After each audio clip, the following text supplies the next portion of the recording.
In this world, everyone is showered with adoration after their awakening except you, an awakening support class who was furiously called a useless loser by your campus queen girlfriend and ruthlessly dumped. But in reality, just as she was holding hands with a rich kid and berating you for not being good enough for her, a cold, mechanical voice exploded in your mind. Ding! God-tier support class system successfully bound. A dazzling stream of dark gold data flashed frantically across your retina's frowny face. Exclusive skill unlocked, million-tier holy shield. Includes 100% true damage self-healing per second. You look down at the ants in the audience mocking you, a mocking smile curling at the corners of your mouth.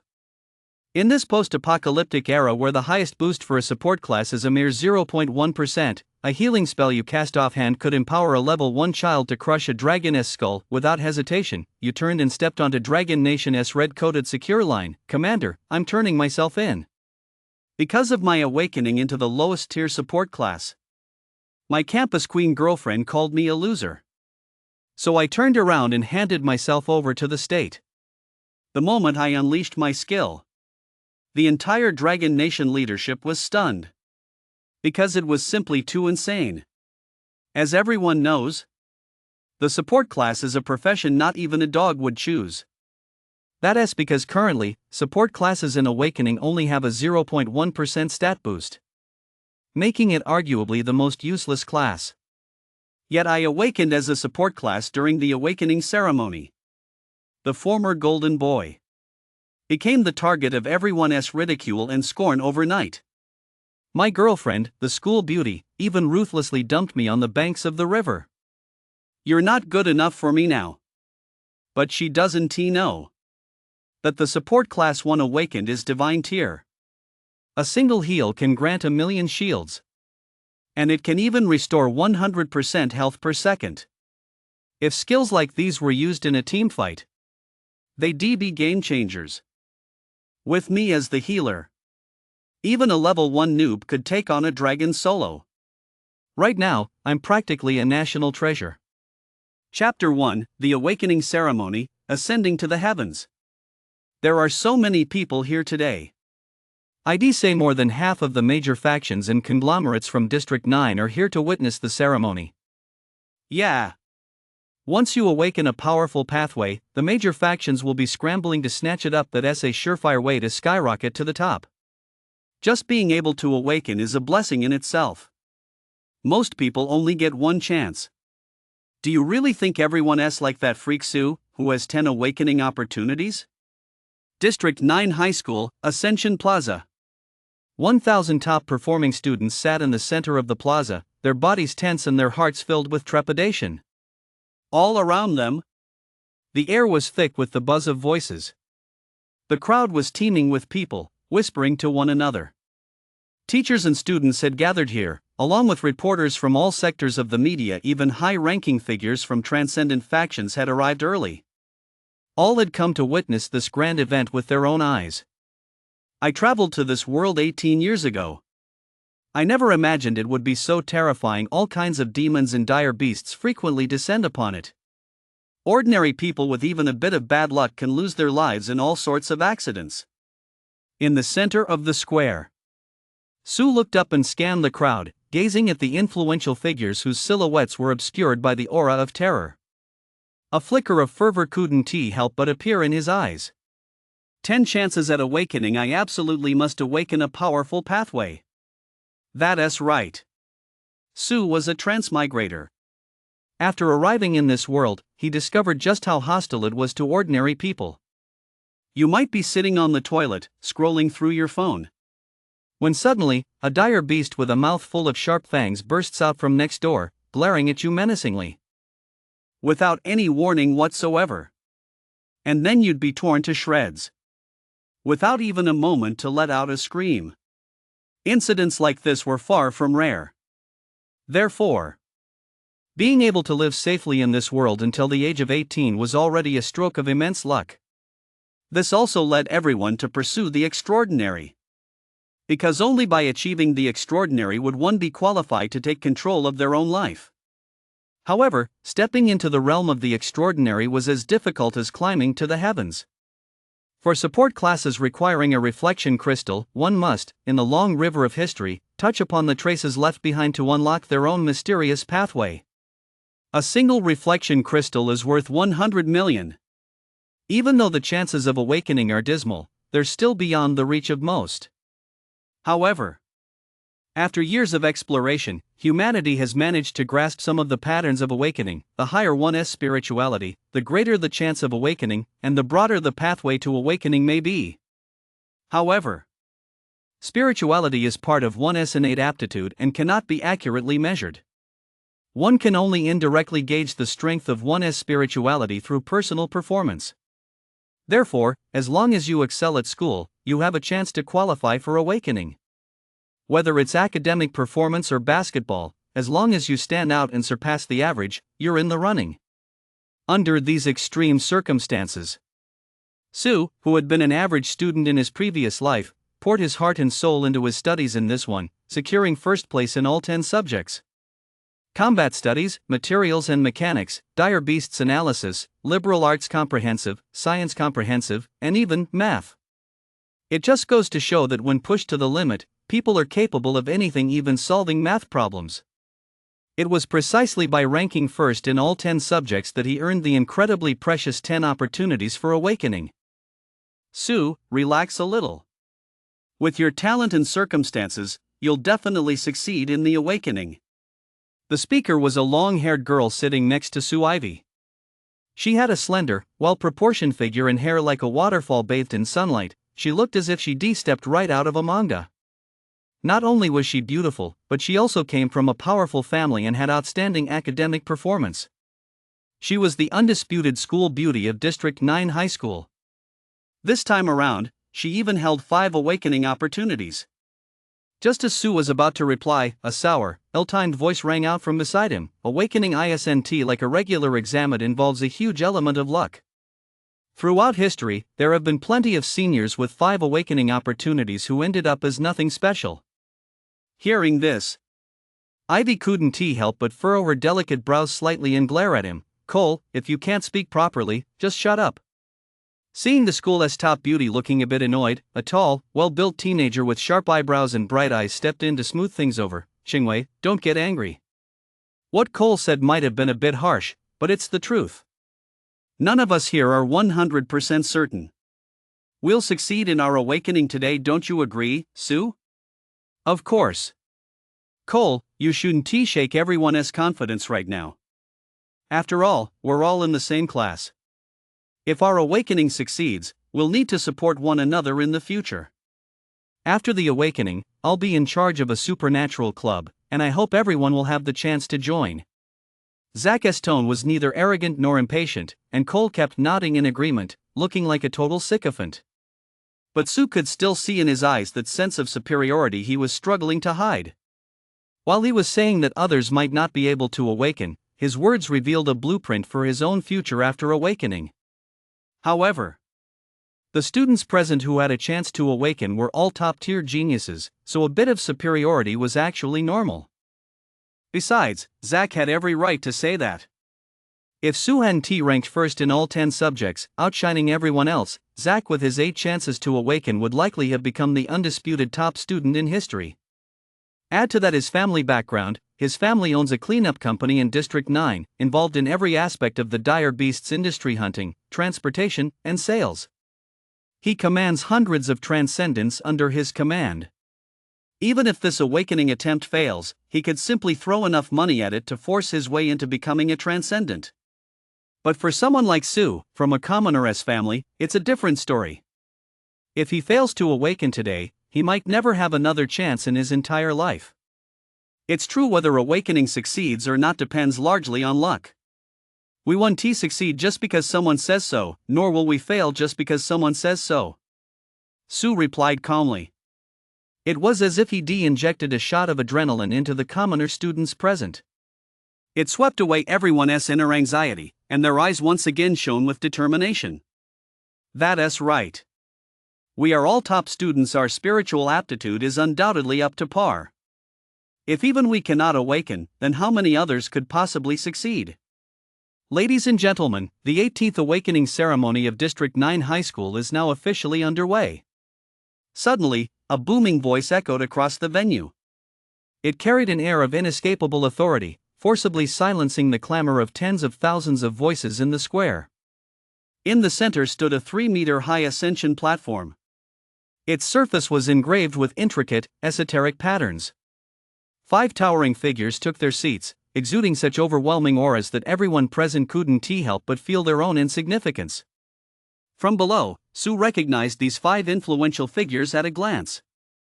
Pei, the principal of District 9 High School Lin, the city lord of District 9 Shen, the chief of the District 9 Security Bureau Chiu from the District 9 Military Command and Xia, the president of the Transcendent Guild. They were the ones who had once turned the tide and saved District 9, and now they were its absolute rulers. In past awakening ceremonies, only 1 or 2 of them would attend, 3 at most. But this time, every single one was present. Everyone present knew full well the reason these 5 top-tier powerhouses had gathered Sue. The student who, across all previous ceremonies, might have possessed the strongest spiritual aptitude. This time, even Zach, who was usually so refined and courteous, had a hint of barely perceptible envy in his gaze as he looked at Sue. As Principal Pei took his seat at the head of the table, the teachers and students present, indeed, everyone, including the representatives from the major factions in attendance, all rose to their feet to pay their respects. Who exactly is Pei? Is he merely an ordinary apostle-tier transcendent, a legendary figure who saved the 9th district through sheer passion? If that were all there was to him, it's clear that such a person would never have earned the respect of the great clans and financial conglomerates. All of this stems from Pei's background. His clan genuinely controls a holy city and rules over a vast territory spanning hundreds of millions of li. Even if, as the rumors suggest, Pei had fallen out with his clan for certain reasons and fled to the 9th district, the power he possesses is still beyond the reach of ordinary noble families and major financial conglomerates. Not to mention, ever since Principal Pei founded the 9th District High School, every graduating class of awakening students has been taught a simplified version of his family's ancestral breathing technique, a supreme technique that leads directly to the Lord of the Sacred Realm. Fiend prison breathing. It can greatly enhance the efficiency of the awakening process. It is precisely because of his selflessness that the 9th District has flourished as it has today. Chapter 2, The First Awakening, a Cruel Reality. Today marks a brand new chapter in your lives. All the achievements you've made in the past will now be rendered meaningless. Whether you become extraordinary and complete the life transition will determine the course of your future. Students, I won't go into too much detail about the procedures for the awakening ceremony. I'm sure everyone here has already studied them until they know them inside and out. But there is one point I must emphasize. For those of you with multiple awakening opportunities, once you activate a pathway, choose it without hesitation unless it's unacceptably poor. Don't delude yourselves into thinking the next pathway might be better. If you miss this chance, you may not activate another pathway next time. This could very well be the closest you'll ever come to becoming extraordinary in your entire life. Even if you awaken on the chef pathway, you'll still be leagues ahead of 90% of ordinary people. On the ascension platform, the teacher presiding over the awakening warned them sternly. This caused many students from commoner backgrounds to sit up and take notice. They knew full well that the teacher's words were directed at them. A reflection crystal worth 100 million. If they missed this chance, given their family's financial standing, they might never be able to afford a second one in their entire lives. However, students from wealthy families had no such concerns. They could calmly choose a more powerful pathway, because the strength of the pathway determined the ceiling of their future potential. Next, the first student. Jack, please come to the stage. As soon as the words fell, a teenager whose clothes were so stiffly starched they turned slightly white stood up and glanced in Sue's direction. Sue nodded, giving him an encouraging look. Jack tensed his young face and resolutely strode forward with heavy steps. Relax a bit and really use your spiritual sense to feel it. The teacher presiding over the ceremony offered a word of reassurance, then placed a black crystal he was holding in front of the boy. Jack nodded, holding his breath. With his hands cupped in a hollow gesture, the reflection crystal miraculously hovered before him. Immediately afterward, he closed his eyes. He activated the fiend prison breathing technique, awakening his spiritual essence. As the rhythm of his breathing shifted, Jack's expression grew solemn, and strands of his surging spiritual awareness poured into the reflection crystal. As his spiritual awareness delved deeper, the reflection crystal began to slowly shatter. An ancient, time-transcending aura of desolation wafted out, enveloping him. In his perception, an endless darkness surged forth from the reflection crystal like a tidal wave, sweeping over all living things. The sky seemed to darken in an instant. Reaching past his ankles, the darkness crept silently forward, stretching to the very edge of the world. At that moment, he snapped his eyes open to find himself surrounded by deep gloom, as if he were in an unknown realm. At the same time, a dazzling galaxy, spanning billions of light-years, appeared overhead. Is this the river of history my teacher spoke of? Jack was stunned by the majestic and vast scene before him, momentarily lost in thought. Then, he quickly snapped back to his senses. His spiritual awareness frantically probed toward the starry river above his head. 1 minute, 2 minutes. As time passed, he gradually sensed a repulsive force, as if it were trying to expel him, an intruder from within. No, I haven't sensed the pathway yet. I can't leave. I must achieve awakening. I've worked so hard for this. I don't want to end up as a mere mortal. Jack grew frantic. He struggled to steady his breathing, while his spiritual sense extended frantically, trying to grasp something in that void. Just as his spiritual awareness was about to give out, an unknown, immense power surged forth, stabilizing his consciousness before it could dissipate. Then, the Milky Way trembled. The heavens and earth were turned upside down. The scenery above him shifted. Countless colossal mechanical shadows rotated slowly, and a massive warship, large enough to block out the sun, filled half the sky. The beauty of technology and steel fused together was breathtaking. Jack knew he had succeeded. Tears welled up in his eyes as his spiritual awareness surged upward toward the sky, and a torrent of complex knowledge flooded into his mind. Ascension Plaza. Everyone held their breath and fixed their gaze on the young man on the stage. Sue was no exception. His heart was pounding with tension. Jack was on pretty good terms with him. Coming from a commoner family, he often sought Jack's advice. Naturally, Sue hoped this classmate would achieve transcendence. Oh, no. Actually, Sue hoped that every single classmate would achieve transcendence, even those who didn't like him. Only with more transcendence could this world become more stable.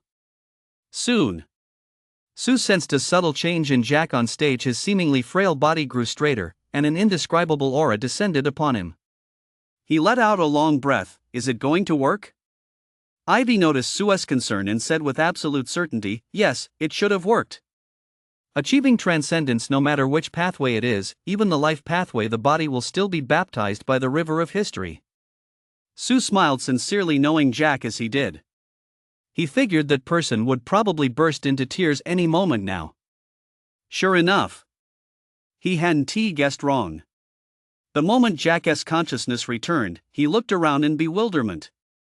He glanced at his system interface, sensed the changes within himself, and his lips trembled slightly. Then, tears welled up in his eyes and burst forth like a flood. With a wail, he dropped to his knees and began pounding the ground repeatedly.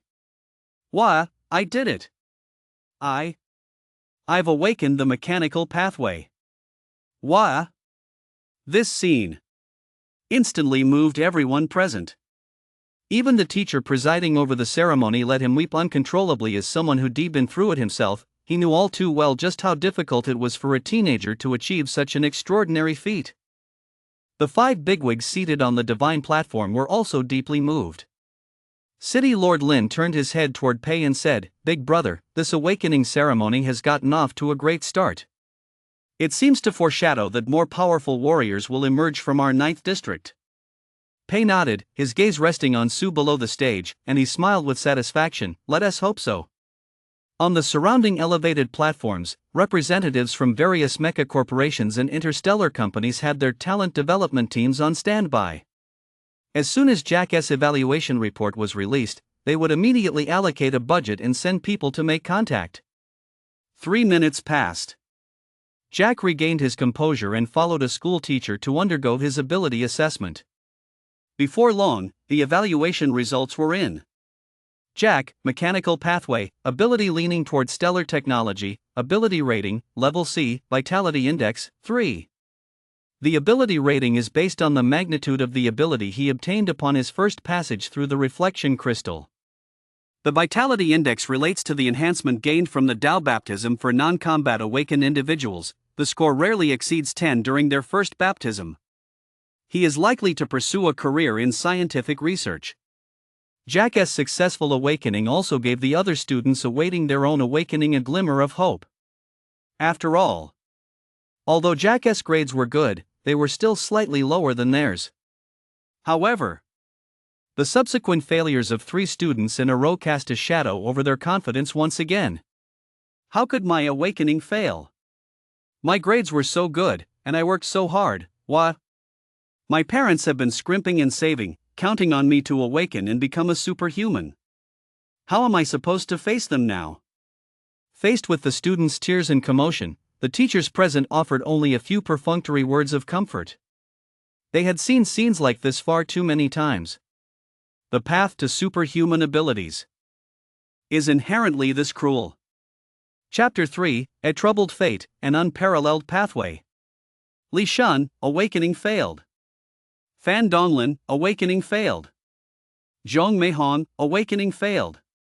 The awakening ceremony continued, pausing for no one's tears. At that moment, Su couldn't help but think of what the textbook had mentioned. The essence of the path to transcendence lies in inheriting the imprints left behind in the long river of history. Even for those mighty, transcendent civilizations, the river of history would not pause for them. How strikingly similar this scene was to that. Now, it wasn't just the commoner students weeping over their failed awakening. Even some of the wealthy youths, who had originally thought they could face the outcome calmly, were equally distraught, on the verge of breaking down. They refused to accept it. They had put in so much effort, only to find it all for nothing in the end.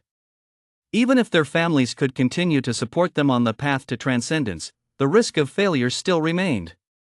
At that moment, Ivy watched her former classmates, once so brash and arrogant, now knocked down into the dirt, dazed and disoriented.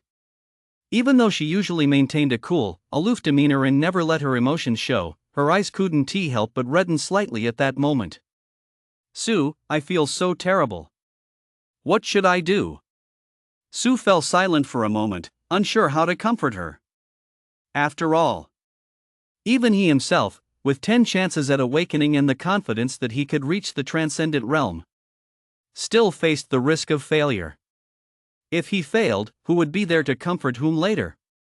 So he repeated a phrase their teacher often used, "Isn't the reason we become transcendents precisely to protect these ordinary, lovable humans? Becoming a transcendent isn't the end, it's another beginning, the start of an even more brutal path." Even if you never manage to awaken in your entire life, I'll still protect you. Ivy nodded solemnly. This instinctive remark left Su both annoyed and amused. How come these heartwarming words, the more I listen to them, sound more and more like a curse? The awakening ceremony was the annual highlight of District 9. It wasn't just the focus of schools and major factions through live broadcasts, it captured the hearts of thousands of families. Su's family, of course, had gathered around the TV early, not wanting to miss a single second. Su's mother watched the screen with a worried expression and said, "This is so heartbreaking. If Xiaoqi doesn't awaken, given his temperament." Seeing the awakening success rate, Su's father was equally worried. If Xiaoqi really doesn't manage to awaken, we need to act naturally, don't go out of our way to comfort him. This child has been mature since he was little, he doesn't need us to worry too much. Forced comfort might backfire. Besides, as ordinary people, haven't we made it through all these years just fine? Mom and Dad, just relax. Su is 100% guaranteed to succeed in his awakening. Beside them, Daodu, clutching a math textbook, swung her feet carefree. How so? The couple turned to look at their daughter in unison. Daodu closed the math textbook in her hands and slapped her thigh. Putting on a feigned fierce expression, she gritted her teeth and said, that pervert Sue is a badass who can even solve math problems. A mere awakening? It's nothing. The parents were instantly amused by their daughter's adorable antics, and their worries eased a little. They both let out a long, unison "oh." Then, they withdrew their meaningful gazes. They knew their daughter all too well. She was the one who had vowed to surpass Sue. Although she was still in middle school, she had already displayed astonishing talent, excelling in every subject and showing signs of potentially surpassing Sue. The only exception was math. Even with Sue's tutoring, she simply couldn't improve her grades no matter what. This filled her with endless frustration. God Ascension Plaza. The awakening ceremony was still underway. The gap between failure and success was steadily widening. Not to mention the remaining students. Even some teachers who had previously made conservative predictions were now feeling the pressure and were no longer optimistic. Fortunately, a turning point emerged. On the stage, a young girl, after using up 2 reflection crystals in succession, finally succeeded in her third awakening attempt. Her face was tense, her eyes gleaming with a certain stubbornness, as wave after wave of surging energy erupted from within her, shooting straight into the sky like smoke signals. Vaguely, a overwhelming battle intent strong enough to shatter the heavens clearly resonated in the hearts of everyone present. Remarkable. She has only just awakened, yet she has already formed the embryonic form of true intent. Even if it's just a sliver, her future achievements will be absolutely terrifying. Which peerless martial pathway has she awakened? On the viewing stand, a connoisseur could no longer sit still. He sprang to his feet and exclaimed in utter amazement. Meanwhile, the girl looked completely bewildered as she stared at the information on her system interface, plunged into deep self-doubt. I think I've successfully awakened. Her teacher, standing nearby, didn't even ask a question. He simply led her straight to the evaluation. Grace, martial path, true martial king physique techniques, great annihilation fist ability rating, level A vitality index, 37. The vitality index is the most direct reflection of transcendent strength. The vitality index of an ordinary person is around 0.1, but Grace, having just undergone awakening, had a vitality index of 37, meaning she had instantly reached awakening level 3. This surpassed the results of years of arduous training for an ordinary awakener. She was truly a child of fortune. This scene left the 2 high-ranking officials from the Security Bureau and the Military Department on stage utterly stunned. They nearly couldn't resist stepping in to snatch her away on the spot. Even they couldn't have achieved this level of performance when they first began their awakening. Sue was equally surprised. In her daily life, Grace had always been a timid little girl. Every time she asked him for guidance, she'd have to psych herself up for half an hour beforehand. He never expected her to awaken such a powerful martial arts pathway. It seems that awakening is just that unpredictable. Some people are simply born with the heavens chasing after them, spoon-feeding them success. It was as if they'd been spurred on by Grace. Or perhaps they'd caught a bit of her good fortune. The probability of awakening among those behind her was skyrocketing.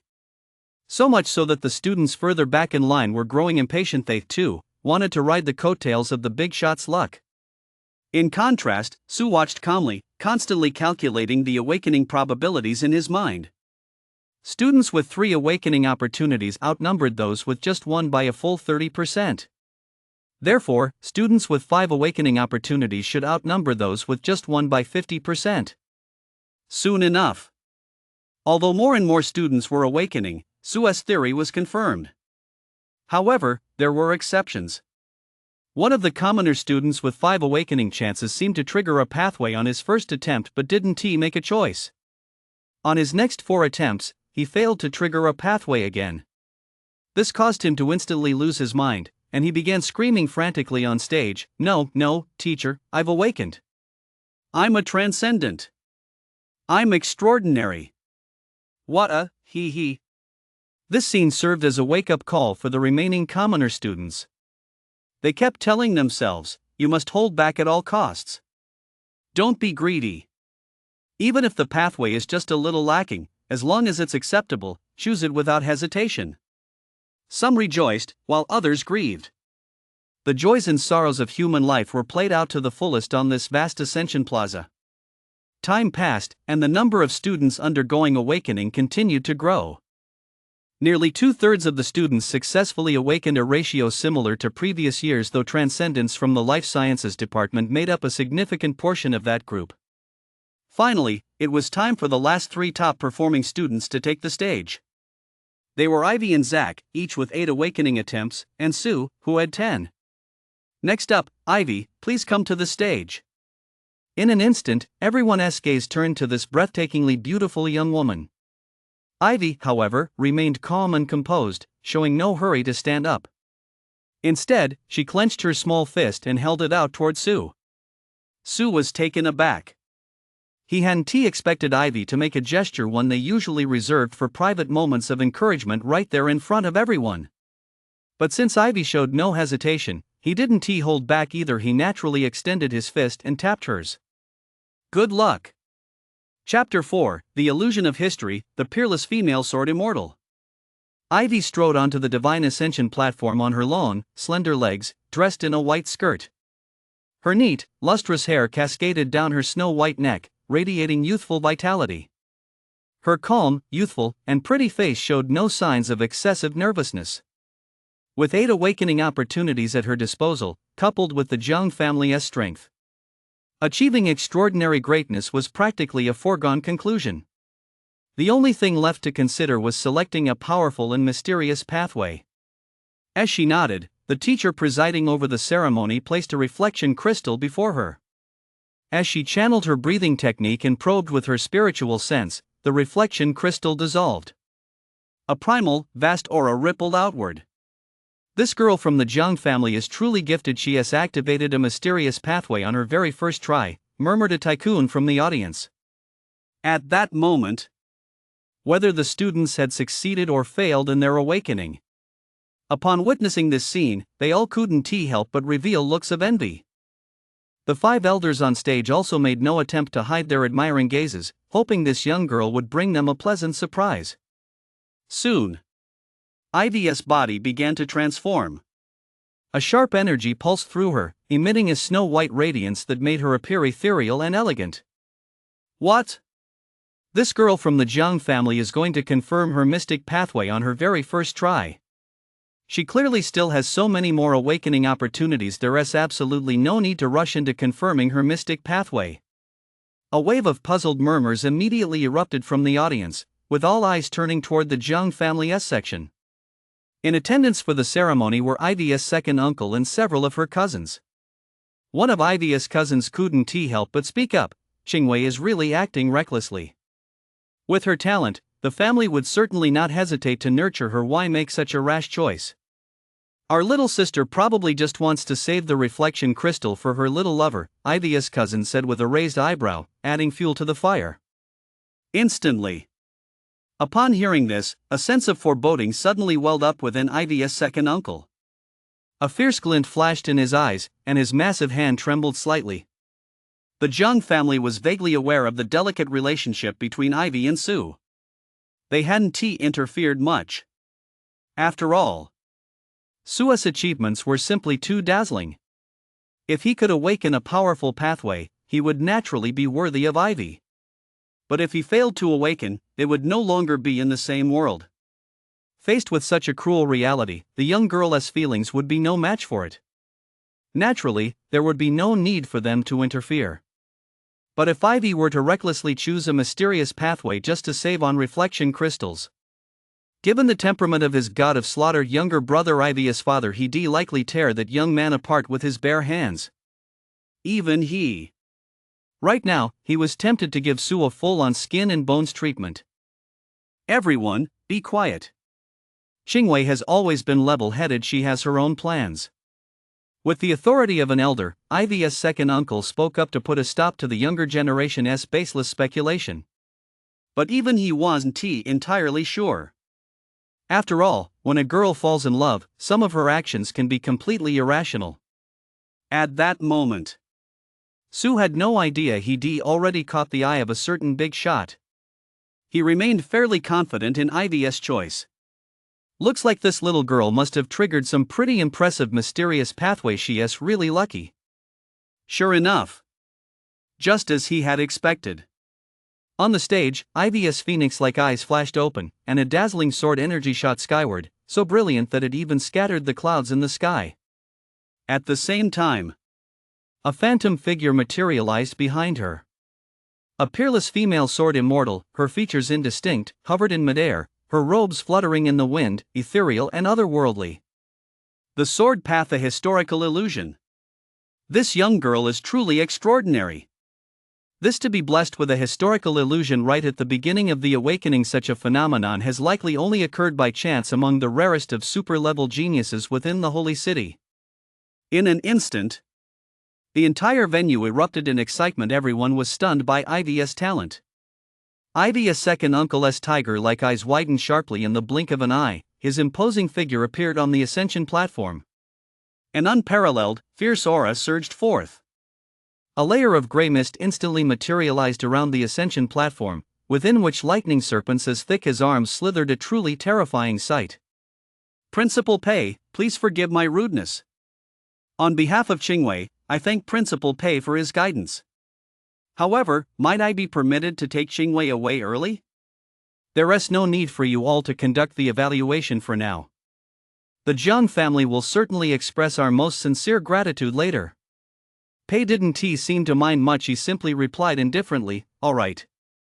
Meanwhile, Chen from the security bureau, standing nearby, snorted coldly in displeasure. Jiang Dajuan, have you lost your mind fighting dire beasts? In the entire 9th district, no one, not even a king-level dire beast, could harm Qingwei right in front of us. Jiang Dajuan let out a few nervous laughs, realizing he overreacted, and quickly withdrew his protective barrier. I just got carried away. It's the first time in my life I've witnessed an awakening that manifests historical illusions. That was certainly true. If Ivy were just an ordinary student, those high-ranking officials watching the ceremony would likely have long since cast aside their status and rushed in to compete for her. A genius like this, she would undoubtedly shine so brightly in this era that no one could ignore her. Just as Jiang Dajuan was thinking about taking his precious little treasure away as soon as possible, Ivy glanced in Sue's direction. Second uncle, I don't want to go back yet. She wanted to witness with her own eyes the pathway that the boy who had consistently outshone her would awaken. Jiang Dajuan naturally saw through his niece's intentions. Following her gaze, he glanced at Su seated below the dais. The more he looked, the more he disliked what he saw. Now, the talent his niece had displayed was destined to transcend the confines of the tiny 9th district. Previously, the Jiang family might have been able to let the two of them develop on their own. But things were different now. Unless Su could demonstrate talent sufficient to match IVS, the two would absolutely have no future connection. After all, the Jiang family in the 9th district was merely a branch. The main family was a super-level clan with deep roots in the holy city. All right. Jiang Dajuan couldn't refuse. After all, his niece's future status would certainly surpass his own. So he took out his phone and briefly reported the situation to the family. Then he followed Ivy every step of the way. When he saw his niece about to sit next to Su, Jiang Dajuan quickly beat her to it, sitting down without batting an eye and saying, I expended too much energy earlier. I'm suddenly feeling a bit tired. After sitting down, he realized the situation was a bit awkward, so he greeted Su, hello. Su paused for a moment, returned the greeting, then glanced at Ivy over the man's shoulder. The message was clear, your relative seems a bit odd. Ivy, quick-witted as she was, could easily see through her second uncle's little scheme and could only shake her head helplessly at Su. At that moment, the only ones left who hadn't taken the stage yet were Zack and Su. After the teacher called out the names, Zack stood up and walked toward the stage. As he passed by Su, he suddenly patted him on the shoulder and said, as if they were old friends, Su, I'll go up first and check things out for you. This gesture made Su frown involuntarily. In truth, even he wasn't quite sure why. He'd always been easygoing and got along well with most people. But whenever he faced this polite classmate who had even made advances toward him on multiple occasions, he just didn't feel a connection. There always seemed to be a faint, inexplicable sense of distance between them. Chapter 5, Mysterious Malice is the Way of Heaven Crazy? Zack's entrance didn't elicit much cheering or applause. On one hand, it was because of his status, as the scion of a prominent family, there was virtually no chance he'd be recruited by other factions. On the other hand, it was also because of the Su family their ambition was too great, and their actions over the years had made many factions feel displeased. If curses were effective, they would have cast them long ago. The best case scenario would be for his awakening to fail or for him to awaken a worthless pathway. On stage, Zack seemed oblivious to the shift in atmosphere. Instead, he politely bowed to the audience surrounding the viewing stand. "Teacher, I'm ready." As he consumed his first reflection crystal, Zack quickly activated a pathway. This made some of the dignitaries in attendance spit out a mouthful of saliva in frustration. Damn it, is the Su family about to produce a super-level genius capable of rivaling Ivy?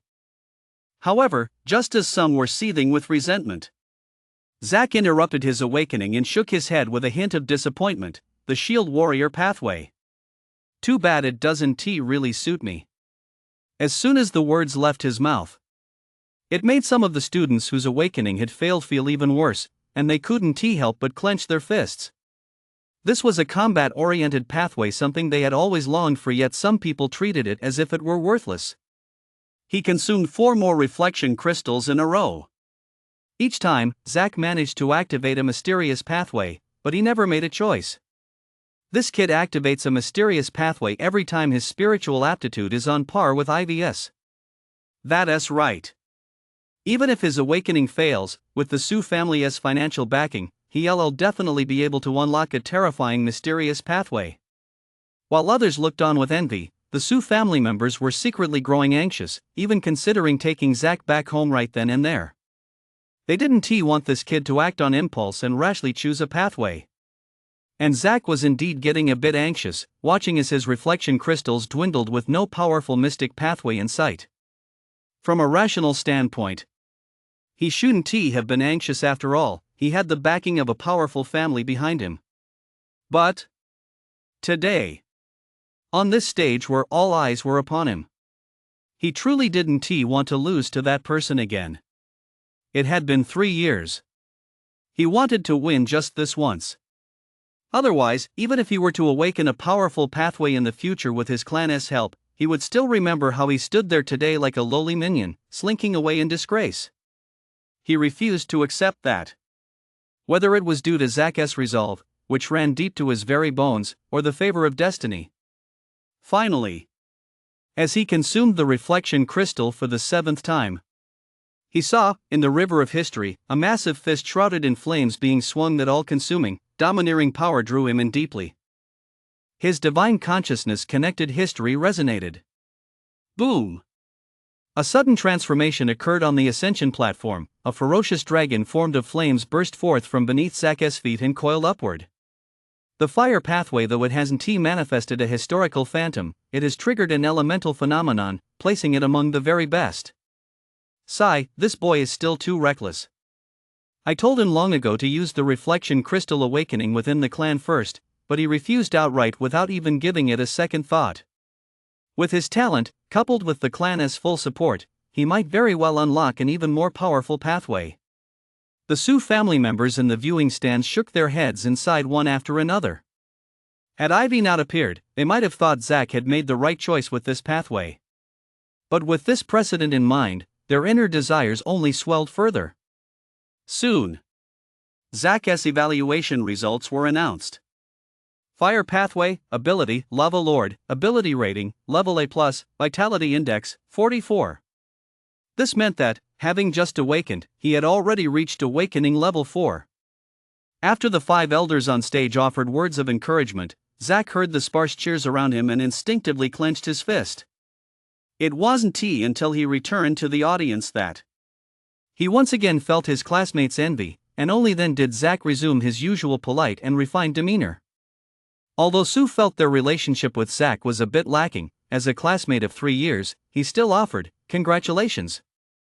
Hearing this, Zack forced a slightly awkward smile. "You should do your best, too."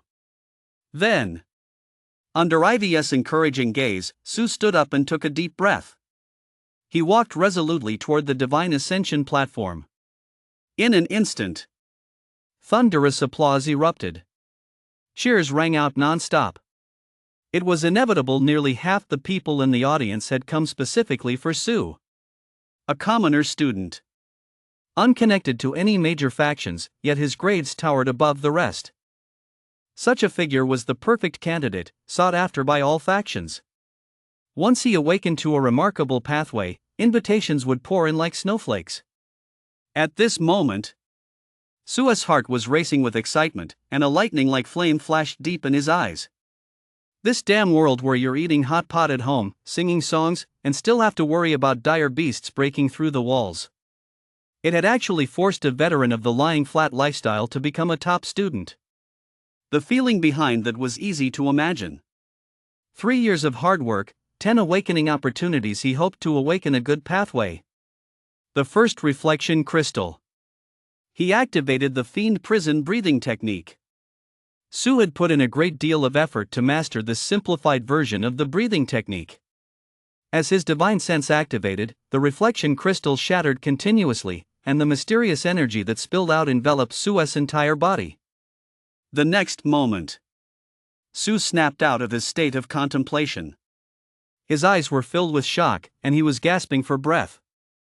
Huh? First awakening didn't trigger a mystic pathway?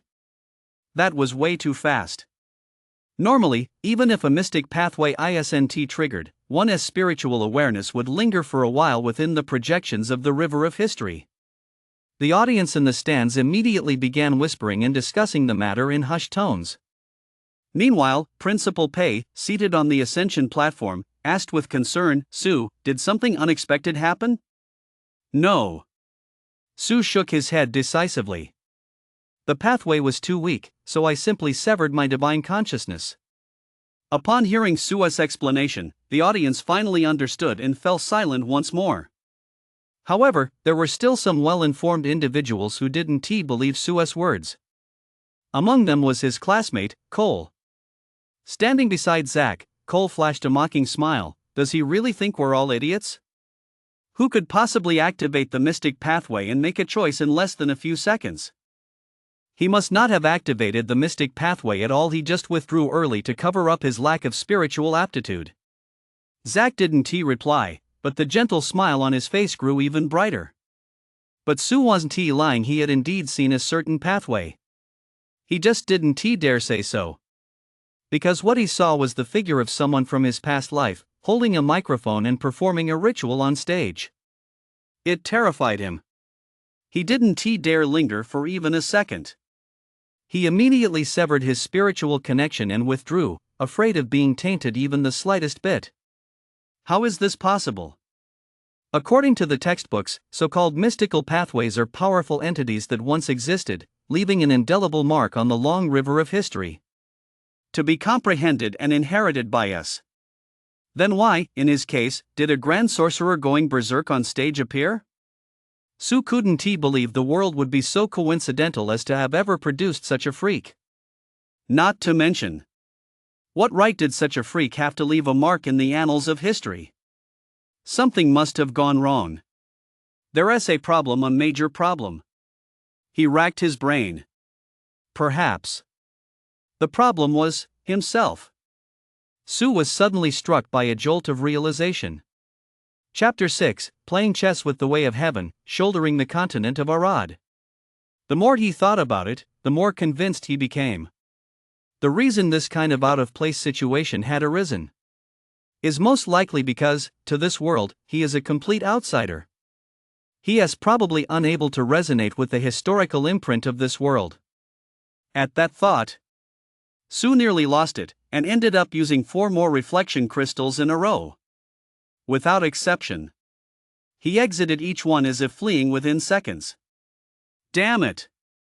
Who in their right mind would want to sing, dance, and rap in this terrifying world, let alone be some damn stage archmage? At that moment, Sue felt this world brimming with malice. Don't mess with me. After all, in my past life, there were so many myths and legends I could casually pull out an ancient divine body, the divine elephant prison ceiling technique, the illusory beast, azure dragon, or the grim reaper-esque bankai. Don't let the very things I hate most be the ones that show up. But Sue's performance left both the live audience and viewers at home completely dumbfounded and stunned. How is this possible? Has Sua's spiritual aptitude really sunk to such a pitiful level? He is the one who ranked first in 10 subjects in school history. How could this happen? For a moment, the crowd in the stands began to whisper among themselves. I told you so. This guy probably has average talent and only made it this far through sheer hard work, Cole said with schadenfreude. But a classmate beside him retorted, then why don't you put in some effort and try to top 10 subjects yourself? Don't you want to? The retort made Cole's face turn dark instantly. He was so furious he couldn't even get a word out. Meanwhile, at the Su household, Sua's parents felt as if their hearts had been suddenly wrenched. Sua's mother blamed herself. Could it be because we're ordinary people? Maybe we didn't pass on good genes to our child. I've heard that the probability of awakening among members of extraordinary families is much higher than in ordinary families. Stop reading those third-rate media magazines all the time, they're just peddling anxiety. If you look at it that way, weren't all the first transcendents born to ordinary people? Although he spoke with conviction, Sua's father felt a twinge of doubt deep down, wondering if he had somehow held his child back. But as the head of the household, he couldn't let it show. He could only comfort his wife.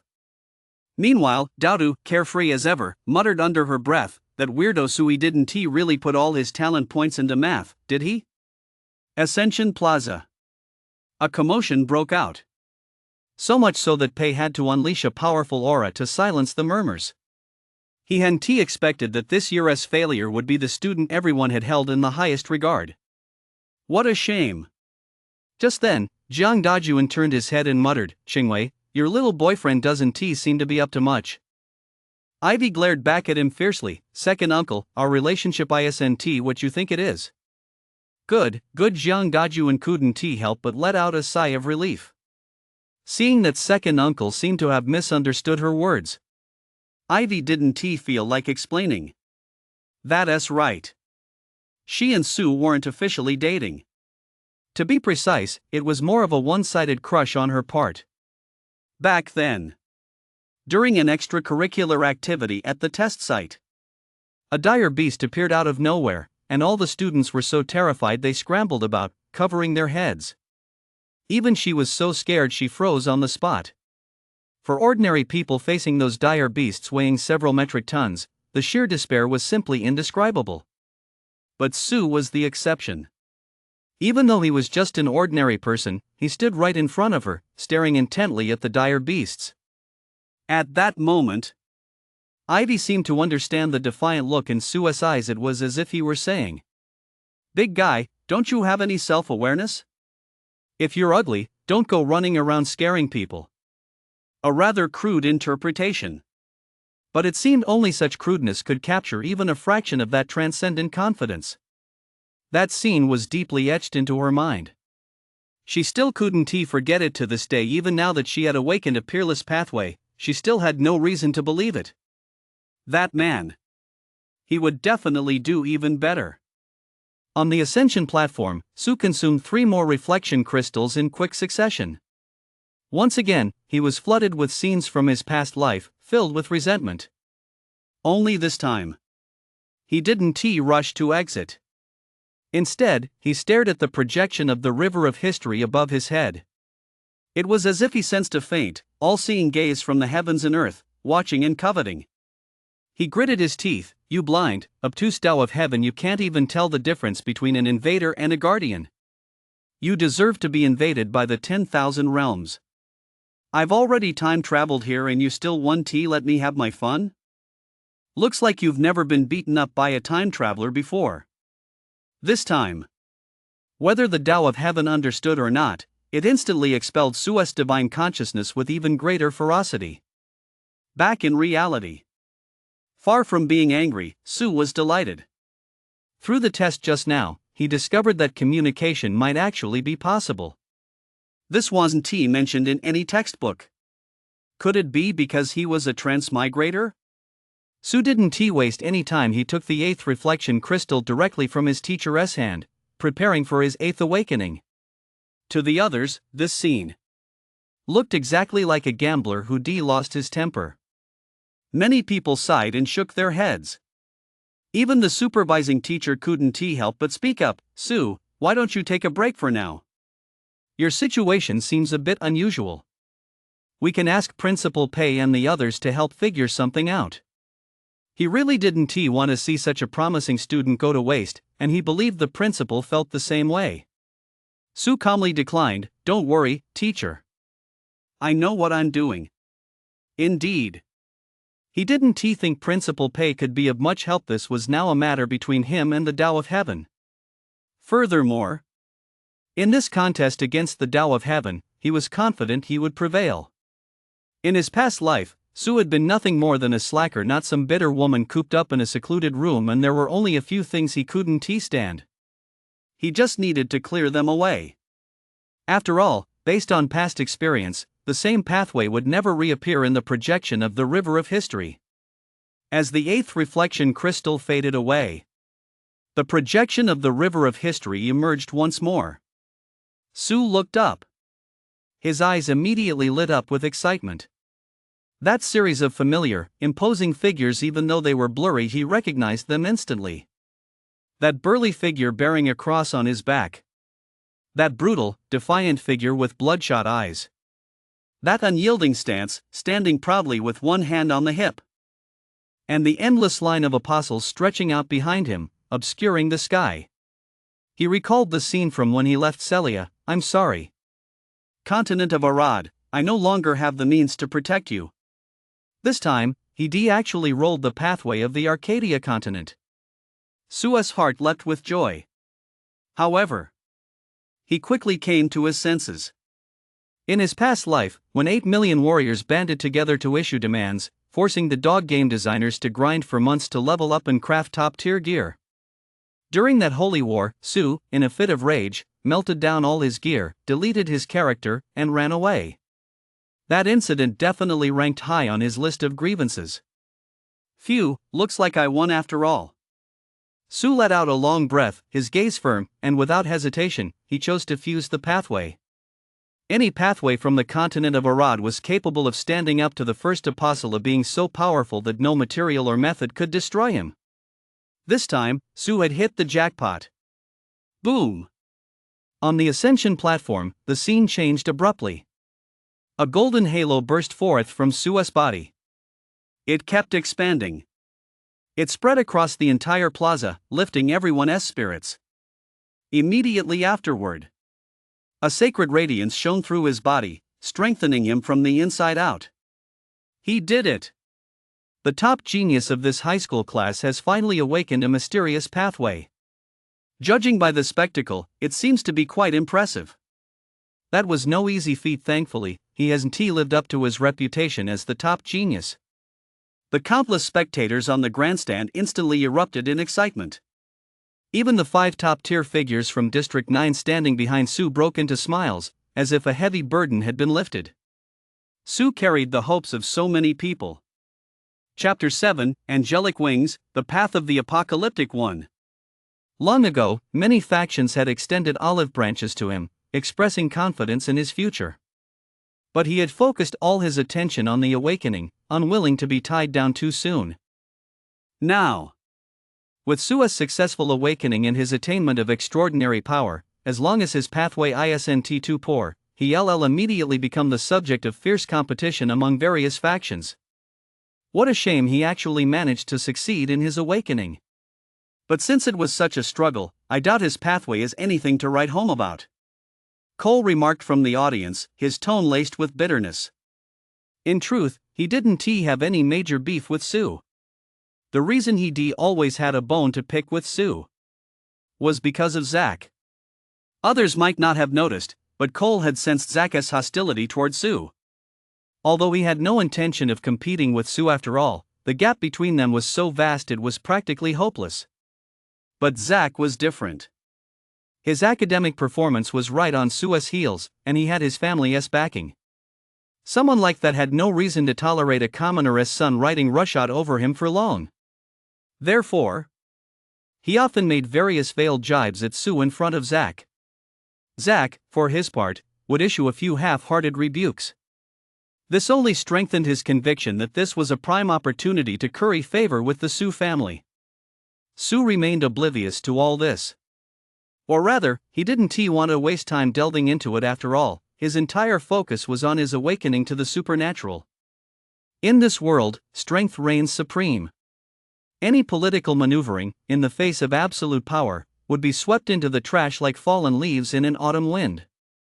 At that moment, Ivy finally let go of her worries and broke into a smile again. I knew it, Su was bound to succeed in his awakening.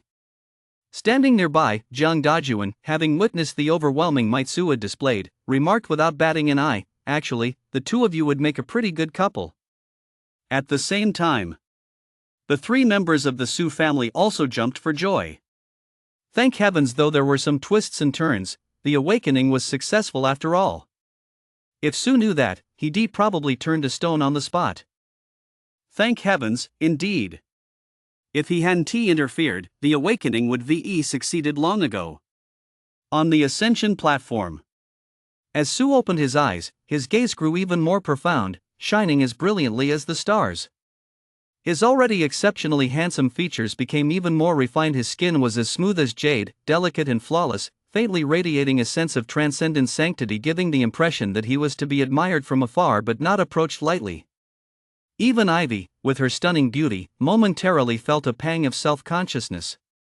Darn it, what pathway did Su awaken? I'd love to trade places with him. This transformation of the pathway was a temptation no girl could resist. Suddenly thinking of the future, Su wondered how many heavenly beauties he would attract to compete for his attention. Ivy's face instantly grew serious. Just as everyone thought Su's awakening had ended, a pair of pure white wings suddenly materialized behind him and spread wide. The massive wings actually spanned the entire ascension platform. Sacred and flawless. Everyone present was left in a state of shock, and a sense of awe welled up within them. Sacred and angel. Someone couldn't help but exclaim in astonishment. Could it be that this year's competition will once again produce a peerless prodigy protected by a historical phantom during their awakening? Good heavens, this is a legendary mythical creature boundlessly powerful, even comparable to Ivy's sword immortal phantom. Down below, Zak's expression flickered, and his pupils contracted imperceptibly. He never would have imagined that he had actually lost after all. However, some powerful transcendence sensed something amiss. No, compared to the sword immortal's illusory form, it's still slightly inferior. After all, it hasn't revealed its full illusory form, only a pair of wings. Soon, the sacred wings illusion dissipated, transforming into specks of radiance. Under the stunned gazes of the crowd, it entered and merged with Su's body, washing over his flesh and purifying every part of him. In an instant, Su felt his entire body brimming with power, while new knowledge flooded his mind. The apocalyptic pathway. Capable of both healing and dealing damage, he was thoroughly satisfied. Not to mention, compared to the useless pathways of the stage archmages he'd encountered earlier, singing, dancing, and rapping, this was a world of difference. Su, what pathway did you awaken? Principal Pei's shoulders trembled as he asked eagerly, a rare display of emotion. Throughout history, mysterious pathways have been as numerous as the hairs on a cow. Even now, those ancient and unknown pathways continue to emerge one after another. Generally speaking, only the inheritors know the true names of the pathways. Upon seeing the awakening traits Su had manifested, Pei suddenly recalled a mysterious pathway that had once existed. Battle Angel. Few people have awakened this pathway, but every single one has shone with extraordinary brilliance, dominating an entire era. He just wasn't entirely sure. Su glanced at his system interface and replied politely, Principal, I've awakened the apocalyptic pathway. The first ability I've mastered so far belongs to the support class. Apocalyptic. Have any of you heard of this pathway? No, but the true name of this pathway is quite profound. If it leans toward the healing aspect of the support class, then it does fall somewhat short. The crowd began to discuss the matter in hushed tones. Healing-oriented support class pathways aren't particularly sought after in this world. On one hand, in this era, various transcendent civilizations have manifested throughout history, whether it be arcane arts or technology, they've essentially reached their pinnacle. biochemical serums, legendary elixirs, cellular regeneration technology. Even if they can't quite bring the dead back to life or regrow bones from flesh, they're not far off. These methods, which even ordinary people can master, are merely icing on the cake when combined with transcendent abilities. Noticing the well-concealed look of disappointment on the faces of the 5 bigwigs on stage, Sue paid it no mind. You don't understand the explosion of the one and only true God walking the earth, judging with the left hand and redeeming with the right, brimming with buffs. That him to life, spanning half the planet, is bound to send a small shockwave through this world in the future. Of course. Sue couldn't explain much more right now. After all, during this awakening, he had only mastered a single ability, slow healing. Now, with 2 reflection crystals remaining, after completing the awakening pathway, using a reflection crystal would allow him to gain knowledge, abilities, and even power from the corresponding pathway. Immediately afterward, the instructor presiding over the event had a small alloy cage carried in, containing a small dire beast. With a flick of his right hand, a flash of light danced from his fingertips, tracing a bright trail through the air. A bloody wound immediately appeared on the small dire beast's body, and it began ramming the cage furiously. Show us your ability. He knew that most of the people present had high expectations for Sue. Therefore, he conducted an ability assessment of Sue in front of everyone. Sue was also curious about his own ability level. After all, the information disclosed by the system interface was very brief. Name, Sue. Pathway, apocalyptic. Ability, slow healing LV10100. Realm, awakening level 1. His realm was indeed a bit low, but since it could be improved later, it didn't really matter. He mainly wanted to know what level his LV1 slow healing would be rated at in this world. So, he nodded. He pressed 2 fingers against his forehead. Then he aimed at the small dire beasts in the cage. A light flickered, and a sacred aura emanated. Chapter 8, Expectations, the Varieties of Life. 1 minute. 2 minutes. 3 minutes. Yet the wounds on the small dire beasts had only just begun to scab over slightly. Then, the small dire beasts, which had been somewhat quiet, became agitated once more. They kept ramming their bodies against the alloy cage. The wounds on their bodies split open again, leaving them a bloody mess. For a moment, the entire audience was dumbfounded. Is that it? Even a random first aid kit I'd buy at a street pharmacy would work better than this. Those angel wings from earlier. Maybe they weren't angel wings at all, but swan wings or something like that. With abilities this pathetic, they're nowhere near the legendary angels. Seeing this scene, Sue was a bit baffled too. This has to be the crappiest ability in this year's awakening ceremony. But he quickly snapped out of it. Could this be the heavenly Tao playing tricks again? This ability's level is way too low. Unlike others blessed by the heavenly Tao. Looks like I'll have to slowly raise my ability level. A rocky start is just a rocky start. As long as my pathway is strong enough and I have the resources, I'll definitely make the Awakener's true name resound throughout the universe. Barring any surprises. In the subsequent Vitality Index test, Sue also scored the lowest. Sue, Awakener pathway, leaning toward healing. Ability level F, Vitality Index 1. As soon as the evaluation results were announced, the entire hall erupted in an uproar. Several major factions that had come specifically for Sue all wore expressions of deep disappointment. The higher one's initial foundation at awakening, the greater their future achievements will be. But with Sue's ability level at F, Vitality Index at 1, and a healing-oriented ability, his profile was essentially stacked with every possible not worth investing in tag. The start is a bit underwhelming, but that's okay. Sue smiled a radiant smile. It stood in stark contrast to the regret and disappointment evident on everyone else's faces. Look, Sue is still smiling. Ugh, how can he even smile? If I were him, I'd probably want to die. The crowd caught sight of Sue's smile and looked as if they'd seen a ghost. However, in the eyes of some of the girls, Sue's smile seemed to touch their very hearts. The 5 bigwigs on stage had originally intended to offer a few token words of encouragement. But seeing that Sue's radiant smile showed not a trace of defeat, they wondered, is this really the kind of person who needs encouragement? With that, the awakening ceremony came to a close. This time, out of 1,000 gifted students, only a little over 500 had awakened, barely half. Sue returned to his seat. Instantly, the crowd's attention shifted to the other students who had awakened.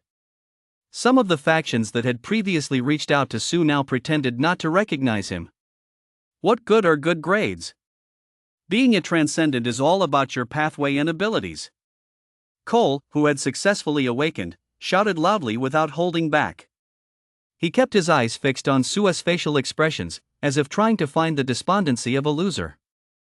Unfortunately, he found none. This left him extremely annoyed. A useless transcendent at best, only slightly better than an ordinary person. Why was he still so composed?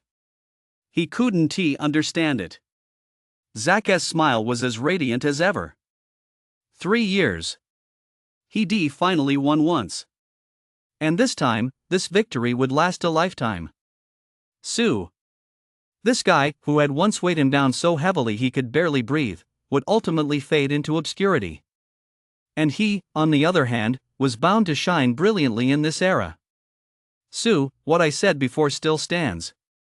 You can join my club too, but as you know, profit sharing in any team is determined by the amount of effort contributed, so your compensation might be a little lower. Zach walked over and gave a faint smile. That's right.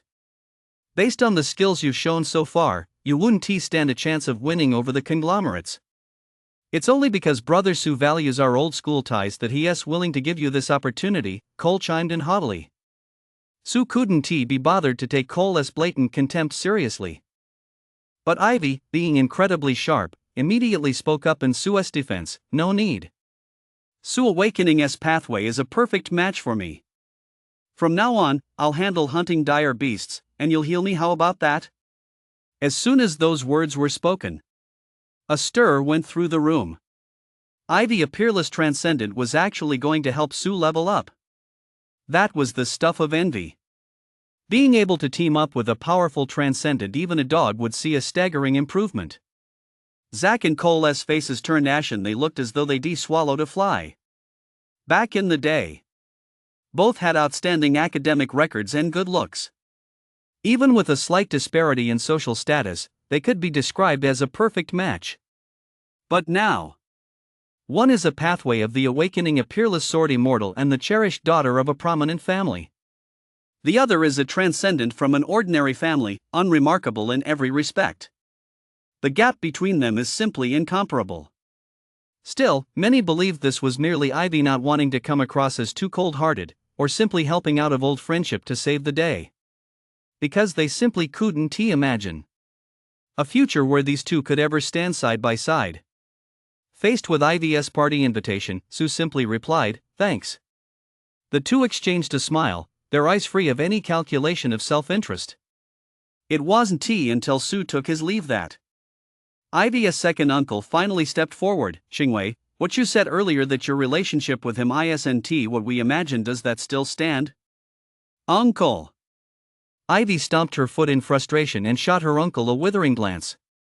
She was truly at a loss for words. "Uncle, you're flip-flopping like this, don't you feel even a bit embarrassed?" "Ahem, what I mean is I hope you don't act on impulse. Teaming up with him on the surface, you're helping him, but in reality, it could put him in tremendous danger." "Do you understand?" Zhang Dajuan said. That was the truth. Don't be fooled by the occasional heartwarming rumors in the transcendent community about a big shot taking a newbie into the wilderness to hunt dire beasts. The reason those stories surface is precisely because they're so rare.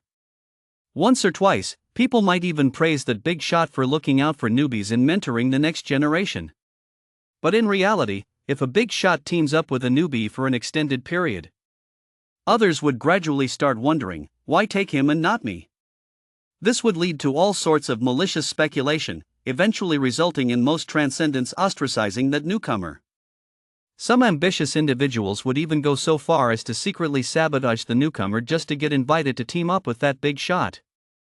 In short, when it comes to self-interest, people are more terrifying than dire beasts. Ivy tucked a strand of hair behind her ear. He won't team up with me. Huh? You mean he doesn't want to team up with you? How could that be? Getting to team up with a transcendent like you, with unlimited potential, that's something so many people would kill for. Ivy folded her arms behind her back, stepping through the sunlight one step at a time. Yeah, none of you understand him. Chapter 9, Farewell to School, Sue's Warm Family. The school auditorium. The students who had just met with major corporations and powerful factions were riding high on their success, arriving one after another. When they saw Sue, who had arrived early, the smiles on their faces faded slightly. That boy was supposed to be the student who drew the most attention. He always had been. What a pity. Once everyone had gathered. The dean of students, his expression stiff, strode onto the stage. His gaze, sharp as a knife, swept across the room, and the hall instantly fell silent. Everyone knew he was a powerful ice element transcendent. Students, congratulations on becoming transcendents. Now, you are officially graduates. The exciting chapters ahead are for you to write, but the school will always be your steadfast support. Finally, I hope you won't let your extraordinary powers go to your heads, and that you'll always remember your original purpose. The reason we became transcendents is to protect humanity and keep the flame of human life burning. Now, I will present you with your transcendent badges and scholarships. Soon, Sue received his Awakening Level 1 badge and a scholarship of 100,000. It had to be said. This might have been the first time he received the lowest scholarship amount at school. For a moment, the other students seemed somewhat taken aback, but Sue's expression remained largely unchanged. Today, his greatest achievement was the success of his awakening. Even regarding the path of the apocalypse, he was brimming with confidence. Now, he also held 2 reflection crystals in his possession. This meant he could still draw upon the river of history to gain 2 abilities or opportunities to enhance his strength. As long as he has enough reflection crystals in the future, he will surely grow to an incredibly formidable level. He was very much looking forward to it. After the badges and scholarships were awarded, and these new transcendents had taken their oaths under the flag, they gathered with classmates they knew to share the joy of their awakening. Jack, Grace, and other classmates who were close to Sue also gathered around to thank him for looking out for them over the past 3 years. Sue humbly replied that they were all classmates and helping each other was only natural. Who knows, he might even need their help on his future path as a transcendent. Seeing Sue speak so calmly about becoming a transcendent, Zhao Chao and the others breathed a sigh of relief and stopped speaking so cautiously. One by one, they patted their chests and assured him that if there was ever anything they could do to help, he should just ask. The bonds of friendship forged during one's student years are always so sincere. Next, everyone chatted animatedly for a while about life after becoming transcendents. Finally, this group of new transcendents created a group chat for themselves. For most, the path following the transcendent pathway depends largely on their own efforts. They must either choose to join a faction to secure resources or venture into the wilderness to fight for survival. Unless, like Jack on the mechanical pathway, or those whose pathways have been thoroughly developed by society, one can choose to continue pursuing higher education at university. As for the other students who haven't qualified for the awakening, their future paths lie either in working hard at university to earn that qualification or entering various professions. After leaving school, Sue boarded the familiar tram and headed home. District 9 is divided into an inner city and an outer city by a towering city wall. Following the Great Cataclysm, as all things revived, various mutated dire beasts and unknown creatures took over the wilderness and oceans, constantly chipping away at and shrinking humanity's defenses. This city wall is a microcosm of that reality. Without sufficient and powerful transcendence, the fall of the outer city is only a matter of time. The same was true for the inner city. From time to time, all manner of terrifying creatures would emerge from dimensional rifts. The nearly 100-meter-high city wall blocked out the sky, with massive, jet-black cannon barrels protruding from it. Bathed in sunlight, they glinted with the cold, menacing sheen characteristic of metal. God-shattering cannons. Capable of firing armor-piercing rounds made of special alloys, they possessed a certain degree of lethality against ordinary dire beasts. It wasn't just what was visible before their eyes. In fact, every residential building had a cannon launch mechanism mounted on its roof. Once hostilities began, these mechanisms would rise instantly, forming the first line of defense against the dire beasts.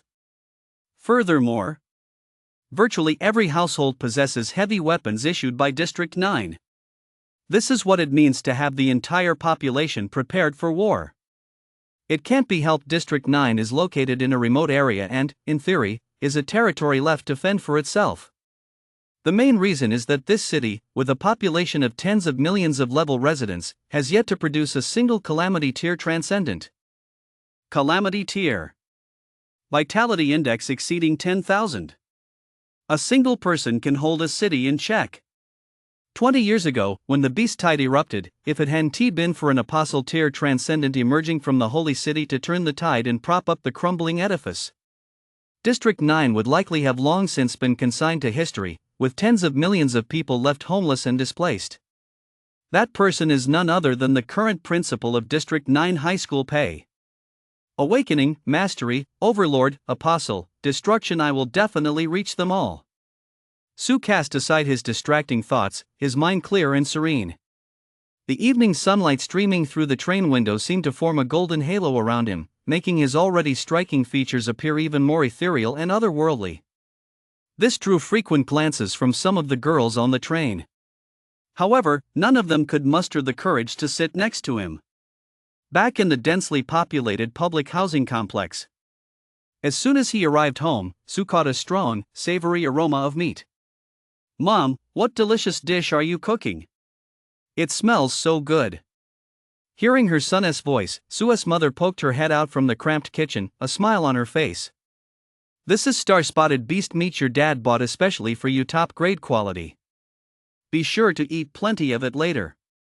The star-spotted beast is a level 2 dire beast, and top-grade meat from it can cost over 200 per gene.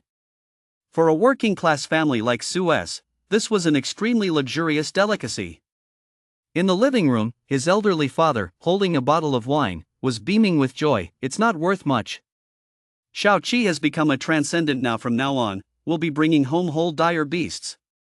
Shao-Chi, wash your hands, dinner's ready. Have a couple of drinks with me tonight." Su was just about to respond when he was interrupted by his younger sister Daodu's startled exclamation. "Su, are you going to an awakening ceremony, or did you get plastic surgery? How am I supposed to live with you looking like that? Dad, tell me he's not your biological son." Su's father shot his daughter a smug glance and said with feigned seriousness, "Nonsense. What's wrong with Shao-Chi being handsome? He has surpassed his father. Otherwise, how would I have won your mom over back then?" Watching this heartwarming scene, Su was thoroughly enjoying himself. He walked over and gave his sister a light tap on the forehead. "You're the one with the weirdest focus. Have you figured out that problem I left for you yet?" The moment she thought of that problem, the chickens and rabbits in a cage puzzle, 15 heads, 52 feet, how many chickens and how many rabbits? Daodu instantly froze. The next second, she burst into a furious shout. "Why is there such a stupid problem? Just storm in there and chop them all up. Wouldn't that make it crystal clear?" Chapter 10, Reflections of the Heavens, Divine Favored. Seeing Daodu get humiliated as usual, the whole family couldn't help but burst into laughter. The dinner that followed unfolded in a joyful atmosphere, ending with Su's father getting drunk and passing out. Although his son's awakening pathway leaned toward the support class, which didn't seem very promising, the neighbors were still murmuring their regrets. But Su's father firmly believed his son could make a name for himself. After all, he was a transcendent. No matter how mediocre he might be. How many transcendents are born in District 9 in a whole year? Slightly tipsy, Su helped clear the tableware and, looking at the cramped living room, decided he needed to find a better living environment for his family as soon as possible. But not right now. Although he still had a reflection crystal and selling it would immediately improve their current living conditions, Su had no intention of exchanging it for money. Or rather, virtually no one would be willing to part with a reflection crystal. Because, without the strength to match it, any prosperity is nothing more than a mirage or a castle in the air. Of course, a transcendent who has successfully undergone awakening isn't limited to using the reflection crystal to activate the mysterious pathway and gain various powers and knowledge. During regular cultivation or advancement, there is also a chance to achieve sudden enlightenment and activate the mysterious pathway. It's just that the probability is so low, negligibly small. Apart from exceptionally gifted prodigies, most transcendents can only rely on the reflection crystal as their sole pathway to rapidly enhance their strength. Using the reflection crystal awakening pathway carries a certain risk of failure, and even after awakening, using the mystic pathway to gain power still carries a significant risk of failure. However, Su wasn't overly concerned. After all, he had successfully activated the mystic pathway with all 8 reflection crystals he'd used previously, which was ample proof of his formidable spiritual prowess. He hoped these 2 reflection crystals would bring him a sufficient boost. Otherwise, his plan to venture into the wilderness to hunt dire beasts might have to be put on hold for a while, which would leave him far behind his peers at the transcendent level. With these thoughts in mind, Su quickly washed up, changed into fresh clothes, and returned directly to his room. He sat cross-legged. He took out one of the reflection crystals and delved into it with his spiritual sense. As a mysterious aura spread, Su once again stepped into the mystical pathway. And this time, the pathway manifested with greater clarity. Even those powerful figures were no longer blurry. Then, Su unhesitatingly poured all of his spiritual sense into that realm. Boom! The heavens and earth trembled. In the depths of his consciousness, it felt as though a window had opened within his body, through which countless beams of divine light streamed directly from the heavens and earth. Then, new knowledge appeared in his mind. Is this still the Apocalypse Bringer-esque skill? Su glanced at his status panel. Name, Su. Pathway, Apocalypse Bringer. Abilities, Slow Healing LV11100, Holy Light Guardian LV10100. Realm, Awakening Level 1. Divine Light Guardian is a defensive ability that casts a protective shield to reduce damage taken. However, judging by the ability's level, it was practically useless. Su didn't lose heart and activated the second mysterious pathway without hesitation. As long as he could obtain an offensive ability, raise the levels of these 2 abilities, or even advance directly to a higher realm, that would be enough. This wasn't just a fantasy. In fact, there was once a holy ruler who, while at the awakening level, used a reflection crystal to leapfrog the controller tier and enter the overlord tier. Setting aside such chosen ones, many have used reflection crystals to boost their strength by several minor tiers. It's safe to say that, aside from other rare treasures, the reflection crystal is the most convenient method for enhancing one's power. With the reflection of the multiverse, anything is possible.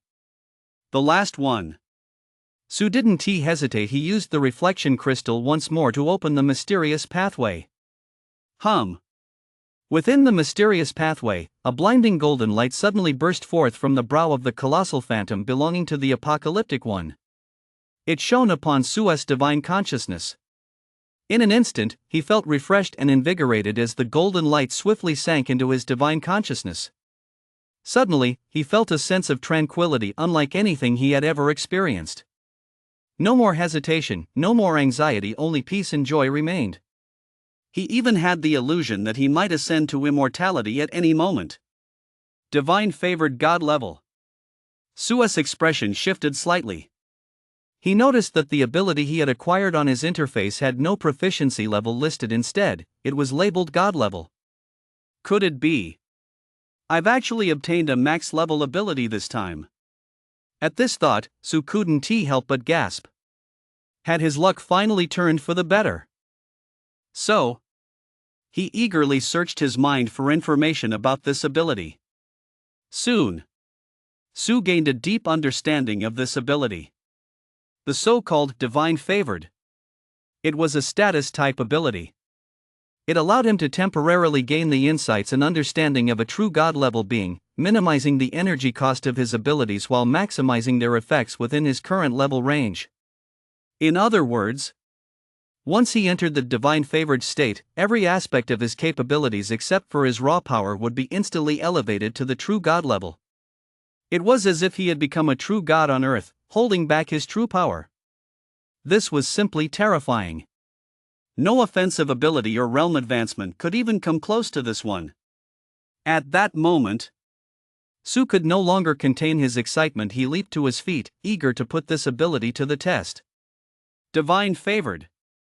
As he activated the ability, his gaze instantly became clear and vacant, as if unfocused, devoid of any joy or sorrow. A faint golden glow seemed to envelop his body.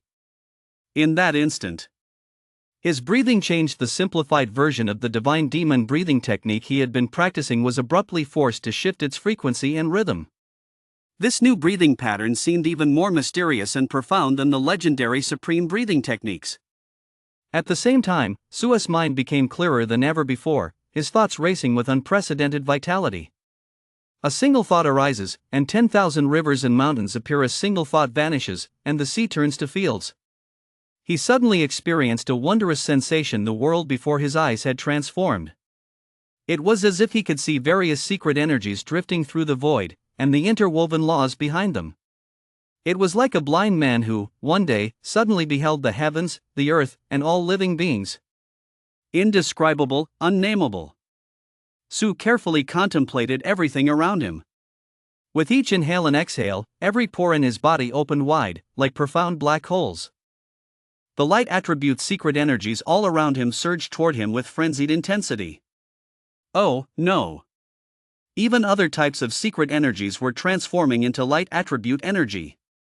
Su felt as though that vast sea of secret energy was pouring into his body as if it were free.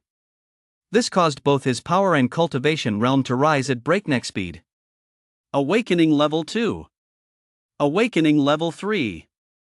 Awakening level 4. Awakening level 5.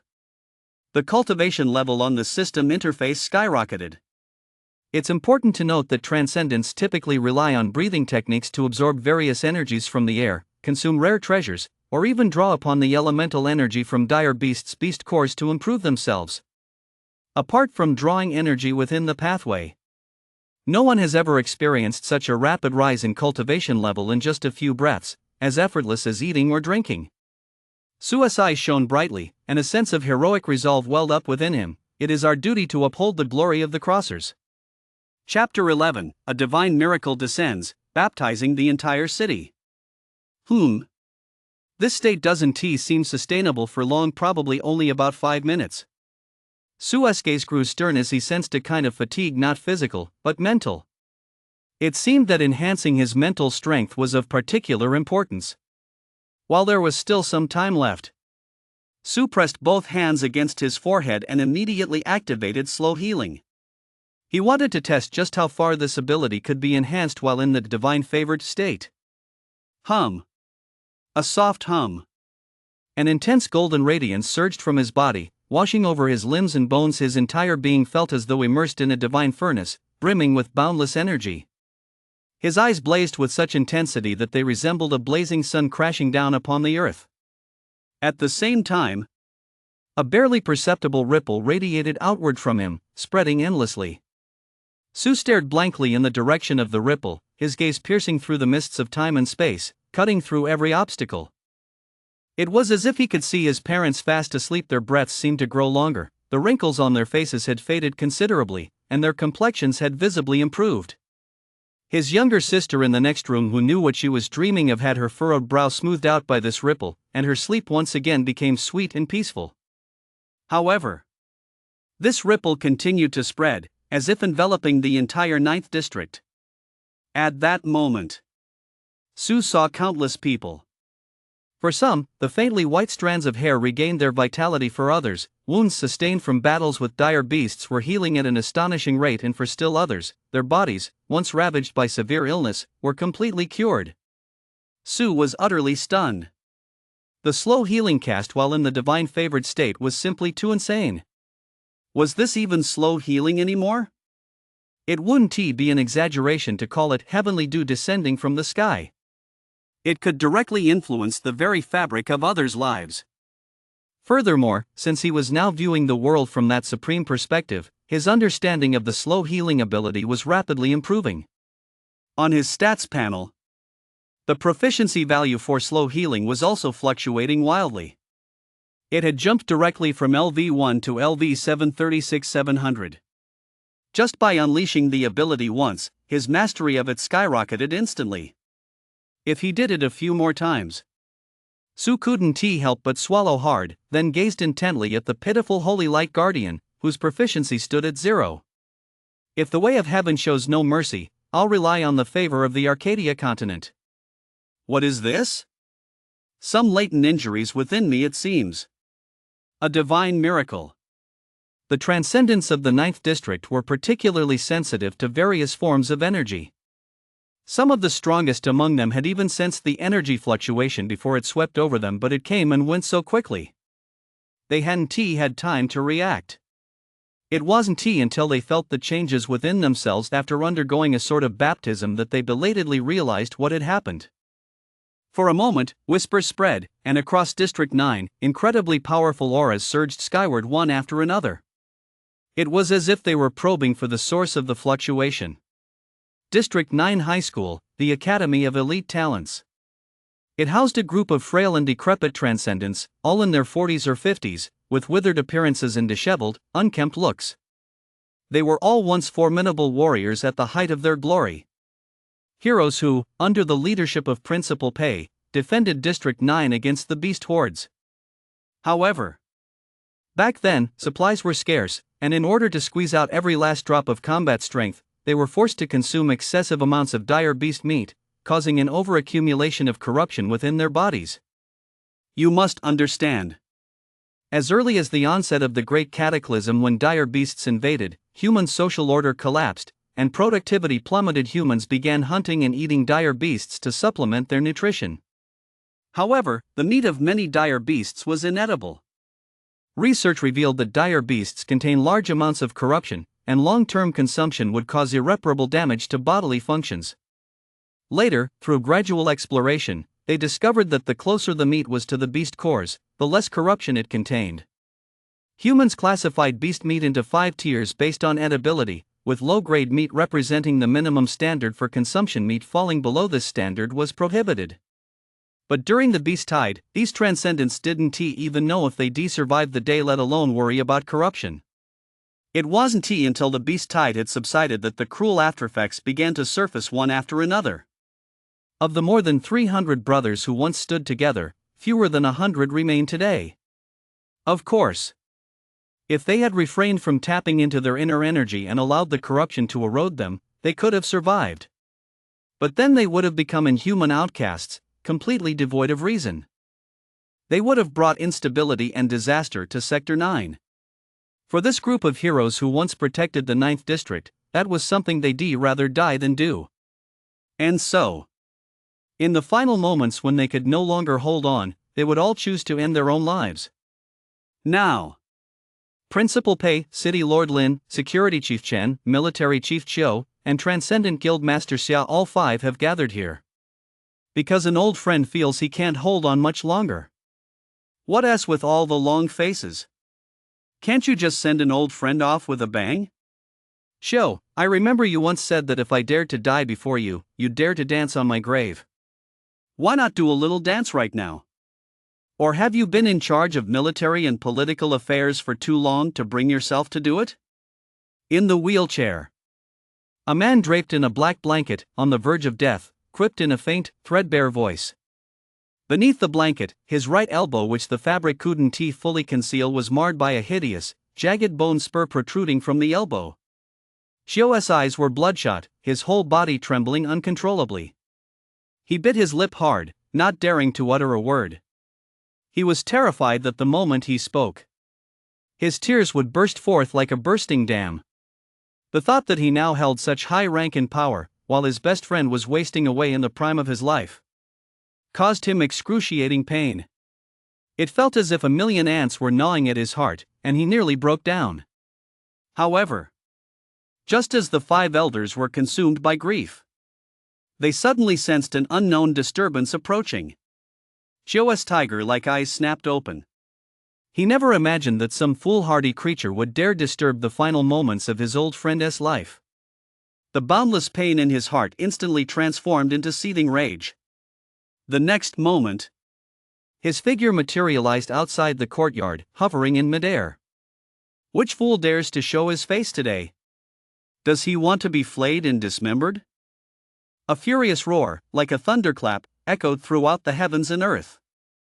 At the same time, Pei and the other four followed closely behind, appearing beside Xiao as they glared intently at the direction from which the fluctuation had originated. At that moment, their eyes blazed with fury, and murderous intent filled their hearts. 5 apostle tier auras soared straight into the sky, firmly guarding the courtyard. The very next second, they sensed with horror that the vast, boundless disturbance was sweeping toward them like a tidal wave. To their shock, it passed right through their bodies without the slightest pause, continuing onward behind them. The 5 of them instantly glared with eyes wide with fury. Fearing their old friend might be overwhelmed by the mysterious fluctuation and unable to hold on to his last breath, they hurried back at breakneck speed. There, they froze in shock. For what met their eyes was their old friend's rosy complexion. Chapter 12, The City in Upheaval, Changes Among the Family.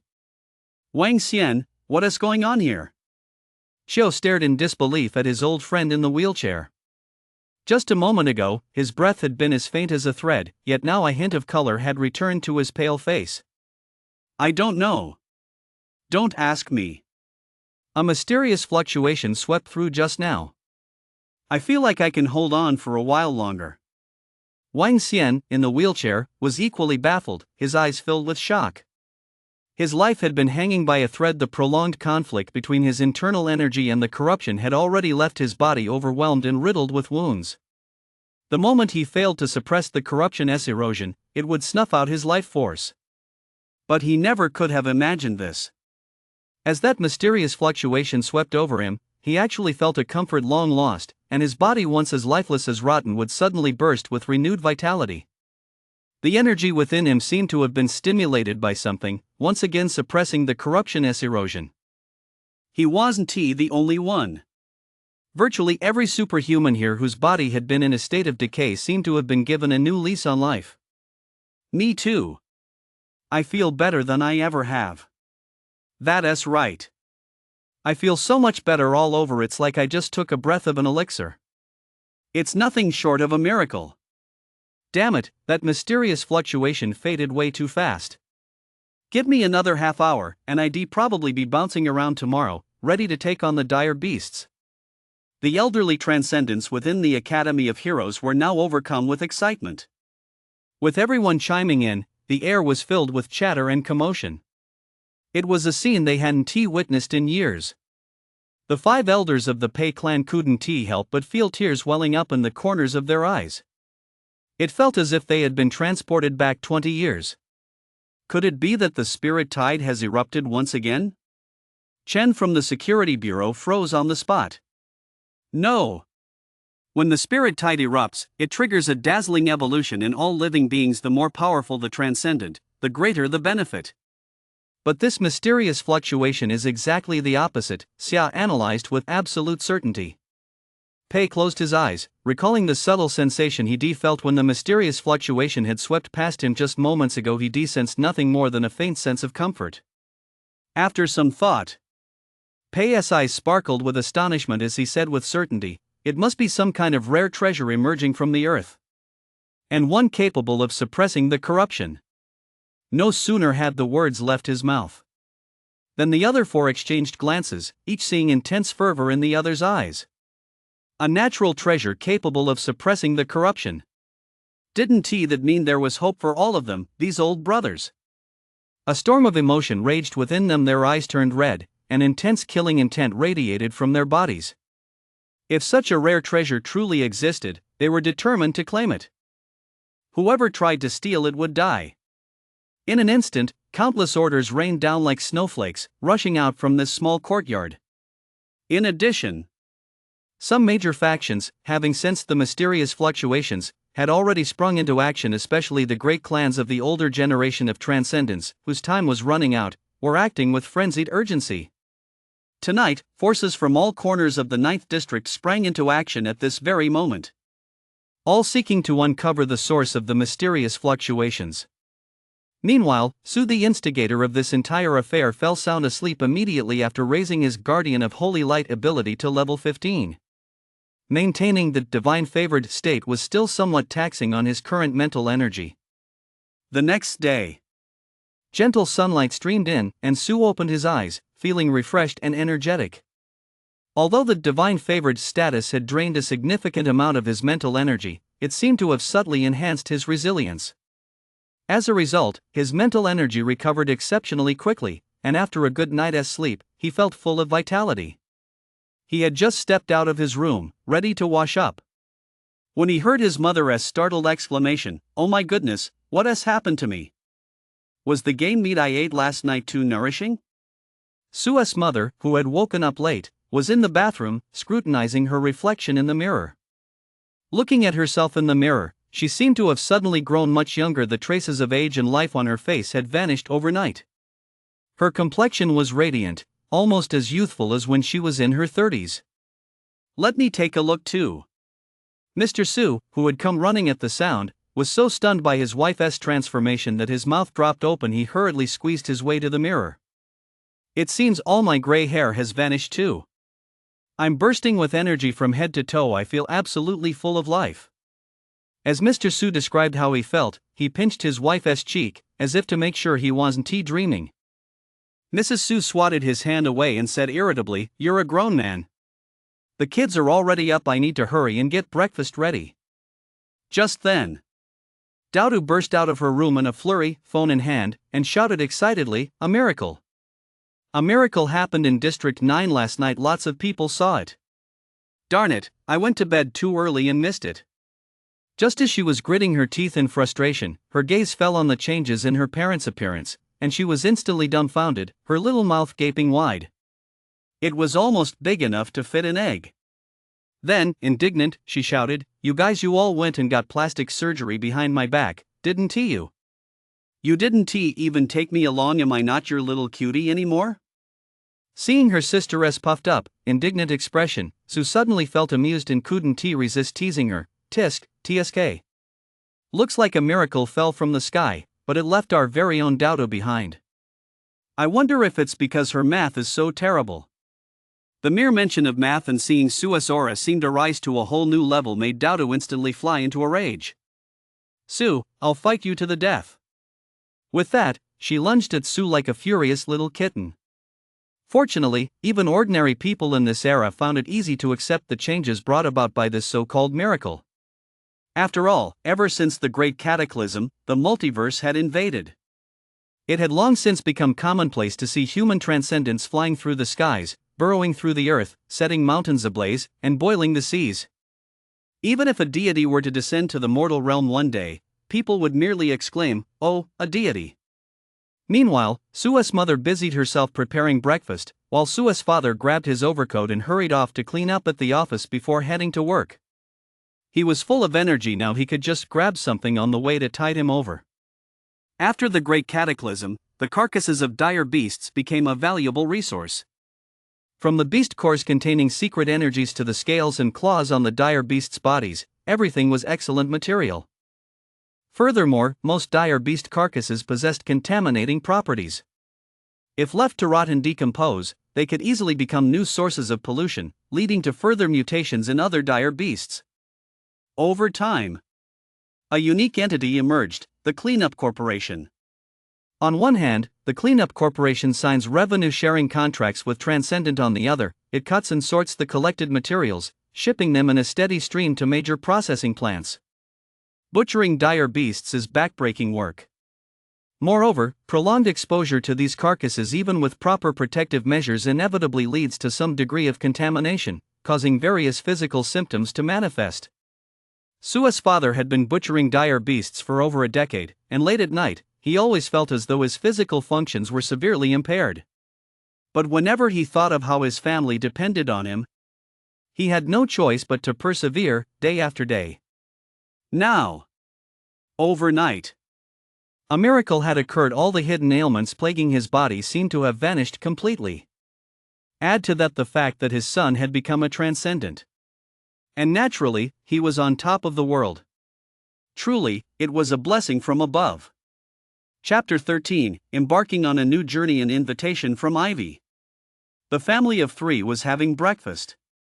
Sue glanced at his younger sister, who was pouting and half-heartedly picking at her rice, and couldn't help but find it amusing. In truth, his sister hadn't remained unchanged. Aside from the profound physical transformation she'd undergone, which would be of immense benefit to her future.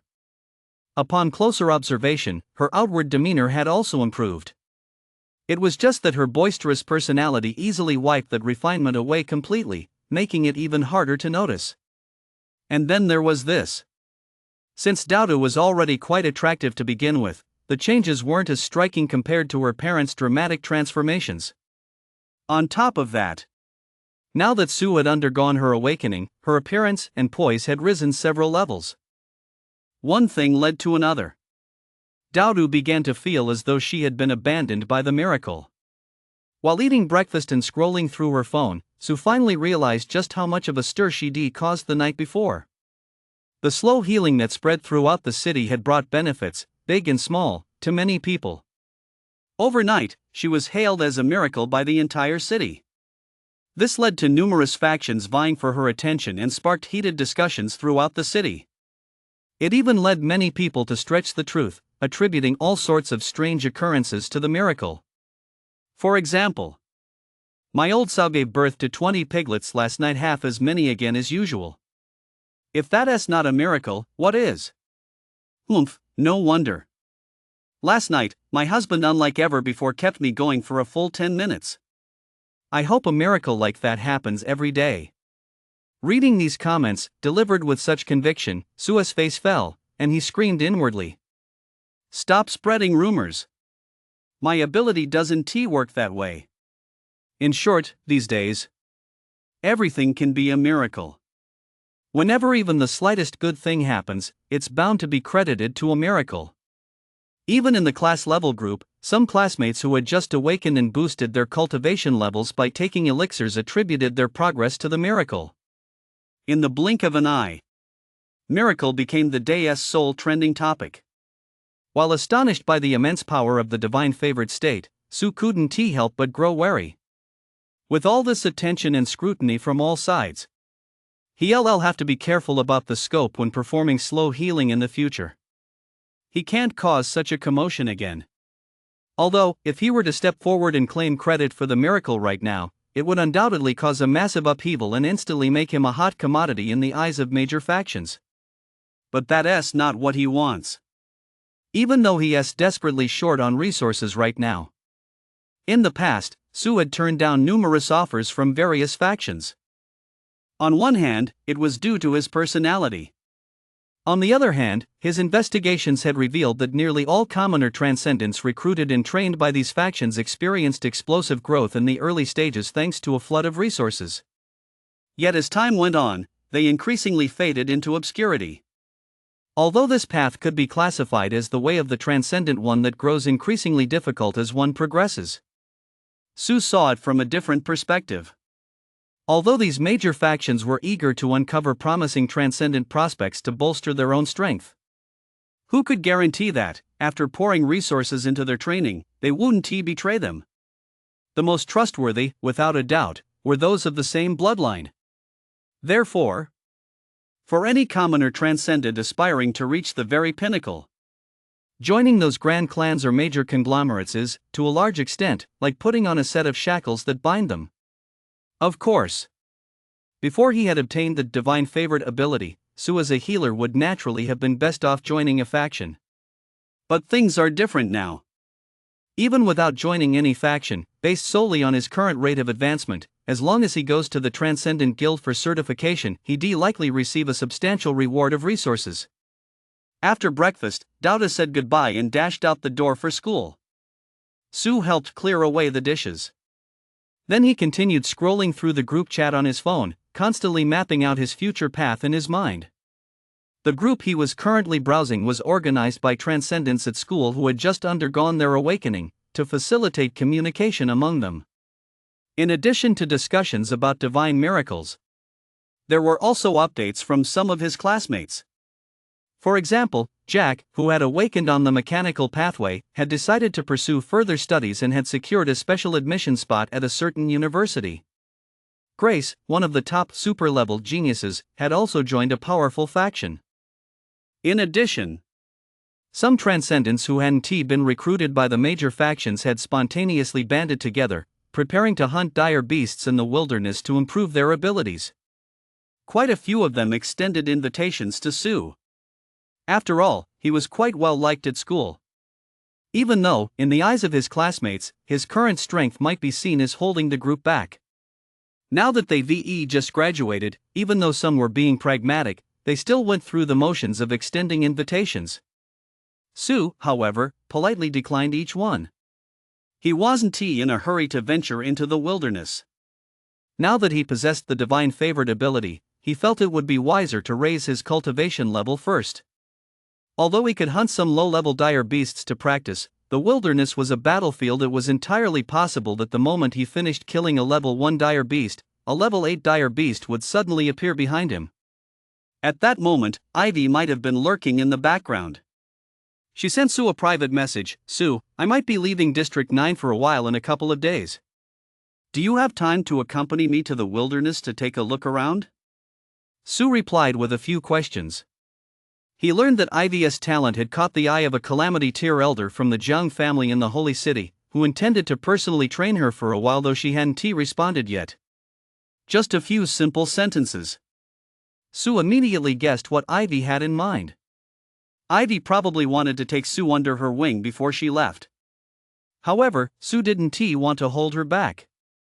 Transcendent cultivation relies largely on personal insight, there isn't yet a proven, effective training pathway. But Calamity tier powerhouses are different. They are beings who surpass even the top combatants in the 9th district. For such a powerhouse, even the slightest guidance could save a low-level transcendent from taking many detours. So, Sue sent a message back, "Oh my, how could I possibly dare to lure the Jiang family's treasure out into the wilderness? I'm afraid we'd be surrounded by countless Jiang family experts before we even left the 9th district. Given how much the Jiang family values Ivy right now. Even if he was exaggerating a bit, the reality wouldn't be too far off. No way. At most, they send experts to protect me in secret. Forget it. If I were to lose the Jiang family's future female sword immortal, I couldn't afford to pay for it. Besides, I don't plan on venturing into the wilderness just yet. I'll focus on raising my cultivation level first and reconsider later. Don't worry about me, just keep training hard. When you come back, take me with you to sweep through the wilderness." "Humph, you're kicking me out, aren't you? You've gotten tired of me after 3 years, haven't you?" "No. Really, I haven't. Then aren't you going to see me off?" Okay, I'll see you off." It's settled then. See you at the Zhongding Jade Banquet Hall in 5 days. Zhongding Yuyanlu? The most famous high-end restaurant in the 9th district. Legend has it that the dishes there are primarily made from dire beast meat, complemented by various rare natural treasures. Not only do they directly improve the physical constitution of ordinary people and prolong their lives, but some high-level dishes are even as effective as certain elixirs, offering immense benefits to transcendent cultivators as well. The only catch is that the prices are outrageously high. TSK. Sue immediately saw right through the girl's little scheme. She was likely using the farewell dinner as an excuse to help him build up his foundational strength. But there was no way Sue was going to let her foot the bill. Under normal circumstances, he'd have no qualms about living off others like this. But since he was seeing Ivy off, it was clearly more appropriate for him to pick up the tab. Fortunately, he could easily afford it. After all, he'd swept up every scholarship the school had to offer over the past 3 years, and now had over $1 million in savings. He'd originally planned to use that money to improve his family's living conditions, but his parents had unanimously opposed the idea. As parents, they naturally wanted to do everything they could to help their child go further. How could they possibly hold their child back during this critical early stage of development? Chapter 14, Rapid Advancement, The Advantage is Mine. After chatting with Ivy, Sue returned to his room and activated the divine favored state to cultivate. In this state, various forms of energy were naturally drawn to him and automatically drew near. In fact, a dense stream of light attribute secret energy directly enveloped him, forming a massive sphere of light.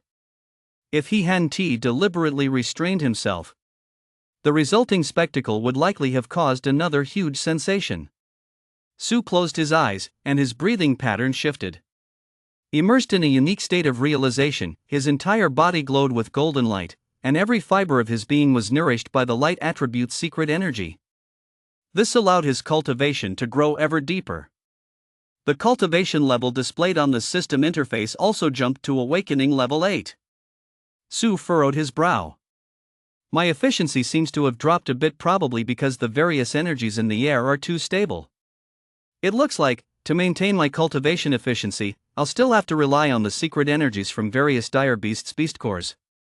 If any other transcendent heard this complaint, they'd definitely be unable to resist smashing his head in. Dude, do you even know how hard it is to advance in cultivation? You've advanced 3 levels in a single day. A full 3 levels. And you're still not satisfied. You have to understand that for an average transcendent, cultivating with beast cores from dire beasts of the same level would take at least 10 days to half a month just to fully absorb the secret energy within them. Even some top-tier geniuses, paired with peerless breathing techniques, couldn't reach such a terrifying level. For 5 days straight, Sue barely set foot outside the house. Apart from spending a few minutes entering the divine favored state to cultivate, the rest of her time was spent helping her mom with chores, chatting, and the like. As for Sue's laid-back attitude, her parents didn't ask too many questions. First, as ordinary people, they didn't know much about transcendent cultivation. Second, Sue had always been very independent since childhood, so there was really no need for them to worry too much. Dodo had even stopped going to class and was pestering Sue at home to explain math to her. If she could, she'd really like to take a chain and tie Sue down at home as her very own private math tutor. But there was no way around it. Thanks to Sue's patient and thorough explanations, those math concepts she'd always struggled with no longer seemed to go in one ear and out the other. She'd finally managed to absorb a little of it. This made Dodo's eyes light up with excitement, and her swelling confidence began to envision a bright future where she'd surpass Sue in math. But some nosy neighbors saw things differently. Noticing Sue's tendency to stay cooped up at home, they all chimed in at once, pulling Sue's mother aside. What is going on with Sue? Was the blow she took on the day of her awakening just too much? Oh, this one do. She is a transcendent, after all. She can't just stay cooped up at home all day long. A relative's child of mine also became a transcendent a few years back. I think he joined a club called Storm. Why don't I put in a good word and have him mentor your Sue? Faced with these remarks, Sue's mother simply smiled and thanked them, ensuring not a single word reached Sue's ears. Having navigated life's ups and downs for so many years, she knew all too well what these neighbors were really like. Back when Xiao-Chi was doing well in school, quite a few neighbors had whispered behind his back that good grades didn't necessarily mean he'd be able to awaken. Now that Xiao-Chi was showing signs of struggling, they were standing on high ground, putting on a show of wanting to lend a helping hand. Don't be fooled by how sincere they sound. If you actually asked them for help, they'd probably just laugh it off and start making excuses. Sue knew nothing of this. Even if he did know, he wouldn't give it a second thought. His 2 lifetimes of experience have long taught him this. People fail to recognize the towering tree until it soars to the clouds. Only then do they acknowledge its height. No matter how much you say or do, until you've achieved corresponding results, you simply can't silence the gossiping masses. Even if he hasn't shown any potential yet, as a transcendent, as long as his ambitions aren't too lofty, plenty of organizations would be willing to recruit him. But after finally making it through this journey, is it really right to be stuck in a 9-to-5 grind? Late at night, all was silent, and the sky had grown dark. Having shaken off the clingy Dodo, Sue had already reached Awakening Level 9. As his cultivation level rose, his training efficiency was dropping at a visible rate. He planned to attempt a push for the controller tier tonight. After seeing Ivy off tomorrow, he planned to head into the wilderness to hunt dire beasts and officially join the ranks of the Transcendents. Su activated his divine favored state. With a single exhale, 2 streams of air, as white as silk ribbons, shot out from his nostrils, extending around his body and outlining a white, ethereal silhouette as if a deity had descended to the mortal realm. If one looked closely, it wasn't too hard to see. The ethereal figure behind her bore a certain resemblance to that saint on the continent of Arad, the one untouched by time, who had always retained the appearance of a youth. She inhaled. The surrounding air currents were drawn back in, and the ethereal figure dissipated, as if nothing had ever happened. Then, the gentle light attributes secret energy surging within her, which had been quiet and still. Suddenly, as if stimulated by some force, began to boil like scalding water. Intense and surging. It was as if it had instantly transformed into a blazing sacred fire, continuously forging Su's body from the inside out. At that moment, Su endured excruciating pain, yet this agony enough to drive anyone mad did not shake his resolve in the slightest. His clear, serene gaze. No fear, no joy. Only endless nothingness. All things vied for existence, evolving fiercely. Until the boundless agony faded, and Su sensed the golden energy within him, a power so overwhelming it inspired despair. Then he knew. Controller tier achieved. Pop. A soft sound, suspended between reality and illusion. The sounds of blooming flowers and chirping insects flooded his ears. Without using his eyes, he seemed able to see everything outside a profound, mysterious connection formed between himself and the heavens and earth. This was different from when he had released his slow healing ability while in the divine favored state. Back then, he had perceived everything through the mysterious ripples spreading from the slow healing energy. But now, he had truly and tangibly mastered this ability to perceive. Controller tier, aside from achieving a leap in the level of life, it means mastering the manipulation of energy to the point of doing as one pleases. Now, the energy all around me serves as my eyes. Su quickly reached this conclusion.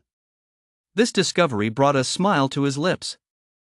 Next, he raised his hand slightly, and a long sword radiating golden light materialized in his grasp.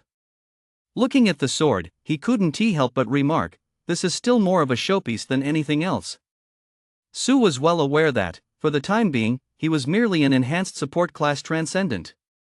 Even though he could now manipulate energy at will, he still lacked true offensive capabilities. Don't be fooled by the imposing appearance of this golden energy sword. In reality, it's just a bluff. Using it to launch an attack would likely have about the same effect as directly smashing someone with a black powder cannonball. Mastering true offensive capabilities would be like equipping that black powder cannonball with a dedicated cannon, allowing it to unleash its explosive power to the fullest. There are 2 conventional ways to acquire offensive capabilities. One is through a reflection crystal, gaining insight within the mystic pathway. This method has its drawbacks. There is no choice involved, it all comes down to luck. If you're unlucky, you might spend several reflection crystals without ever comprehending a truly powerful offensive technique. The benefits, however, are obvious. You don't have to start from scratch. The mystic pathway imparts the knowledge directly. The other method is to purchase offensive manuals. Whether they're cultivation manuals or offensive manuals, many transcendents sell them for resources after obtaining them through the mystic pathway. Of course, generally, what is available for sale tends to be of limited use and doesn't involve core pathways. Furthermore, only powerful transcendents are capable of replicating the abilities they've acquired in the form of manuals. Ordinary transcendents lack a thorough enough understanding of their own abilities. For example, just because you have a beautiful singing voice doesn't mean you can become a music professor who teaches others how to sing. Su is an exception. Possessing the divine favored ability, his understanding of pathway abilities has reached a level beyond the reach of ordinary people. In short, when facing dire beasts, he possesses sufficient self-defense capabilities and is no longer that trembling, timid newbie. As for offensive capabilities, he wasn't in a rush. After all, He had been awakened for less than a week and had already reached the controller tier, something other transcendents wouldn't even dare to dream of. In short, the advantage was on his side. Chapter 15, The Dire Beast's Crisis, Guardian of the Holy Light. The next day was a day off. Su said a quick goodbye to his parents and headed straight out the door. He was rushing to meet Ivy's invitation to see her off. Su's parents didn't ask too many questions after all, their son was an adult now. Ever since their physical condition had improved, they had more energy to handle their work, so their lives had become a bit more relaxed. Along the way, in the outer city, all manner of transcendents could be seen almost everywhere, travel worn and exuding a fierce aura. As the city closest to the wilderness, the 9th District had no shortage of transcendent squads risking their lives to make a living out there. Some were hired by cleanup companies, while others were makeshift teams thrown together on the fly.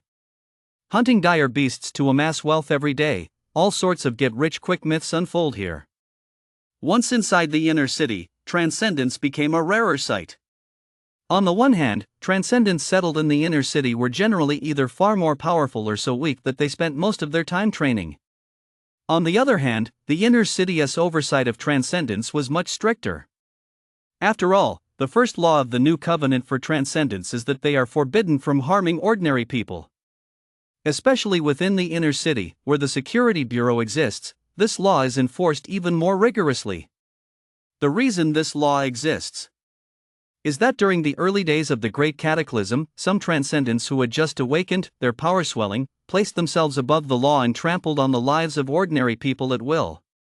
With dire beasts lurking outside and transcendents running amok within, ordinary people were caught between internal and external threats, living in dire straits and living in constant fear. Social order came to a sudden standstill. At that point, some powerful transcendents stepped forward and established various agreements to impose restrictions.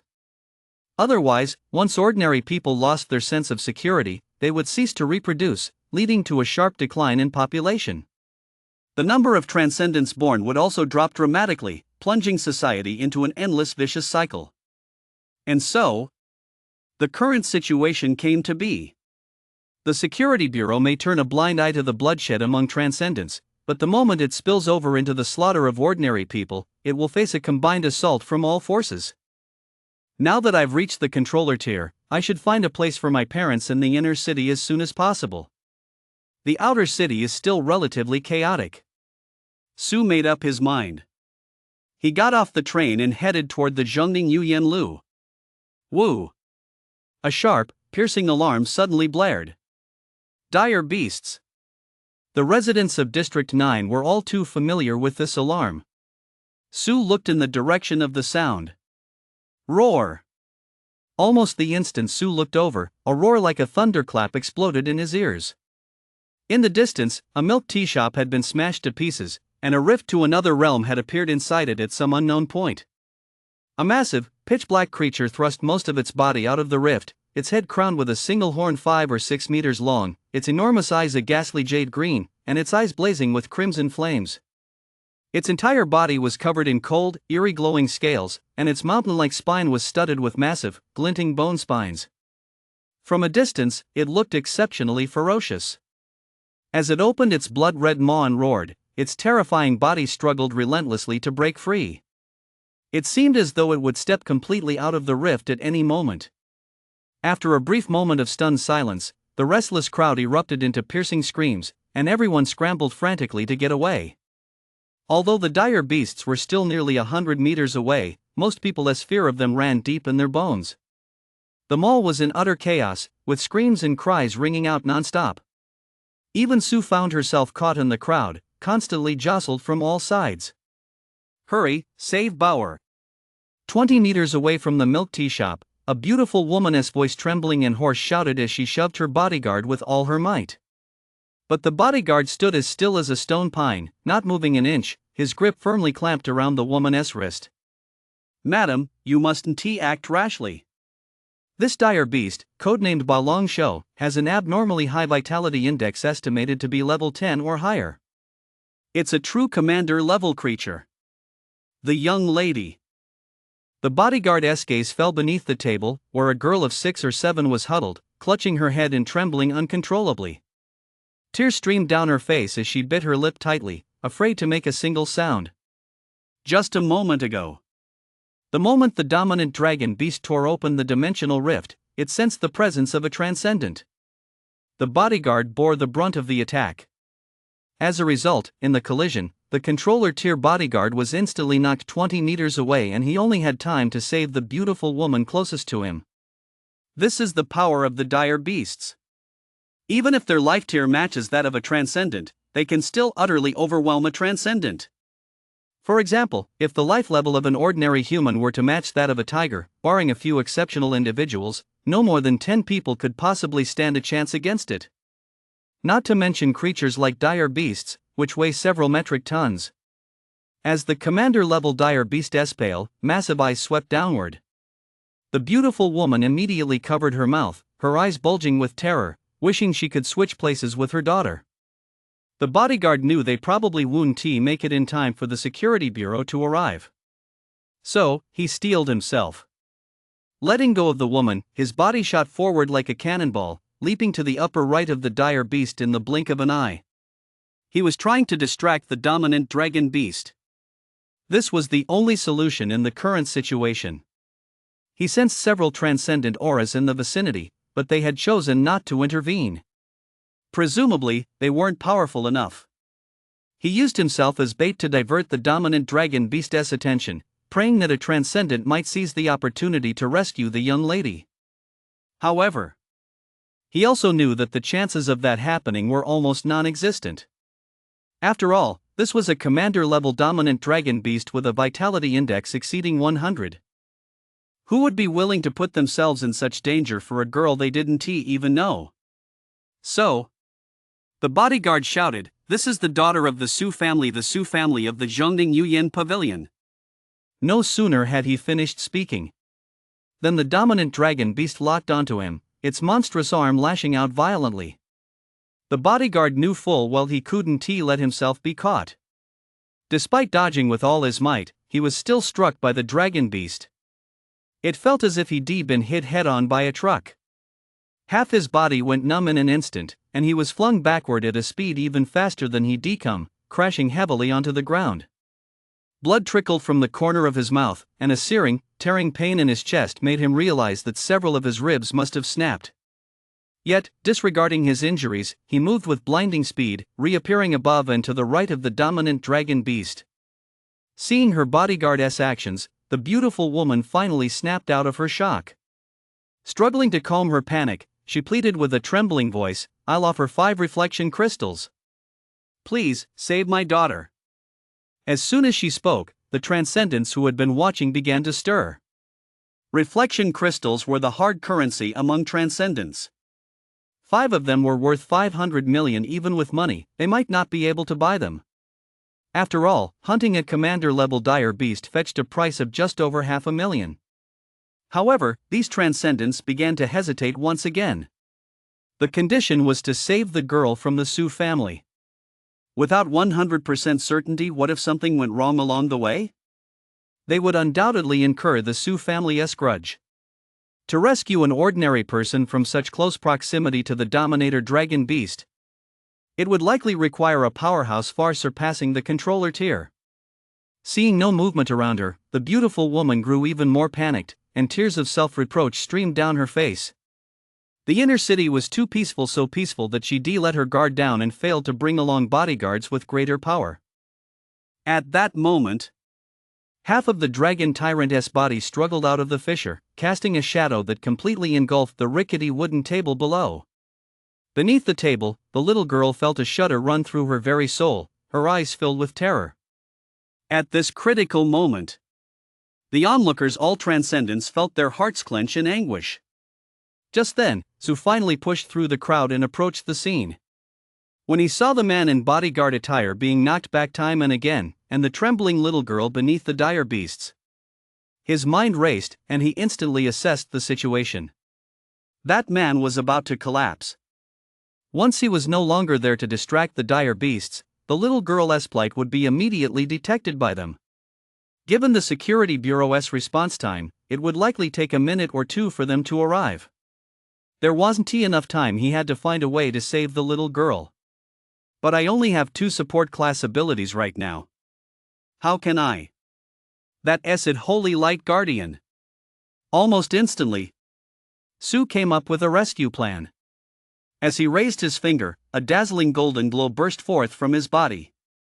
Immediately, a pure white, nearly transparent protective shield materialized around the little girl. It radiated holiness and serenity. Chapter 16, Successful Rescue, Identity Revealed.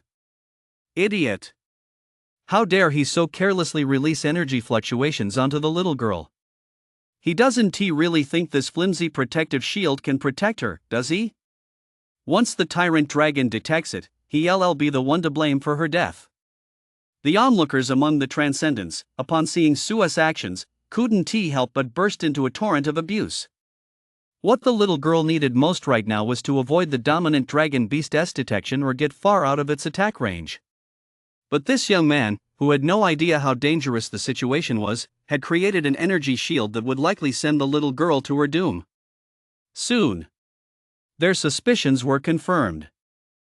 After the tyrant dragon once again knocked the bodyguard away, it sensed the energy fluctuations beneath it. Instantly, it lowered its massive head. The next moment, the wooden table was smashed to pieces, reduced to dust.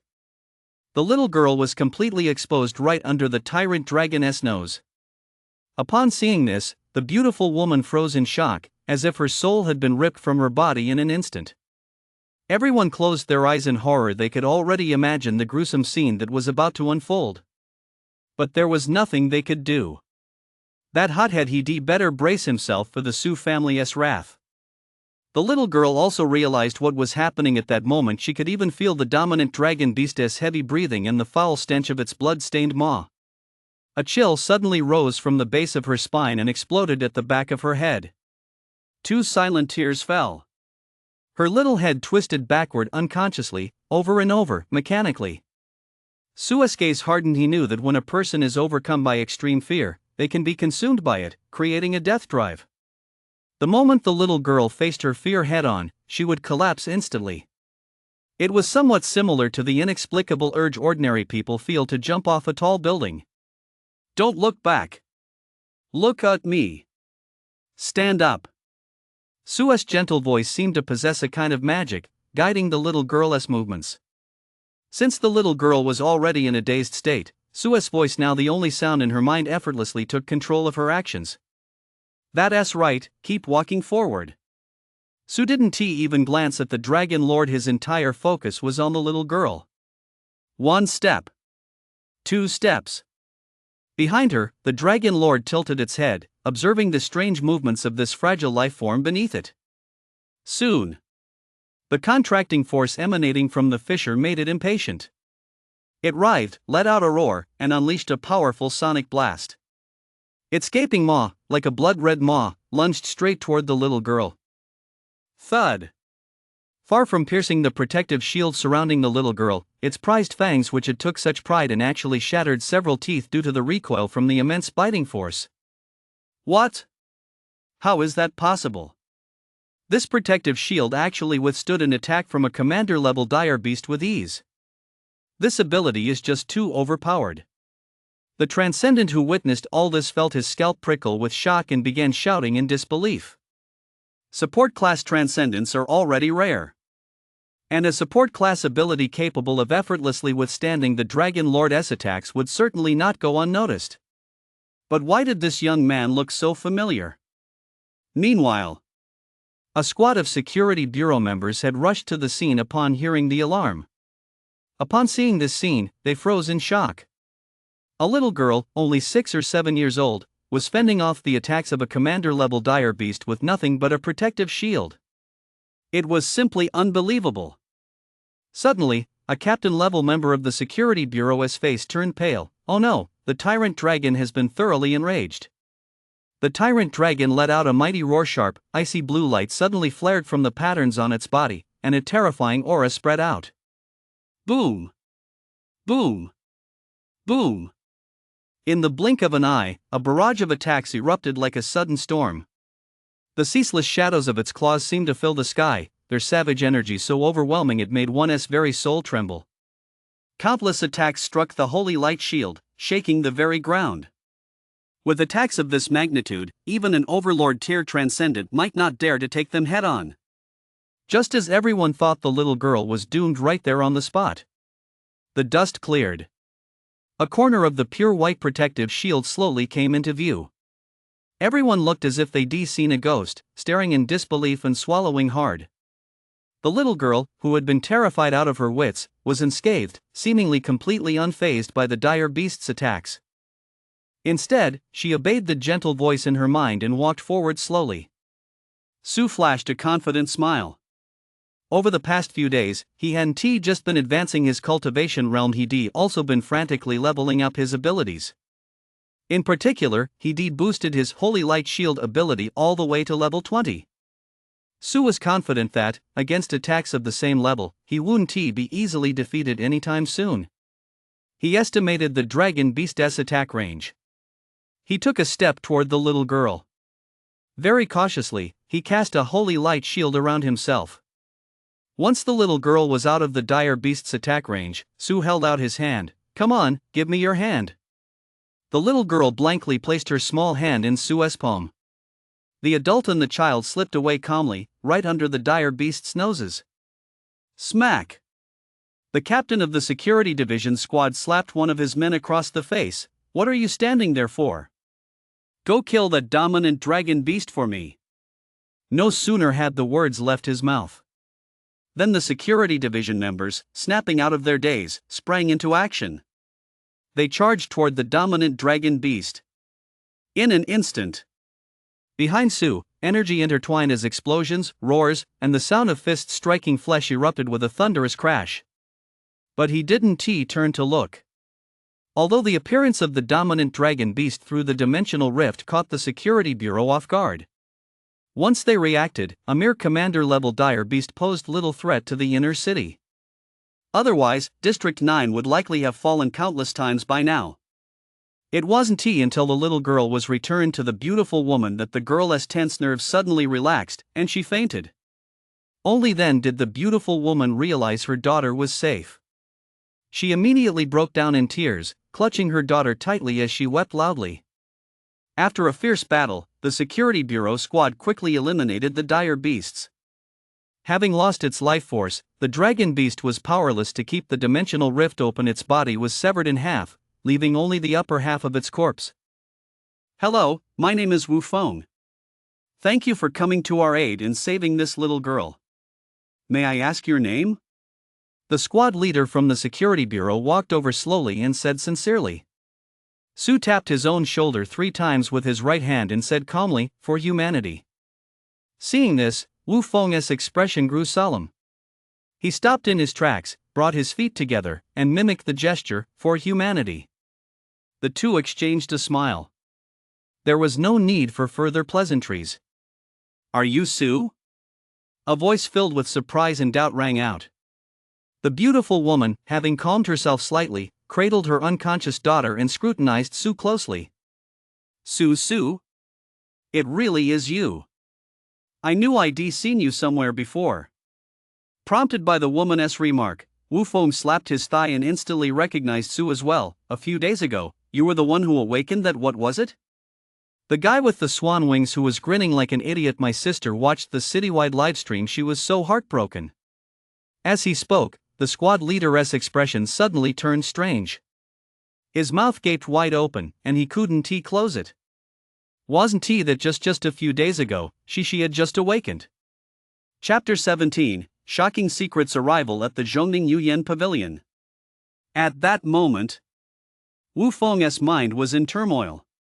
A person who had just awakened and whose initial assessment placed her at a mere awakening level 1 had actually saved someone from the jaws of a commander-level dire beast. It was utterly inconceivable. For a brief moment, he even suspected that Su had already reached the controller tier. But upon further reflection, he realized it made no sense at all. His initial evaluation score was too low, proving his spiritual aptitude was lacking. With such low spiritual aptitude, how could he possibly, in just a few short days, leap 9 minor tiers in one fell swoop from awakening level 1 to the controller tier? Wu Feng was dumbfounded. The beautiful woman was also stunned. The reason she recognized Su was because her husband Su Zhiqing, the second in command of the Su family, had been mentioning Su's name frequently for some time. He seemed to hold this young man in very high regard. Therefore, during the live broadcast of the awakening ceremony, she had paid extra attention to Su. Especially when Su revealed his angelic wings, her daughter had been shouting things like, "This older brother is so handsome, so handsome." She had even scolded her daughter, saying that being a transcendent depended on true strength, otherwise, it was all flash and no substance. She never expected it. The young man she had once dismissed as all show had now become her savior. Her face flushed with embarrassment. Su, for his part, hadn't expected to be recognized so quickly. It seemed his fame was quite widespread. However, this fame didn't seem to be a particularly good reputation. Fortunately, Su had no intention of lying low and biding his time if he was exposed, so be it didn't really matter. After all, he could attribute everything to the mysterious pathway.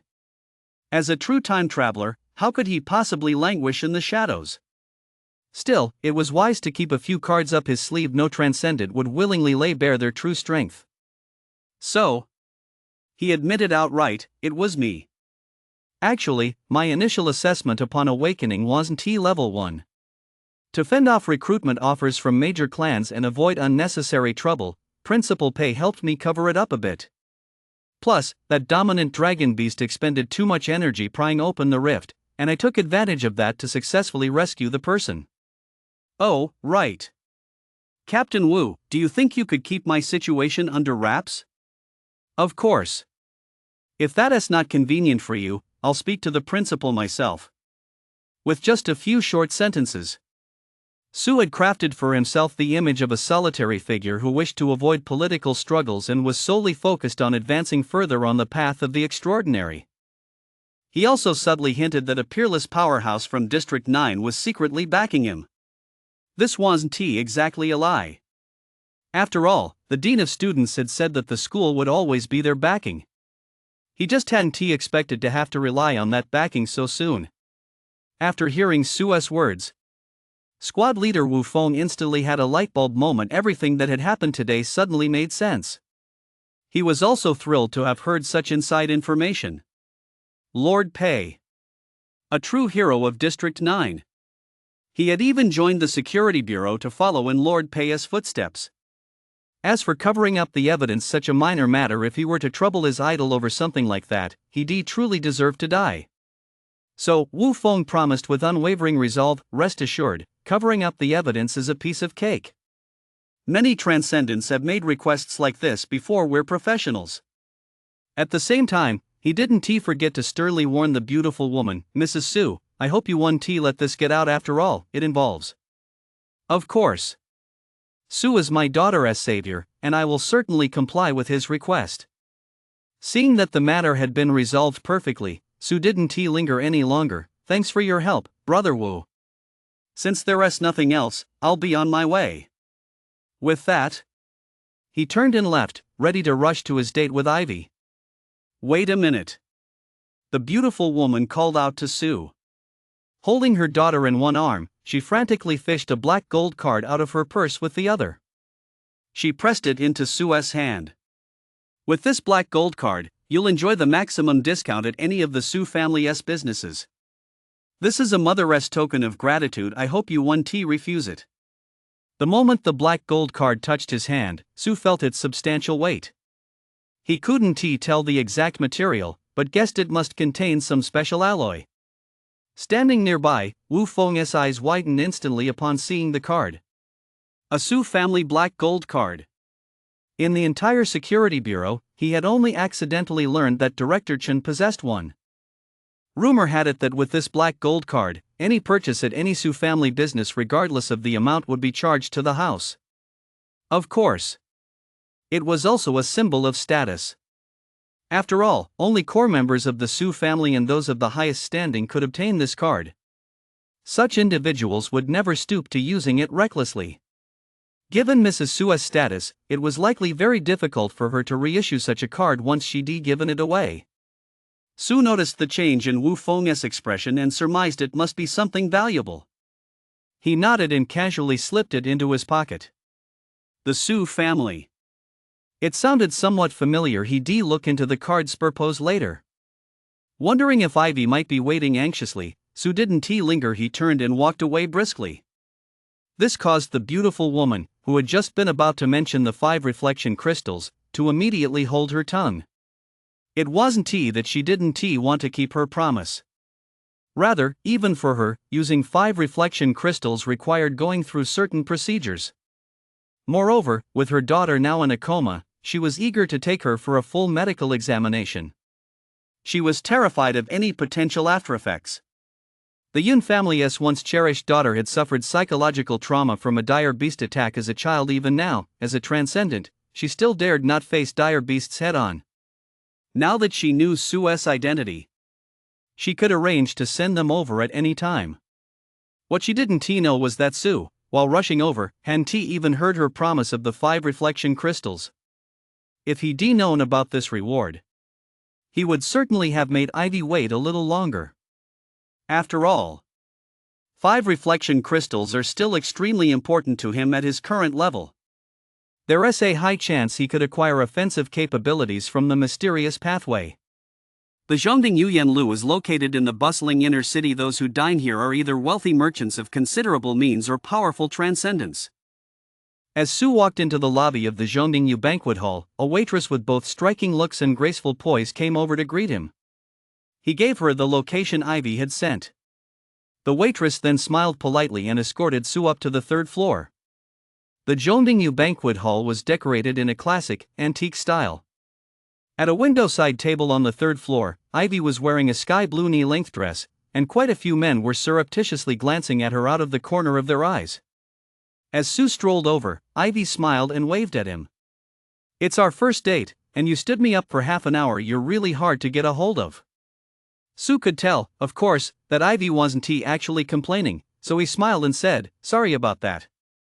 I ran into a commander-level dire beast on the way and just had to take it out. That held me up a bit." As soon as he finished speaking, not far away, a portly middle-aged man spit out the food he was eating, and his female companion hurried to wipe his mouth. The portly middle-aged man had been struck by Ivy's stunning beauty the moment he first saw her. If he hadn't been with his companion, he would definitely have gone over to strike up a conversation. He noticed that Ivy had been sitting there for quite a while, seemingly waiting for someone. This made him even more curious to know who could possibly be worth such a beautiful woman's weight. But he never expected it. The one who showed up was a pretty boy with shabby clothes, a baby-faced mouth full of nothing but bragging. He couldn't accept it at all. He said sourly to his female companion, "Girls these days are so shallow, all they care about is looks. They'll regret it sooner or later." Chapter 18, A Feast for the Eyes, The Black Gold Card Controversy. The woman beside him looked at Su's handsome features and, comparing him to her own portly, sleazy man, was so jealous she felt like she was going crazy. "If I had money, I'd find someone like that too." But she didn't dare say it out loud. Instead, she replied in a sarcastic tone, "Yeah, once she gets a taste of reality, she'll realize how important a man's inner qualities are." Su heard every single one of these snide remarks.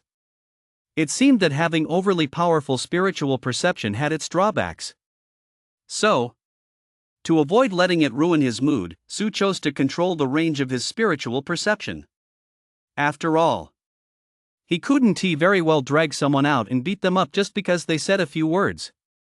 A time traveler still needs to maintain basic decorum. "Oh, so that means our brilliant Su will soon be taking me on adventures across the wilderness, huh? So. I figure by the time you've finished your training and come back, I'll be able to treat you to a feast of king-level dire beasts." "Alright, I'll be waiting for you." The two shared a smile. They knew each other so well that this kind of conversation was nothing out of the ordinary. Ivy smiled brightly.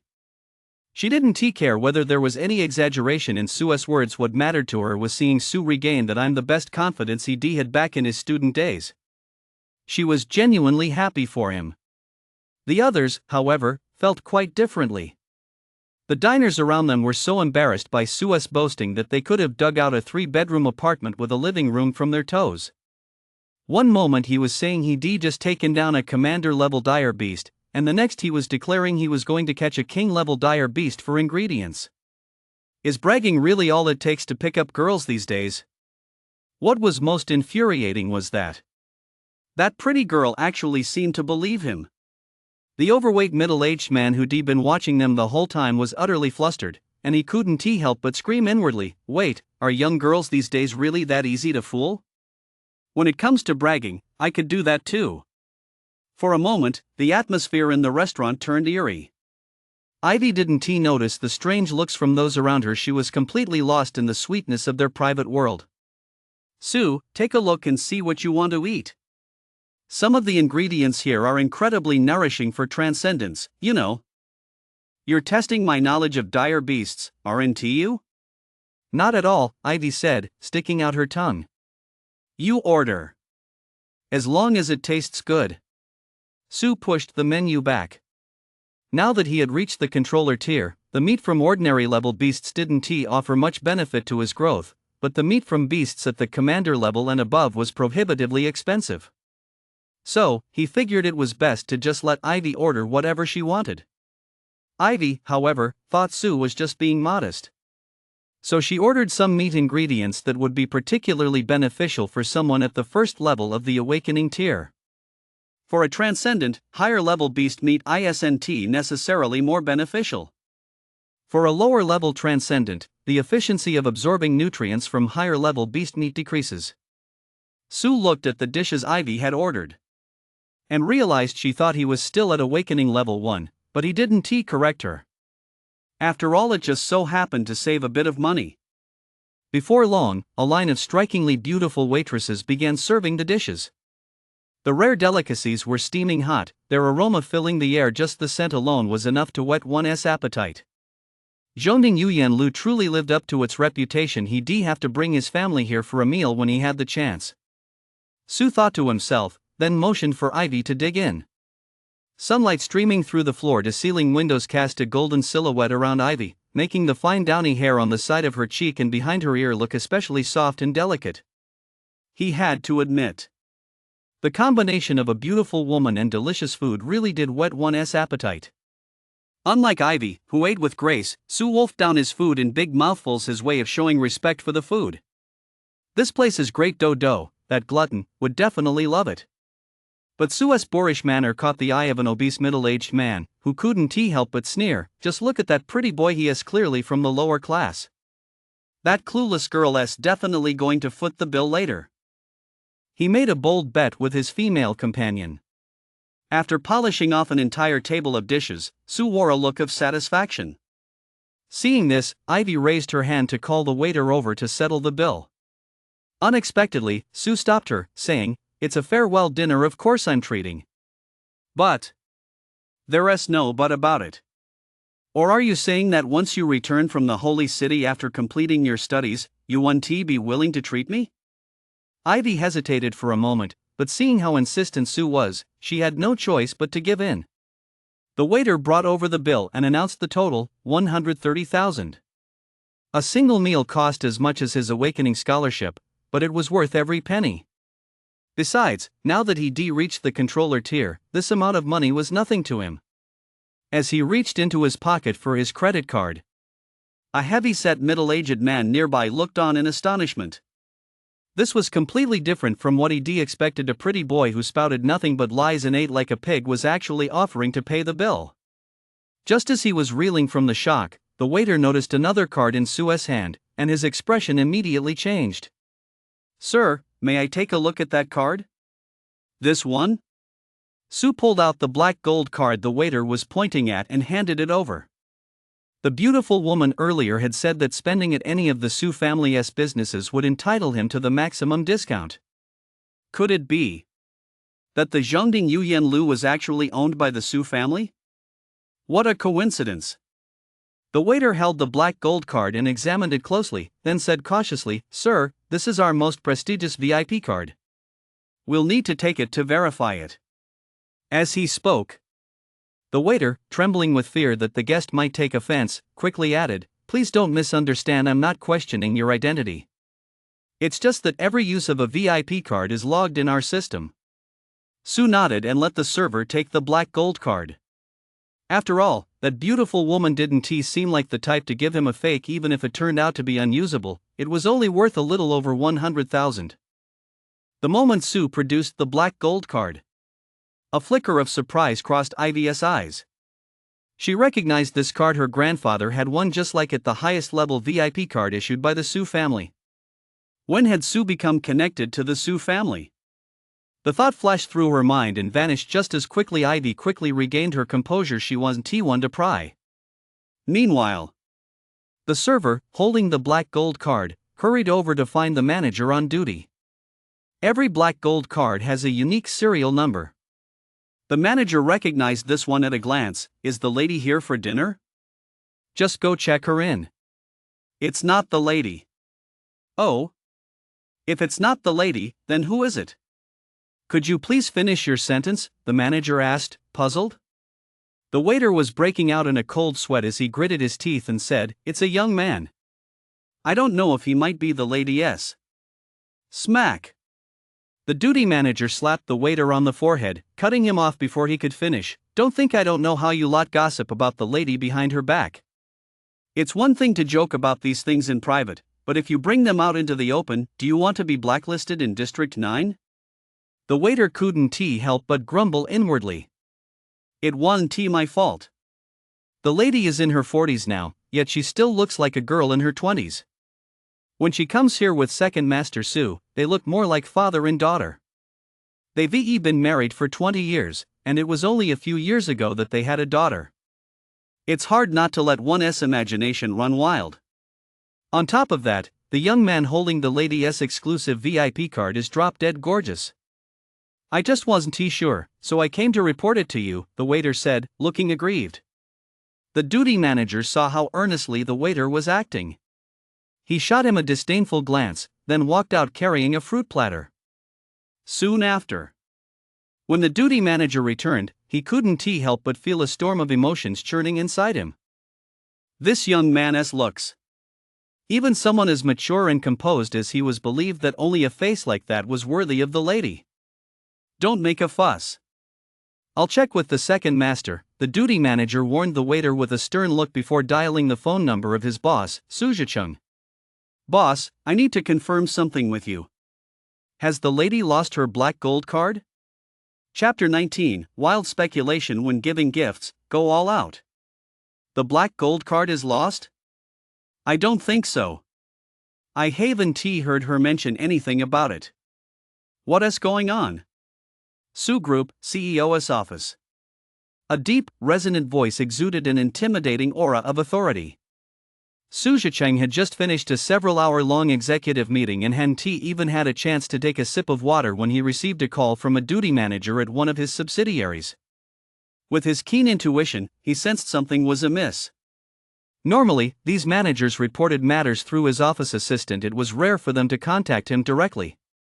"It's like this: a moment ago, the First Lady's exclusive card was used for a purchase at the restaurant. I looked into it and discovered that it wasn't the First Lady dining there. The black gold card was in the possession of a young man I don't recognize."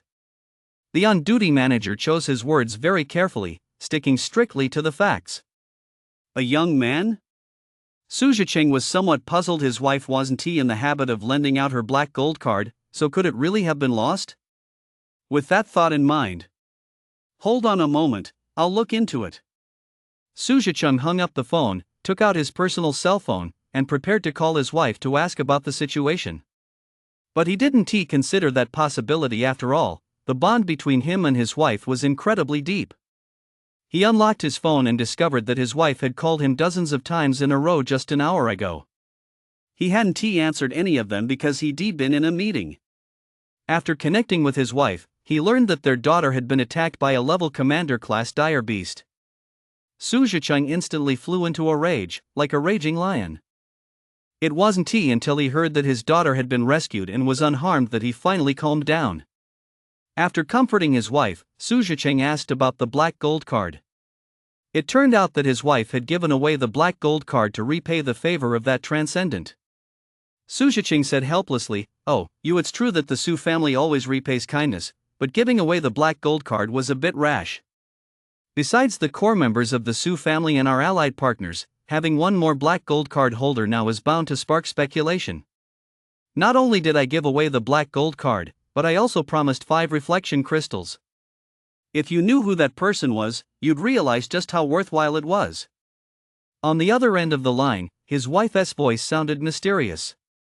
This instantly piqued Su Zhiqing's interest. "Who is it?" "I promised I wouldn't reveal anything about him lightly." "Not even to me?" "If you're capable, go find out for yourself." Instantly, Su Zhiqing's curiosity was piqued, and he hurriedly asked the duty manager at Zhongding Yuyanlu to send him a photo of the young man who had dined there. When the surveillance photo arrived, Su Zhiqing saw a familiar face in the picture, and his heart was instantly thrown into turmoil, his eyes filled with disbelief. How could it be him? That's right, it was Su, the one Su Zhiqing had always held in high regard. Back when Su had first begun to make a name for himself during his college days, Su Zhiqing had extended an olive branch to him. Later, at the awakening ceremony, seeing just how poor Su's awakening abilities were, he had reluctantly decided to give up on him. He never expected it. It had only been a few days, and Su had actually saved his daughter from the clutches of a commander-level dire beast. In an instant, combined with his wife's vague remarks, all sorts of possibilities kept flashing through Su Zhiqing's mind. Finally, his gaze settled on a figure in his mind's eye. Pei. I see. So this is how she's got all the conglomerates dancing to her tune. Su Zhiqing narrowed his eyes, as if he'd suddenly figured it all out. "Someone, pull up 5 reflection crystals for me immediately." Su Zhiqing sprang to his feet, intending to go in person to thank this benefactor and, while he was at it, build some connections. But just as he reached the office door, he stopped in his tracks. At the moment, Su Zhiqing wasn't sure about some of Pei and Su's actions. Perhaps they were trying to conceal their talent.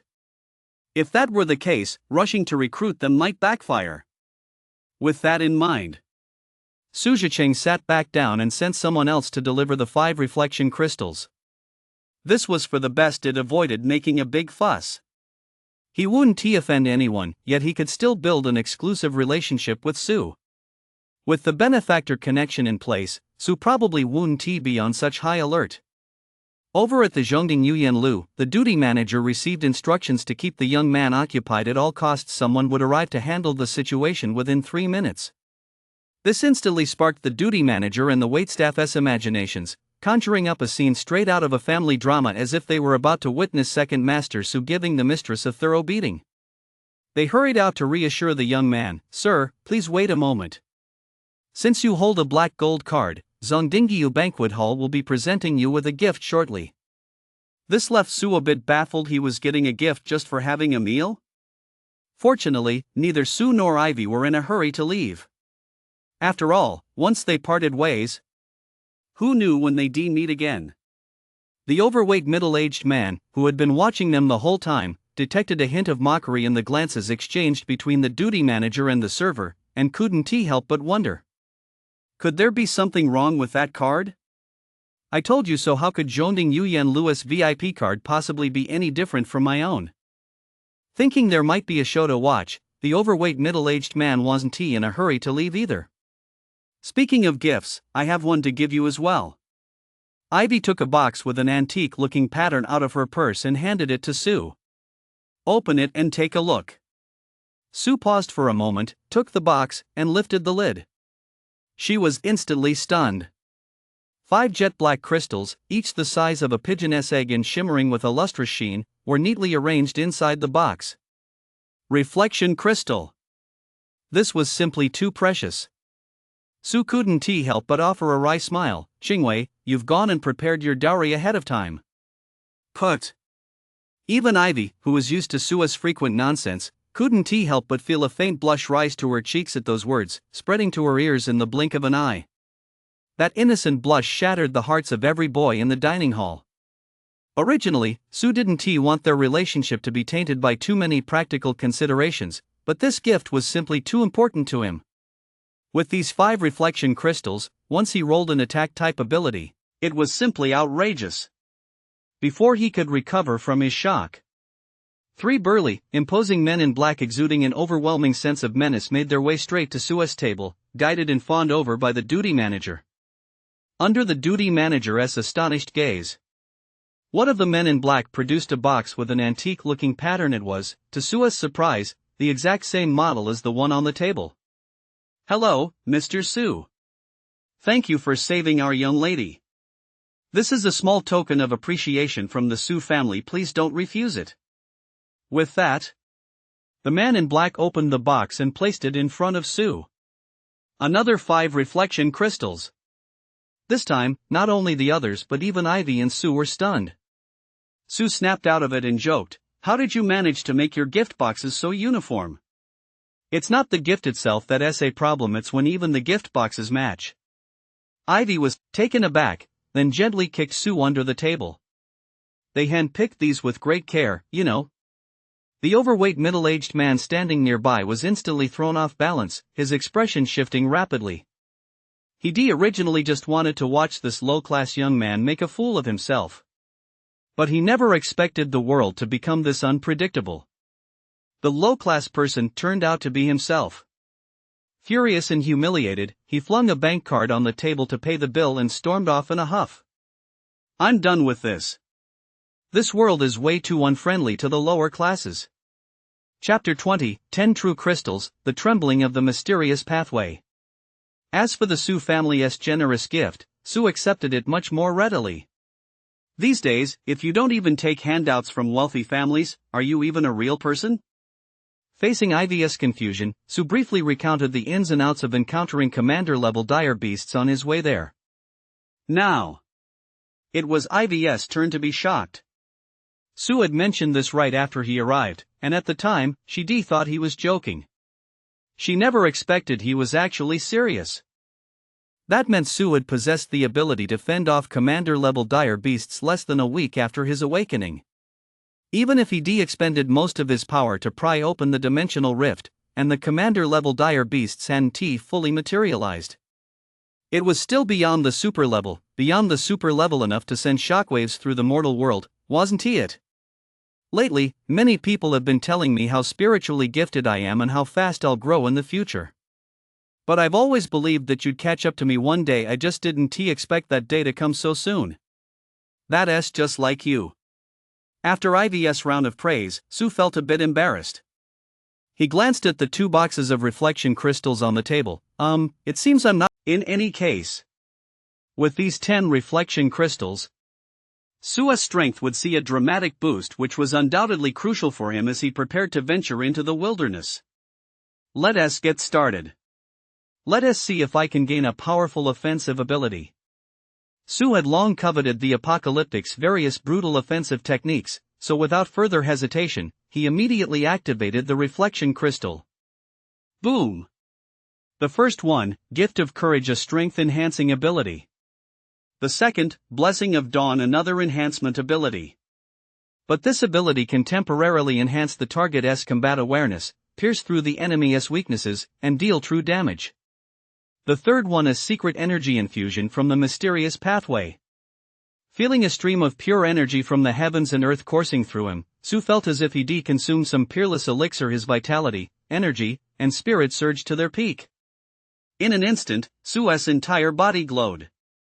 Light attribute secret energy surged forth, making his bones and muscles incredibly translucent as he used this energy to push toward the next minor realm. Ever since entering the controller tier, Su had clearly felt his cultivation progress slow significantly. Now, this pure energy from the mysterious pathway allowed him to once again experience the sensation of his cultivation progress skyrocketing. Level 11 controller tier. Su's aura shone brilliantly.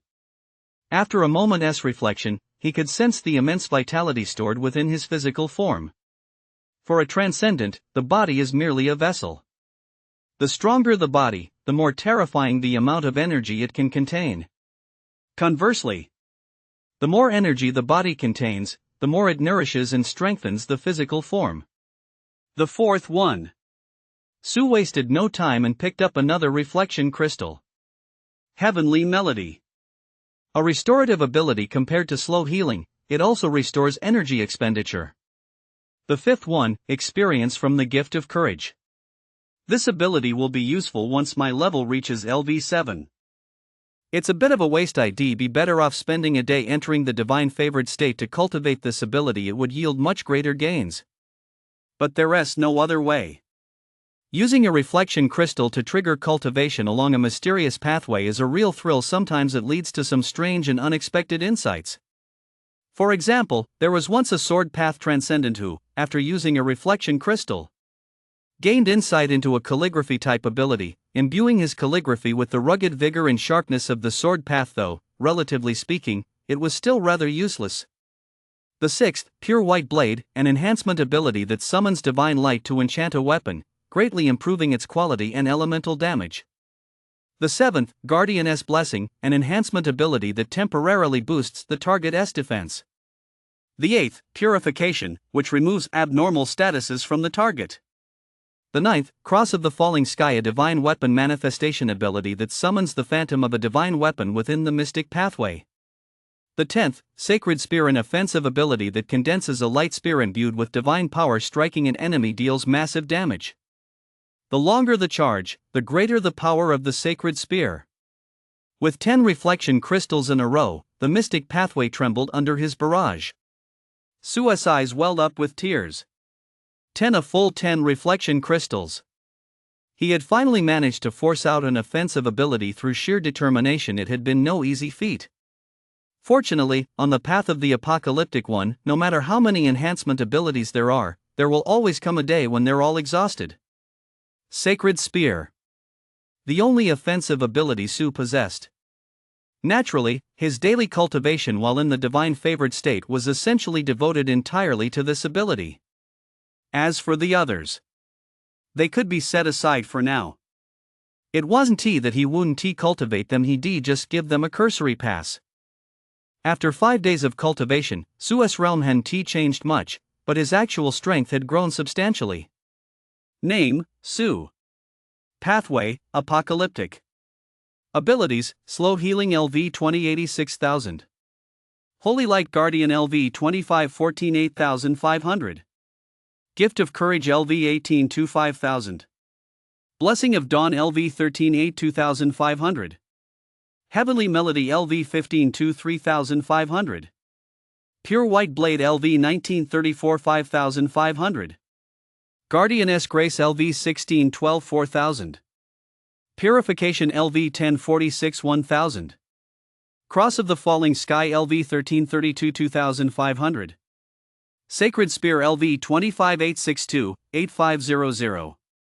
Realm, Level 11 Controller Tier. Looking at this list of abilities, Su felt a sense of security unlike anything he'd ever experienced before. If he were to encounter that dominant dragon beast again, he'd likely be able to take it down with a single strike. With my current strength, venturing into the wilderness should be quite safe as long as I don't venture in blindly. That's right, Su was now ready to enter the wilderness and hunt dire beasts. He needed a large number of dire beast cores to maintain his rapid cultivation progress. Although he could still rely on his divine favorite status to cultivate slowly for now, that wasn't enough to satisfy him. As a transmigrator, he naturally had to carry himself like one. Fearless in the face of storms, crushing everything in his path. Chapter 21, The War Fortress. I have a controller tier friend. What? You plan to enter the wilderness tomorrow? In the cramped living room, the family had just finished dinner. Upon hearing Su's decision, Su's father looked somewhat uneasy. He wasn't opposed to Su entering the wilderness. Rather, he was worried that Su had made this decision on a whim, influenced by the gossip of those around him. According to what others had been saying, Su's father had always believed his son didn't possess particularly strong aptitude for the path of the transcendent. Therefore, if he was willing to stay home and train, he should do so, and once he'd grown stronger, he could join a better transcendent squad. That would be the safer approach. My strength has improved a lot recently, and I want to go to the wilderness to test myself. This one something he needed to mention to his parents, but to put his family's minds at ease, Su spoke up anyway. Su's father hesitated, sounding a bit worried, but everyone says, "Dad, do you have some misunderstanding about transcendence?" Su's lips curled into a faint smile as he picked up a piece of rebar as thick as his thumb from the corner. With a slight twist of his hand, the hard rebar was instantly bent at a 90-degree angle. Now, he was already in level 11 controller tier transcendent, and with his physical abilities having improved dramatically, this was practically child's play for him. Su's father's eyes nearly popped out of his head. Working at the cleanup company, he naturally dealt with quite a few transcendents. It was rare to see someone capable of such feats relying solely on brute strength. He stared in amazement at this son who seemed somewhat unfamiliar to him, and in the end, he had to admit it. This was no longer the half-grown Shao Qi he'd known. He was now a genuine transcendent. Rising above ordinary people, slaying dire beasts, a true pillar of the human world. Shao Qi had grown up. Just then, Daodu, standing nearby, her eyes sparkling, instantly broke the somber mood. "Su, I want to go to the wilderness, too." Bending an iron rod with his bare hands. "That's way more fun than doing math problems." "Nonsense." Su's father gave his daughter a light tap on the head, then said in an indulgent tone, "You'd better behave yourself and study hard at school, so you can earn the qualification for 10 awakening sessions just like your brother and become a transcendent." "Oh." Daodu dragged out the O as she thought about her math grades, and her spirits sank a little. She handled her family. Early the next morning, a wide-awake Su finished breakfast and left home amid her parents' endless reminders. She boarded the train bound for the fortress outside the city. A war fortress like this. There were 12 in District 9 in total, firmly guarding the city like stars surrounding the moon. They served as the first line of defense against the dire beasts and were the only passage to the wilderness. Every day, large numbers of transcendents gathered here, coming and going not only to resupply but also to accept special missions. Upon arriving at the nearest war fortress, he could clearly sense the difference in the atmosphere here. Compared to the tranquility of District 9, this was a blood-soaked battlefield brimming with a menacing aura. Powerful transcendents and rare armored vehicles were everywhere. Combat mechs weighing hundreds of metric tons were undergoing testing. Their energy engines emitted a spine-chilling roar, and searing beams of light shot out, like the deep growls of crouching dire beasts. Only the most powerful mechanical pathway transcendents are capable of piloting this type of mech. Every now and then, warships would even take to the skies. I didn't expect the war fortress to be so crowded today. This wasn't Su's first visit. His school had often sent transcendent teachers here in the past to lead students in experiencing the spirit of the wilderness. Of course it is, brother. You don't happen to be unaware of the miracle that took place in our 9th district a few days ago, do you? As a chatty voice rang out, a squad of transcendents approached the speaker. Was the first man in the group a cheerful-looking fellow with a crew cut? I know about it. But what does that have to do with the crowds at the war fortress? Su asked, puzzled. Noticing Su's extraordinary presence and the fact that he was alone, the cheerful man felt a desire to befriend him and patiently explained, "Then you're not in the know. Rumor has it that the miracle that appeared a few days ago was just a fluctuation emitted by some kind of rare natural treasure. As a result, all the major factions in District 9 have rushed into the wilderness to search for it. Unfortunately, for several days in a row, they haven't found a single clue. However, after their repeated sweeps, the nearby wilderness has become relatively safer. So now, everyone wants to take this opportunity to head into the wilderness and score a big haul. So, are you interested in joining us, the Wild Wolf Squad? We've got several years of wilderness experience, and our reputation and strength are both top-notch. Oh, right, I forgot to ask about your supernatural pathway and strength." After listening to the other person's non-stop rambling, Su finally realized just how far-reaching the miracle he'd caused back then had been. For a moment, he didn't know whether to laugh or cry. Then, he rummaged through his pockets and pulled out his level badge. "Sorry to bother you." The cheerful guy from the Wild Wolf Squad glanced at it, and the entire team turned and walked away. Su smiled, not taking it too seriously. This level badge had been issued right after his awakening level 1. It was only natural that no one had high hopes for him. That was fine, though it would save him a lot of trouble. He hadn't planned on joining a team anyway. Sure enough, as soon as he put on that level 1 awakening badge, several transcendent squads that had originally intended to invite him instantly lost interest. Are you kidding me? Level 1 awakening. Venturing into the wilderness wouldn't just mean holding them back, it would be far worse than that. It's practically the same as the dire beasts in the wilderness. A transcendent capable of surviving in the wilderness must be at least awakening level 5. Such a transcendent can ensure that, even when alone, they won't be overwhelmed by level 1 dire beasts.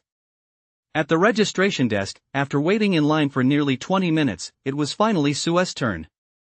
Please register me. Sue handed over her ID and level badge. According to regulations, all transcendents entering the wilderness must register their information. This makes it easier for the War Fortress to dispatch rescue teams in case of danger. Most importantly, with verifiable identity information, transcendents can more easily contact cleanup companies to send transport convoys to haul away the dire beasts they've hunted.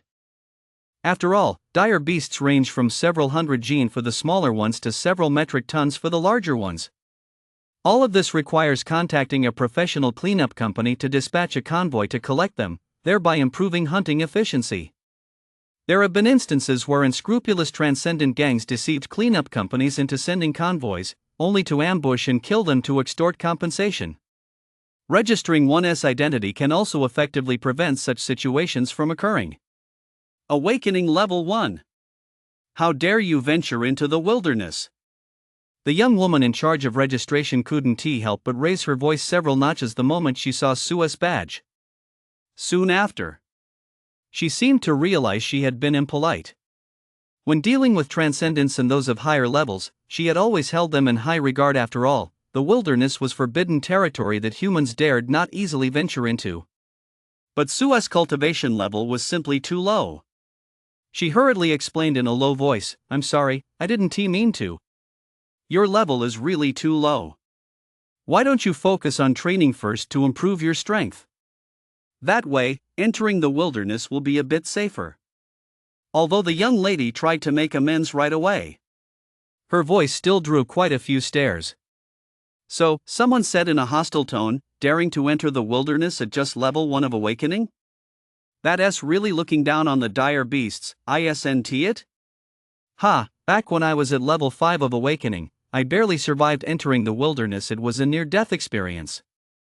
Young people these days are so impatient. I bet they've just awakened, gained a tiny bit of power, and already think they're invincible. Faced with a barrage of skepticism, Sue couldn't be bothered to argue. He simply said one sentence, and the entire crowd instantly fell silent. "I have a friend who is teaming up with me. He is a controller tier." Chapter 22, Reuniting with Cole, and the Trail of the Eight-Headed Pan Mountain Turtle. Really? The young woman at the registration desk entered the information, looking half convinced. Sue nodded. "The friend I mentioned was actually myself. That's not too much of a stretch, is it? The reason I didn't go to the Transcendent Guild to get a new level badge was, first, because I was worried that my rapid growth and strength might cause some unnecessary trouble. Second, he knew that there were actually no strict requirements regarding level for venturing into the wilderness. What he didn't know, however, was that because of his striking good looks, the clerk didn't want such a handsome young man to die recklessly at the hands of dire beasts.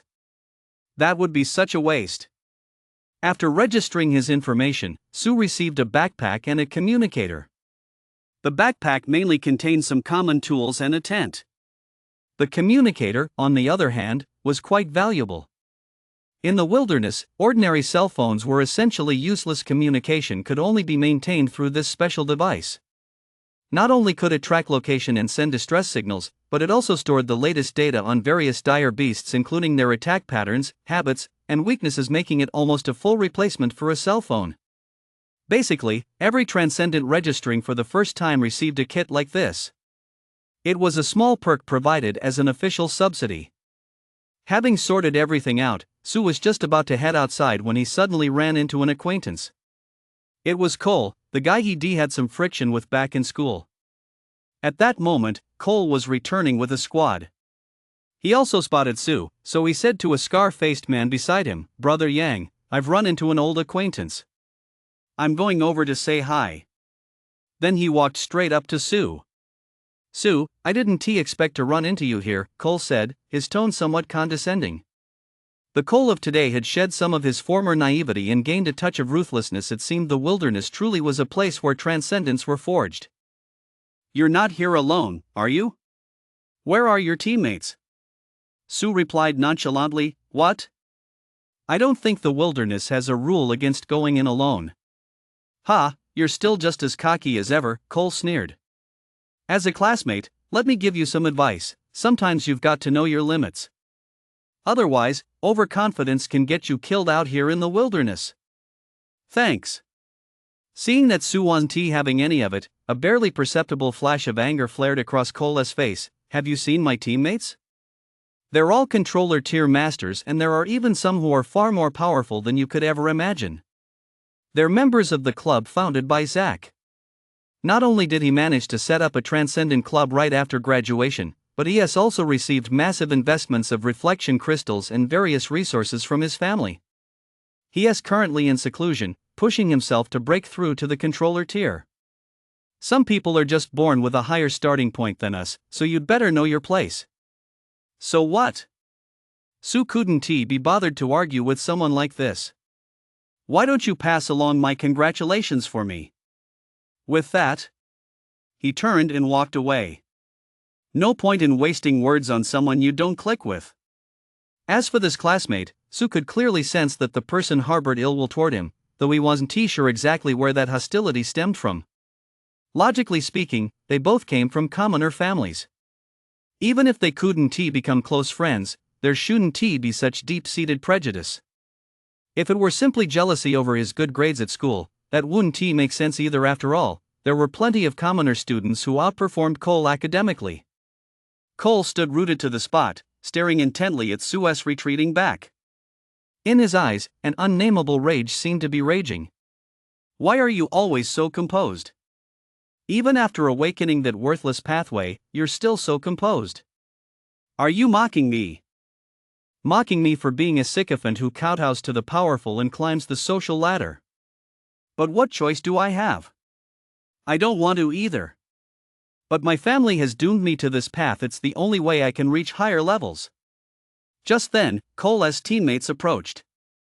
The scar-faced man leading the group patted him on the shoulder and glanced at Sue's retreating figure. "What's up? Does that guy have a grudge against you? What's his strength level?" Cole composed his expression and smiled again. "Just a classmate. No grudge at all. It's just that young Master Sue doesn't take kindly to this guy at school. He is nothing but a clown at awakening level 1. The scar-faced man caught on immediately and gave Cole's shoulder a hearty slap. "Ha, I was wondering who he was. Awakening level 1? Going into the wilderness is a death wish. Don't worry. I, Yang, have plenty of friends in the wilderness. I'll get in touch with them later and have them give your classmate some special attention." As members of the same club squad, the scar-faced man could naturally tell that young Master Sue had always treated Cole as a trusted confidant. Therefore, why not do him a favor while he was at it? Besides, he was just a minor player at awakening level, easier to crush than an ant.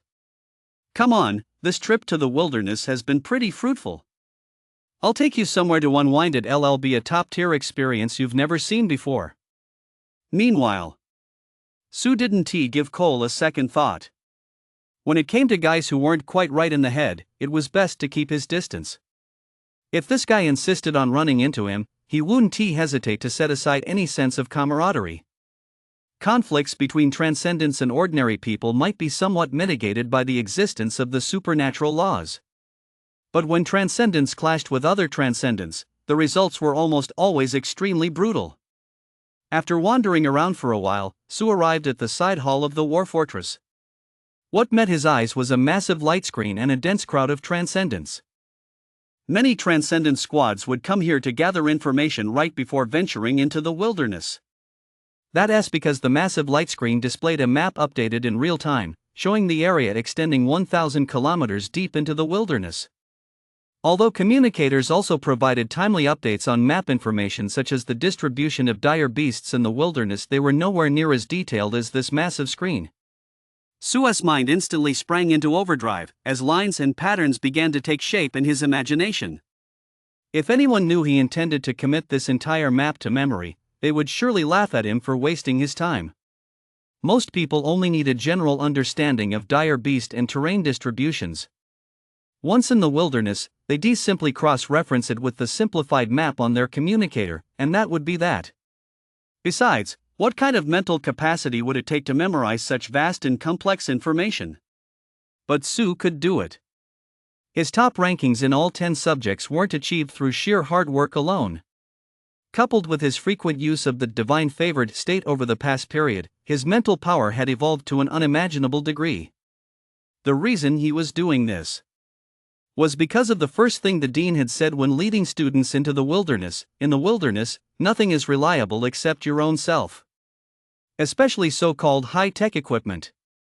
If it were truly useful, how could humanity, having gathered all manner of technological civilizations throughout the long course of history, still lose vast swaths of its territory? Just as Su had nearly memorized the map, a mechanical voice suddenly blared over the intercom: warning! Warning! Near 354678N, 1396953E, traces of an 18-level commander-class dire beast, the 8-headed pan-mountain tortoise, have been detected. Transcendence in that area, please exercise extreme caution. In just a few seconds, the crowd in the side hall fell instantly silent.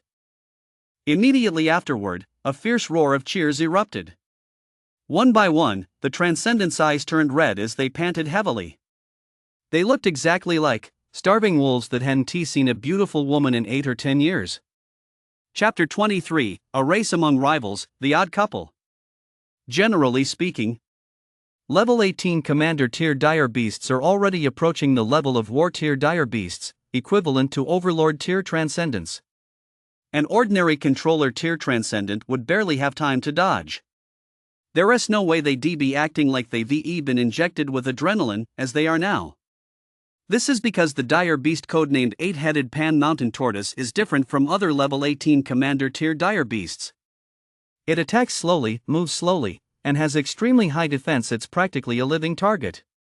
More importantly, this dire beast possesses a fatal weakness known to all. On its back lies a spot of vulnerable scales, extremely fragile. Even some level 8 or 9 transcendents, as long as a teammate can distract its attacks, can shatter this spot with their own offensive capabilities, threatening the massive heart beneath it. Once upon a time, after its weakness was exposed, a craze for hunting the 8-headed Iwamori turtle swept through the community. The reason was simple: low risk, high reward. It was simply the ideal prey. They nearly hunted the 8-headed pan-mountain turtle to extinction.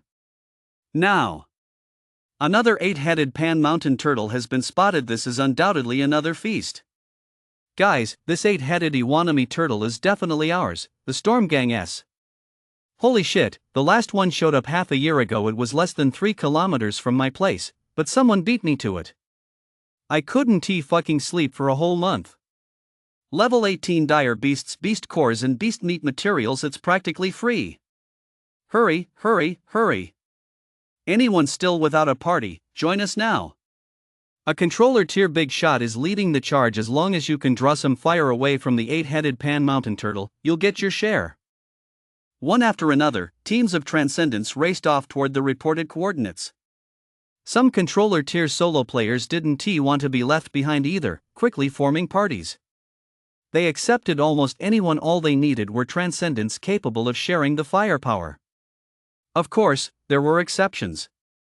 Take Su, for example. When everyone saw his level 1 awakening badge, they instinctively ignored him. A transcendent of this level probably couldn't even withstand the aftershocks of a battle. Calling him a burden would be flattering. Once everyone had formed their teams and set off in a hurry, Su was surprised to discover that, aside from him, there was actually a short-haired girl in the side hall. She was standing there, unclaimed, looking dejected as she held a broadsword half a meter wide. Upon closer inspection, the badge on the short-haired girl's chest was none other than a level 15 controller tier. A transcendent at this level is already considered a backbone of many extraordinary squads. Yet, for some reason, she couldn't find a party. Sue was a bit baffled. But there was no time to dwell on it now. A level 15 controller tier transcendent, combined with his own various buff abilities, should be able to help him divert the 8-headed Pan Mountain Turtle's attacks. Even though they were a bit short-handed, they might still stand a chance against that 8-headed Pan Mountain Turtle. The appearance of the 8-headed Pan Mountain Turtle was quite tempting to Sue. An 18th level Dire Beast's Beast Core sells for around 2 million, and the meat and other materials are worth well over 5 million at most. Not to mention, the danger of facing the 8-headed Pan Mountain Turtle is actually much lower than that of some level 12 or 13 Dire Beasts. So, he quickly walked up to the girl with short hair and extended an invitation. "Hello, my name is Sue. Would you be willing to team up with me to hunt the 8-headed Pan Mountain Turtle?" The girl with short hair hadn't expected that, in the end, she'd actually receive an invitation. The disappointment on her pretty face instantly turned to excitement. She didn't even notice Sue's badge or level. She hurriedly straightened her posture and asked timidly, "My name is Jane." Am I really okay?" At that moment, Sue couldn't help but wonder if this short-haired girl's badge was fake. Hey, miss. Where's the aura of a level 15 controller tier powerhouse? You're acting even more like a noob than a noob, are you for real? However, now wasn't the time for him to be picky. He motioned for Jane to follow him, hoping they could find that 8-headed Pan Mountain Beast ahead of schedule. During the school's Dire Beasts research class, Sue had studied this particular Dire Beast quite thoroughly. He felt that as long as someone shared the burden of firepower, he should be able to take it down. Although he was afraid of causing too much of a commotion and hadn't used his only attack ability at full power, he was still quite confident in his level 25 Sacred Spear.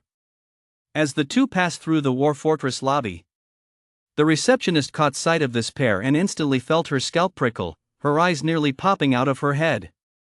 No way. That handsome guy, just one level into Awakening, was actually referring to Jane as his controller tier friend. Oh my god. Jane was notorious throughout the entire War Fortress for being a liability. Despite being a high-level controller tier at level 15, she couldn't unleash even 1/10 of her potential when facing Dire Beasts. She even had the distinguished record of nearly being killed by a level 9 Dire Beast. Once, a team refused to believe the rumors and teamed up with her to venture into the wilderness. After encountering Dire Beasts, a panicked Jane nearly accidentally slashed her own teammates. Since then, no one has dared to team up with this young lady. Rumor has it that this apple of the Yun family suffered an attack by Dire Beasts when she was young, leaving an indelible trauma deep within her psyche. What a bizarre combination. I hope they don't venture too deep into the wilderness. The young woman in charge of registration shook her head. Although she didn't have high hopes for this team, she wasn't overly concerned. The Yun family's cherished daughter had ventured into the wilderness many times before, always with skilled experts dispatched by the Yun family to protect her from the shadows. She figured nothing major would happen. Leaving the War Fortress, Sue led Jane on a brisk trek. He noticed that this delicate-looking young woman was able to keep up steadily the whole way. Her physical conditioning seemed quite impressive. This made Sue look at her with newfound respect. After all, Sue's own physical conditioning was already exceptionally formidable. Every time he trained while in the divine favored state, his body underwent the most intense purification. After conducting a few small tests, he estimated that even though he was only on the support class pathway, his physical strength was likely sufficient to go head-to-head with a level 13 or 14 transcendent. This extraordinary young woman named Jane didn't seem as weak as he'd imagined. They raced along at breakneck speed. Soon, they caught up with some parties that had set out ahead of them. As they ventured deeper, the landscape grew increasingly desolate. Aside from the occasional convoy transporting the carcasses of Dire Beasts, they sometimes went over 10 kilometers without seeing a single soul. Amid the lush, towering forest, the occasional roar of beasts echoed through the air. But Sue paid no heed. His goal was crystal clear. He was heading straight for the 8-headed Pan Mountain tortoise. An hour later, the two had already overtaken 6 or 7 transcendent squads. Whenever they encountered one another, everyone instinctively maintained their distance. In the wilderness, there was an unwritten rule: transcendent squads that weren't very familiar with one another would keep a distance of at least 100 meters. Entering that range without warning would be seen as a provocation. Once removed from social order, the darker side of human nature is magnified infinitely. Often, people are no different from beasts. After traveling for another 2 hours straight, as dusk gradually fell, Sue and his companion finally stopped to rest. They chose a spacious hillside 1 kilometer away from a water source. The view here was wide open. Should any disturbance occur, they could react promptly. While eating the dry rations they brought along, Sue had time to get to know this peculiar teammate. "Jane, I've been observing you. Logically speaking, with your strength, you shouldn't have any trouble getting invited to a party. Would you mind telling me why?" "I don't mean anything by it. It's just that as teammates, it's better to get to know each other better." Such a direct question came out of the blue. Jane was caught off guard. A blush of embarrassment instantly spread across her face, and her long, snow-white fingers fidgeted nervously. I am indeed a level 15 controller tier, but when facing dire beasts, I often get so scared that I can't perform to my full potential, so. Sue gave her a deep look. "Oh, a psychological issue?" Worried that Sue might look down on her, Jane kept her head down, her voice barely above a whisper. At that moment, a faint smile flickered across Sue's face as she thought of one of her abilities, the gift of courage. "It's okay, it's a minor issue. I just happen to have a way to fix it." Hearing this, Jane instantly lifted her little face in surprise. Chapter 24, A Night in the Wilderness, Sue's Conjecture. "Really? I'm pretty confident about it. I'm a transcendent in the support class pathway, and I happen to have an ability that'll come in handy. Why don't we try it right now?" Jane didn't know why, but she felt a natural sense of trust toward the boy standing before her. It was as if, when he sent her the party invitation, she hadn't even bothered to ask for more details about him, something she would have found unimaginable in the past. Even as her rational mind kept warning her, "Don't be silly. How could a random stranger you just met possibly have a solution to your problem?" After all, to treat her heart condition, her family had consulted countless renowned psychologists and high-level priests. She had even gone so far as to lock herself away with dire beasts. But none of it had yielded significant results. Now, she had secretly slipped out into the wilderness without her family's knowledge, attempting to face certain death and find a way to survive, all while free from the protection of her family's martial arts experts. Succeed or die trying. She no longer wanted to possess immense strength yet be unable to unleash it when facing dire beasts. That deep sense of helplessness tormented her every moment. It was simply unbearable.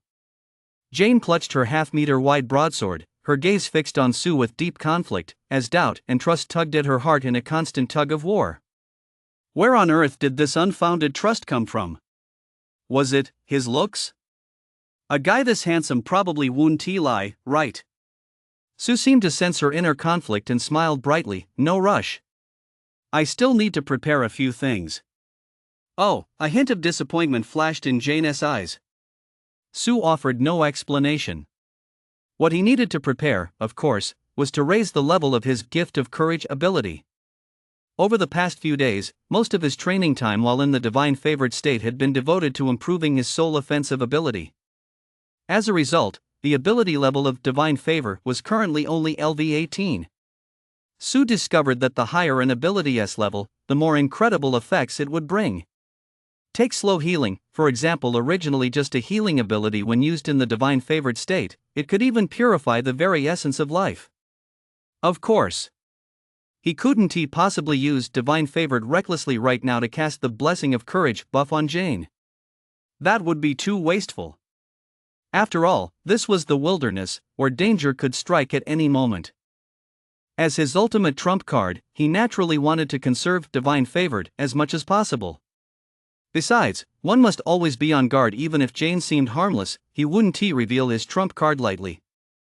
Afterward, the two chatted for a while, getting to know each other a little better. Especially after learning that Sue was actually a support class transcendent venturing deep into the wilderness alone. Far from looking down on him, Jane found him truly impressive. After all, most support class transcendents essentially serve as the shadows of combat class transcendents, sticking close to their sides. That's how they can be most effective. After chatting for a while, the two quietly gazed at the vast expanse of sky and open land, a sight completely unimaginable in the city. Sue took a moment to fully appreciate the scene, then began setting up camp and preparing their resting place for the night. Inside the backpack issued by the War Fortress was a cylindrical compressed tent as thick as an arm, made from a special elastic material. All she had to do was toss it onto an open patch of ground. The device would automatically activate and run according to its preset program. In less than a minute, a tent anchored deep into the ground appeared out of thin air. It was incredibly convenient. Jane's tent, however, was even more luxurious. Not only was it spacious and sturdy, but even after it was set up, she seemed dissatisfied with the chosen location. She could even maneuver the tent to a different spot. It was clearly custom made. Afterward, the two set up some surveillance equipment within a radius of about 500 meters. Only then did they bid each other good night and crawl into their respective tents. Sue checked the tent's concealment and, after confirming it was secure, began casting Divine Favored in an effort to raise the level of his gift of courage. Jane's abilities were certainly worth the investment. Having a level 15 controller tier teammate like her was a significant boost for this wilderness expedition. However, he had set a strict time limit for himself. He would cast Divine Favored for only 3 minutes. As his cultivation level had risen, the duration of the Divine Favored effect had increased from the original 5 minutes to 8 minutes. He had to reserve 5 minutes of the Divine Favored effect to handle any unexpected incidents. Although progress was a bit slower, it was better than losing his safety net. After 3 consecutive minutes of Divine Favored, Sue felt a bit drained, but the rewards were still quite good. Blessing of Courage had been upgraded to level 20. The wilderness in the dead of night was far from peaceful. Sue closed his eyes to rest, but dared not fall into a deep sleep. He kept a sliver of his consciousness alert, constantly monitoring the sounds from outside. On several occasions, he sensed the vibrations caused by dire beasts passing by several kilometers away. Roar! Several consecutive roars echoed from the distance, piercing through metal and shattering rock, followed immediately by earth-shaking tremors. Even from such a great distance, Sue could sense waves of a chilling, terrifying, and murderous aura. In the wilderness, it wasn't just transcendence and dire beasts that clashed. Battles between dire beasts themselves were also extremely common. According to what he had learned at school, every time a transcendent hunted down a dire beast, they would gain some degree of growth, specifically in terms of spirituality. Some speculated that this was a reward bestowed by the Tao from on high. The battles between dire beasts themselves seemed to stem from this as well, which was not good news for humans. They appeared to be finding ways to integrate into the world. As the battle raging in the distance came to an end, Sue, who had been dozing, sensed another stir. What his spiritual sense revealed left him somewhat at a loss for words. It turned out that Jane was maneuvering her tent to move closer to his. Sue had now gotten a taste of just how timid this older woman was, and it was a good thing they weren't close enough yet. Otherwise, she probably would have crawled right into Sue's tent. The night passed. The two got up early, packed up, and prepared to set off. Although they were a bit sleep-deprived, this was precisely where the wilderness tested transcendence. Every transcendent venturing deep into the wilderness had to remain mentally alert at all times. Turn off the locator function on your communicator and follow me, Sue instructed. As a competent teammate, Jane didn't ask why, she simply obeyed. Many wilderness veterans, upon discovering rare treasures or natural resources, would choose to turn off their locator functions to avoid accidents. It wasn't until they walked 2 or 3 kilometers that Jane gradually sensed something was off. Unable to contain her doubts, she blurted out, "Sue, did we take a wrong turn? This direction doesn't seem to match the area where the 8-headed pan mountain turtle was reported to have appeared." "What, are you afraid I'm going to sell you off?" Sue teased. Without slowing his pace, he trusted his judgment. Chapter 25, Returning Empty-Handed, the Mutated Eight-Headed Pan Mountain Turtle. As Sue hurried along, he patiently explained, "It's true, we're not heading in that direction. It's been 16 hours since the eight-headed Pan Mountain Turtle was last spotted. So far, there's been no word that the eight-headed Pan Mountain Turtle has been found. No matter how slow it moves, it wouldn't still be in the same spot.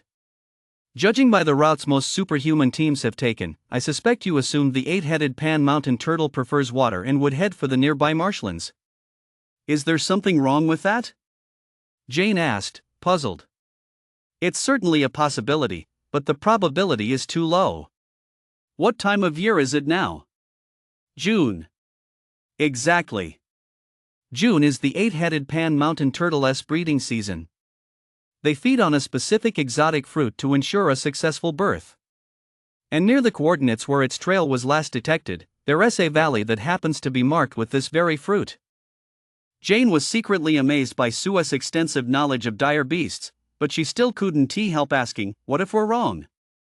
"It doesn't matter if we're wrong. Most transcendent squads are heading to the swamp, and even if we chase after them, we'll likely be a step too late. But if we're right, then we'll beat them to it." Hearing this explanation, Jane, who wasn't one to make her own decisions anyway, had no choice but to resolutely follow Sue's lead as they raced onward. They had veered off the route taken by the main force of transcendent squads. Along the way, they encountered quite a few dire beasts, but fortunately managed to avoid them one by one. 2 hours later, with less than 100 kilometers to go before reaching their destination, they suddenly received a message on one of their communicators' channels. "Ha, we from the Storm Guild have found the eight-headed Pan Mountain Tortoise. Everyone else can call it a day. This level 18 dire beast is already in the bag." Attached were photos of the eight-headed Pan Mountain Tortoise and its coordinates. They sounded extremely confident. Jane checked the coordinates and was startled to realize it was exactly their destination ahead. "I was right." Jane was impressed by Sue's precise judgment, though it was a shame they'd been beaten to it. "How about we switch to a different target? This Storm Guild is pretty strong, a veteran transcendent squad. Their leader is a level 19 controller tier, and all members are level 10 or higher. It should be a sure thing." Jane saw many transcendents in the chat channel complaining about their bad luck and having to withdraw in disappointment. Sue hadn't expected others to share her thoughts. It seemed there were quite a few talented individuals in the wilderness. "We're already here, it'd be such a shame not to take a look."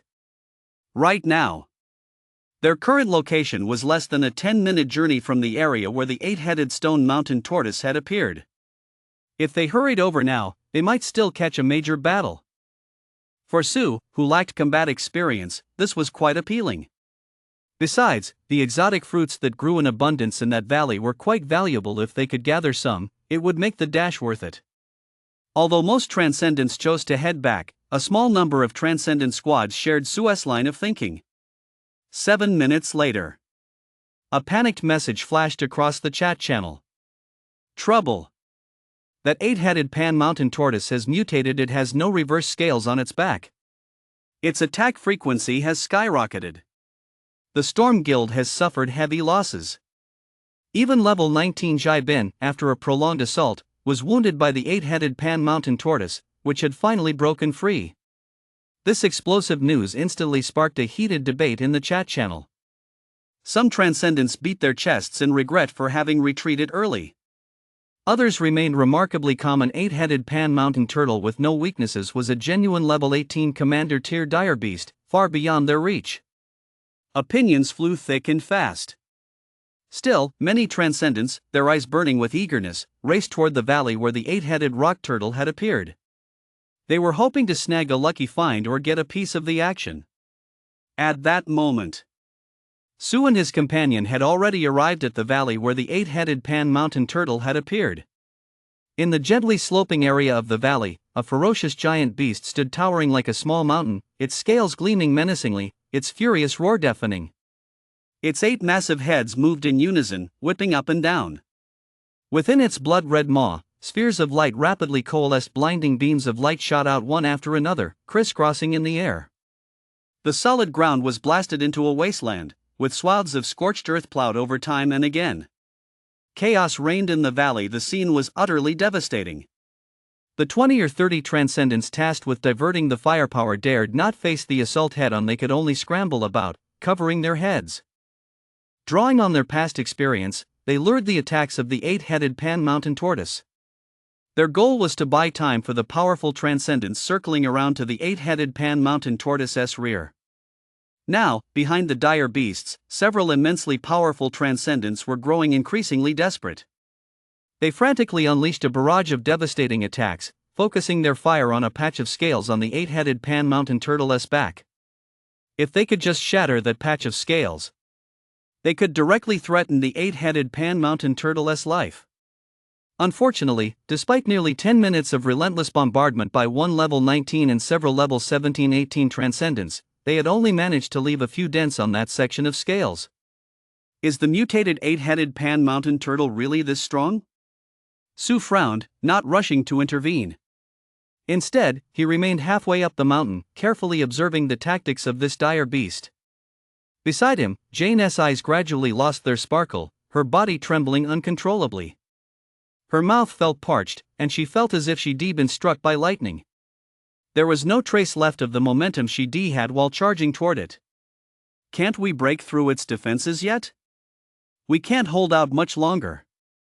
Damn it, this mutated 8-headed pan-mountain tortoise is terrifying. If it weren't for the experts from all sides joining in to divert its attacks, even Jibin, a level 19 powerhouse, wouldn't be able to withstand attacks at this frequency. This was no longer just a matter for a single supernatural squad.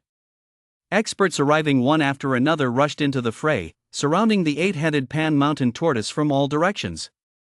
Let go of that dire beast, let me handle it. A towering mech descended with a thunderous roar, radiating a jet-black sheen. It was roughly half the size of the 8-headed pan-mountain turtle. Most striking of all was the massive shield held in the mech's hand, standing 10 meters tall and clearly no lightweight. That Gong Shan's mech. It cost over 30 million to build and has outstanding defensive capabilities. They say that below the Overlord tier, no one can break through its defenses. With him joining the fray to draw fire, we might actually have a chance to take down this mutated 8-headed pan-mountain turtle. Someone recognized the mech and realized that the stalemate was about to change. Gongshan piloted the towering mech as it landed in front of the 8-headed pan-mountain turtle. Moving with lightning speed, he raised his massive shield before him, lowered his center of gravity, and leaned his shoulders forward, assuming a standard defensive stance. At that moment, the 8-headed pan-mountain turtle also noticed the colossal mech, its gaze instantly drawn to it. A massive, ferocious head lunged forward. Chapter 26, all buffs activated, slaying the demons within to reveal one's true self. A blazing beam of light, filled with fury and carrying waves capable of obliterating everything, shot toward the mech. Boom! The ferocious energy slammed into the giant's shield, causing some nearby transcendents to feel their blood surge and their eardrums nearly burst. The giant's shield didn't budge an inch. It withstood the blow head-on. Seeing this, the crowd couldn't help but cheer. Even the powerful transcendents on the back of the 8-headed pan-mountain tortoise were instantly stirred into a frenzy. As if spurred on by some stimulus, their attacks grew fiercer with each wave. And at that moment, the 8-headed pan-mountain tortoise seemed to have been enraged as well, letting out a furious roar. The scales on its head bristled upright, like sharp swords piercing the heavens. Its golden pupils were overlaid with a deep crimson hue, giving it an exceptionally ferocious appearance. In an instant, a chilling, terrifying aura swept down in a mighty wave, causing the transcendents present to feel an inexplicable sense of oppression. Boom, boom, boom, boom. 8 gaping, blood-red maws opened almost simultaneously. It seemed to happen without any warning. Blood-red beams of light instantly rained down, slicing through the entire battlefield. Oh no! Inside the mech, Gong Shan's face turned pale as a suffocating sense of danger suddenly overwhelmed him. But he didn't have time to react. The terrifying red light swept through, and the massive shield shattered instantly. The mech behind it was severed in half, its countless internal components shredded to pieces. The transcendents nearby, tasked with drawing fire, fared even worse the moment they came into contact with that terrifying red light, their entire bodies exploded, sending flesh and blood flying everywhere. Jai Bin and the others behind the 8-headed pan mountain turtle turned deathly pale at the sight of this horror. Their eyes filled with terror as they fled as fast as they could. Some of them level 17 or 18 transcendents were unlucky enough to be locked onto by the 8-headed pan mountain turtle. Their bodies were pierced by the terrifying red light that tracked them down. In an instant, the entire force was routed. Oh no! This 8-headed pan mountain turtle has ascended to a true level 18. Damn it, with no reverse scales weakness, it's simply unbeatable. Let us get out of here. This thing can't possibly be subdued without an overlord tier powerhouse of level 20 or higher. Some of the transcendents watching the battle felt their hearts race with fear. With no fatal weaknesses, formidable offensive capabilities, and astonishing defense save for its still sluggish movement speed, this was an 18th level dire beast whose attributes were approaching perfection. It was no longer the 8-headed pan mountain turtle they had known, the one that could be slaughtered at will.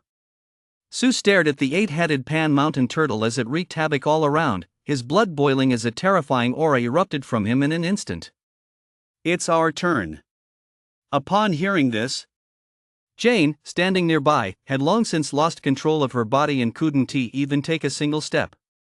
With a tremor in her voice, she said weakly, I don't think I can do this.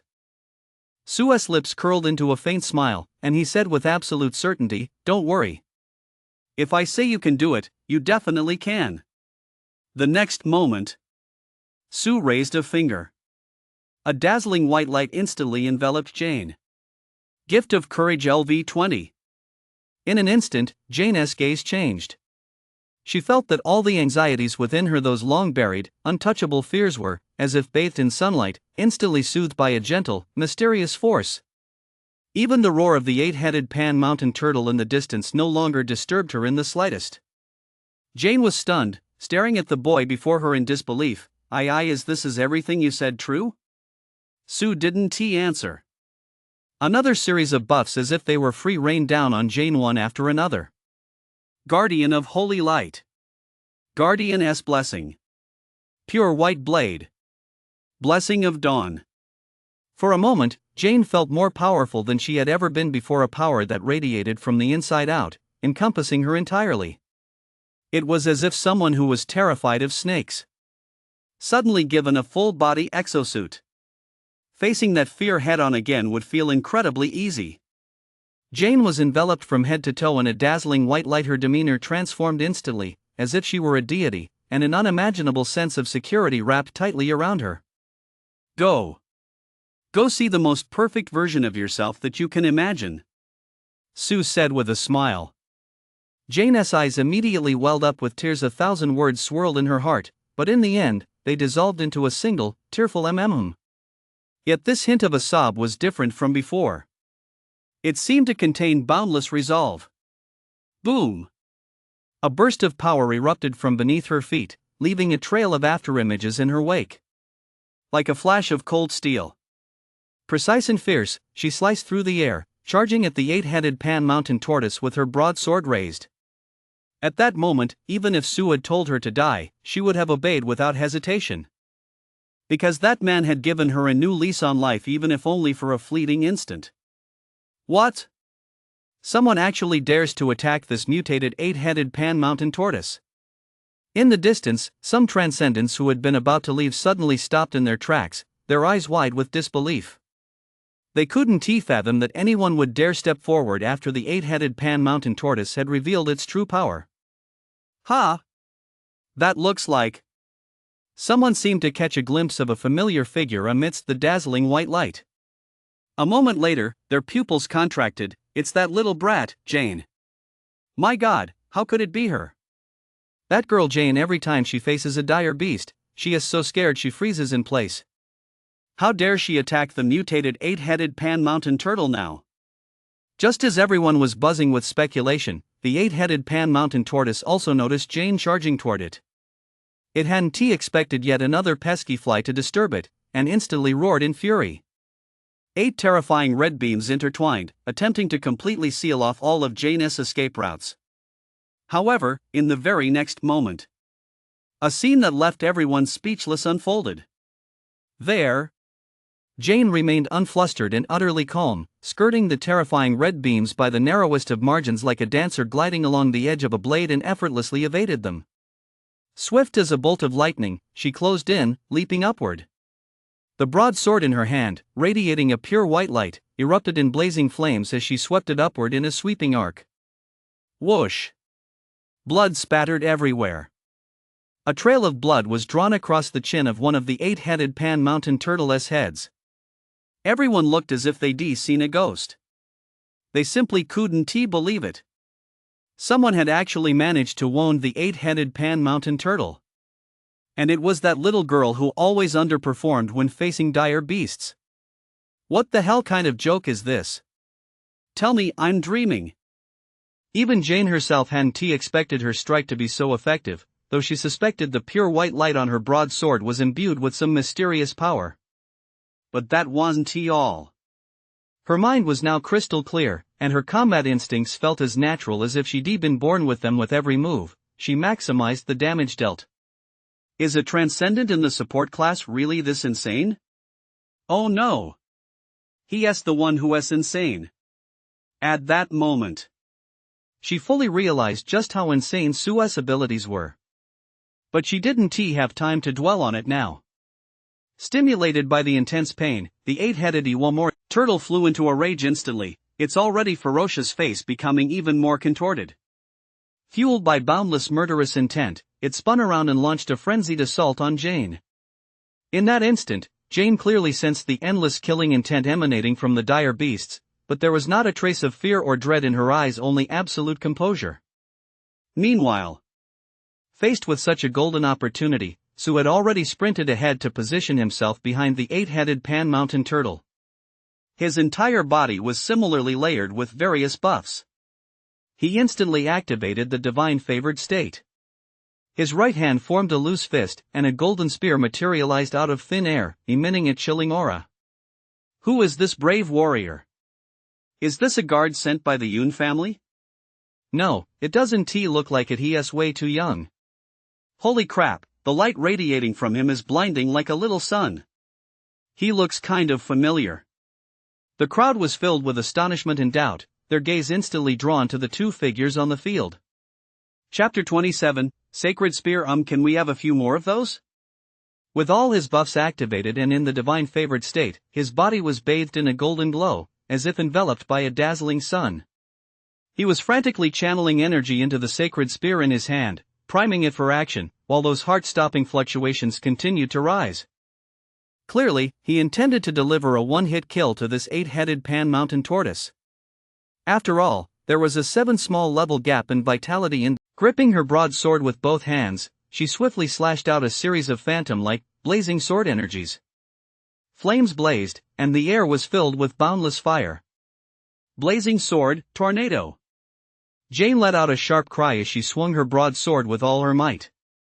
In an instant, thunder in the heavens ignited fire on the earth. Countless blazing sword energies, driven by a terrifying force, coalesced into a tornado that shot straight toward the sky. The wind fueled the fire, and the fire borrowed the wind's might. Pathway, the fire elemental mage swordsman's most powerful technique, mastered by Jane. The blazing sword energy filling the sky relentlessly tore at the 8-headed Pan Mountain Turtle's body, leaving behind one horrific wound after another. The terrifying heat caused the wounds to glow with a fiery red light. Roar! The severely wounded 8-headed Pan Mountain Turtle let out an earth-shattering roar, growing even more frenzied. Just as everyone was stunned by Jane's power, a boundlessly terrifying aura reached its peak. Sue's gaze was icy as she hurled the sacred spear, which she had been preparing for this moment, with all her might. Her movement was crisp and decisive, executed in a single fluid motion. Light. The only light piercing through heaven and earth. At that moment, it was as if everyone's thoughts had been paused. Apart from that blinding white light, all images, sounds, and the 5 senses and 6 perceptions vanished completely. Splash! There were no surprises. Like a flaming blade cutting through butter, it effortlessly sliced through the 8-headed Pan Mountain Turtle's scales. It pierced straight through its heart. With its momentum unchecked, it crashed into the earth. The moment the sacred spear pierced the earth, the ground within several meters of that point suddenly collapsed downward, cracking like a turtle's shell. Immediately afterward, a ring of ripples spread out, and the entire surface of the ground was flung high into the air, scattering outward in all directions at an incredible speed. The earth trembled. It was as if a earth dragon were rolling over. The terrifying shockwave swept over Jane, who was closest to the source, knocking her off balance and causing her protective shield to teeter on the brink of collapse. Her eyes went wide, and her entire slender body trembled uncontrollably. So powerful.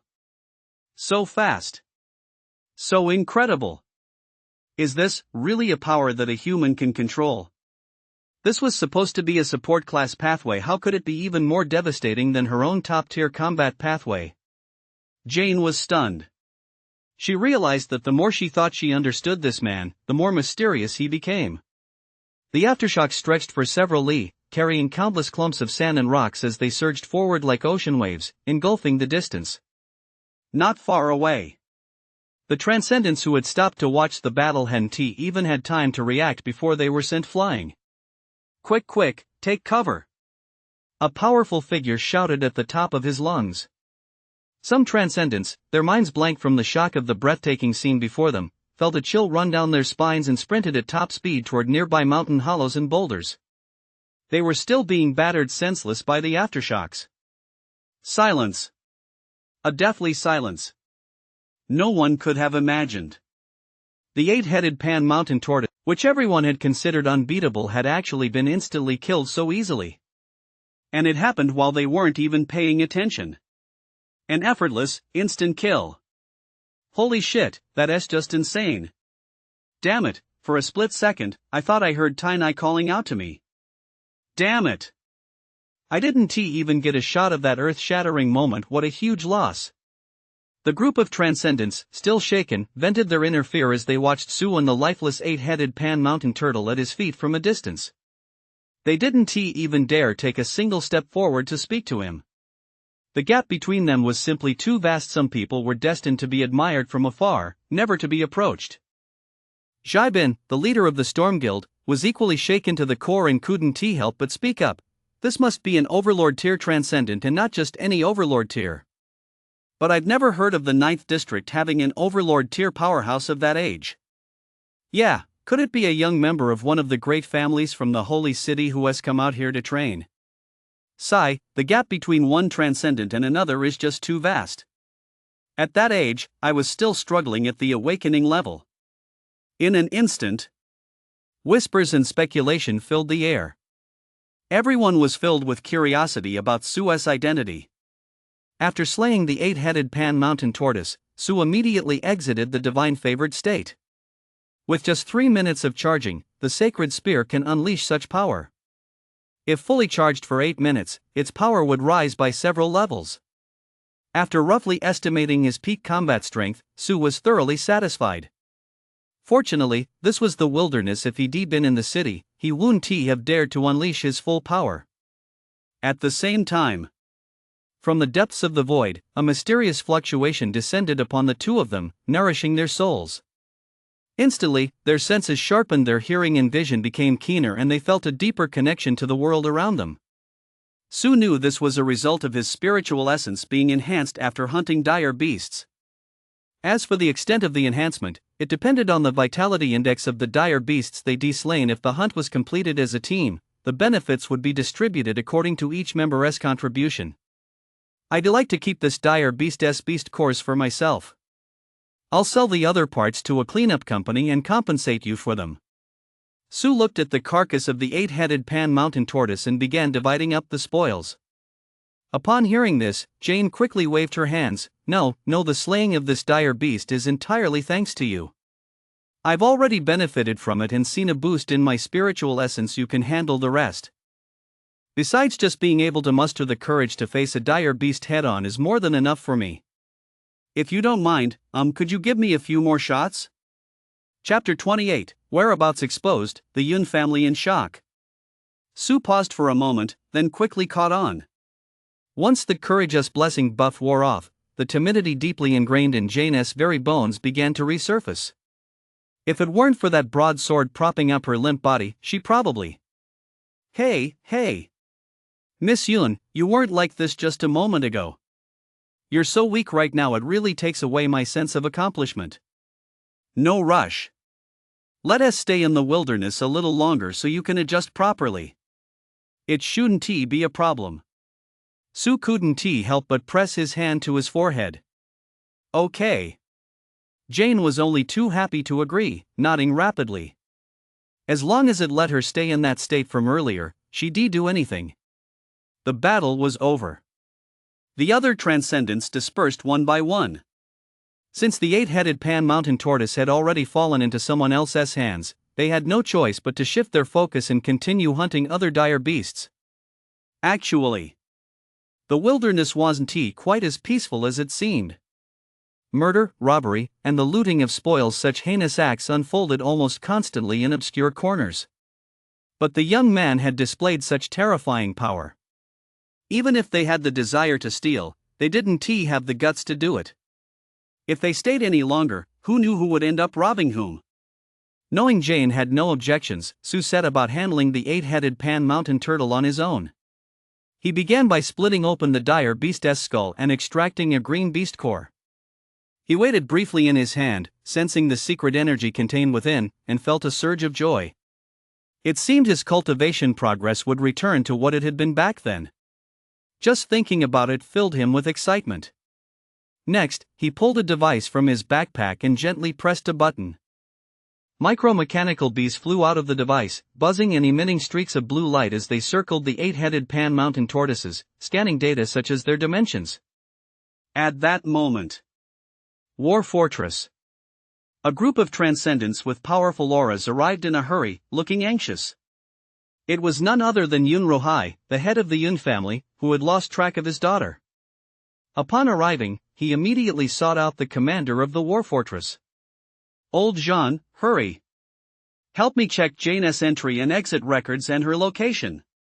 Seeing how frantic Yun Rohai looked, Jean Tianshang, the commander of the fortress, couldn't help but ask, what has happened? Jane is missing, Yun Rohai said, then closed his eyes in resignation. Jean Tianshang's heart skipped a beat. He instantly pieced together the situation, yet he still feigned ignorance. Surely that girl Jane didn't venture into the wilderness without any bodyguards? Yun Rohai sighed and shook his head. Jean Tianshang pointed at Yun Rohai angrily, then shouted furiously at his subordinates, I want to see all of Jane's entry and exit records within 1 minute. As the head of the War Fortress, he had always maintained a good relationship with the Yun family and received substantial funding from them every year. Setting that relationship aside, Jane frequently traveled to and from the wilderness via this war fortress.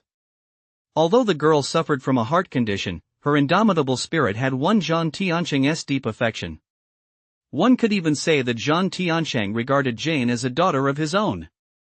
Back then, when Jane wanted to lock herself away with the dire beasts in an attempt to cure her heart condition, she faced unanimous opposition from the entire Yun family. In the end, she stormed off to find Jean Tianshang and, after much coaxing and pleading, he finally agreed to help.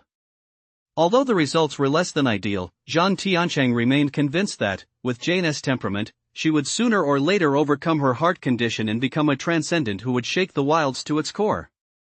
Time ticked by, second by second.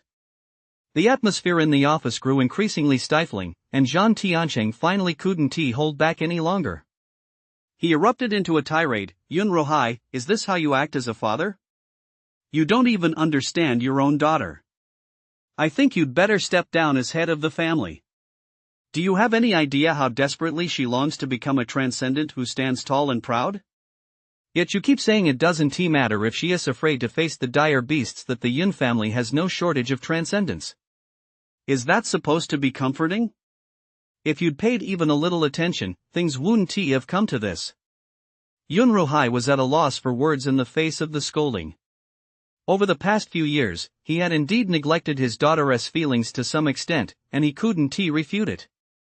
Soon after, a staff member from the War Fortress brought news. Peng Xiaoyan, the receptionist in charge of registration, saw Jane team up someone and head into the wilderness with her own eyes a day ago. Team up? Well, that's a relief. Yun Rohai and Zhang Tiancheng exchanged a glance and let out a long sigh.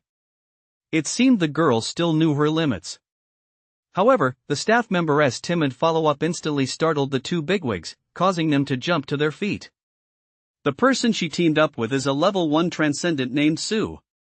Su. The name sounded familiar, but that didn't matter now. What mattered was that an awakening level 1 player not only had they failed to provide Jane with any assistance whatsoever, but they were also a major liability. These two liabilities teaming up. Ugh. What about their location? Zhang Tiancheng asked urgently, suppressing his anger. The location records show that around 7 o'clock this morning, both their signals disappeared at the same time. Upon hearing this, Yun Rohai's towering frame swayed, and he seemed to age several years in an instant. Zhang Tiancheng, on the other hand, remained somewhat calmer. That doesn't mean anything. Many veterans have the habit of turning off their location tracking. What were the last known coordinates of the signal? Post a mission on the nearby Transcendent channel to see if anyone has come across Jane. It's already been sent out. We should have news soon. The staff member, who was quite experienced, glanced at the large communication device in his hand. We got a response. In an instant, the large communication device vanished from his hand. At some point, the two bigwigs had simultaneously reached out, snatching the large communication device and each grabbing one end. The two glared at each other. Then, they both craned their necks to look at the message on the device. That girl Jane, we all saw her. She just took down an 8-headed pan mountain tortoise with a young man, and they're probably still together right now. For a moment, both of them were stunned. Jane and a young man took down an 18th level dire beast. Yun Rohai looked completely bewildered, somewhat unsure if he was seeing the message correctly. This shouldn't be fake news.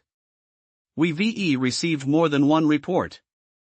Zhang Tiancheng rubbed his head, instantly thinking of a possibility. Could it be that this girl has truly faced death to find new life and completed her transformation? Just then, a guard from the Yun family spoke up. Then let us rush to the young lady's side immediately and protect her from the shadows. Protect her, my ass, Zhang Tiancheng snapped furiously. It's precisely because you've been overprotecting her that Jane hasn't been able to overcome her heart ailment all these years. Just look, she has been out on her own for less than a day, and she has already taken down level 18 dire beasts. The guard was at a loss for words, even beginning to wonder if it was indeed their own interference that had prevented the young lady from overcoming her heart ailment.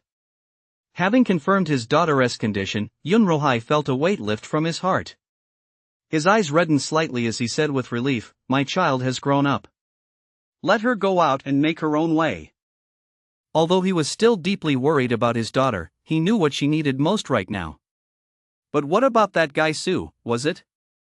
You don't mean the one who caused such a stir at the awakening ceremony a while back, do you? As soon as those words were spoken, the two bigwigs exchanged glances. In their positions, they naturally paid close attention to the annual awakening ceremony at 9th District High School, and now they recalled that highly anticipated commoner student. The one who teamed up with Jane to enter the wilderness, maybe it's him. But the one who worked with Jane to slay the 8-headed pan mountain tortoise must have been someone else. Have you ever seen anyone, in just 10 days or half a month, rise from awakening level to a level capable of slaying the 8-headed pan mountain tortoise? The two fell silent suddenly, both thinking of the same person at nearly the same moment, the ruler of the holy city, who presided over a realm spanning hundreds of millions of li. Legend had it that the supreme ruler had once ascended from the awakening level to the overlord tier overnight. Just kidding. Yeah, a prodigy like the supreme ruler, there's no way that girl Jane could just happen to run into someone like that, huh? Chapter 29, Selling Dire Beasts, a Day of Sudden Wealth. Meanwhile, the micromechanical swarm had finished scanning, established a data model, and transmitted it to Su's communicator. Su entered a contact number 1 she'd asked her father for before leaving and sent the data model and location coordinates. She received a reply almost immediately. "We'll buy it at 10% above market price. We'll be there in 3 minutes." Most cleanup companies set up temporary supply outposts in the wilderness. As long as the dire beast's data model was sent there, the cleanup company would dispatch an appropriate super-level cargo truck to make the purchase and transport the cargo back to District 9. Of course, establishing temporary supply outposts wasn't without its risks. These outposts were occasionally attacked by dire beasts, and even with powerful transcendents stationed there, they still needed to be relocated frequently. In less than 3 minutes, a steel behemoth hundreds of meters long rumbled into view. Click! The doors of the super-level cargo truck swung open, and 5 people stepped out. The leader, a middle-aged man, was burly and wore a black trench coat with the sleeves rolled up halfway, revealing his thick, well-defined arms. Anyone holding this position is bound to be quite capable. He first glanced at the massive 8-headed pan mountain turtle, then turned back and introduced himself first. "Hello, my name is Zhou Ming. I'm one of the supervisors at the Changsheng Cleanup Company's Wilderness Supply Outpost. You guys are really lucky to have stumbled upon this 8-headed pan mountain turtle, a species that is practically extinct." Clearly, Zhou Ming had no idea that this 8-headed pan mountain turtle had mutated and was no longer the level 18 dire beast that used to be an easy target. Su didn't correct him, but smiled and said, "It was pure luck. After all, the purchase prices for dire beasts are generally fixed unless the vitality index sees a significant increase. The price won't fluctuate based on whether they VE mutated or not. Since you're keeping the beast cores, I'll raise the purchase price by 10%, that comes to 6.3 million. Is that okay?" "Sure." Su nodded and gave his card number. Transcendent really was a moneymaker. His dad made only a little over 100,000 a year from the company's dire beast processing operations, but he just earned nearly 10 million in a single day effortlessly, including the beast cores. However, Transcendent also consumed a lot of resources. A single reflection crystal was worth over 100 million. Zhou Ming promptly completed the transfer, then directed the workers to load the 8-headed pan mountain turtle onto the truck. The workers were all ordinary people, but they skillfully operated the various lifting mechanisms on the super-level heavy-duty truck, gradually transferring the 8-headed pan mountain turtle weighing over 10 metric tons onto the trailer. "This is such a hopeless world," Zhou Ming said with a sigh. "How powerless ordinary people are when faced with these colossal creatures. Fortunately, there are new transcendents like you, bringing a breath of fresh life to this world." Zhou Ming was quite talkative by nature, so he took the opportunity to chat animatedly with Su. From him, Su learned that Zhou Ming had once been a transcendent who roamed the wilderness, but had watched his teammates leave this world one by one. Disheartened, he had randomly found this company to latch onto. Regarding this, Su offered no judgment. Every person is a cog in the machinery of the human world, and regardless of their position or the magnitude of their role, they all have their value. Just as if there weren't people like Zhou Ming joining cleanup companies to handle security at supply outposts, these ordinary people would likely not dare to set foot in the wilderness at all. As their conversation continued, Zhou Ming found himself slightly surprised. Originally, he assumed the girl clutching the broadsword was the expert who slain the 8-headed pan mountain tortoise. After all, the aura she exuded was somewhat more powerful. Unexpectedly, this young man named Su seemed to be the one calling the shots in the group. But wasn't this boy a bit too young? Zhou Ming paused for a moment, his eyes brightening slightly. He patted Su on the shoulder. "Keep it up, kid. From now on, whenever you hunt down dire beasts, come find me. I'll give you the highest price within my authority." Su picked up on the praise in his words and nodded slightly. As far as he was concerned, it didn't matter which cleanup company he sold the dire beasts to. After all, his dad had worked for this company for quite some time.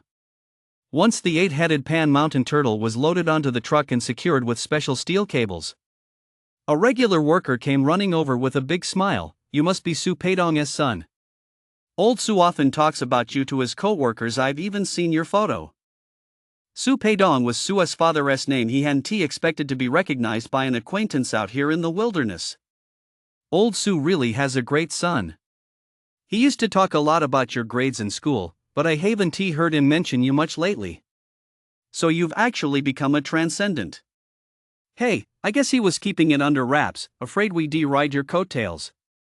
Su felt a bit embarrassed by the praise and could only respond with a few modest remarks. Seeing this, Zhou Ming was a bit surprised to learn that Su was the son of an ordinary worker at the company. He wondered if he should mention it to his old friend when he got back and bring up his father's workstation. After all, winning him over like this was just a small, effortless gesture. After both parties took their leave, noticing the eager look in Jane's eyes, Su smiled and, without delay, led her into the heart of a vast mountain range. The area was lush and verdant, with all manner of mutated plants blocking out the sky. As they made their way forward, they encountered many dire beasts, but Su didn't let Jane intervene. These dire beasts were a bit too low level for Su, who had just hunted an 18th level dire beast. His targets needed to be at least around the 15th level to maximize his gains. After all, Jane's own strength had already reached level 15, and with the various buffs she provided, they should be able to take it down with ease. Shortly afterward, Su sensed a strong aura of malevolence. Looking closely, he saw a massive, 6-meter-long dire beast staring in their direction with merciless, cold eyes. Clearly, this dire beast was no pushover. It had already sensed the unfamiliar intruders.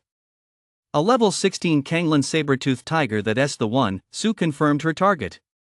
Jane's legs trembled as she kept psyching herself up, all the while casting desperate, pleading glances at Su. Su, hurry. Su ignored her. Instead, he let the dire beast let out a ferocious roar and pounce toward Jane. Only then did he calmly cast a series of buffs. As the buffs suddenly took effect, Jane's demeanor shifted. She quickly raised her broadsword horizontally in front of her, blocking the sharp claws. Clang! Sparks flew. Jane took half a step back with her right leg, deflecting the force. Then, with an extremely swift spin, she sidestepped while simultaneously slashing her broadsword violently across the Kanglan saber-toothed tiger's back. Sizzle! The broadsword, engulfed in flames, left a scorched trail across the Kanglan saber-toothed tiger's back. The Kanglan saber-toothed tiger, writhing in pain, let out a ferocious roar to the heavens. Its savagery unleashed as it twisted its body, opened its blood-red maw, and lunged at Jane with brutal ferocity. Jane sidestepped just in the nick of time, narrowly creating some distance between them. A fierce battle was about to erupt. Clang! Clang! Clang! Jane swung her broadsword like a female war goddess emerging from the flames. Every slash sent a burst of blazing fire flying, creating a terrifying spectacle. The Kanglan saber-toothed tiger was equally formidable. Its claws glinted with a cold light as they relentlessly sliced through the air, charging head-on. Instantly, the earth shook and mountains trembled. Rows of giant trees crashed to the ground with a thunderous roar, sending dust billowing into the air. Now that's a worthy teammate. Su wasn't idle either. While watching the battle, she was channeling the sacred spear, steadily gathering her power. Although she hadn't activated her divine favored state, causing the sacred spear to charge somewhat slowly, it didn't matter. Jane was evenly matched with this dire beast, so she shouldn't be in much danger. Let her have a good, satisfying fight. Chapter 30, Frenzied Hunt, a Vacation-Style Wilderness Journey. The battle raged on for nearly half an hour. The human and the beast were locked in a stalemate. The Kanglan saber-toothed tiger was covered in horrific wounds and let out a low, growling roar. At that moment, Jane's left arm had also been injured by the Kanglan saber-toothed tiger's attack, and her strength was nearly depleted. Just as the Kanglan saber-toothed tiger was about to make a run for it, the sacred spear which Su had been charging for some time flew from his hand, piercing straight through its skull and instantly pinning it to the ground. Then, with a casual gesture, he cast a level 21 slow healing on Jane. Jane's eyes widened instantly as the wounds on her arm healed at a speed visible to the naked eye. Smooth as new. Su, that ability of yours is just insane. I feel like I could fight another 100 rounds. Even knowing all about this captain's absurdly powerful support class abilities, she was still utterly shocked. After all, for a transcendent in the wilderness, the greatest fear is getting injured. Injuries mean a loss of combat effectiveness, making it difficult to continue. No rush. There are plenty of dire beasts in the wilderness, enough to keep you fighting until you've overcome your heart condition, Su said with a faint smile. When Jane was at full strength, she was a rare and formidable fighter. With her around, the efficiency of future dire beast hunts would increase significantly. The rate of spiritual growth would also see a dramatic boost. Therefore, Su didn't mind revealing a little of his true capabilities. After extracting the beast cores from the Kanglan Sabertooth, Su contacted Zhou Ming again, asking him to come and collect the dire beast carcasses. This left Zhou Ming, who had just returned to the supply point, secretly amazed. He hadn't even had time to warm his seat before Su had already bagged another level 16 dire beast. Do young people these days work this hard? After all, for a typical Transcendent squad, hunting down a single dire beast in a day is already considered extremely efficient. Transcendents are human, after all, and humans get tired. What shocked him even more was this. According to the data they sent, they'd slain a level 16 Kanglan Sabertooth tiger. Although this type of dire beast is 2 levels lower than the 8-headed Pan Mountain tortoise, it lacks the well-known weaknesses that the 8-headed Pan Mountain tortoise has. Killing an 8-headed Pan Mountain tortoise might still be attributed to good teamwork. But taking down a Kanglan Sabertooth tiger? That's pure, unadulterated skill. And on top of that, their party consisted of only 2 people.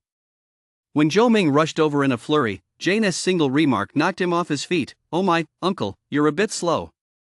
You're going to hold us up while we're hunting dire beasts.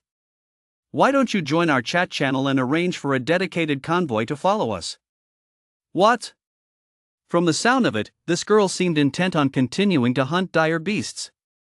Zhou Ming couldn't help but twitch the corner of his eye. According to the rules, arranging a dedicated convoy generally requires a team of at least Overlord tier. Otherwise, the rewards don't justify the risks. You too.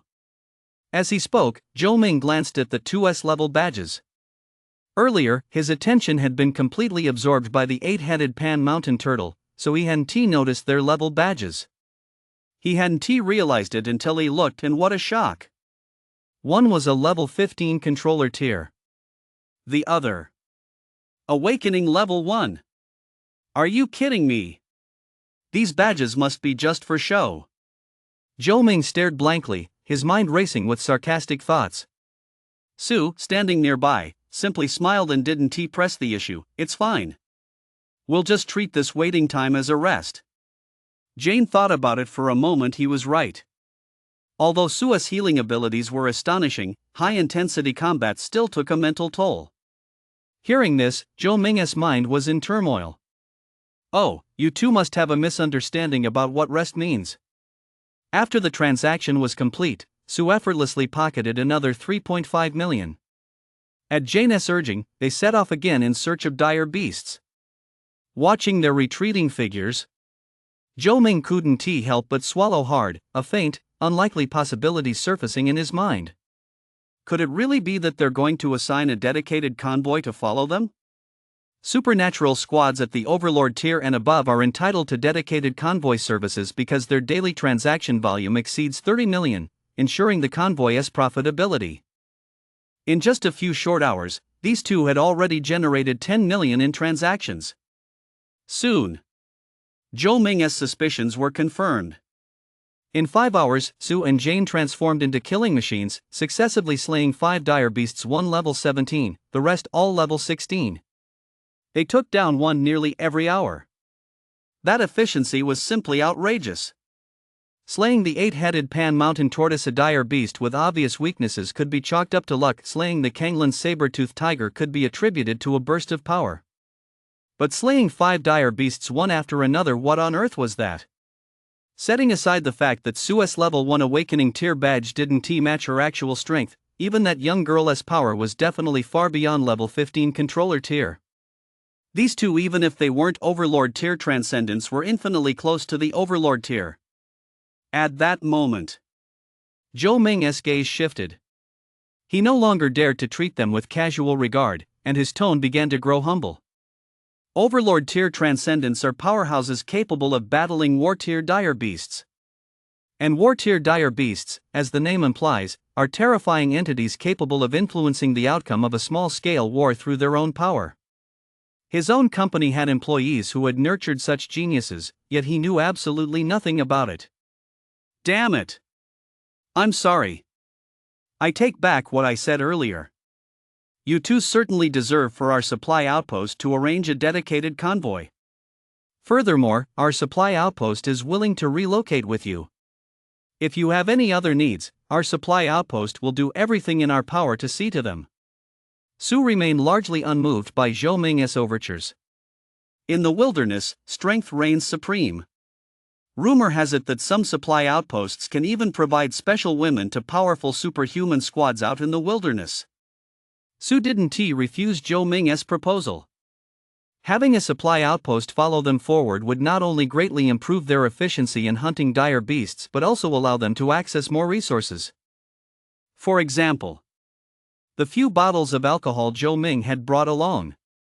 These were worth next to nothing in Sector 9, but out here in the wilderness, they were exceptionally precious, almost on par with strategic supplies.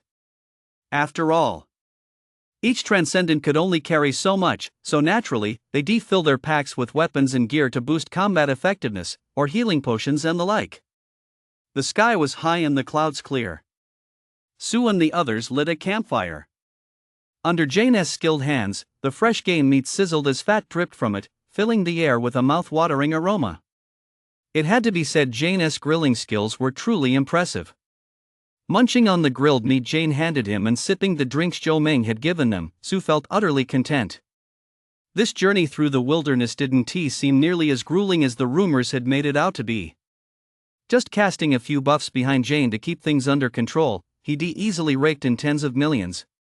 Su thought to himself, spending 10 days or half a month living like this won't it just like being on vacation? A little past 7 in the evening, after finishing the grilled meat, Su and Jane began setting up camp. Su handed Jane the 2 fire element beast cores they obtained. We had some good luck today. These 2 level 16 dire beast cores are perfect for you. Jane quickly waved her hands. No, I'm not short on cultivation resources. Just being able to overcome my fear, even if only temporarily, is more than enough for me. Besides, I don't even know how to repay you yet. Su smiled as she pressed the beast cores into Jane's hands. Whether you need resources or not is your business, whether we give them to you is our team's business. As a team, the stronger you are, the more you'll be able to help me.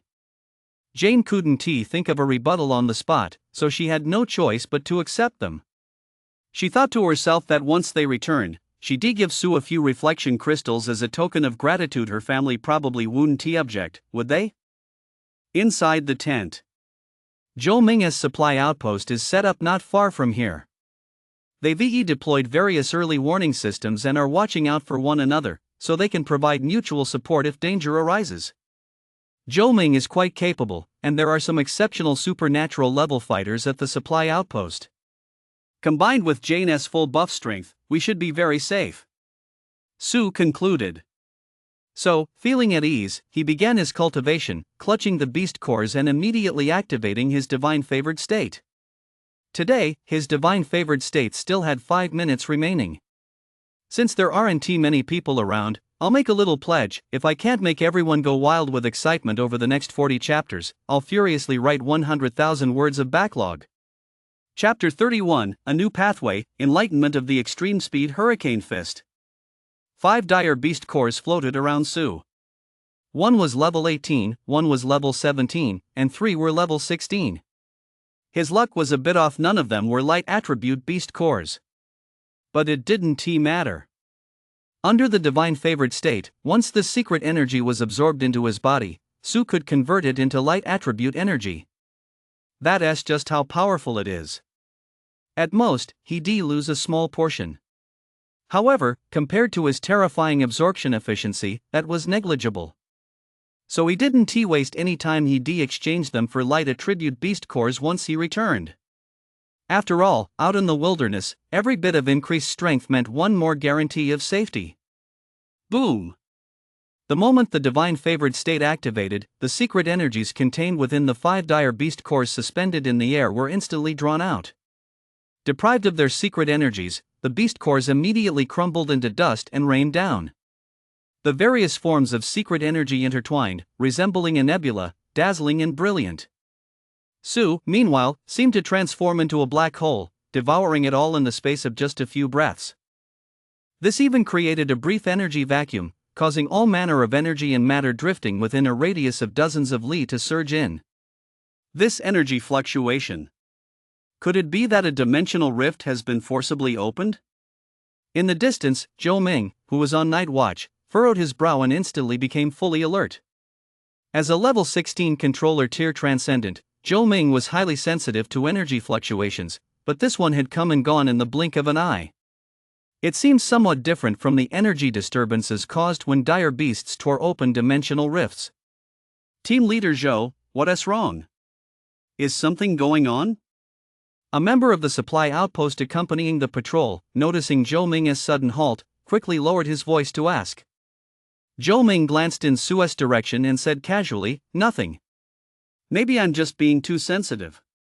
Don't worry, if the sky falls, the tall ones will hold it up." Clearly, he had already classified Su and Jane as overlord tier powerhouses hiding their true strength. If he knew that Su's cultivation level wasn't even as high as his own, who knows how he'd react. Over on Su's side, he finally got to experience once again the exhilaration of his vitality index and cultivation level soaring like a quantum leap. It was as if he'd eaten a ginseng fruit. Every pore in his body burst open, and even his soul trembled with bliss. Level 12. Level 13. 2 levels up in a row. Level 13, controller tier. Awesome. Typically, a Transcendent-S conversion rate when absorbing alien energy is less than 10%, but when I activate my divine favored state, my energy conversion rate soars to 90%. Su made a rough estimate and couldn't help but gasp in astonishment. For other transcendents, that 10% conversion rate is achieved by grinding it out bit by bit using various powerful breathing techniques, whereas he was simply absorbing it directly, without any fuss. This divine favored ability is truly insane.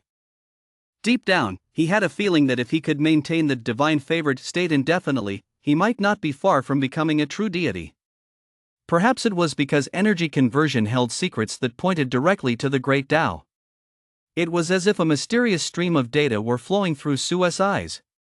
At that moment, he seemed to gain a new understanding of energy. Just as Su's mind began to wander, the scene before him suddenly shifted. His divine sense, as if responding to some call, kept rising upward. The river of history spanning time and space reappeared, with countless majestic, ethereal figures towering above it. What is happening to me? Without relying on a reflection crystal, I've directly activated the mysterious pathway. After the initial shock, Su's face lit up with ecstasy. This was truly a stroke of luck. He had stumbled upon a once-in-a-lifetime epiphany. It was equivalent to saving a reflection crystal a direct gain of 100 million. Su gazed intently at the towering ethereal figures along the mysterious pathway, eagerly anticipating what he might gain this time. As one of the figures trembled, a flood of knowledge like a burst dam poured down wildly into his mind, as if it had been practiced billions of times and etched into his very soul. LV5, Hyperspeed Hurricane Fist. Holy shit! The ability of the Blue Fist Saint. This was the first time he acquired an ability outside of the apocalyptic pathway. Su quickly glanced at the system interface. Sure enough, an additional pathway had appeared on the panel. Name, Su. Pathway, Apocalyptic, Blue Fist Saint. Abilities, Slow Healing LV 23500, 7500. Holy Light Guardian LV 27614, 9500. Gift of Courage LV 15982, 3500. Blessing of Dawn LV 14476, 3000. Heavenly Melody LV 1624000. Pure White Blade LV 2528, 6000. Guardianess Blessing LV 18366, 5000. Purification LV 1046 1000. Cross of the Falling Sky LV 1332 2500. Sacred Spear LV 282362 10000. Supersonic Hurricane Punch LV 50500. Realm 13 Controller Tier. At that moment, he finally confirmed his earlier suspicion: the abilities he had acquired were not limited to those of an apocalyptic. Supersonic Hurricane Fist is an offensive ability. It makes up for quite a few of my shortcomings on the offensive end. Although the Sacred Spear was indeed quite powerful and possessed the potential for infinite improvement, the preparation time required to unleash it was still a bit too long. If it weren't for Jane distracting the dire beasts, he would have had to pay a much heavier price. Furthermore, more importantly, the fact that the hyperspeed Hurricane Fist starts at level 5 proves that hunting dire beasts and enhancing one's spiritual essence plays a crucial role in the mystic pathway. Early the next morning, Sue got up and tidied up, glancing at Jane's tent, which was now much closer to his own. He couldn't help but reflect inwardly. It seems this young lady still needs to work twice as hard. As if she heard the noise coming from Sue's side, Jane scrambled out of bed in a fluster. She greeted him sweetly and then took the initiative to prepare breakfast. This made Sue feel a little embarrassed, and he wanted to go over and help. Actually, I'm not too bad in the kitchen. No way, I'll handle it. You need to stay in top form, Jane insisted, pushing him away. Aim for a few more rounds, that's the top priority. Otherwise, if I drop the ball, won't the whole burden fall on you? Jane, who had finally regained her vigor, absolutely could not accept hiding behind someone else again. Hearing this, Sue couldn't help but rub his nose. Actually, with his current strength, let alone a mere few dozen gifts of courage, even sustaining Jane's gift of courage buff for an entire day wouldn't be much of a problem. There was a reason he wasn't doing that, though. As the saying goes, illness strikes like a mountain collapsing, but recovery is as slow as drawing silk. He felt that Jane's emotional wounds needed to be healed gradually. Rushing things could backfire. Did you break through too? Sue noticed that Jane seemed a little different. Last night, I tried absorbing some energy from the beast cores. I don't know if it was because I accumulated enough or if my mindset had improved, but I successfully broke through to level 17 controller tier. Jane explained with a smile. Not bad. Looks like our squad's efficiency has stepped up another notch. Sue's praise brought a hint of shyness to Jane's cheeks. She knew that all her changes stemmed from Sue, otherwise, she'd still be that transcendent who only held the team back, and the squad's efficiency would have nothing to do with her. Chapter 32, Testing the Hypothesis. Zhou Ming's Wild Speculations. After eating and drinking their fill, they took a moment to regroup. Sue exchanged a few words with Zhou Ming and prepared to continue hunting dire beasts. Zhou Ming had already made his preparations early on and dispatched a convoy to follow them. However, the moment Zhou Ming saw Jane, he sensed a change in her aura and couldn't help but ask, "Did you break through?" Upon receiving Jane's affirmative answer, Zhou Ming glanced at Sue again, but still couldn't read him. He couldn't help but silently marvel to himself. The young people these days were truly one prodigy after another. It seemed his decision to step back into the shadows had been absolutely the right one. The stage no longer belonged to him. He heard that among this year's students at 9th District High School, there was even a super-level genius protected by a historical phantom. He wondered how that person would compare to the two standing before him. Jane paid no heed to Zhou Ming's musings. She grabbed Sue's hand and ran straight into the woods. She was simply too captivated by Sue's ability. After all, back then, even with her clan elders backing her up, she hadn't dared to take on low-level dire beasts. Now, empowered by Sue's ability, she could truly experience another version of herself, the one who feared nothing. She believed that as long as Sue was by her side, one day she would complete her transformation and fully merge with that other version of herself. Deep within the mountains and forests, battles erupted. Jane's increased strength allowed her to handle the dire beasts with greater ease, while Sue gradually and discreetly reduced the boost from the gift of courage. For several days in a row, the two transformed into tireless killing machines, plowing through everything in their path. During this time, Zhou Ming finally confirmed Sue's abilities. He never would have imagined that Sue was actually a support class transcendent. Feeling a sudden urge to try it out, he thick-skinnedly asked Sue to cast a few buffs on him as well.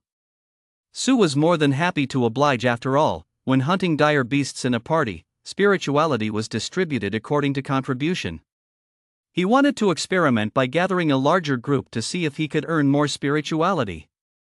If it worked and if he could enter the divine favored state and cast a massive, wide-range buff, wouldn't his spirituality grow at an incredible rate? Just thinking about it was thrilling. With several buffs stacked on him, Zhou Ming suddenly shuddered. He felt more powerful than ever before. Far stronger than even his peak condition. It was as if he had suddenly come alive. In fact, as his gaze fell upon the dire beasts, the most effective attack strategies and paths automatically sprang to mind. Zhou Ming was so stunned he could hardly believe it. Unable to contain his inner urge, he grabbed his long sword. He charged toward a nearby level 16 dire beast. His chi surged, his sword flashes crisscrossed the air, and wave after wave of attacks reached the pinnacle of perfection. To his astonishment, the level 16 dire beast was forced into retreat under his assault, utterly powerless to defend itself. Especially the pure white light enveloping the blade. It seemed to allow him to effortlessly pierce through the dire beast's defenses. This would have been unimaginable in the past. Even at the same level 16, he would have needed to assemble a team of comparable strength just to have a chance of defeating a dire beast of the same level. And now, he had actually single-handedly slain a level 16 dire beast. Tears welled up in Zhou Ming's eyes, and a sudden urge welled up within him to quit his job immediately and join Su's squad, willing to work as hard as an ox or a horse. It took quite a while. Standing before the massive corpse of the dire beast, Zhou Ming finally managed to calm himself down. After letting out a wry laugh, he remained realistic. After all, he wasn't too young anymore. He turned to look at Su. In his mind, the young man's figure instantly loomed larger than life. He'd seen plenty of transcendent support class players, but he'd never heard of anyone whose abilities had been amplified to such an extent. Thinking back on his earlier assessment that Su's strength was infinitely close to the overlord tier, he realized that had been rather conservative. It now seemed highly likely that this young man had already stepped into the overlord tier. A powerhouse of this caliber shouldn't be appearing on the outskirts of the wilderness. He should be roaming the depths of the wilderness, or even venturing into dimensional rifts. That was the true stage for a warrior of his caliber. Recalling what his subordinates had mentioned earlier, that this young man came from an ordinary family and had only recently awakened, made this situation even more terrifying.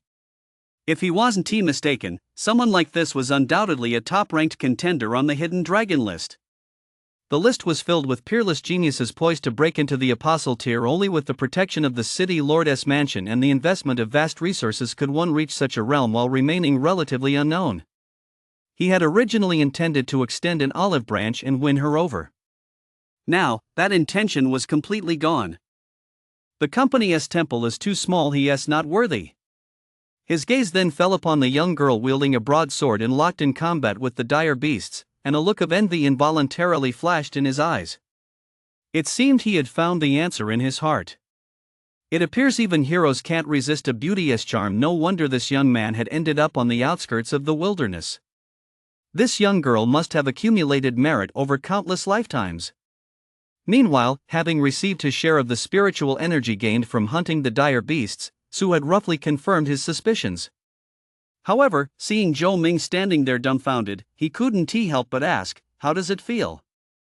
Zhou Ming snapped back to his senses. With a respectful yet bold expression, he replied, "Awesome. I've never felt this exhilarated in my entire life. Ah, what a pity. I think I'll remember this battle for the rest of my life." Hearing this, Su was taken aback for a moment, but he quickly recovered. "Don't worry. If you're willing, you can fight a few more battles." "Really?" Zhou Ming asked, his eyes sparkling with excitement. "Of course." Su smiled naturally. He was delighted to have stumbled upon such a capable fighter out of the blue. "It's just a matter of a few buffs. In exchange for a boost in spirituality, it couldn't be better. If it weren't for the fact that the supply outpost Zhou Ming was guarding needed someone to hold the fort, he'd love to have Zhou Ming take those transcendents along to hunt dire beasts." As for the idea of a massive range group buff, Su had already formed a plan in his mind. He'd put that on hold for now. What he lacked most right now wasn't spirituality, but his combat prowess and cultivation level. After all, he was only a level 13 controller tier. In the days that followed, with Zhou Ming's addition to the team, the pace of hunting dire beasts picked up once again. Not only did Su get a larger share of the spirituality, but the loot haul was equally bountiful. Naturally, half of the loot Zhou Ming obtained also had to be shared, that was beyond question. As they consumed large quantities of beast cores, Su's combat prowess soared at a rate of nearly one small level segment per day. He soon reached level 19 in the controller tier, and the duration of his divine favored status was extended once again, reaching as high as 15 minutes. Furthermore, Su had also poured her all into leveling up the Hyper Hurricane Fist ability, pushing it all the way to level 23. Meanwhile, Zhou Ming's convoy was already fully loaded with the corpses of dire beasts, forcing them to part ways prematurely, albeit with some reluctance. He needed to escort these dire beast corpses back to the city. Although various high-tech methods could preserve the corpses from decay, there simply wasn't enough room left. At the time of their parting, Zhou Ming did not recommend Su to any other supply points. It wasn't because he was being selfish. Rather, he knew full well that a powerhouse of Su's caliber would have countless supply points lining up to serve him at any time, if he so desired. There was simply no need for a minor figure like him to worry about it. Besides, the reason Su had chosen their supply station was likely because of his father. As for matters concerning Su, he had also made up his mind to avoid mentioning them as much as possible. Such a young overlord tier prodigy, though he didn't know why he remained relatively unknown, surely had his own reasons. In any case, there was no need for him to do something so thoughtless and off-putting just for the sake of a moment's wit. Chapter 33, The Convoy Returns, Su's Father Like a Dream. District 9, Outer City, Changsheng Cleanup Company. The Slaughterhouse. On top of one super-level cargo truck after another, thick steel cables bound the corpses of all manner of bizarre-looking dire beasts. Some were not even completely dead yet, their blood-curdling, gaping maws still opened and closed. The corpses of dire beasts were piled high like mountains. Compounded by the scorching June sun, the acrid stench of blood mingled with various unidentifiable bodily fluids. Even with full protective gear, many seasoned veterans found it unbearable and had to retreat to the shade from time to time to catch their breath. For ordinary people, even with all kinds of high-tech equipment, dealing with these dead dire beasts still required a tremendous amount of effort. As Su Peidong rested, he suddenly thought of his son, who had been in the wilderness for some time now. A hint of worry crept onto his face. His son was facing live dire beasts, after all. Even some of the terrifyingly powerful transcendents could stumble and fall if they weren't careful. If only he were a transcendent himself, his son could avoid so many pitfalls. Old Su, worrying about your son again? A co-worker standing nearby caught a glimpse of Su Peidong's expression and instantly guessed what was on his mind. Listen, just relax. Transcendents are beings who can traverse heaven and earth. They're incredibly powerful. Look at these dire beasts. No matter how powerful they are, they're still hunted down by transcendents. You should just sit back and enjoy your life. Su Peidong gave a wry smile. Sigh, that may be true, but as a parent, I don't dare to ask for too much. I just hope my children can stay safe and sound. That's enough for me. That's true. Your son, Xiao Qi, is just a bit impatient. A few years back, old Wang's son, after becoming a transcendent, joined a major organization and kept a low profile. Only after gaining recognition and improving his strength did he dare venture into the wilderness. That's right. Old Wang was lucky to have such a promising son. He doesn't have to worry about the rest of his life. Just as the group was chatting animatedly, a middle-aged man with a slicked-back hairstyle and polished leather shoes walked over, followed by two burly bodyguards with steady strides. They weren't wearing protective suits or any other protective gear. It wasn't that they weren't worried about contamination. It was simply that they spent very little time exposed to the corpses of dire beasts. More importantly, to distinguish themselves from these ordinary, lower-level employees. Supervisor Yu is here. An observant co-worker spotted him and whispered a warning. Su Peidong hurriedly followed the others back to his workstation. Yu Zhanghao spotted Su Peidong in the crowd and couldn't help but frown. Old Su, you're a veteran employee of this company. You can't set an example by slacking off. It sets a bad precedent. Here's what we'll do, set an example.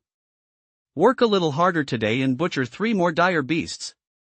Lead by example and help everyone finish processing all the stock. The company's profits are a bit low right now, but I'll bring it up with the boss later and see if we can increase the benefits. Upon hearing this, Su Peidong couldn't help but feel his hands tremble. Butchering 3 more dire beasts, wouldn't that mean working until midnight? More importantly, it didn't matter so much that he had to work a little harder himself, but doing this would surely cause the other workers to complain about him. Seeing how these men dared not voice their anger, Yu Zhenghao was in high spirits. With a mocking look in his eyes, he patted Su Peidong on the shoulder. "Old Su, you know I value you the most in this company. By the way, I heard your son went out into the wilderness. Here's the deal: if he sells the dire beasts he hunts to the company, I'll personally ensure the price is raised by 50%. Back then, when Su was achieving top grades, Yu Zhenghao had gone out of his way to look out for Su Peidong, even adopting an extremely humble attitude.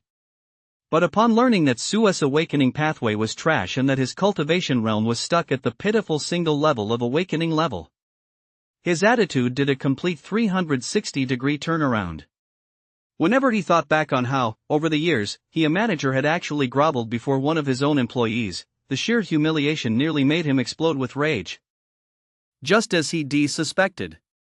Someone from a commoner family, even if they're an awakening transcendent, is still nothing but a worthless failure at the very bottom of the transcendent ranks. So, he'd been targeting Su Peidong through various means lately. It seemed that only by doing so could he wash away the humiliation he'd suffered back then. As for raising the acquisition price by 50%? Ha ha. It was nothing more than a deliberate attempt to humiliate Su Peidong. Yu Zhenghao simply wanted to savor the thrill of mocking him while Su Peidong was forced to be grateful to him. He wore an air of smug satisfaction, as if everything were under his control. Just then, a massive convoy of cargo trucks rolled in. Yu Zhenghao looked at the ferocious dire beasts on board and couldn't help but gasp. Forgetting all about mocking Su Peidong, he shouted, "The supply convoy is back. What are you all standing around for? Get the hell out there and help unload the cargo." He stood on tiptoe, gazing at the seemingly endless convoy, his eyes practically blazing with excitement. My goodness! What a bountiful harvest! The dire beasts on those super-level cargo trucks exuded a menacing aura. Their quality level was clearly off the charts. As the convoy pulled into the designated unloading area, Zhou Ming, the escort in charge, stepped down from the truck. Yu Zhenghao rushed over with a sheepish grin. "Mr. Zhou, thank you for your hard work. You've returned with a full load. I imagine it took a lot of effort." Zhou Ming didn't even glance at the man, replying indifferently, "It's okay." One of the workers accompanying the convoy spotted Su Peidong helping to unload the cargo. He hurried over, patted him on the shoulder, and said, "Old Su, you didn't need to do this work yourself. Guess who killed these dire beasts?" Su Peidong looked at his familiar co-worker with a completely bewildered expression, completely at a loss. What did who killed those dire beasts have to do with whether he helped unload the cargo or not? The worker swept his finger through the air and exclaimed with pride, "All the dire beasts in this convoy are your son's spoils of war." As soon as those words were spoken, you could hear a pin drop. The smile on Yu Zhenghao's face froze instantly. Even Su Peidong's eyes widened in disbelief. That's impossible. My good-for-nothing son just awakened not long ago. He's just a support class transcendent. How could he possibly have hunted down so many dire beasts? He cast a timid glance at Zhou Ming, thinking his co-worker was pulling his leg. But when Zhou Ming confirmed that this worker was Su's father, his expression immediately turned eager. "You're Su's father? He's right, these dire beasts are all Su's spoils of war." With Zhou Ming's confirmation, the crowd erupted in an uproar. The entire slaughterhouse suddenly felt like it was about to explode. One by one, people approached with excited looks in their eyes. "Holy crap, Old Su! You've been keeping this under wraps. Your son's already this amazing. Instead of staying home to enjoy your retirement, you're still hanging out with us? Old Su, that's not very considerate of you. You've got to set up a few tables so everyone can have a good time." In an instant, Su Peidong felt as if the world were spinning. He stared blankly at this surreal scene. It was as if he were dreaming. Besides him, there was one other person who was equally incredulous, Yu Zhenghao. His face was deathly pale, and he seemed unsure where to put his hands. Suddenly, someone blurted out of the blue, "Just now, our manager, you promised that for any dire beasts hunted by old Sua's son, he'd personally raise the purchase price by 50%. That's so generous." Upon hearing this, Zhou Ming's face immediately darkened with rage, and he shot a cold, piercing glare in that direction. A 50% increase in the purchase price. This wasn't just a wasted trip, it meant the company would lose over 100 million in funds. How dare he? Zhou Ming quickly pieced together the situation and said coldly, "It seems our manager Yu is indeed very generous. I'll report this exactly as it happened to the boss." Thud. Yu Zhanghao's legs trembled, and he instantly collapsed to the ground. Chapter 34, Dimensional Rift and Unexpected Attack. Half a month had passed. In the wilderness. Su and his companion had now ventured 10,000 li deep into the wilderness. They were about to exit the outer reaches of the wilderness. The Transcendent squads in this area were almost exclusively controller tier or higher. Occasionally, an overlord tier powerhouse would even make a fleeting appearance. The reason they had ventured this far was, first, that Su and T sought out partnerships with other exclusive supply points to improve efficiency. They were hunting higher-level dire beasts. While the numbers might have decreased, their returns were increasing. Second, Jane had broken through to level 18 controller tier. Her natural talent is truly staggering. As for Su himself, he has also advanced from level 13 to level 19 controller tier, so he is in good shape. He has just managed to catch up, but he still needs to keep working hard. Especially since the energy required to break through to this level has increased dramatically. Therefore, Su has set his sights on level 19 dire beasts. As for level 20 war tier dire beasts, they exist on an entirely different level of existence. Su said he wouldn't go out of his way to provoke them, but if he couldn't avoid them, his team would be more than capable of holding their own. Taking a few risks, they should be able to take them down, but the rewards wouldn't justify the effort, so there is no need. After all, he is a man worth over 500 million. And since Jane's heart condition has been largely cured, the blessing of courage buff Su usually casts on her is mostly just for show. Yet the faster she grew, the more she sensed Su's enigmatic nature. This man was constantly redefining her perception of him. That day, just as the two were roaming the wilderness, searching for their next level 19 dire beast, they suddenly sensed a subtle energy fluctuation. It was as if the energy all around them was flowing toward a specific direction. Su looked up in that direction. "Jane, do you sense a change in the energy?" Jane nodded solemnly.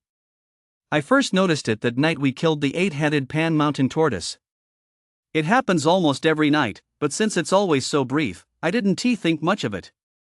It seems this wilderness is undergoing some kind of anomaly." Su's mouth twitched slightly. The nightly fluctuations in energy seemed to be caused by him.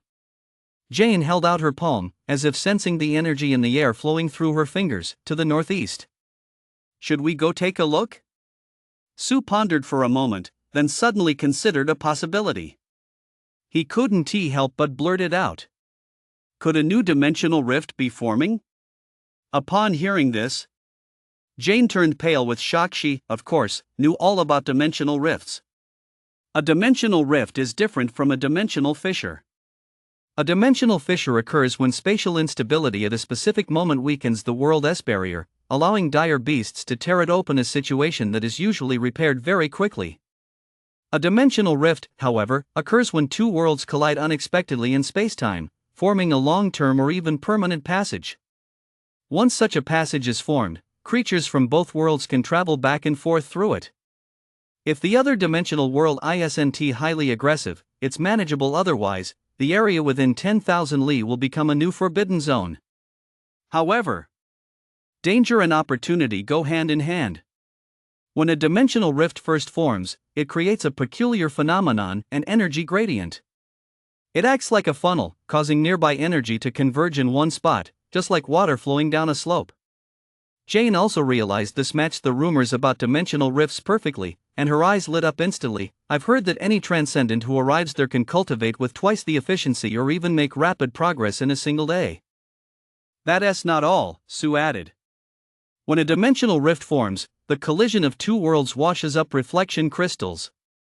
This is also the primary source of reflection crystals. Let us go. The two exchanged glances, each seeing a certain longing in the other's eyes. An opportunity like this was a once-in-a-lifetime occurrence once missed. They might never encounter it again. The two immediately burst into a sprint, shooting forward like arrows as they raced at top speed toward the flow of energy. In less than 10 minutes, they encountered several waves of transcendent squads. At most, they exchanged a distant glance before pulling away. Such a large-scale opportunity didn't yet involve competition. Even if there were to be a scramble, it would only happen after reaching the dimensional rift, so there was no need to provoke conflict prematurely. Since Sue had committed the map to memory long ago and possessed extreme sensitivity to energy, it didn't take long for him to identify a route, lock in his direction, and cut through mountains and valleys, leaving the others far behind. Along the way, Sue used his powerful divine sense to detect and avoid areas with dangerous auras in advance. Full speed ahead. Someone's there. Sue came to an abrupt halt, spotting two middle-aged men staring at him with hostile eyes from the shore of a lake ahead. Numerous corpses lay scattered across the nearby grass. Something's off. These two couldn't possibly have missed the energy fluctuations. Why are they still guarding this spot? Jane looked puzzled. Based on her perception, the two men ahead were no pushovers. Naturally, the treasure in the lake holds an even greater allure for them. Sue shifted his angle slightly and spotted a white lotus in the lake behind the two men. It was pure white, with a faint glow of rosy light swirling around it. Sue recognized it at a glance. The Nine Heavens water lily. For a transcendent, it wasn't exactly a rare treasure. But in the eyes of certain people, it was priceless, something money couldn't buy. That's because it possessed a miraculous ability. Consuming its 9 petals could grant eternal youth and prevent the face from aging. Sue wasn't particularly interested in this thing and didn't want to stir up trouble. Let us take a detour. There's no need to waste time here. Jane nodded and tore her reluctant gaze away. Although the Nine Heavens water lily was a divine treasure that women found utterly irresistible. However, as a transcendent, his natural ability to delay aging comes with the constant evolution of his life force. Just as Sue and Jane were about to turn away, the two middle-aged men quickly pulled out their communicators and made a strange gesture that looked like they were taking a photo. This inexplicable action made Sue slightly displeased. But that was all. After all, he couldn't unreasonably demand to inspect someone's communicator without any evidence. Besides, Sue had nothing to hide. Just as Sue and his companion turned to leave, a commanding voice suddenly rang out from behind them. "Friends, please wait a moment."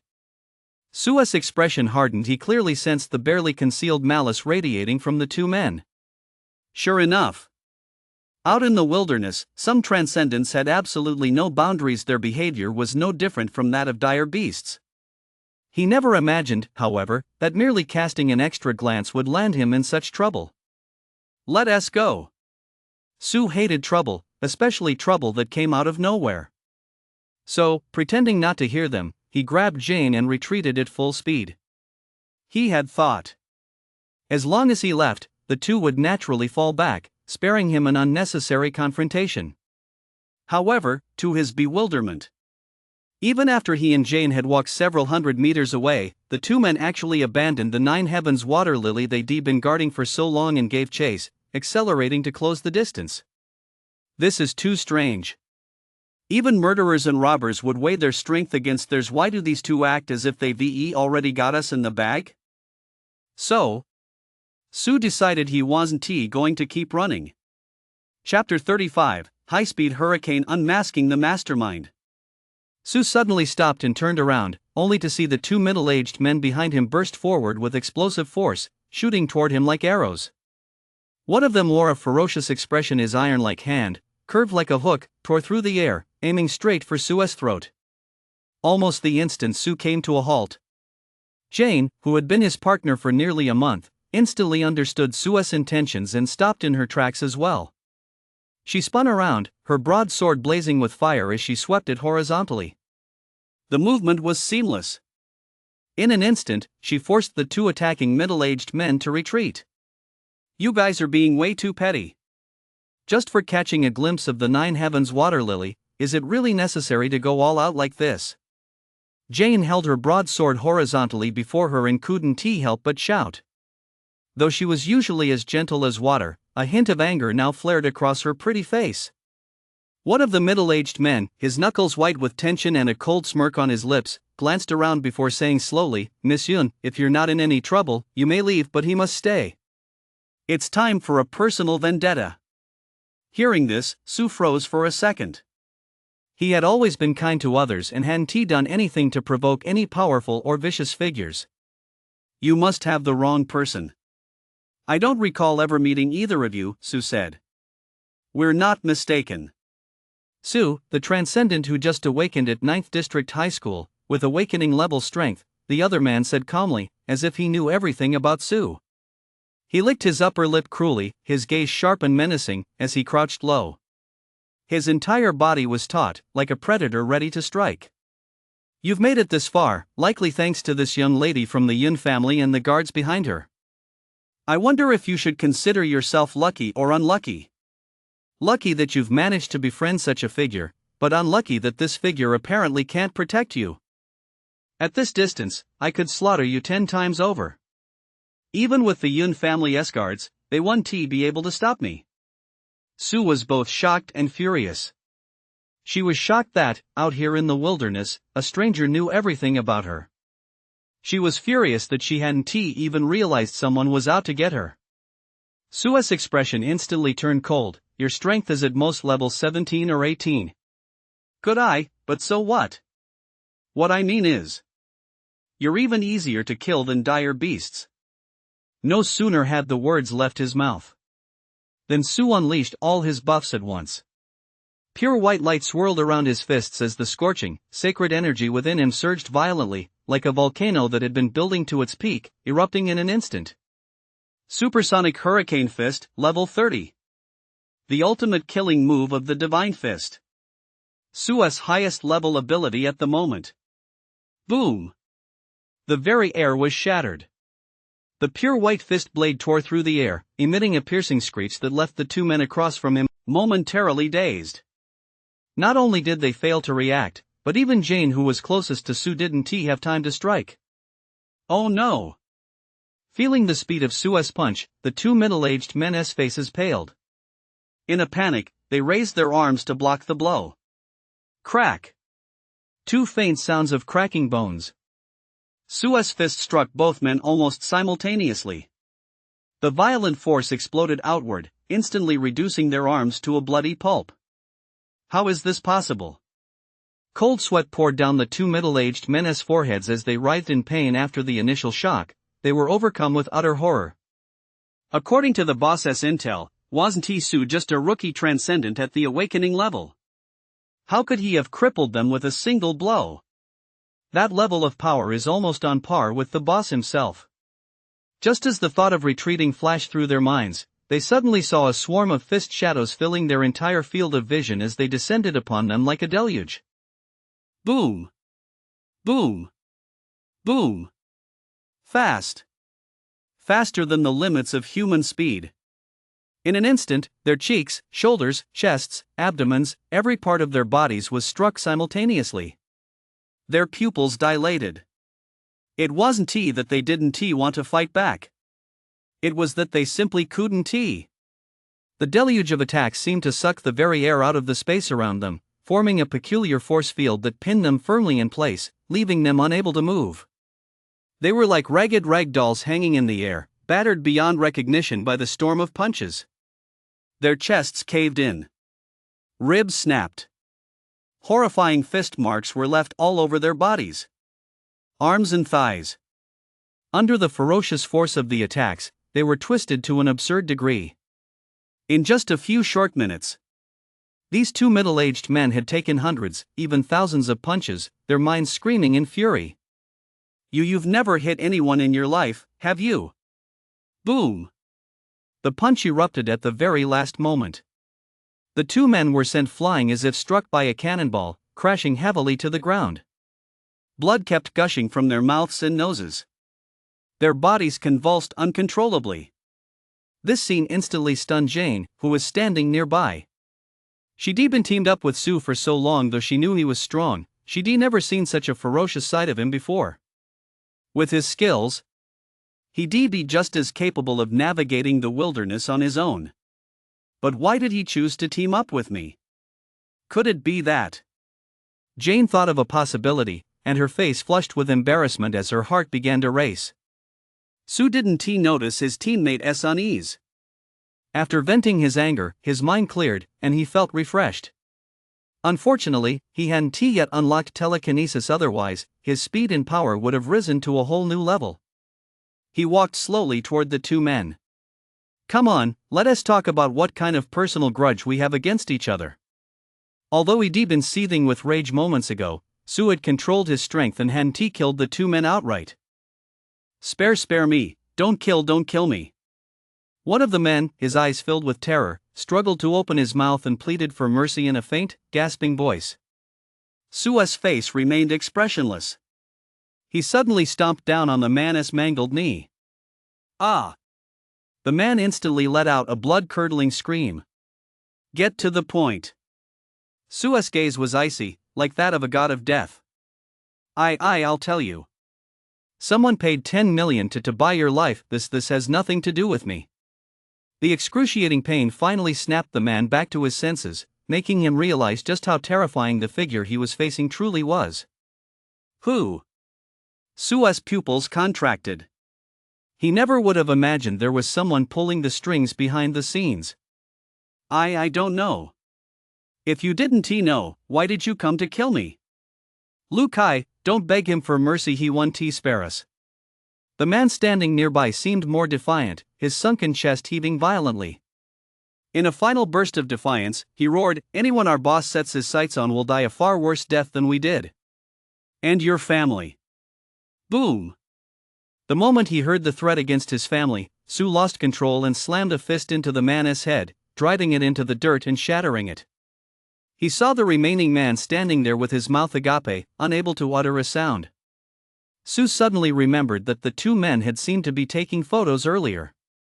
He hurriedly began searching the man's body for a communicator.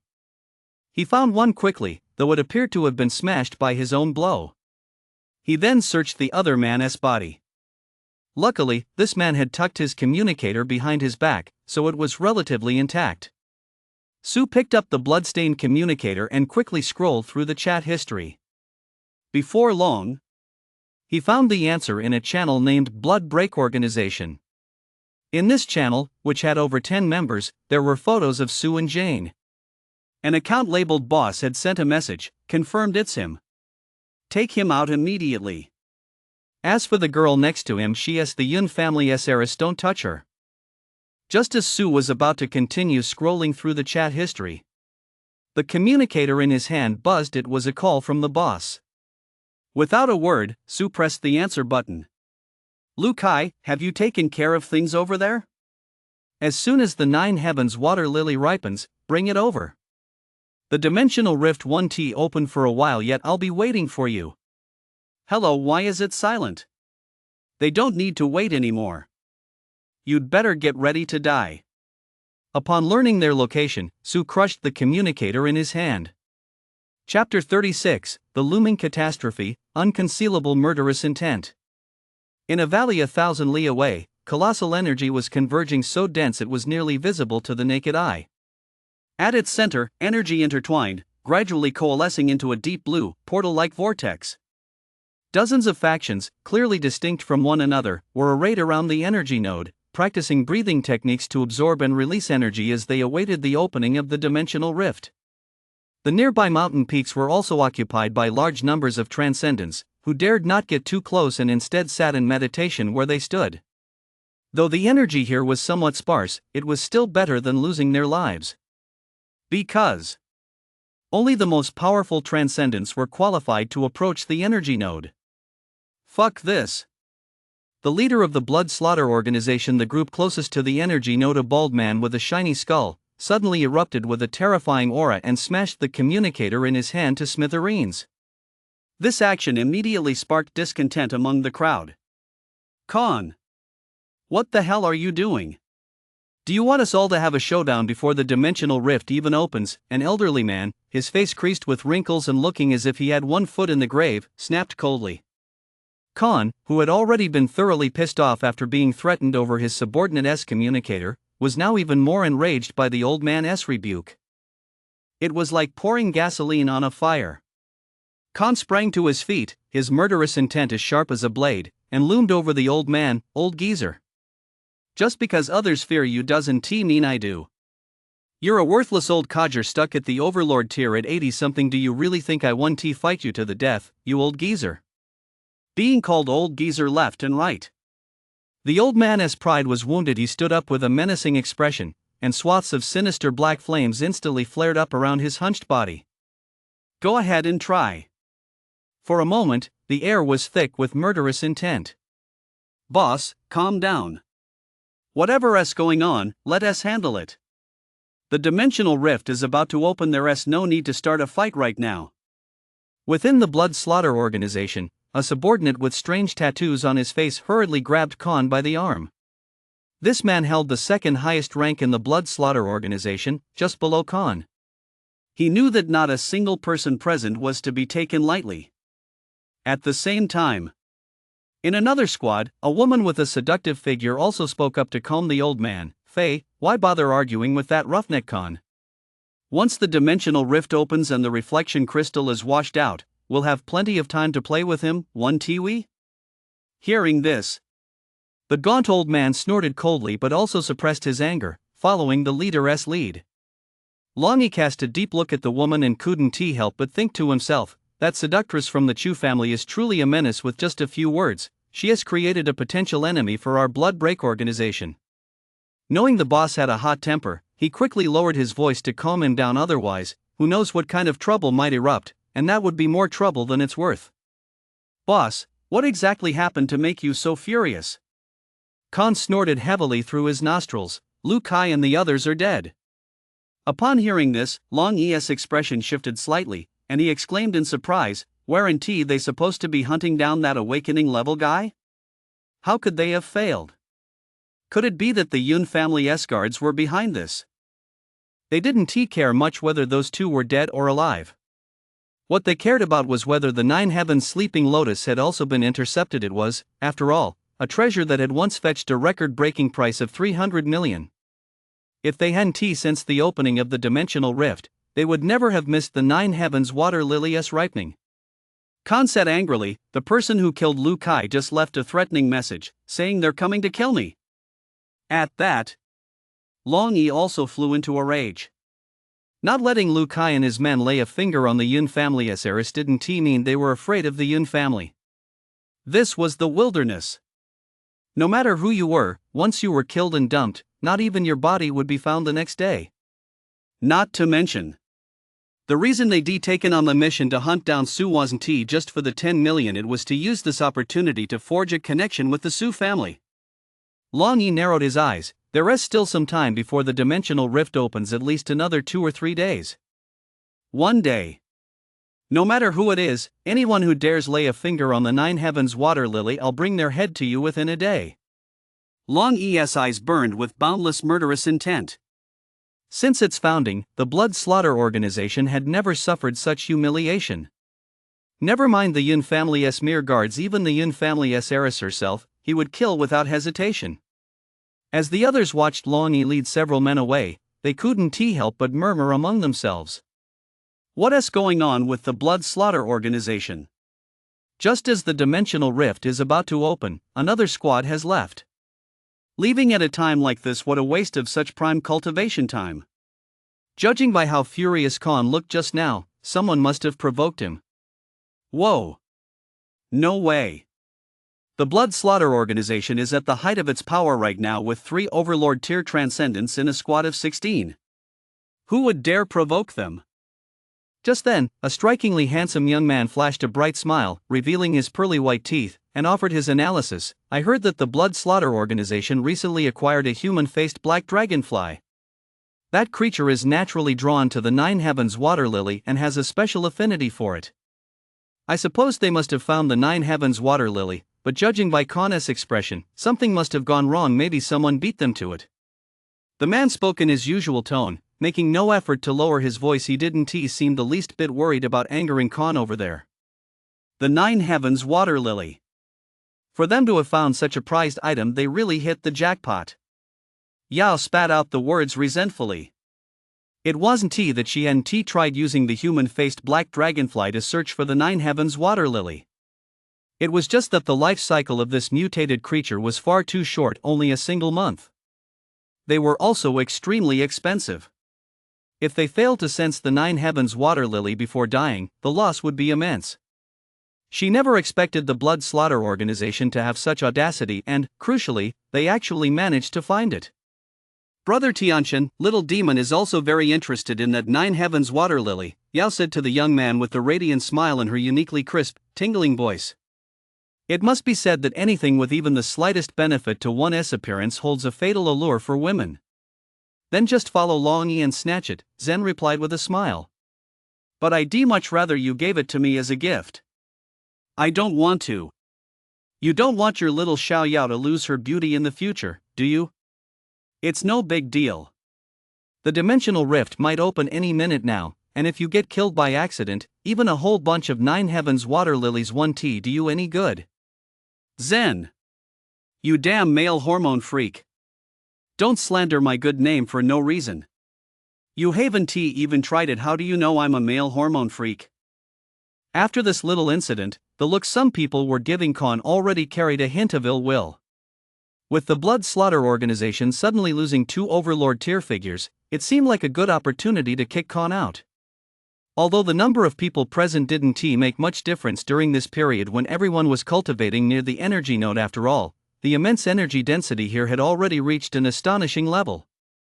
Once the passage opened, and the reflection crystal was washed out, if they were missing a powerful transcendent like Con, their chances of obtaining the reflection crystal would increase significantly. For a moment, everyone harbored their own ulterior motives.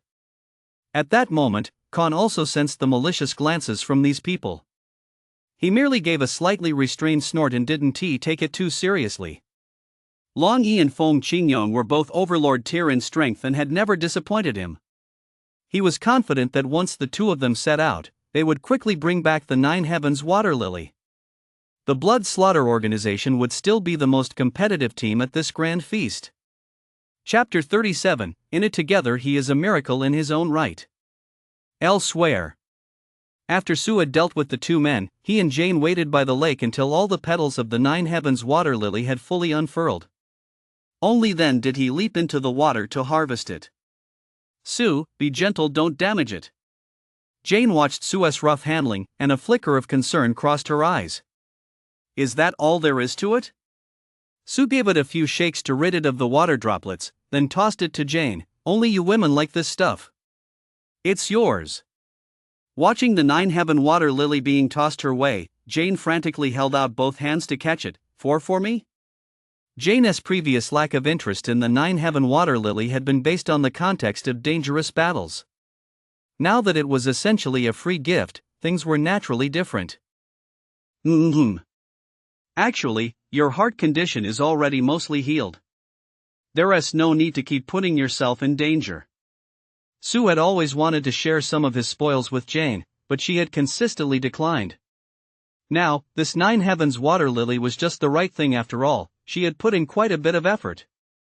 As if sensing the implication in Su's words, Jane's tone grew a bit downcast. Are you trying to get rid of me? For a moment. The Nine Heavens water lily in her hand instantly lost its appeal. I don't mean to get rid of you, Su said with a wry smile. It's just that I have some business to attend to. I need to kill a few people. Jane immediately understood Su didn't want to drag her into this. But after all, I used to be the most promising candidate among the younger generation of the Yin family to make it onto the Hidden Dragon rankings.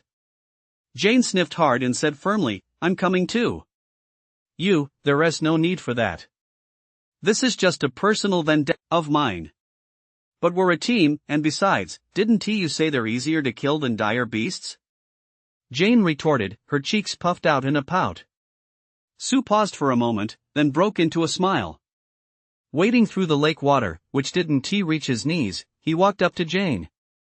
In perfect sync, they both reached out and clapped their hands together in the air. Let us go.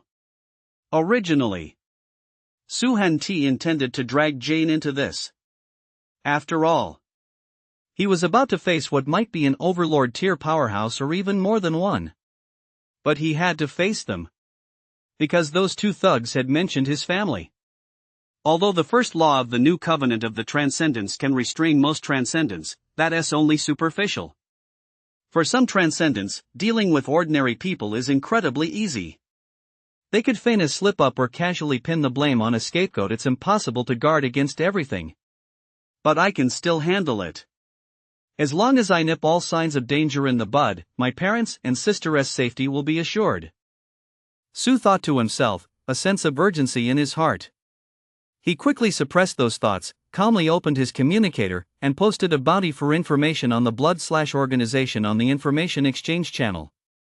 In less than 3 minutes, Sue received detailed information on the Blood Chakra organization, complete with photographs. The leader, Khan, was suspected to be a level 21 overlord tier with the Rakshasa pathway, boasting the impressive feat of single-handedly defeating level 20 war tier dire beasts. Some speculated that Khan's ability level was at least as high as level 25. Second in command Long Yi, a level 20 overlord tier on the evil spirit pathway, could summon evil spirits to fight alongside him and transfer any damage he took to them, making him an extremely tough opponent. Third in command Feng Qingyong, a level 20 overlord tier on the earth pathway, could turn his entire body to stone and manipulate rocks to attack. His defensive and offensive capabilities were both terrifying. The Blood Slaughter organization has been riding high lately, operating very openly, so this information isn't exactly a secret. Of course. The accuracy of this data isn't particularly rigorous either. A Transcendent's true strength isn't as simple as the numbers on paper. Likewise, a Transcendent's power fluctuates wildly sometimes. A single reflection crystal can make a world of difference. Not to mention a prodigy like him, who is improving by leaps and bounds. Therefore, this information should only be used as a reference, otherwise, you'll pay a heavy price. Although Long Yi and Feng Qingyong's pathways are both quite good, they still fall within the realm of the ordinary. Khan is different. The Rakshasa is a mythical creature of immense power, and his pathway is filled with countless variables and possibilities. When facing Khan, it's best to catch him off guard and deliver a single, decisive blow. To avoid any mishaps. There have been many such examples. Once, there was a transcendent with a mysterious pathway of the undead divine phoenix from the awakening. In the very last second before death, he tapped into a sliver of primordial power projected by his mysterious pathway, instantly achieving rebirth through nirvana and turning the tide of battle. Even among mysterious pathways, there are varying levels of potential. Khan's Rakshasa pathway ranks among the very best. Sue pondered for a moment and quickly formed a rough plan. He casually asked Jane if she had brought any clothing or items to conceal his appearance. He hadn't brought anything of the sort. After all, as a newcomer, he didn't know many people to begin with, and given how vast the wilderness was, the chances of running into someone who recognized him were slim. Besides, he'd always been friendly toward others and had rarely had any conflicts with anyone. But man proposes, God disposes. This Blood Rakshasa organization, which had popped up out of nowhere, was inexplicably out to kill him, which infuriated him. Jane took 2 capsule-sized devices out of her backpack and pressed them lightly. The devices activated, and the items inside instantly expanded in the breeze, transforming into 2 white robes. I was just saying that offhand, and you actually have them. Sue clicked his tongue repeatedly. Jane explained, looking a bit embarrassed, back when I used to encounter dire beasts in the wilderness, I'd always end up making a complete fool of myself. It felt so embarrassing that I'd just throw on a robe to cover up. It was like covering one's ears to steal a bell. Sue got it instantly. It's okay. From now on, the only look people will give you is one of admiration." As he spoke, he quickly slipped on the robe and pulled the brim of the hood down. Now he was thoroughly covered. "What's that smell?" Sue sniffed a few times, detecting a unique, delightful scent of fresh fragrance with a hint of sweetness.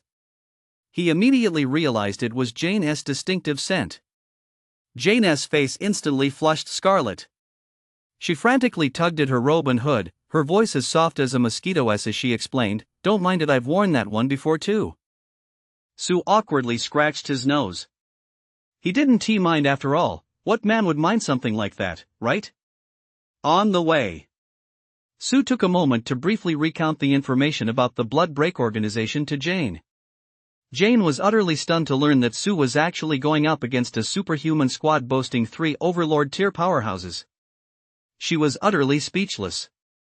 After all, the life force of an Overlord tier powerhouse was simply incomparable to that of a Controller tier transcendent.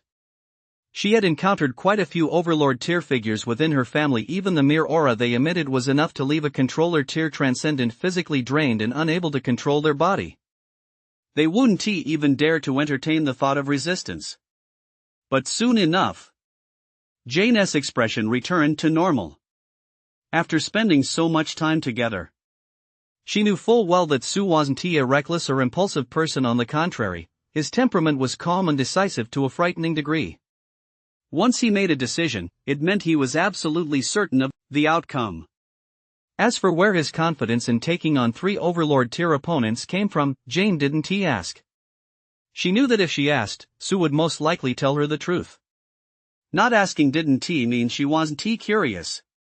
She simply looked forward more to the kind of surprise that would arise naturally. To be precise, it would be more appropriate to call it a miracle. Just as Sue had said back when he learned of her heart condition, "It's a minor issue, I just happen to be able to fix it." And then, the miracle happened all on its own. Perhaps he himself was the greatest miracle in the entire universe. Chapter 38, A Lion Hunting a Rabbit, and Another Encounter with the Bloodcutter Organization. Knowing that the Bloodcutter Organization had already arrived near the dimensional rift, Sue's route became crystal clear. As long as he followed the direction of the energy flow, he would find them in no time. As he raced along, the terrain gradually grew more treacherous. Every now and then, they came across traces left by colossal creatures, and even the corpses of some transcendents were scattered about. The transcendents who had perished here had most likely been attacked by dire beasts while en route to the dimensional rift that was about to open. Seeing this, Sue and his companion remained on high alert, projecting their divine sense to monitor every movement around them. Up until now, no news regarding the opening of a new dimensional rift had emerged on any of the communicator channels. It seemed everyone was in unison, maintaining their silence. No one was willing to create unnecessary competition for no reason. After all, the reflection crystal was simply too tempting. No one was immune to this temptation. As for joining forces to suppress the dimensional rift and prevent a dimensional invasion, that was something no one dared even to imagine. In this world, permanent dimensional rifts have appeared far too often. Some of the monstrous creatures that have emerged from the dimensional realms are so formidable that even Calamity tier powerhouses dare not easily challenge them. Of course, at the very moment a new dimensional rift first appears, if an Apostle tier powerhouse were to intervene with full force, there is a certain chance of shattering the dimensional rift before it has had time to stabilize.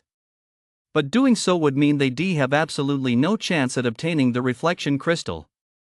Not to mention, there were only a handful of openly recognized Apostle tier powerhouses in the 9th district.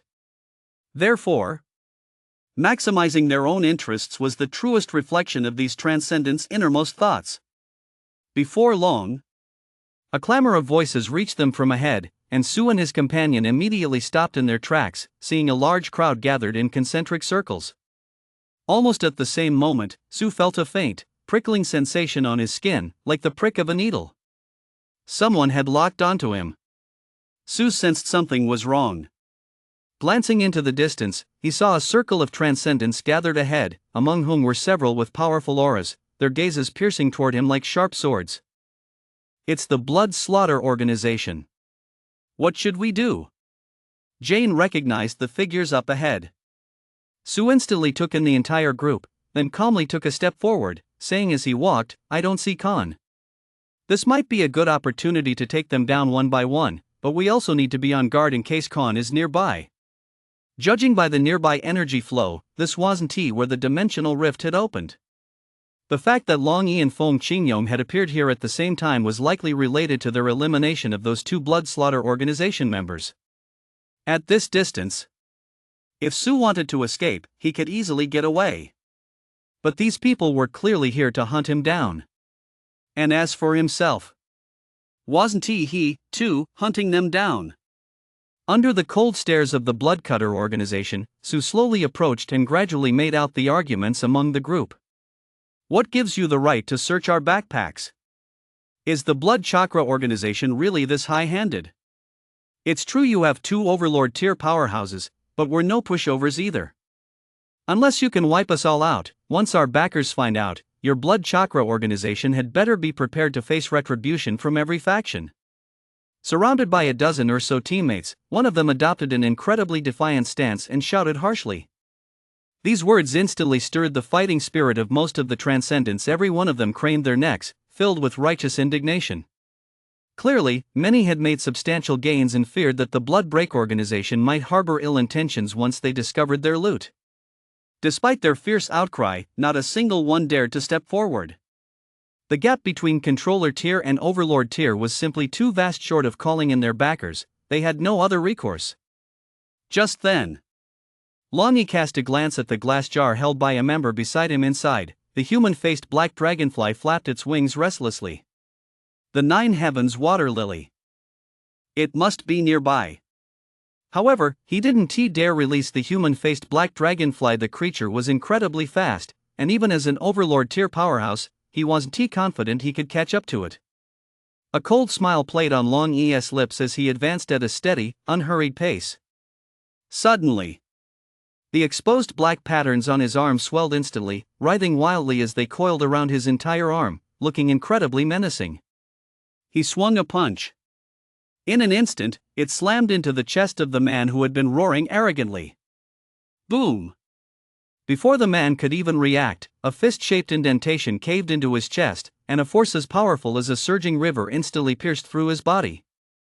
The unstoppable momentum of the blow hurled the man dozens of meters away. Instant death. Trying to intimidate me? If anyone else here isn't a pushover, please step forward. Long Yi's gaze was icy as he scanned the crowd. Wherever his gaze fell, the Transcendents took a half step back in fear, their faces betraying their apprehension. They were well aware of the power of an Overlord tier Transcendent. But they never would have imagined that the Transcendent who had seemed so overwhelmingly powerful would be killed with a single blow. This was an 18th level Controller tier Transcendent, not some weakling or lowly insect. It was simply beyond belief. For a moment, everyone was cowed by Long Yi's imposing presence, their bodies trembling uncontrollably. Then, Long Yi's gaze fell on Su and his companion as they walked slowly toward him. The number of people. It seemed to add up. However, both of these individuals exuded incredibly powerful auras. They likely weren't that awakening-level newcomer, though it wasn't impossible that the newcomer had been scared out of his wits and left early. "You two, take off your hoods." Out of caution, Long Yi commanded in an overbearing tone that brooked no argument. Every Transcendent heading toward the dimensional rift from this direction must be thoroughly screened. Because a Transcendent capable of killing those two members of the Bloodcutter organization would inevitably have sensed the energy fluctuations. There's no way they'd pass up the opportunity presented by the opening of the dimensional rift. Jane held her breath, gripping her broadsword tighter as she watched Su's movements out of the corner of her eye. She saw that Su continued walking at the same pace. Both hands slowly reached toward her hooded robe. The next moment, dazzling golden and white light erupted instantly, like a sun exploding, blindingly bright. Without hesitation, she activated her divine favored state, and all her buffs were applied. Her fists, radiating sacred light, slammed directly toward Long Yi. Ha! Long Yi's pupils contracted sharply, and the hairs on his body stood on end. As an Overlord tier powerhouse, his eyesight was naturally extraordinary. The moment the person before him struck, he immediately sensed the opponent's ferocity that overwhelming might pressing down like a tidal wave, causing his gaze to grow stern. A master. Long Yi let out a low growl, and the black patterns all over his body seemed to come to life simultaneously, surging like a black python. His body swelled slightly, tearing through his clothes, and two thick, black arms materialized out of thin air. Emitting wave after wave of malevolent aura, he charged forward with unyielding ferocity. Pathway of evil spirits, shadow of evil manifests. Boom! Boom! Boom! A series of fists collided violently, erupting in a thunderous, muffled roar. Su instantly pinned Long Yi down. Divine favored, in every aspect except raw strength, his abilities were temporarily elevated to the level of a true god. Holy Light Guardian, an ultra-powerful protective shield formed from sacred light, capable of withstanding most damage. Pure white blade, divine light envelopes his fists, greatly increasing the damage dealt by divine fist strikes. Gift of Courage, enhances combat power and bestows an unstoppable momentum, slaying gods who stand in his way and Buddhas who block his path. Gift of Protection, boosts defense and grants the composure of a mountain that never moves and a heart as still as water. Dawn's Blessing, heightens awareness, pierces through enemy weaknesses, harnesses the workings of the heavens, and deals true damage. Radiant with brilliant light and awe-inspiring divine might, he was like a god who had descended to the mortal realm, unleashing an endless, suffocating power. Even a lion gives its all when hunting a rabbit. Chapter 39, Slaying the Overlord, a true god walking among mortals. Nearby. Even the hardest rocks shattered one after another under the impact of the surging energy. The sudden battle left everyone present momentarily stunned. Someone actually took the initiative to attack the Blood Slaughter organization. Where on earth did such a ferocious fighter come from? Look, Long Yi seems to be on the defensive. The crowd watched with their hair standing on end, unable to help but gasp in shock. At the same time, all the humiliations they had suffered previously erupted in that moment, and one by one, they glared menacingly at the Blood Slaughter organization members surrounding them. Among the transcendents roaming the wilderness, few are pushovers. Being forcibly searched in public was tantamount to being pinned to the ground and humiliated. Especially the members of the squad whose comrade had just been blown to bits by Long Yi. They glared at the Blood Slaughter organization members with seething hatred. Feng Qingyong also sensed the tense atmosphere and, unable to spare a thought for continuing to search the others' backpacks. The appearance of these two mysterious figures had completely thrown their plans into disarray. Although he didn't think much of this group of ants, his mission was to find the Nine Heavens water lily, not to slaughter ants. Seeing that things were about to get complicated, he coldly declared, "Anyone who provokes the Blood Slaughter organization dies." With that, his body was covered in a layer of shimmering brown rock. Then, with long, striding steps, he charged toward the two mysterious figures. The stones on the ground around him seemed to be drawn by an invisible force field, floating into the air. Without a word, Jane swung her 1.5-meter-long broadsword with all her might, unleashing a surge of intense, destructive energy as she slashed toward Feng Qingyong in an instant.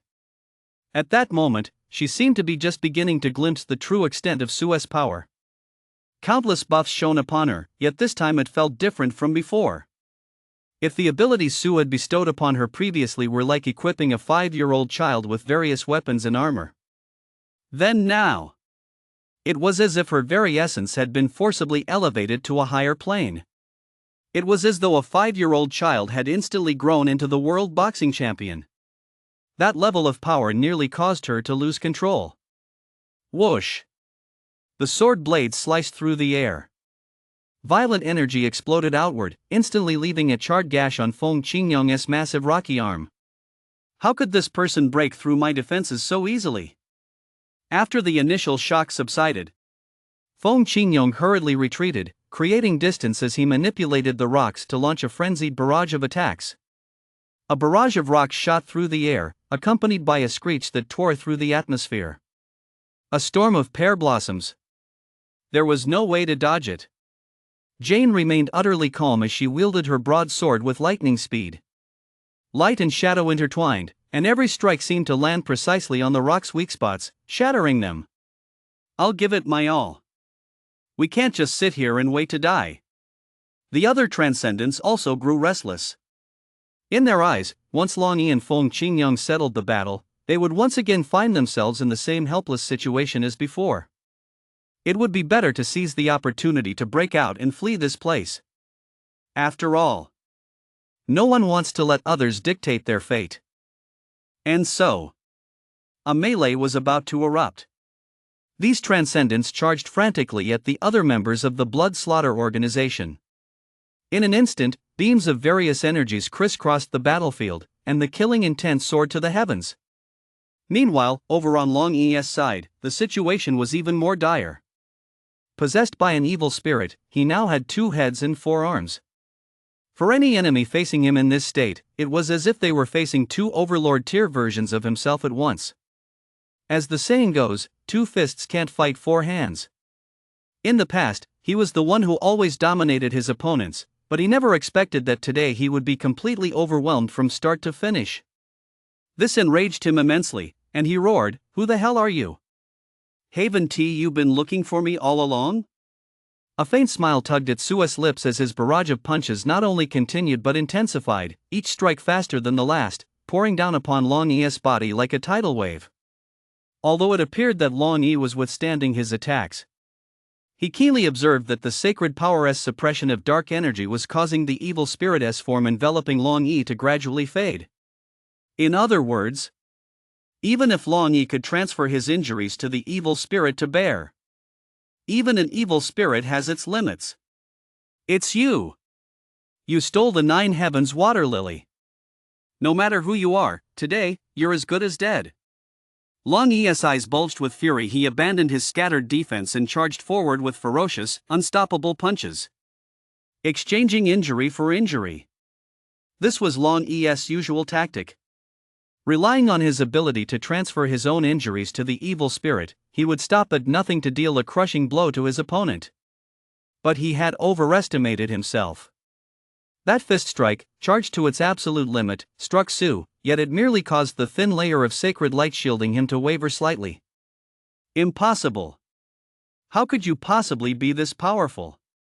Long Yi was on the verge of losing his mind even during his usual sparring sessions with the boss. He had never felt such a suffocating sense of pressure. However, his only response was a barrage of fist shadows filling every inch of the air. At that moment, the void itself seemed to shatter. A terrifying force field formed, firmly pinning Long Yi in place, leaving him unable to move. "Get the hell away from me!" Beaten into a state where he could offer no resistance, Long Yi was consumed by rage. With a mighty roar, his powerful chi erupted in an instant. The earth trembled violently and uncontrollable, terrifying might seem to shatter the silence, awakening from ancient times. This was a power unique to Overlord tier warriors. Mastering chi to subdue the rebellious. A terrifying surge of chi swept across the entire battlefield. It caused many transcendents locked in combat to freeze in their tracks. Their attacks halted abruptly, their mouths went dry, and their bodies began to tremble uncontrollably. It was as if, in an instant, they had encountered the ultimate terror of life and death. This was the true power of the Overlord tier. Any transcendent facing it would keenly feel their own insignificance and be unable to unleash even a fraction of their true strength. Even Jane, whose entire body was shrouded in various buff auras, saw her attacks falter slightly. Feng Qingyang seized this fleeting opportunity and swung his right hand violently. A mound of earth suddenly rose before her. It seemed something lurking beneath the ground was lunging toward Jane at superhuman speed. Jane was momentarily taken aback. By the time she regained her composure, less than a meter away from her, the ground suddenly split open. A monster formed from solid rock, bearing its ferocious fangs, lunged straight at her to bite. Crash! Under that terrifying bite force, Jane's holy light shield shattered, and several gruesome wounds appeared on her arm at once. Fortunately, she reacted in time, swinging her broadsword with all her might to cleave the rock monster in two. Seeing this, Feng Qingyong seemed to realize something and roared, "They aren't Overlord tier powerhouses." True Overlord tier powerhouses would never be so easily intimidated by an opponent's chi. Realizing this, Feng Qingyang's aura erupted instantly, intertwining with Long Yi as vast as the sea as they joined forces to suppress the entire battlefield. But the very next second, before they even had time to celebrate, they were stunned to discover that Su seemed completely unaffected. That terrifying aura spread toward him, only to vanish instantly, like snowflakes melting under the scorching sun. A supreme master among the overlord tier. No! This is simply impossible. Long Yi looked as if he had gone mad. The veins on his forehead bulged, and his mind went completely blank. Immediately afterward, the fear within him erupted uncontrollably. Su smiled contemptuously as his pure white divine fist piercing through heaven and earth continued its unending onslaught like a vast ocean, striking Long Yi with every blow. The evil spirit possessing him could no longer withstand such a ferocious assault and vanished in an instant. Long Yi, too, could not endure it. That long-forgotten agony instantly engulfed him, tearing at every inch of his nerves. Boom! A deafening explosion rang out. The Overlord tier powerhouse, who had exuded such formidable might just a moment ago, was literally blown to pieces by a single fist. A mere Overlord tier's aura, how dare you presume to intimidate a true god? What kind of delusions are you harboring? Su's gaze swept across the scene, instantly turning Feng Qingyang, standing nearby, pale with fear as his legs trembled. What kind of monstrously powerful being is this, capable of effortlessly taking down the dragon eagle? Feng Qingyang's pupils contracted sharply as the fear of death instantly consumed him. With blinding speed, he activated his ability, transforming the ground beneath his feet into a quagmire. His rock-like body plummeted to the ground, frantically fleeing deep into the earth. Chapter 40, sweeping all before him, striking fear into the crowd. Silence. A deathly silence. It all happened far too quickly. Just a moment ago, the two Overlord tier powerhouses from the Blood Break organization had dominated the entire scene with an aura as divine as it was demonic. In just a few short seconds, one was dead and the other had fled. It was simply unbelievable. Everyone's minds went blank. At that moment, Su channeled the sacred spear into her hand, her spiritual sense locked firmly onto Feng Qingyang as he plunged deeper and deeper into the earth. 3 minutes. Having already descended thousands of meters underground, Feng Qingyang finally let out a sigh of relief. In terms of combat power and defense, he might not be the strongest member of the Bloodcutter organization. But when it came to this one skill escape, even if he were to face war-level dire beasts, he could still escape with ease. But the very next second, the smile on his face froze. Excruciating pain surged through his spiritual sense, and his keen perception of the looming danger filled him with deep, overwhelming anxiety. No! Feng Qingyang's eyes widened as he let out a roar. Then he was instantly impaled by a terrifying golden beam that pierced through heaven and earth. It seems an Overlord tier transcendent isn't as hard to kill as I imagined, Su murmured casually. Of course. Although he spoke with such arrogance, Su was actually quite cautious deep down. After all, if Feng Qingyang had chosen to fight head-on or flee directly to a distant location, Su would have had to expend considerable effort to kill him. But this guy had chosen the most foolish approach of all. Thinking he was being clever, he used Earth escape to burrow thousands of meters underground. If he defled normally, with an Overlord tier's speed, he would long since run dozens of kilometers away, out of the Sacred Spear's range. This also sent a signal to Su. As long as he had enough time to charge the Sacred Spear, he was confident he could severely wound a level 21 Khan with a single strike.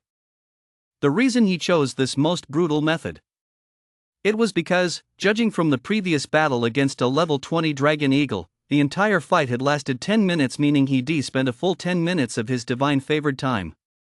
If he were to face the even more powerful Khan, that time might be even longer.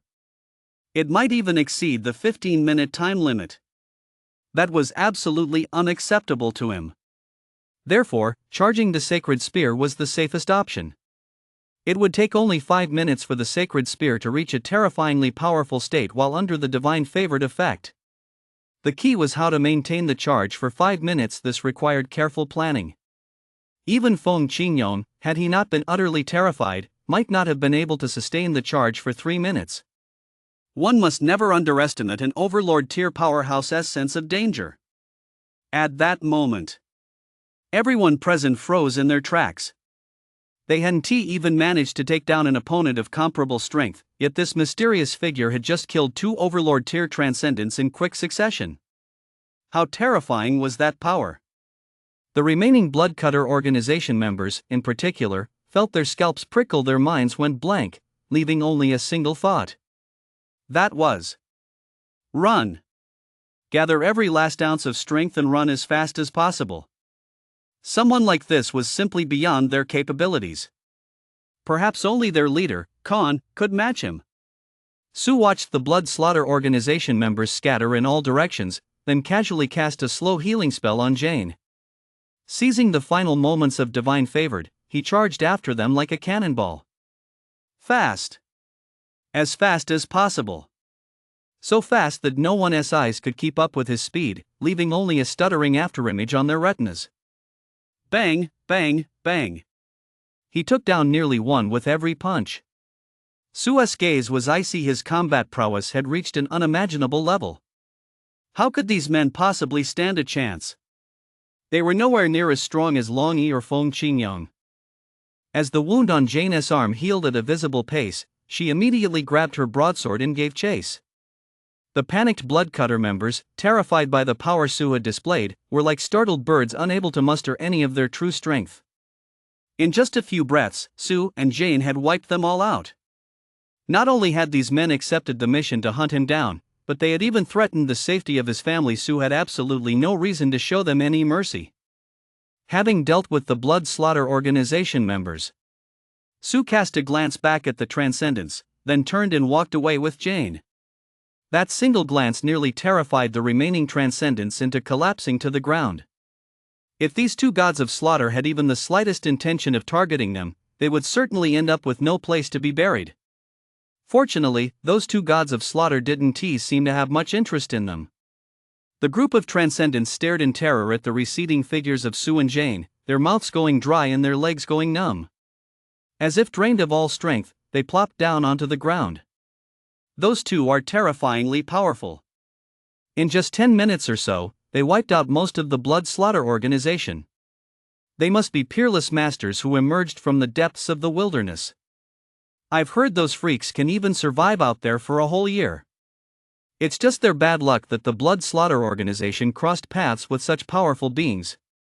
The crowd couldn't help but express their awe, using it as a way to vent their inner fear. At that moment, one of them couldn't help but ask, "Do you think that mysterious figure glanced at us before leaving?" What could that mean? As soon as the words left his mouth, everyone's expressions instantly turned serious. One of the older, gray-haired Transcendents seemed to have realized something, and beads of sweat immediately broke out on his forehead. "I've got it." He slapped his thigh, his piercing eyes widening as he scanned the room, fixing his gaze intently on everyone. "You haven't posted anything about what happened here on the communication channel, have you?" What's wrong? One of the Transcendents asked, his hand trembling as he held his communicator. "Hand over the communicator. Hurry." The gray-haired Transcendent's eyes bulged as he strode forward and snatched the communicator from the man's hand. He frantically scrolled through it, then let out a long sigh of relief. "Wang Qin, what on earth is all this commotion about?" Someone who seemed to recognize this Transcendent couldn't help but speak up. The old man named Wang Qin's bizarre behavior had truly left everyone on edge. Wang Qin shot them a fierce glare. "Haven't you figured it out yet?" By all logic, the remaining Transcendents of the Blood Slaughter organization shouldn't pose any threat to those two mysterious figures, yet they were still wiped out completely. Why do you think that is? As soon as he said this, everyone immediately caught on. You mean those two mysterious figures either have a grudge against the Blood Chakra organization, or they're silencing witnesses. Wang Qin squeezed the confiscated communicator in his hand and explained, "Whatever the reason, those two mysterious figures don't want us to leak any information." That last look he gave us was probably a warning to keep our mouths shut. "Everyone, hand over your communicators. Let us destroy them all." No sooner had he made this suggestion than it was met with objections. Isn't that going a bit too far? There's no need to destroy the communicators, we can just keep this to ourselves, can't we? Keep it to ourselves? A hint of sarcasm tugged at the corner of Wang Qin's mouth. Suit yourselves. Anyway, I have no intention of getting mixed up in this dimensional rift mess. I'm heading back home. Want to take a guess? Do I have any ties to the Bloodcutter organization? The moment the words left his mouth, the crowd couldn't help but shudder, their breathing instantly becoming ragged. I agree to destroy them. Anyone who refuses is the enemy of us all. Especially that one person who had been reluctant just moments ago. He jumped up on the spot, shouting at the top of his lungs to urge everyone to destroy their communicators. After this battle, most of the transcendents here would likely go their separate ways. With such a powerful figure around, there was nothing to be gained here. It would be better to find a place to cultivate properly while the energy was concentrated. Under these circumstances, with everyone scattering in all directions, who could guarantee that someone wouldn't lose their head and leak the information? Not to mention, without communicators, it would be a bit of a hassle at most, but for this group of seasoned wilderness veterans, it wasn't anything they couldn't handle. Better to have peace of mind. Seeing that his goal had been achieved, Wang Qin couldn't help but breathe a sigh of relief. Of course, it was possible he was overthinking things. But he couldn't help but worry. Better safe than sorry. If he were to incur the grudge of such a powerful being, he'd probably never sleep soundly for the rest of his life. Chapter 41, Arriving at the Node, Planning with Patience. However, in truth, Su wasn't the least bit worried that these people would pass on the news. For one thing, he hadn't revealed his true identity. Even if every member of the Blood Slaughter organization were wiped out, Khan would at most suspect that Long Yi and his group had accidentally offended some powerful figure. In reality, the opportunity presented by the new dimensional rift was simply too tempting. As a level 21 overlord tier figure, Khan was extremely competitive and would certainly not give it up easily. After putting some distance between them, Su took a different route, making a wide detour to head toward the dimensional rift's opening from another direction. His explanation to Jane was that it was to lower Khan's guard. In reality, it was to allow time for his divine favored ability to recharge. Otherwise, with less than 3 minutes of divine favored status remaining, if he ran into Khan, he'd most likely have no choice but to flee. Overlord tier powerhouses are truly hard to kill. As a fellow controller tier, Su could easily overwhelm and kill enemies several sublevels below him without even activating divine favored. But between a level 19 controller tier and a level 20 overlord tier, although there's only a 1-level difference, the disparity in their power levels is qualitative. After rushing for half a day, as the energy floating in the air began to converge more intensely, Su knew they were not far from where the dimensional rift would open. So, the two set up camp right there and rested for a while. That night, Su did not use the remaining 3 minutes of his divine favored state for cultivation. He sensed he was still quite a distance from breaking through to level 20, so he decided it would be better to save it for any unexpected emergencies.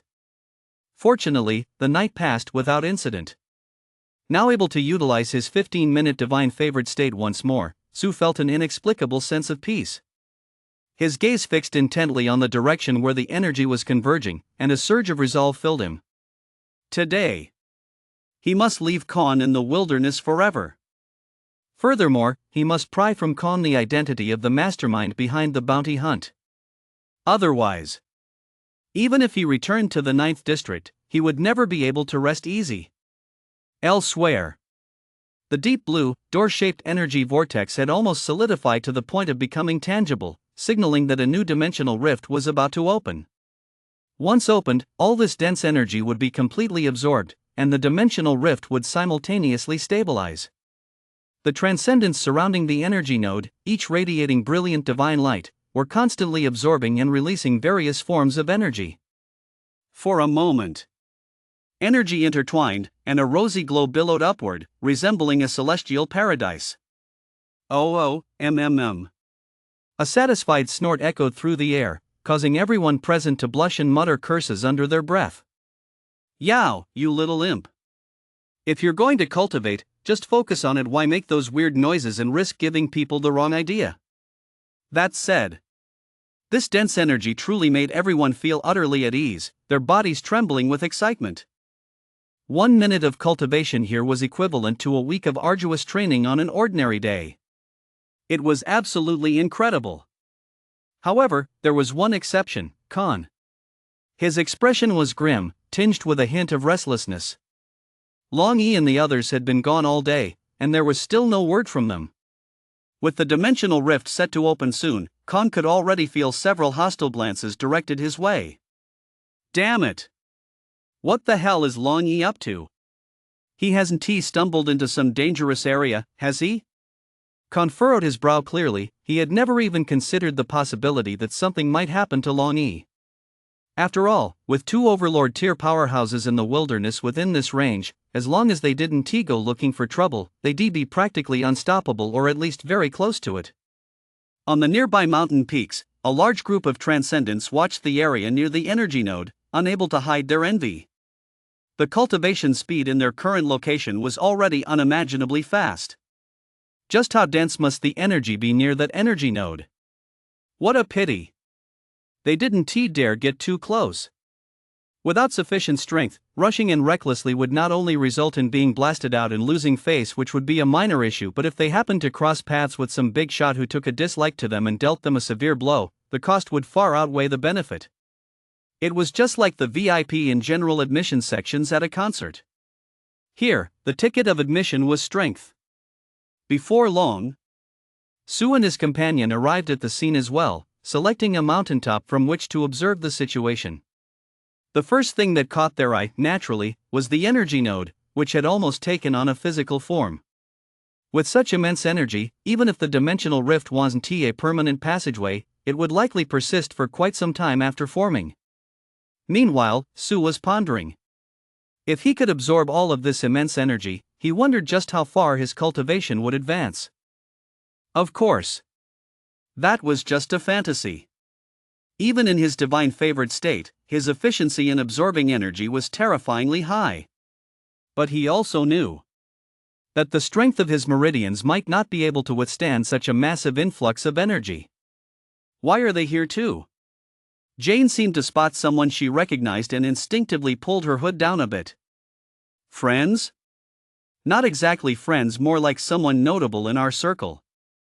Jane gave a brief explanation. That woman with the wavy hair is named Yao. She is one of the top talents among the younger generation of the Chu family, a mind-type pathway transcendent at level 20 overlord tier. She once tried to treat my heart condition. The man next to her is Zen, a young genius from the Xie family and also an overlord tier powerhouse. One is ranked 98th on the hidden dragon list, and the other is 76th. Su nodded. He was familiar with the 9th District's hidden dragon rankings, which listed only the most promising talents with the potential to reach the apostle tier in the future. However, he didn't give these two a second thought. Khan was his primary target.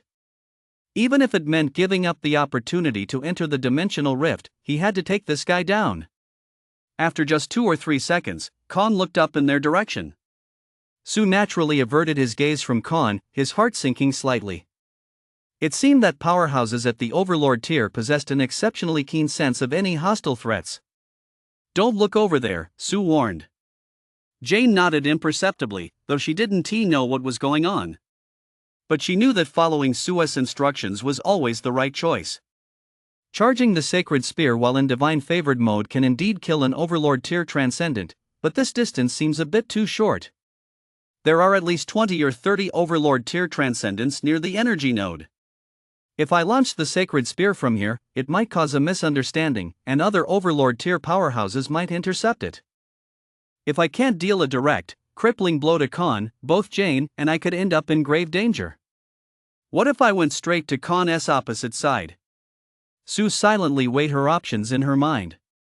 A daring plan took shape and solidified in her thoughts. At that moment, several transcendents, drawn by the energy fluctuations, began arriving one after another. With so many people present, conflicts were inevitable as they vied for the best vantage points. In the realm of the transcendent, strength reigns supreme. At this moment, that truth was laid bare. Meanwhile, another group of transcendents had set their sights on Sue's position. They climbed up and, in a very polite tone, asked Sue to yield the spot. Yet every one of their gazes was laced with a sense of superiority. Sue glanced at the group and then led Jane toward the energy node. With killing Khan as his primary objective, he had absolutely no desire to waste even a shred of energy on this bunch of nobodies. Seeing how Sue had taken the hint, one member of the transcendent group couldn't help but say smugly, "It seems the reputation of our true Tiger Squad is still quite formidable. We barely mentioned our name, and they were already scared off." Those who recognize the situation are the wise ones. These two do have some sense. Otherwise, if it had come to a real fight, not only would we have lost our position, but we'd have ended up covered in injuries too. Just as the true Tiger Squad was feeling invincible, they suddenly spotted the two figures clad in white robes walking straight toward the energy node. Are they crazy? Could it be that they think the energy is denser over there, so they're just walking right through? Are these two we ran into actually idiots? The transcendent of the true Tiger Squad couldn't believe his eyes. Just then, a woman seemed to consider a certain possibility and asked cautiously, could they be Overlord tier powerhouses? As soon as she said this, everyone couldn't help but feel a chill run down their spines and gasp in shock. Fortunately, someone calmly analyzed the situation. Absolutely impossible. If those two were truly Overlord tier powerhouses, they wouldn't have lingered here this long. Upon hearing this, the members of the true Tiger Squad finally let out a long sigh of relief. Damn it! Chasing away Overlord tier powerhouses. We wouldn't even dare to imagine it. How could you even say that? So, everyone couldn't help but shoot reproachful glances at that female team member. Feeling guilty, she quickly lowered her head and started counting ants. Chapter 42, The Realm of the True God. No room for recklessness. What are they doing? They must be out of their minds. This is going to be a show. The true Tiger Squad watched Sue and her companion approach the energy node with schadenfreude, grinning wickedly. As Jane followed Sue toward the energy node, she sensed a faint sense of oppression. The closer they got, the more pronounced that oppressive feeling became, even making it difficult for her to breathe. She knew full well that this was the aura emanating from an Overlord tier powerhouse during cultivation. She'd witnessed this many times within her clan. The elders had solemnly warned her never to approach certain rooms without good reason. Not to mention, right here at the energy node, there were 2 or 3 dozen Overlord tier experts simultaneously absorbing and releasing energy. For an ordinary controller tier transcendent, this would likely be unbearable. Sue noticed Jane struggle out of the corner of her eye and murmured calmly, "Just focus on your cultivation for now. Leave everything else to me." After all, Jane was still only an 18th level controller tier. She was only capable of facing Overlord tier opponents head on when Sue had buffed her up. Just as Jane nodded slightly, some of the Overlord tier experts who had been cultivating slowly opened their eyes. These two had been heading toward the energy node from the very beginning, and they had sensed them the moment they arrived. Now, they observed that not a single Overlord tier powerhouse was channeling their energy to welcome them. That meant these two did not belong to any of the factions present. Boom! An Overlord tier powerhouse glanced in their direction, and an overwhelmingly domineering aura swept down upon them like a tidal wave. This had nothing to do with personal grudges. The weak must stand aside. The line was drawn in stark contrast. Almost at the same moment, Sue smiled faintly as a golden radiance emanated from his body, instantly activating his divine favored state. The surging energy, like a wave, crashed against an eternal, towering reef. It couldn't shake him in the slightest. At the same time, Jane suddenly sensed the pressure she had been facing ease abruptly, and she immediately felt much more at ease. This caused the Overlord tier powerhouses present to turn their heads in unison, scrutinizing her closely. However, unable to make out her true appearance beneath the white robe, they had no choice but to give up. Only other Overlord tier powerhouses possessing their own aura could withstand such suppression. In their eyes, Sue was already regarded as a competitor on the same level. However, the true Tiger Squad, having witnessed Sue and his companions sit down so nonchalantly, fell deathly silent at that moment. Everyone stood there with their mouths agape, unable to close them. Holy crap, are they really Overlord tier powerhouses? Doesn't that mean we VE snatched a spot meant for Overlord tier powerhouses? Ha ha. That's taking the joke a bit too far. No way. As an Overlord tier powerhouse, why wouldn't you land right near the energy node instead of standing on a distant hilltop watching from afar? What the heck? By now, they no longer harbored the slightest doubt about the identities of these two transcendents. If so many Overlord tier powerhouses recognized them, what grounds did they have to doubt it? It's just that no one would believe this story if they told it. Ha, our true Tiger Squad really pulled off something incredible today. We snatched a spot meant for Overlord tier powerhouses. You couldn't even brag about something like this. After the initial shock came extreme terror. Maybe we should just run. Run? Who was it just now who shouted that the true Tiger Squad had claimed this spot and ordered bystanders to stand down? Big brother, I am a victim too. The transcendent who had earlier arrogantly announced his affiliation was now terrified out of his wits, his legs trembling so badly he nearly wet himself. You can run away, but you can't hide. A figure like that only needs to say one word, and we'll be in deep trouble. Then should we gather up our loot and go over there to apologize? I guess that's our only option. With his strength acknowledged, Su calmly chose a position opposite Khan and focused his attention on cultivation. With the divine favored state activated, he didn't need any breathing techniques at all. Or rather, his breathing rhythm was infinitely close to that of a deity. Vast energy, as if naturally drawn to him, surged toward him of its own accord. Jane, on the other hand, didn't dare breathe a word as she silently performed her breathing techniques to refine the energy. Only now did she realize just how ridiculous her decision to follow Su and hunt Overlord tier powerhouses had been. Now she felt like nothing more than a burden. But perhaps not entirely. At least she recognized two people from other factions, Yao and Zen. These two came from backgrounds similar to hers, both hailing from prominent families in District 9, and there had been some business dealings between them. Although, due to her heart condition, she rarely interacted with their circle. But she felt that if Su's hunt failed and her identity was exposed, perhaps these two might come to her aid. That's right. Su had consecutively slain two Overlord tier transcendents. But each level segment within the Overlord tier represents a qualitative leap. The gap is similar to that between a level 19 controller tier and a level 20 Overlord tier. Don't be fooled by the fact that it's just one small level segment. Their strength was simply incomparable. Furthermore, judging by Su's cautious demeanor, she surmised that Su's cultivation level was likely around level 21 of the Overlord tier. Otherwise, knowing Su as she did, she would have long since ignored everything and simply crushed her opponent. At that moment, Yao's gaze also turned toward her. As the socialite of the 9th District's Overlord tier, she wouldn't dare claim to know every Overlord tier transcendent in the 9th District inside and out. In most cases, as long as someone displayed their abilities in front of her, she could estimate their strength to within 7 or 8 out of 10. But this mysterious figure, the method he just used to block the Overlord tier's aura, left her somewhat baffled. It didn't seem to be an aura. Yet it also appeared to be more powerful than an aura. Could he be a newly promoted Overlord tier transcendent, or perhaps a powerful figure who wandered in from another city? Yao wasn't quite sure for the moment. She glanced at the long robe concealing his figure and chuckled to herself, an Overlord tier of unknown identity. This makes things much more interesting. The other Overlord tier transcendents were also keeping a watchful eye on Su's arrival. Especially Khan. Since he hadn't been able to get in touch with Long Yi for quite some time, he had a very bad feeling about it. On top of that, he sensed that the group in front of him was exchanging glances behind the scenes, as if they reached some sort of agreement.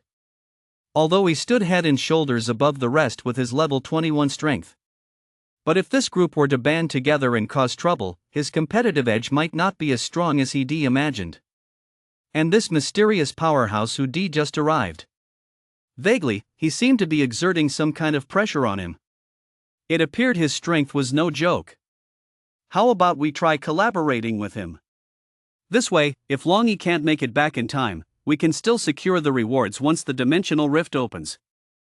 If Longy and the others do return in time, it won't be too late to kick this guy out. Khan narrowed his eyes and tentatively released a wisp of benevolent energy.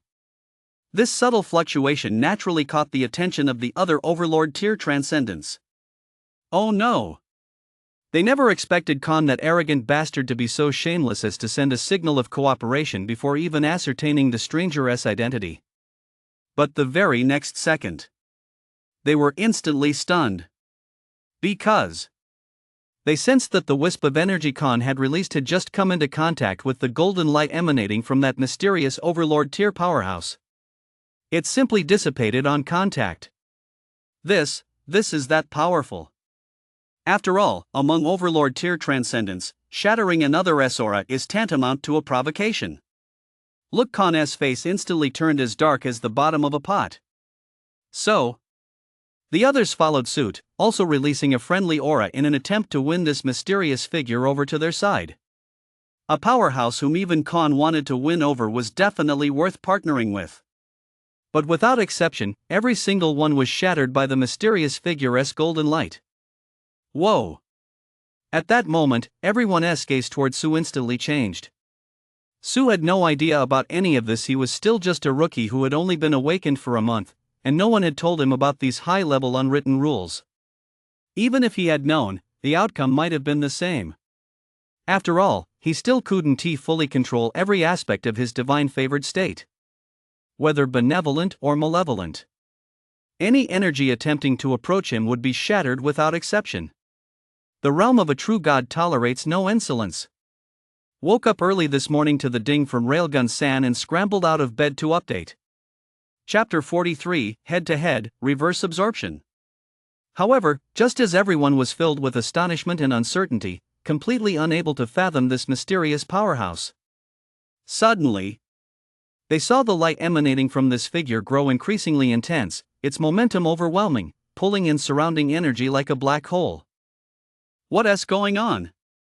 Why does it feel like the energy density around us has plummeted by several levels all at once? Damn it, he can't possibly be sucking all the energy away. The crowd was instantly stunned.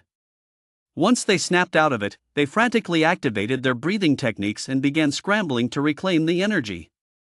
But it was completely useless. The energy around them continued to flow away uncontrollably. This was a scenario they had never even imagined. He has gone mad. You must understand. The energy node here converges free-floating energy from the air spanning thousands of li. The energy density was terrifyingly high, not to mention a mere Overlord tier. Even a dozen Overlord tier transcendents combined wouldn't be able to absorb even a fraction of it. How could a single person possibly cause such a massive fluctuation in power? Could it be? Has this person's cultivation level already transcended the Overlord tier, reaching the Apostle tier, a realm they could only look up to in awe? At this thought, everyone felt a chill run down their spines and was utterly shocked. Even Khan, the strongest among them, couldn't help but reveal a deep sense of apprehension. However, they still couldn't be certain. After all, there were barely a handful of Apostle tier powerhouses in the 9th district. Other than that, the only explanation was that this mysterious figure possessed some kind of rare treasure capable of gathering energy to accelerate cultivation. Such artifacts generally fall into two categories. One type manifests from a mysterious pathway. These can only be used by the individual themselves and cannot be seized by others, as they are not tangible objects in the physical world. The other type consists of genuine artifacts obtained from ancient ruins or the vast world beyond a dimensional rift. The value of such treasures even surpasses that of a reflection crystal, as they provide a tangible, steady boost to one's strength, whereas the reflection crystal still relies on a certain degree of luck. As for the possibility of a breathing technique, they had ruled that out long ago. Thanks to Pei's selfless dedication, most people had already been introduced to a simplified version of the fiend prison breathing. A breathing technique more powerful than this one, which leads directly to the Holy Ruler realm, has likely never existed in this world. Many people, realizing this, couldn't help but let their eyes light up with excitement. Yao, however, remained relatively calm. In her view, if this mysterious figure truly possessed such a cultivation treasure, he would certainly not use it so brazenly in front of so many people. Unless, of course, he possessed the strength to suppress every overlord tier transcendent in the room. Young man, using a treasure like this disrupts everyone's cultivation, isn't that a bit inconsiderate? The first to speak up was the gaunt old man, whose given name was Fei, though he was known simply as Fei. At that moment, his eyes glowed with a faintly light as he stared intently at the golden object in Sue's hand. However, because the concentrated energy was so dense and the divine light so dazzling, he couldn't see it clearly enough to identify what kind of artifact it was. Nevertheless, before this, his keen eyes had already noticed something. From the exposed skin of these two mysterious figures, he judged that they couldn't be very old. Unless these two had reached the apostle tier before the age of 30, they would never have displayed such vibrant youthfulness. This was a detail that many people likely hadn't noticed. It was only because of his own advanced age and his obsession with researching the connection between transcendent power and physical capabilities in an attempt to shed his decay that he had paid such close attention to it. Fei is right. The opening of the dimensional rift brings not only the opportunities washed forth by the reflection crystal, but also the crisis of invading dimensional dire beasts. Most people have been stranded in the wilderness for quite some time and have suffered some degree of exhaustion. By using a rare treasure to hoard so much energy for yourself, aren't you disheartening the very people who are defending against the dire beast's invasion? The speaker was a burly man standing 2 meters tall, his gaze haughty, his muscles bulging, radiating explosive power. Having said that, he probably didn't even believe it himself. What defending against the dire beast's invasion? At best, it meant taking advantage of the heavenly Taoist suppression to kill a few more dire beasts charging in, but to truly suppress a permanent dimensional rift. That was something only an apostle tier powerhouse would dare to attempt. Aside from coveting the mysterious treasure, this man had already formed a secret alliance with Fei earlier to counter the Blood Slaughter organization, so naturally he would follow suit now. With these two vanguards leading the way, the other overlord tier transcendents also cast piercing glances in their direction, clearly coveting the mysterious figure's treasure as well. However, unable to gauge the mysterious figure's strength at the moment, they dared not act rashly. Of course, there were also those who chose to wait and see. Take Zen from the Xia family faction, for example. He didn't quite believe anyone would be foolish enough to casually display a rare treasure. Such a fool wouldn't have survived to reach their level in the first place. Therefore, even though he was equally tempted, he remained extremely cautious and restrained, letting Fei and his crew act as the sacrificial lambs to test the waters. However, Su didn't respond to a single word. Long before he activated Divine Favored, he already had a rough plan in mind. That was to use the supernatural phenomena generated while cultivating under the Divine Favored state to conceal the sacred spear he was condensing. That's right. What Fei believed to be a mystical treasure was, in fact, the sacred spear. Surge after surge of secret energy continued to pour in. He had been building up power for a minute and a half. Just a little more time, and the sacred spear would reach a level capable of annihilating an overlord tier opponent. I must buy more time. If I can't build up power for at least 3 minutes, I'd rather abandon this assassination attempt. Su acted with unwavering resolve, pushing the energy absorption efficiency of his divine favored state to its absolute limit. This was something he had never attempted before. Because the divine favored state makes energy absorption far too terrifyingly fast.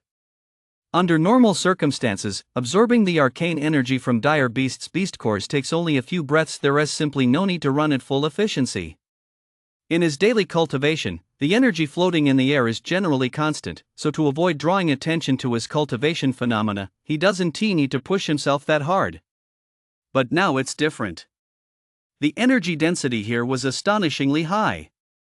He needed to harness more cultivation phenomena to divert these people's attention and buy himself more time. Boom! Tremendous secret energy surged from the energy node, rising like a colossal dragon tearing through the heavens, then crashing down with ferocious force. From top to bottom, it washed over Su's entire body in an endless torrent. In that instant, Su clearly felt every cell undergoing a cycle of shattering and rebirth, as if undergoing a phoenix-like rebirth. Surging energy violently collided within his body. Divine light swirled all around him, making him resemble a blazing sun, exceptionally dazzling. The earth trembled, and sand and rocks flew everywhere. Life was undergoing a fierce and dazzling evolution. No! How is this possible?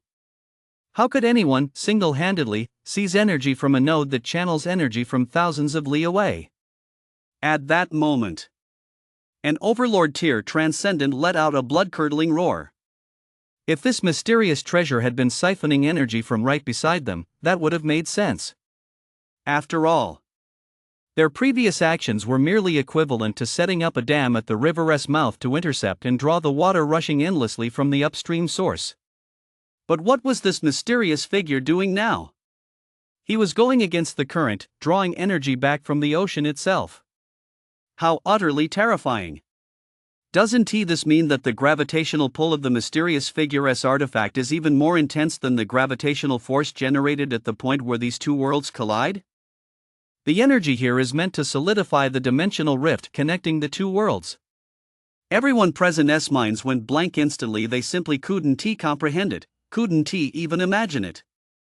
But this scene, now, it was unfolding right before their very eyes. Chapter 44, Ascending to Overlord, Forcing the Issue. Boom! Su's divine consciousness soared to infinite heights, and the vast, ethereal image of the river of history descended once more. Ha! Have I broken through to level 20 of the Overlord tier and triggered the mysterious pathway again? Looking at the familiar scene, Su realized it instantly. Activating the divine favored state at full power near an ability node yielded even greater benefits than he had imagined. With his ascension to the Overlord tier, his chances of defeating Khan had skyrocketed. However, now was not the right time to trigger the mysterious pathway. The situation was dire, with a group of Overlord tier transcendents watching him closely. Therefore, after a torrent of knowledge flooded his mind, he severed the spiritual connection without hesitation, exiting the mystic pathway without even glancing at the system interface. The moment his spiritual awareness returned, Su felt as if he'd been reborn. He had absorbed all those boundless secret energies into his body, and his gaze grew even sharper. Subtly, his entire being seemed to radiate a certain presence.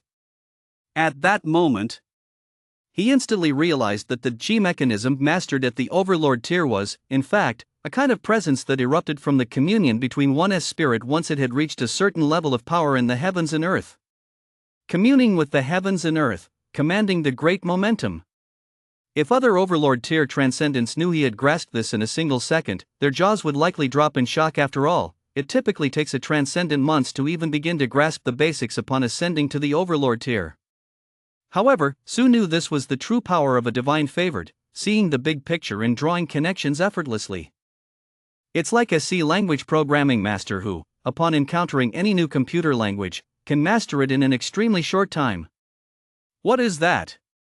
The energy entity seems to have split in two, giving rise to a blazing sun. In the distance, those controller tier transcendents stared wide-eyed, their faces etched with horror. The distance was a bit far, so they couldn't see very clearly. Meanwhile, someone with deep, extraordinary eyes excitedly refuted, "No. It's not that the energy entity has split in two, it's a mysterious powerhouse drawing energy from it, creating this anomalous phenomenon." As soon as these words were spoken, all the nearby transcendents froze in shock. My God! Could someone have reported the situation here, causing an apostle tier supreme powerhouse to descend to forcibly suppress this dimensional rift that's about to open? No way. Has an apostle tier powerhouse really arrived? Pass the word, that mysterious figure is suspected to be an apostle tier supreme powerhouse. In an instant, the crowd erupted into a frenzy.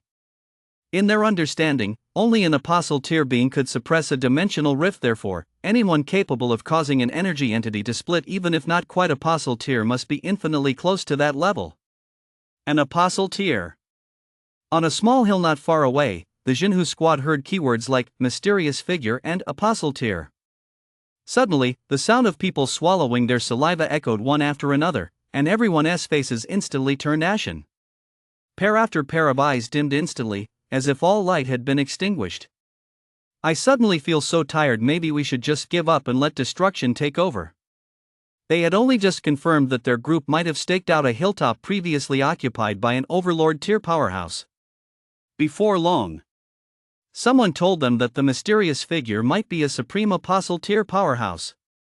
At that moment, Khan, standing near the energy entity, watched as the mysterious figure remained completely unmoved by Faye and the others probing. The greed in his heart instantly became impossible to contain. If he were truly powerful enough to ignore everyone, how could such a being tolerate the chatter of these nobodies? Could it be that he is deliberately putting on an air of inscrutability, just to seize the opportunity to use the mystic treasure, make a huge profit, and then run off? Khan felt his speculation was close to the truth, so he strode forward confidently. I also think using the mystic treasure is going a bit too far. However, the energy at this node is simply too vast, even an apostle tier powerhouse couldn't fully contain it. How about this? We'll pay a high price to borrow your artifact. We'll take turns drawing energy from this node. That way, the permanent dimensional rift will likely be downgraded to a long-term one, averting a disaster while maximizing our gains. It must be said. Khan's words were highly persuasive, and upon hearing them, everyone began to get excited. If everyone could hold a mystical artifact and draw energy just like this mysterious figure, the potential for growth would be unimaginable. My friend, we can guarantee that each person will only borrow it for a short time. We absolutely won't misuse your mystical artifact. That's right. After all, you're on your own, and you've probably reached your limit for absorbing energy. We're willing to make an offer.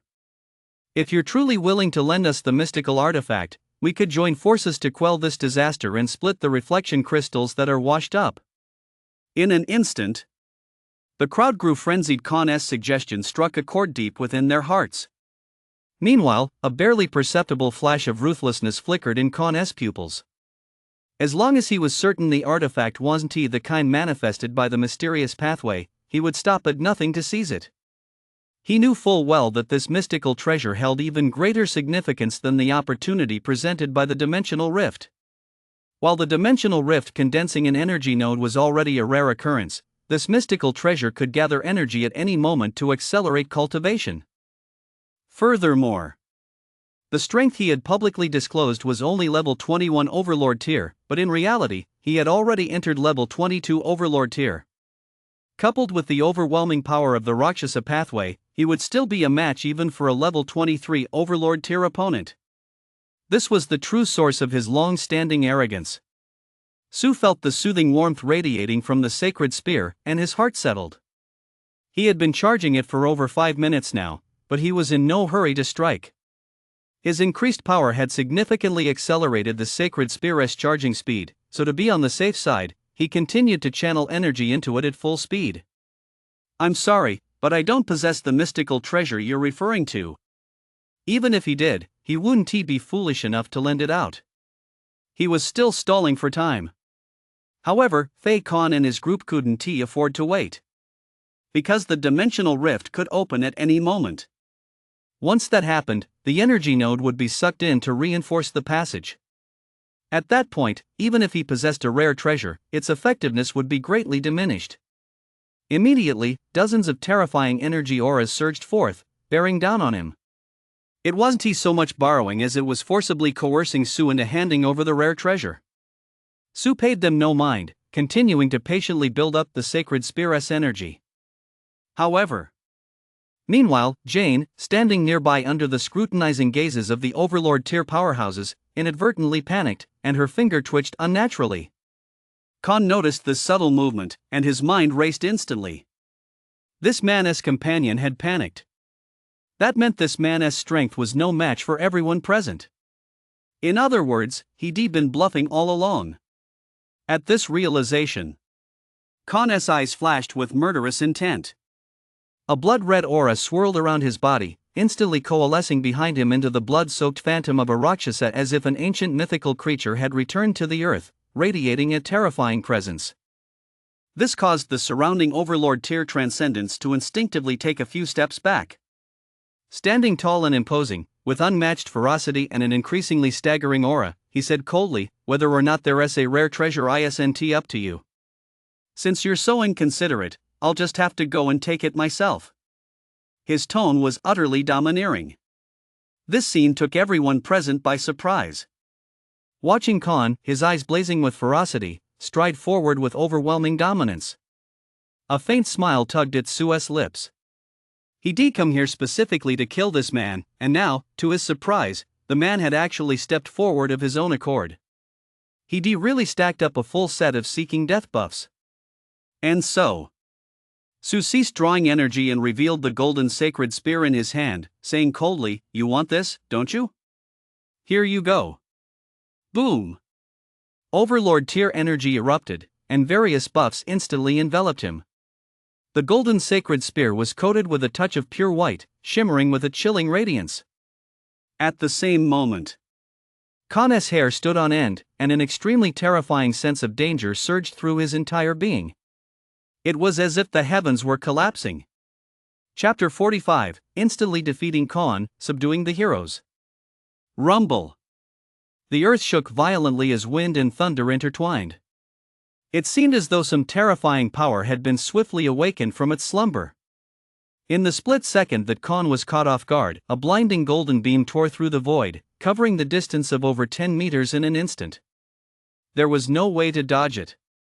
This time, the sacred spear had been charged for a full 5 minutes, and energy had been channeled into it while Khan was at the Overlord tier, channeling the divine favored state at full power.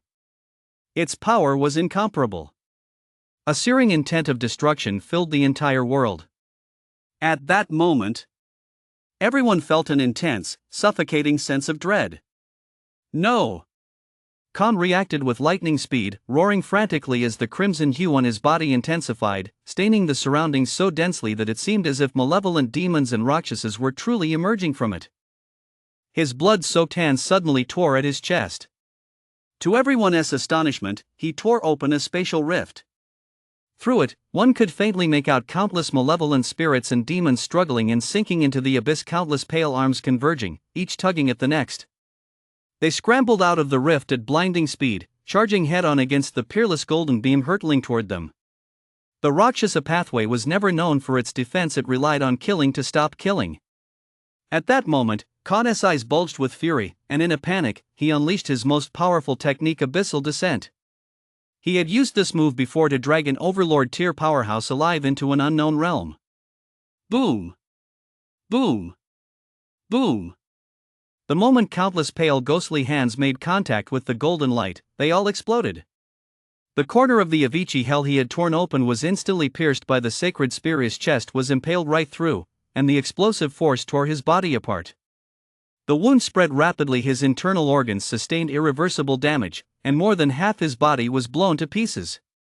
His entire body was swept up by the terrifying impact, and the momentum carried him flying backward, plowing a bottomless trench 100 meters long. The next moment, Su's figure suddenly appeared above the trench, looking down from above. He saw that Khan, despite suffering such severe, life-threatening injuries, was still clinging to life, struggling to cough up blood. "You! Who exactly are you?" Khan stared at Su with wide eyes. Even now, he couldn't believe he hadn't been able to withstand even a single blow from this man. On the outskirts of the wilderness, in this desolate region, how could such a terrifying figure be lurking here? "Have you forgotten who I am already?" Su said indifferently, then tilted his head back slightly. From this angle, Khan caught a glimpse of the face beneath the cloak. His pupils contracted sharply, and he let out a frenzied, frantic scream. "No! It can't be, it's you!" Khan's dying gaze flickered back and forth between shock, rage, confusion, fear, and venom. He'd merely accepted a quest to kill a new player at the awakening level on a whim. And that had sealed his fate, doomed to die. He couldn't understand it, and he certainly couldn't accept it. Su shot him a cold glance. "I don't have time for your shock. Think about the person pulling the strings behind the scenes. He is probably cuddling a beautiful woman right now, enjoying the good life. If it weren't for him, how could you have ended up in this situation?" Those cutting words, like a sharp blade, pierced Khan's heart. His eyes blazed with fury, his chest heaving violently. Gritting his teeth, he used his last breath to shout a name, Yang. With that, he drew his last breath and died. Su furrowed his brow, rapidly searching his memory for this unfamiliar name. He felt as though he'd heard it somewhere before. But he was certain he didn't know this person. Su decisively exited the divine favored state. Every second of this ability was precious to him today. Then he jumped down and searched Khan's body. To his surprise, in addition to finding a badly damaged communicator, he actually unearthed a reflection crystal. This was truly unexpected. Typically, when a transcendent obtains a reflection crystal, they use it immediately. However, there are also those who fear wasting even a single one, preferring to hoard a few to increase their odds and spare themselves the heartache. It seemed Khan belonged to the latter group. However, this actually worked in Su's favor. After stowing away the reflection crystal, Su examined the communicator. He scrolled through it for a while but found no useful information instead, judging by the message history. This communicator hadn't always belonged to Khan. It seems I'll have to wait until I return to the city to root out that hidden rat lurking behind the scenes. Even with the blood/organization completely wiped out, he still couldn't let his guard down. As long as the mastermind behind it all remained at large, it would be a thorn in his side. Watching Su return, everyone present felt their mouths go dry and couldn't help but swallow hard. His figure couldn't help but tremble. The mere thought that they had just dared to corner such a supreme powerhouse filled them with such intense fear that they felt dizzy, as if their brains were starved of oxygen. They wanted nothing more than to slap themselves in the face and pass out right then and there. Just now, who had given them the courage to try to snatch this supreme powerhouse's rare treasure? At the same time, Yao Zhen and the other overlord tier transcendents who had been watching from the sidelines couldn't help but feel a chill of fear run down their spines. If they hadn't kept a clear head, they might very well have ended up provoking a supreme master just like Fei and the others had. Su walked over slowly. Everyone bowed their heads, not daring to breathe a single breath, looking exactly like prisoners awaiting judgment. By the way, do you still want to borrow my treasure? To the ears of this group of overlord tier powerhouses, Su's casual remark struck like a bomb. Fei, in particular, was drenched in cold sweat. He stumbled, nearly losing his balance, and finally, he instinctively fell to his knees. Filled with dread, he pleaded, "It's all my fault for being so blind and letting greed take hold. I hope Your Excellency will, in consideration of." The words were on the tip of his tongue, but he hurriedly swallowed them back. He had almost blurted out that line asking to be allowed to atone for his sins by contributing to the cause, given that the dimensional rift had been opened. To dare resort to moral blackmail at a time like this would truly be courting death. Even someone as powerful as Khan had been killed with a single, casual strike by the mysterious figure. Killing an overlord tier being was easier than slaughtering a chicken. Fei couldn't even begin to imagine just how insignificant he must appear in the eyes of this mysterious figure. Seeing that even Fei had backed down, the others didn't dare remain standing, their faces ashen. They all knelt down, cursing silently in their hearts. If it weren't for this man taking the lead, they wouldn't have offended such a formidable figure. A wave of unprecedented regret washed over them. In light of what? Su's gaze swept over them, and Fei immediately prostrated himself on the ground, not daring to utter a single extra word. The might of a single man, even a dominant figure, prostrates himself.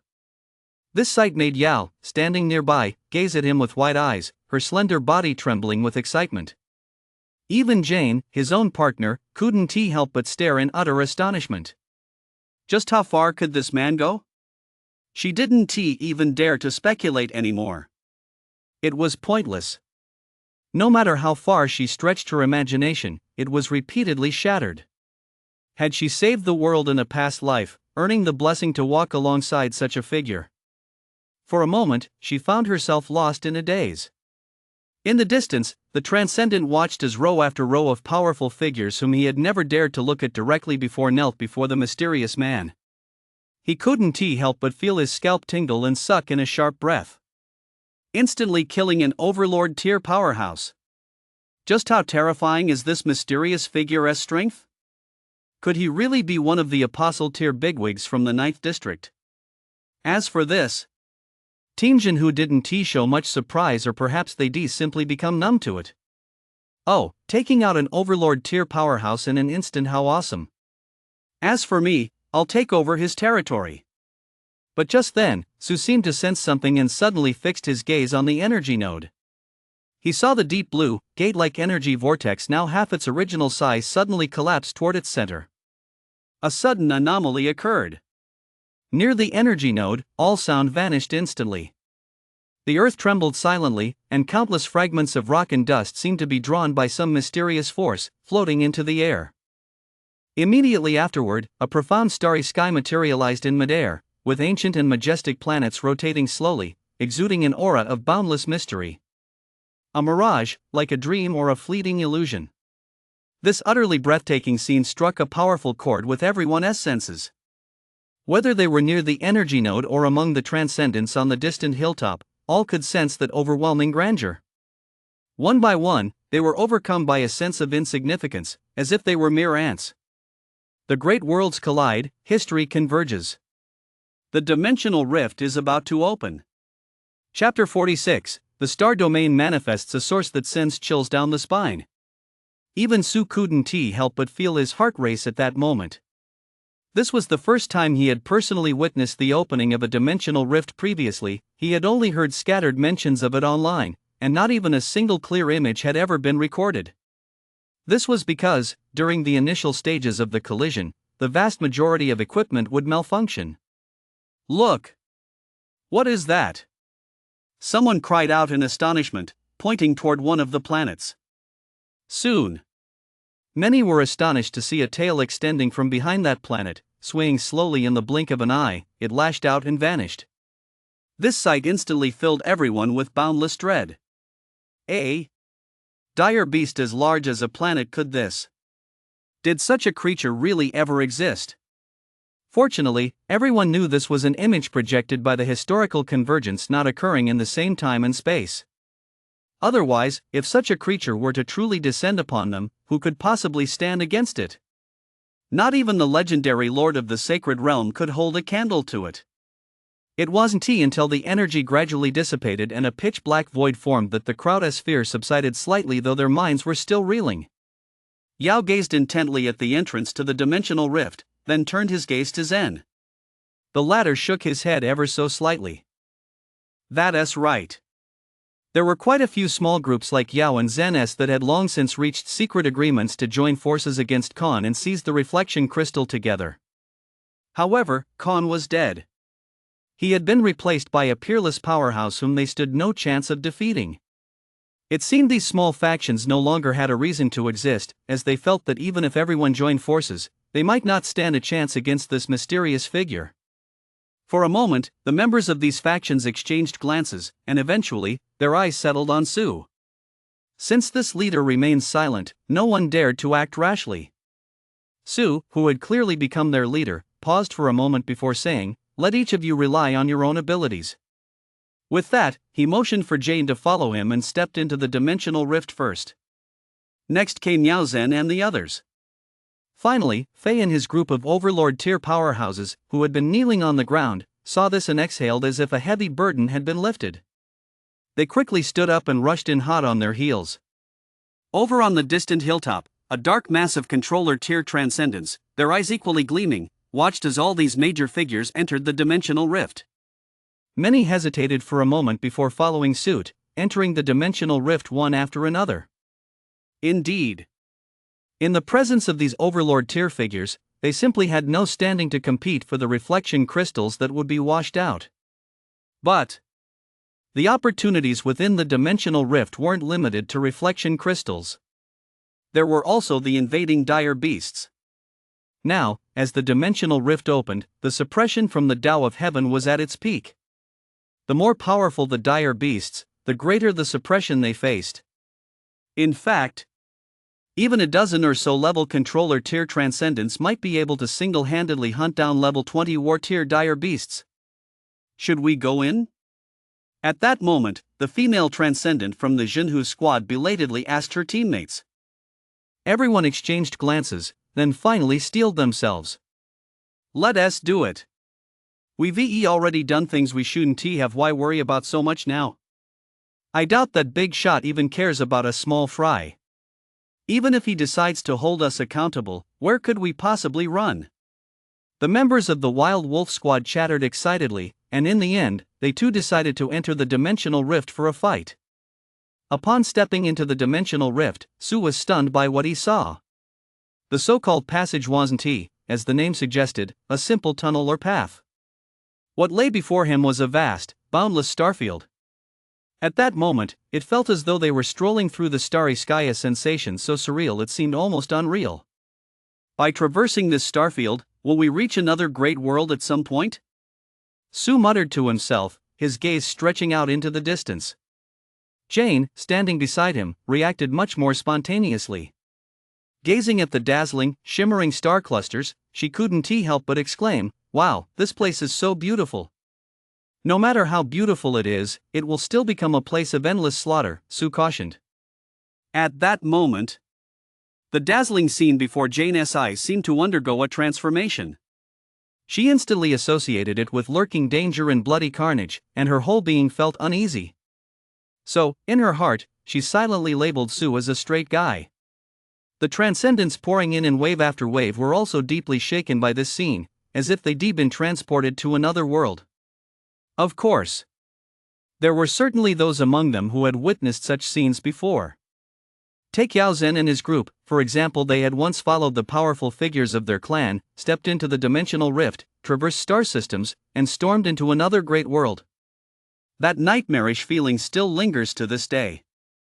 Because just as dire beasts invading this realm are suppressed by its natural forces, so too are the transcendents of this world suppressed when they invade other great worlds. Their strength is reduced to less than a tenth of what it was. But for now, it's fine. Their targets are merely the reflection crystals being washed ashore and the first wave of creatures invading from another world.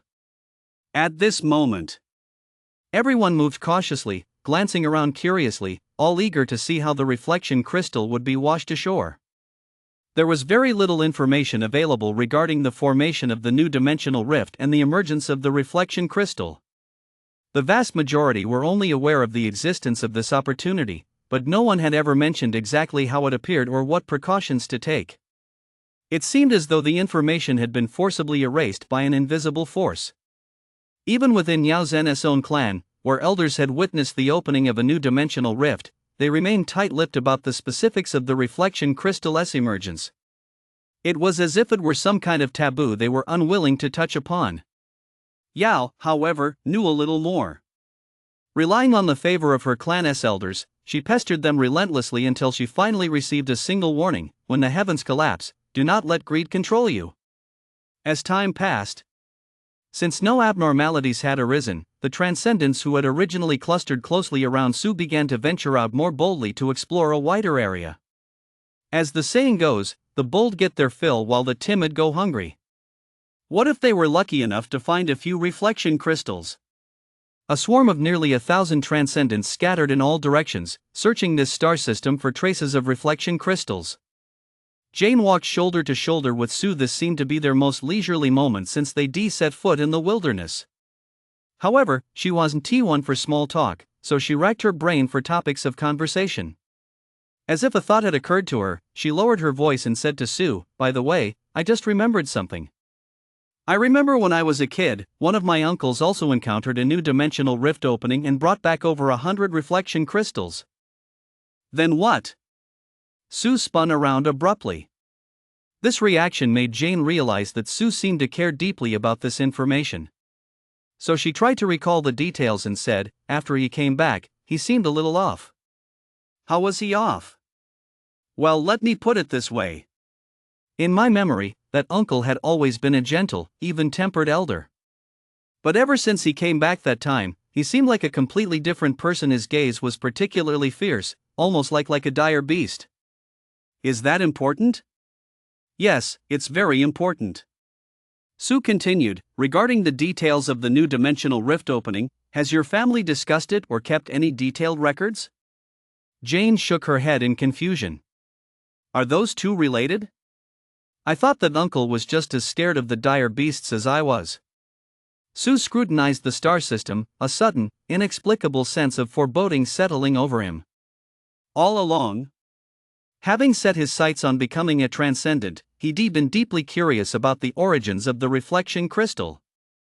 After all, this was the primary source of humanity's extraordinary civilization.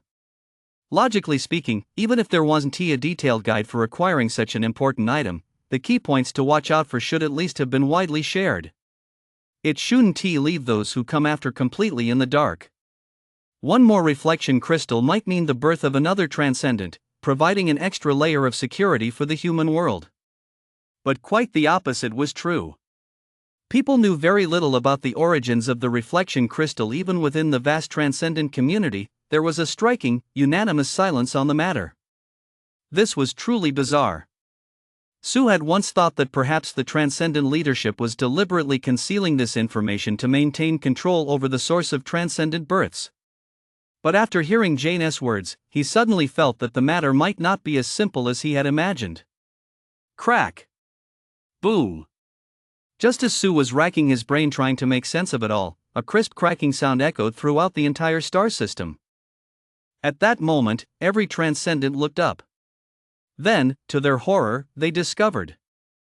High above the endless expanse of this star system, a massive hole seemed to have torn open.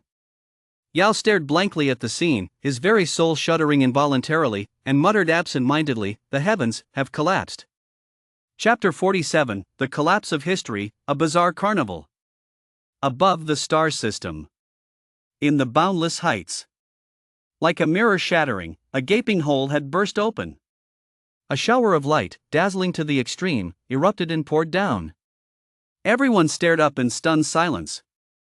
That splendor, transcending all else, was so breathtakingly awe-inspiring that it consumed their every thought, leaving them frozen in place. Vast. Boundlessly vast. A mighty meteor shower tore through the sky, generating blinding light as it frictioned against the atmosphere, trailing flames that made all creation tremble as it plummeted relentlessly from the boundless heights. Beneath this majestic spectacle lay an indescribable fear. If one were struck by one of these, even a transcendent would be reduced to mincemeat. Quick, quick, hide! There is something terribly wrong with this meteor shower. Where can we hide? The shower covers too vast an area and is moving too fast.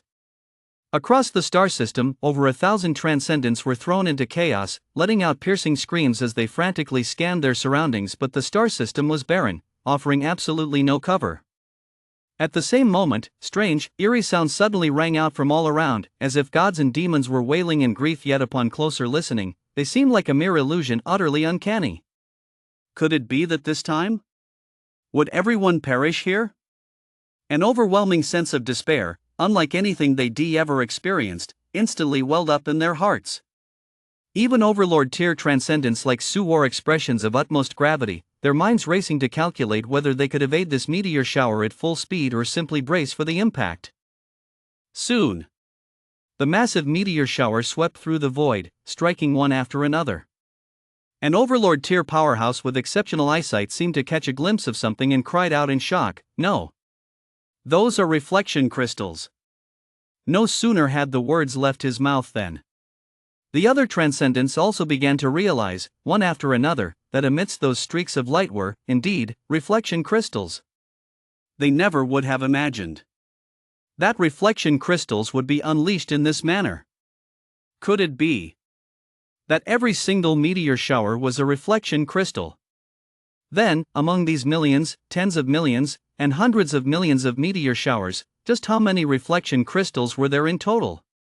For a moment, everyone was so stunned that their bodies trembled slightly. The fear in their eyes vanished completely, replaced by a red glow of utter madness. One reflection crystal equals 100 million. At that moment, they were like mice suddenly tossed into a rice bin. Oh, no. It was more like throwing an ordinary person into the world's largest bank vault. That intense sense of bliss was so overwhelming it took their breath away, causing them to faint on the spot. Sue stared intently at the cascading meteor shower, his mind equally shaken to the core. Could it be that every time a new dimensional rift opens, it washes out such a vast quantity of reflection crystals? Or was this just a one-time occurrence? If it washed out this many reflection crystals every single time, wouldn't everyone be able to become a transcendent? Impossible. Something must be wrong. Patiently tuning into the inexplicable sounds, Su forced himself to remain calm and decided to wait and see. The number of reflection crystals was simply too great, frighteningly so, covering the sky and the earth. Even if he waited a little longer, there wouldn't be much to lose. There were quite a few others who shared Su's thoughts. But there were even more transcendents who couldn't contain their inner desires, with Faye being the most desperate of them all. He had been stuck at level 20 for far too long. His physical functions had been steadily declining. If he couldn't advance any further, his life would soon come to an end. If you don't seize what heaven bestows, you'll suffer the consequences. If you don't act when the time comes, you'll face disaster. What you dare not take, this old man will take first. With a thunderous roar, black flames danced across his body, his eyes bloodshot and wild with madness, as he shot skyward at blinding speed. His gaunt hand reached out toward one of the hurtling reflection crystals. Ha! How can the force be so weak? The moment Faye made contact with the reflection crystal, he sensed something was amiss. Given its mass and velocity, the impact force it carried was far too weak. Could it be that the reflection crystal burned off most of its kinetic energy through friction with the void as it fell? Faye was at a loss. He withdrew his hand and looked at the blazing reflection crystal in his palm. His face immediately lit up with ecstasy. After all, he had succeeded. The other transcendents, seeing how effortlessly Faye had caught a reflection crystal, suddenly began to breathe heavily. Is it that easy? I'll give it a try too. Unable to contain themselves, many transcendents rushed forward, attempting to catch the falling reflection crystals. Soon enough, even they were stunned. I caught one. I caught one too. The impact isn't as strong as I imagined. It's really that easy. I bet even an ordinary person could catch one effortlessly. This is practically a free giveaway. Hurry, don't miss this chance. You'll regret it for the rest of your life. Don't take my spot. Go over there. The sky is full of reflection crystals. What's the rush? The crowd descended into chaos, jostling and scrambling for the crystals, though thankfully, no violent clashes broke out. After all, the falling reflection crystals were as numerous as hairs on a cow. There were too many to catch, so who had the time or energy to fight over them? Some quick-handed transcendents had even managed to catch over 10 reflection crystals. Just a moment ago, they'd been thinking about how to dodge the meteor shower. Now, they were practically wishing those streaks of light filling the sky would crash right down on their heads. At that moment, the remaining transcendents, those with a bit more caution, gradually joined in as well. They simply couldn't resist any longer. Watching others reap so many reflection crystals right before their eyes was 100 times more agonizing than losing so many themselves. It felt like ants were crawling all over them. They'd gone mad. At that moment, every single transcendent had completely lost their minds. An unprecedented frenzy had just begun. Now, only two people stood apart, completely out of place. Is this why my uncle went mad? Jane stared blankly at the pairs of bloodshot eyes, instinctively extending her delicate hand, swirling with secret energy, to catch a reflection crystal falling beside her. Don't touch it. Su yanked Jane back. From start to finish, he had maintained absolute composure. A windfall like this was something one might only dream of, but now that it had actually appeared before her, it seemed utterly unreal no matter how she looked at it. Was this reflection crystal really that easy to grab? Look! The reflection crystal passed right through. Jane suddenly exclaimed. After the reflection crystal had fallen just now, it was like a stone dropped into a lake. It merely sent out a series of ripples before passing right through. Su watched the reflection crystal receding beneath his feet and fell deep in thought. Bang! Bang! Bang! Suddenly, a drastic change occurred. The moment several transcendents reached out to grab the reflection crystal, they exploded instantly, splattering blood and flesh across the ground. There was also a controller tier transcendent who, after catching the reflection crystal, had his entire arm as if struck by a devastating blow shatter open, revealing stark white bones. The sudden casualties sent a chill down the spines of many transcendents, causing them to retreat swiftly. What is going on? How could these people have died so suddenly, out of the blue, with absolutely no warning? It was all too sudden and mysterious. Everyone instantly felt an inexplicable chill run down their spines. Chapter 48, Watching from the Sidelines, Betting One's Life. Ah, my hand. The transcendent clutched his mangled arm and let out a heart-wrenching scream. Nearby transcendents instantly surrounded him, asking anxiously, what on earth happened? How did it come to this?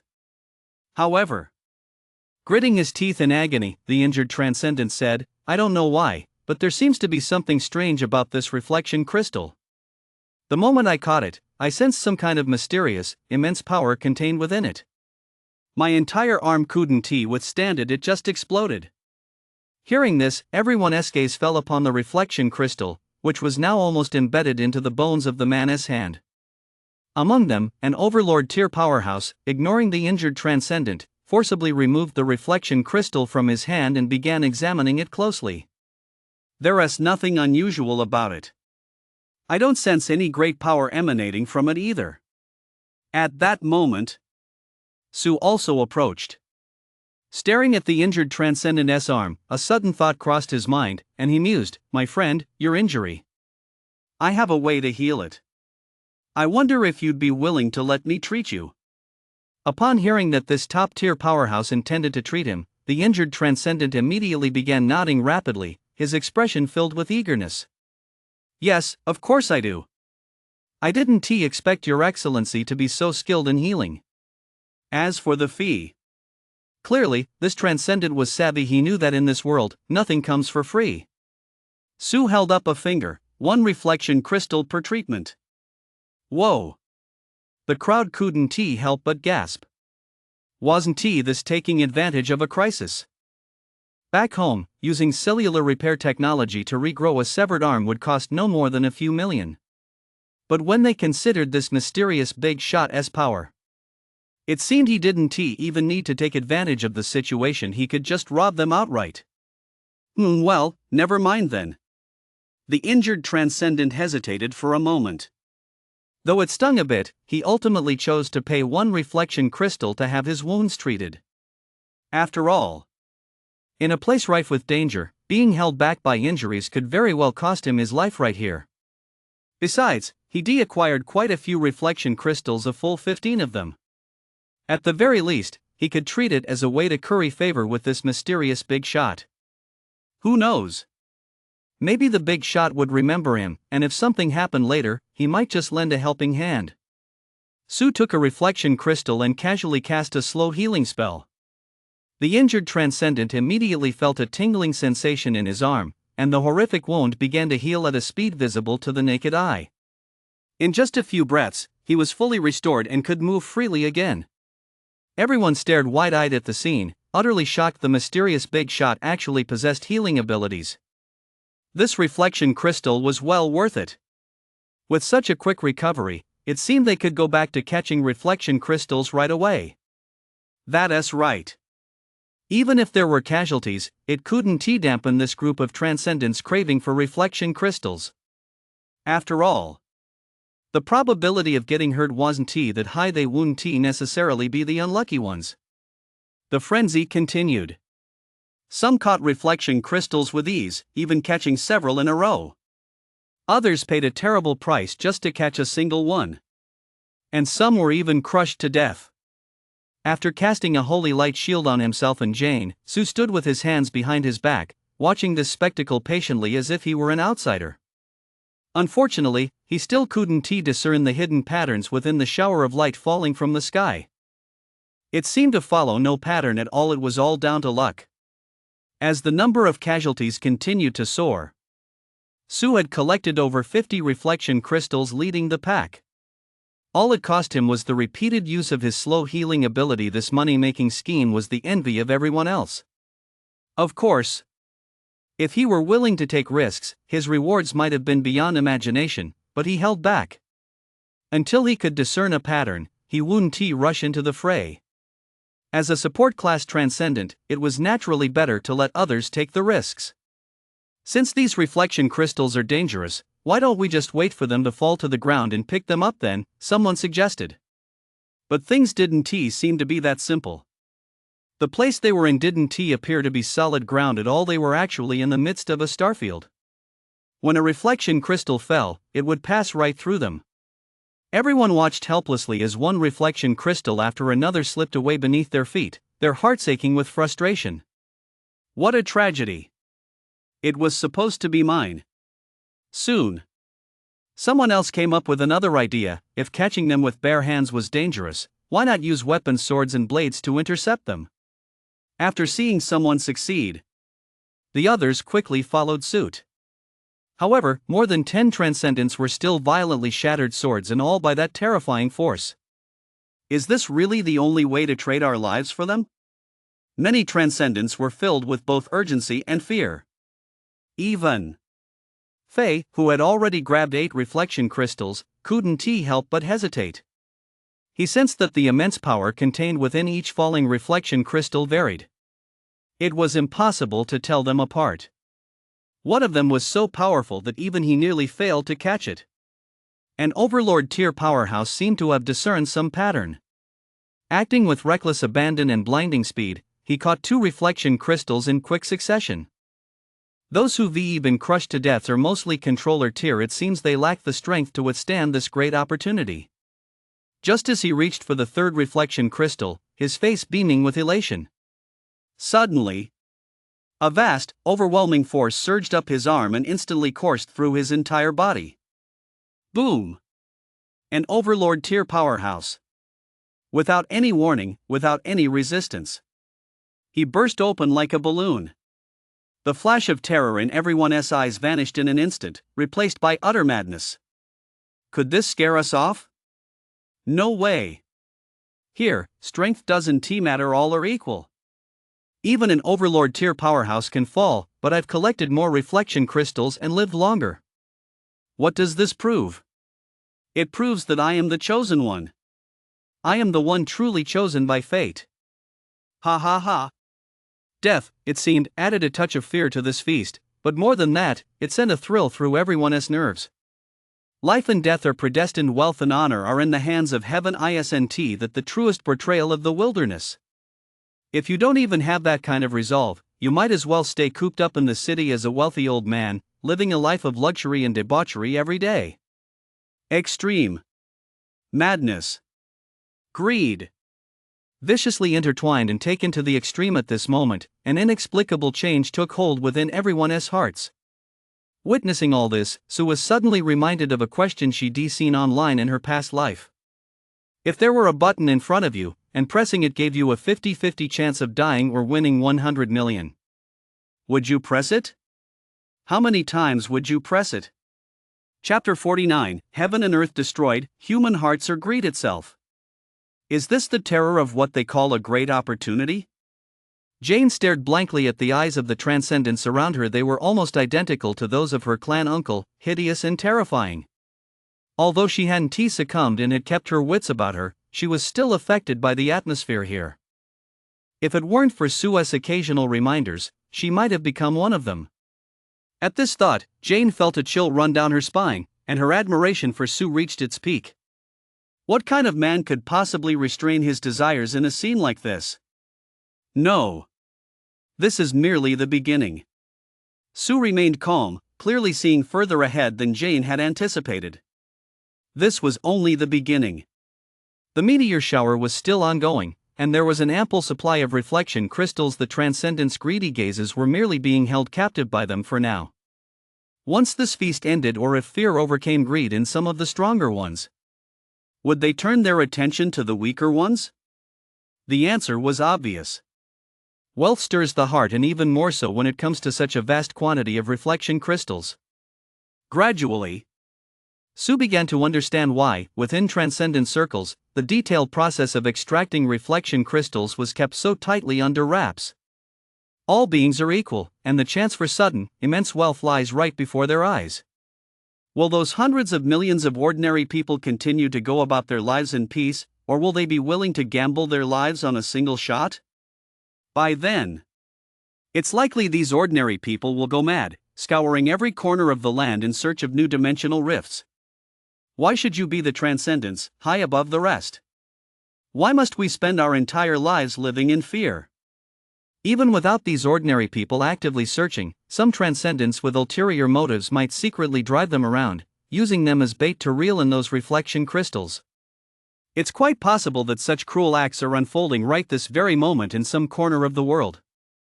As for whether it's appropriate to trade the lives of vast numbers of ordinary people for a short-term surge in the number of transcendents, Sue had no way of judging that it was a matter for humanity's leadership to consider.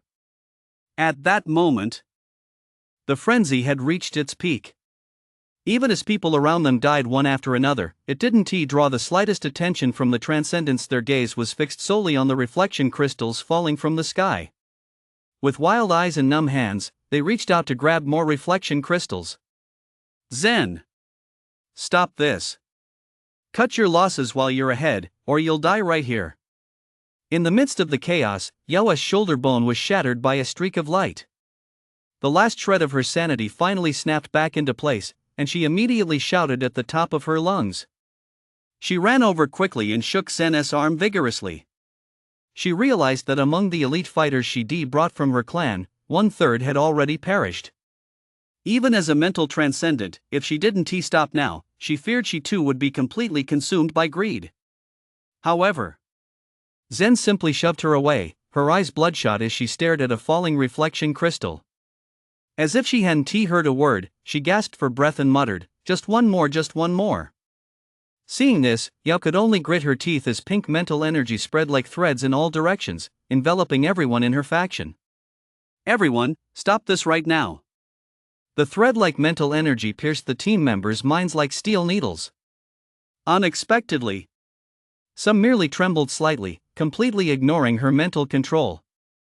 Others, however, regained their senses for a few seconds and shouted excitedly, "Miss, don't worry. I've taken so many reflection crystals and I'm fine. Maybe this spot has good feng shui. Really, I think I can keep going. If you don't believe me, come try it here." As soon as he finished speaking, his eyes once again plunged into madness. It was only then that Yao realized she had overestimated her psychic abilities. She looked around in bewilderment at her companions, each one so deranged they seemed like strangers, and an unstoppable wave of fear welled up inside her. Soon, Yao's gaze fell on the two mysterious figures in white robes who seemed completely out of place. Could it be that they haven't participated in this at all? Perhaps they have a solution. Yao's eyes lit up. Clutching the wound on her shoulder, she made her way over. But just as she reached the two mysterious figures, before she even had a chance to speak, one of them raised a hand and sent a beam of light her way, instantly healing the wound on her shoulder. A reflection crystal. This is your third time here. The first 2 times were pretty straightforward. Sue looked over at her suspiciously. Could it be that I've already been seriously injured 3 times before coming to my senses? A storm of shock and dread churned within Yao. Because in her memory, she had never sought treatment from the mysterious figures. The mysterious figure's words instantly made her feel a chill run through her limbs. She turned her head and saw quite a few wounded people shuffling over like zombies, moving mechanically and numbly, as if driven by instinct to seek the mysterious figure's healing. "My lord, please save them.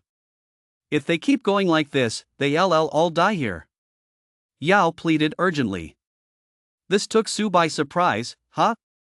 There's actually someone else who is still conscious. My pathway is rather unique, it's a mental type one, but now isn't the time to talk about that. We must stop this disaster," Yao said urgently. Sue fixed her with a steady gaze and replied indifferently, "As you can see, I'm nothing more than a support class transcendent. Besides, cutting off someone's livelihood is like killing their parents." "I'm sorry. Support class?" Yao was completely thrown off. Was this the kind of support class that could spear an overlord tier to death with a single divine spear? 2 reflection crystals. And step aside, don't get in the way of my business. Su couldn't be bothered to argue with her.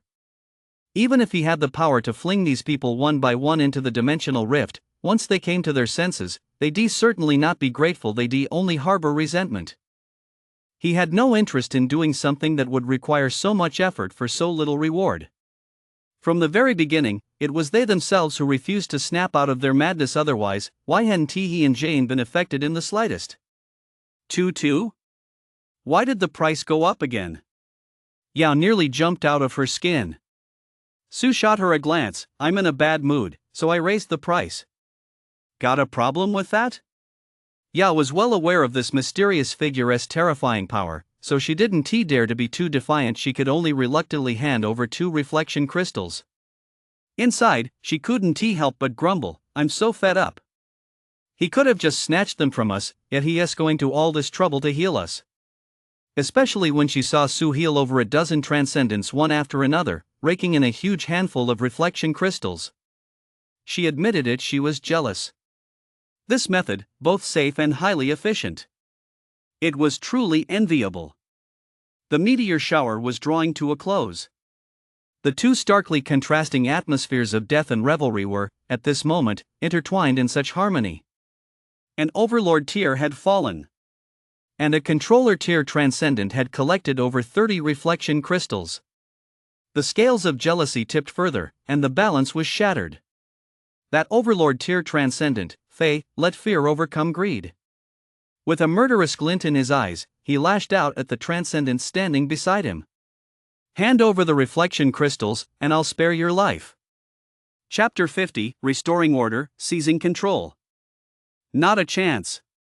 That controller tier transcendent flew into a rage, clutching a stack of reflection crystals tightly with both hands. He spun around abruptly, bracing his back against the blow. Just like a small wolfhound fiercely guarding its food. Boom! The disparity in strength was overwhelming. The controller tier transcendent was sent flying dozens of meters. He left a long trail of blood on the ground. Even as he coughed up blood, he still clung desperately to the reflection crystal in his arms and roared furiously at Fei, who had attacked him. Aren't you afraid that before I die, I'll just throw the reflection crystal straight into the star realm? That's right, the reflection crystal could pierce right through the star realm. Threatened like this by a low-level transcendent, Fei's face grew even more furious. You dare? I'll make sure you die without a proper burial. Humph, the controller tier transcendent's eyes flashed with cruelty, willing to go down fighting rather than surrender. Go ahead and try. Without these reflection crystals, I'd rather die than live. Their mental instability was limited to their obsession with the reflection crystals. It didn't mean they'd lost their wits entirely. Upon noticing the situation, the other transcendents quickly put distance between themselves and the others, keeping a wary eye on one another. In fact, some of the weaker transcendents, driven by desperation, began using their reflection crystals right then and there. Only what you swallow belongs to you. The atmosphere suddenly became extremely tense. Watching the situation unfold, growing ever closer to the scenario he had anticipated, Su let out a sigh. He materialized a sacred spear in his hand and hurled it forward at blinding speed. Clink! The sacred spear arrived in an instant, plunging diagonally into the invisible ground. The long shaft vibrated with a rapid, buzzing sound, dividing the 2 transcendents like a dividing line between the Chu and Han states. He couldn't stop this disaster. But he believed he could still prevent it from unfolding in the worst possible way. Sure enough. Upon seeing the golden spear, Fei's face instantly betrayed deep apprehension, but soon, the endless greed in his heart once again took the upper hand. He whipped his head around, his voice filled with resentment as he asked, with a hint of confusion and anger, Sir, why are you stopping me? He is just a worthless controller tier. He has no right to claim so many reflection crystals. Su stared at him coldly. Then, compared to me, who is the worthless one? Everyone here is risking their lives. If you don't dare, you can get out right now. Fei gritted his teeth, sensing the threat in Su's words, and could only slink away to the side. Su surveyed the room and announced the rules in a cold, clear voice. Everyone, I have little interest in watching over you. Your lives or deaths have nothing to do with me. But I'll say this one thing. Those who kill will be killed. Su didn't care how much of these deluded transcendents would take to heart. He would simply do what he believed was right. Oh, right. I have a deal for you, one reflection crystal in exchange for me casting a protective shield. This shield won't withstand the mysterious, overwhelming power within the stream of light, but it can protect you from a single Overlord tier attack. He noticed that some Overlord tier beings disintegrated instantly when they tried to seize a reflection crystal. That mysterious, immense power simply defied all reason. As soon as he spoke, the transcendents present were all tempted. A protective shield capable of withstanding a single Overlord tier attack meant they wouldn't have to fear sudden, underhanded strikes from Overlord tier powerhouses. It gave them the leverage to go down fighting. I'll take it. I'll take one too. I was here first, I go first. Watching this group of bloodshot-eyed transcendents scramble to get ahead, Su motioned for Jane to collect the reflection crystal. Then he pressed both hands against his forehead. A gentle glow radiated from his body, enveloping the entire area and causing a protective shield so thin it was nearly transparent to suddenly materialize around everyone. Yes. Even Overlord tier powerhouses were deeply tempted by such a powerful protective shield, and Faye was no exception. What others have that I don't, sometimes that tiny difference can mean the difference between life and death. Su looked at the pile of reflection crystals and smiled with satisfaction, while Yao, standing beside him, was practically green with envy. Ugh, I wish I had support class abilities, too. Su casually pointed at Faye and said to Jane, by the way, give him a little extra, charge him one more.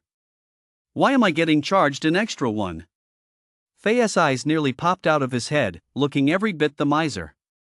I'm in a bad mood, so I'm charging a little extra. Got a problem with that?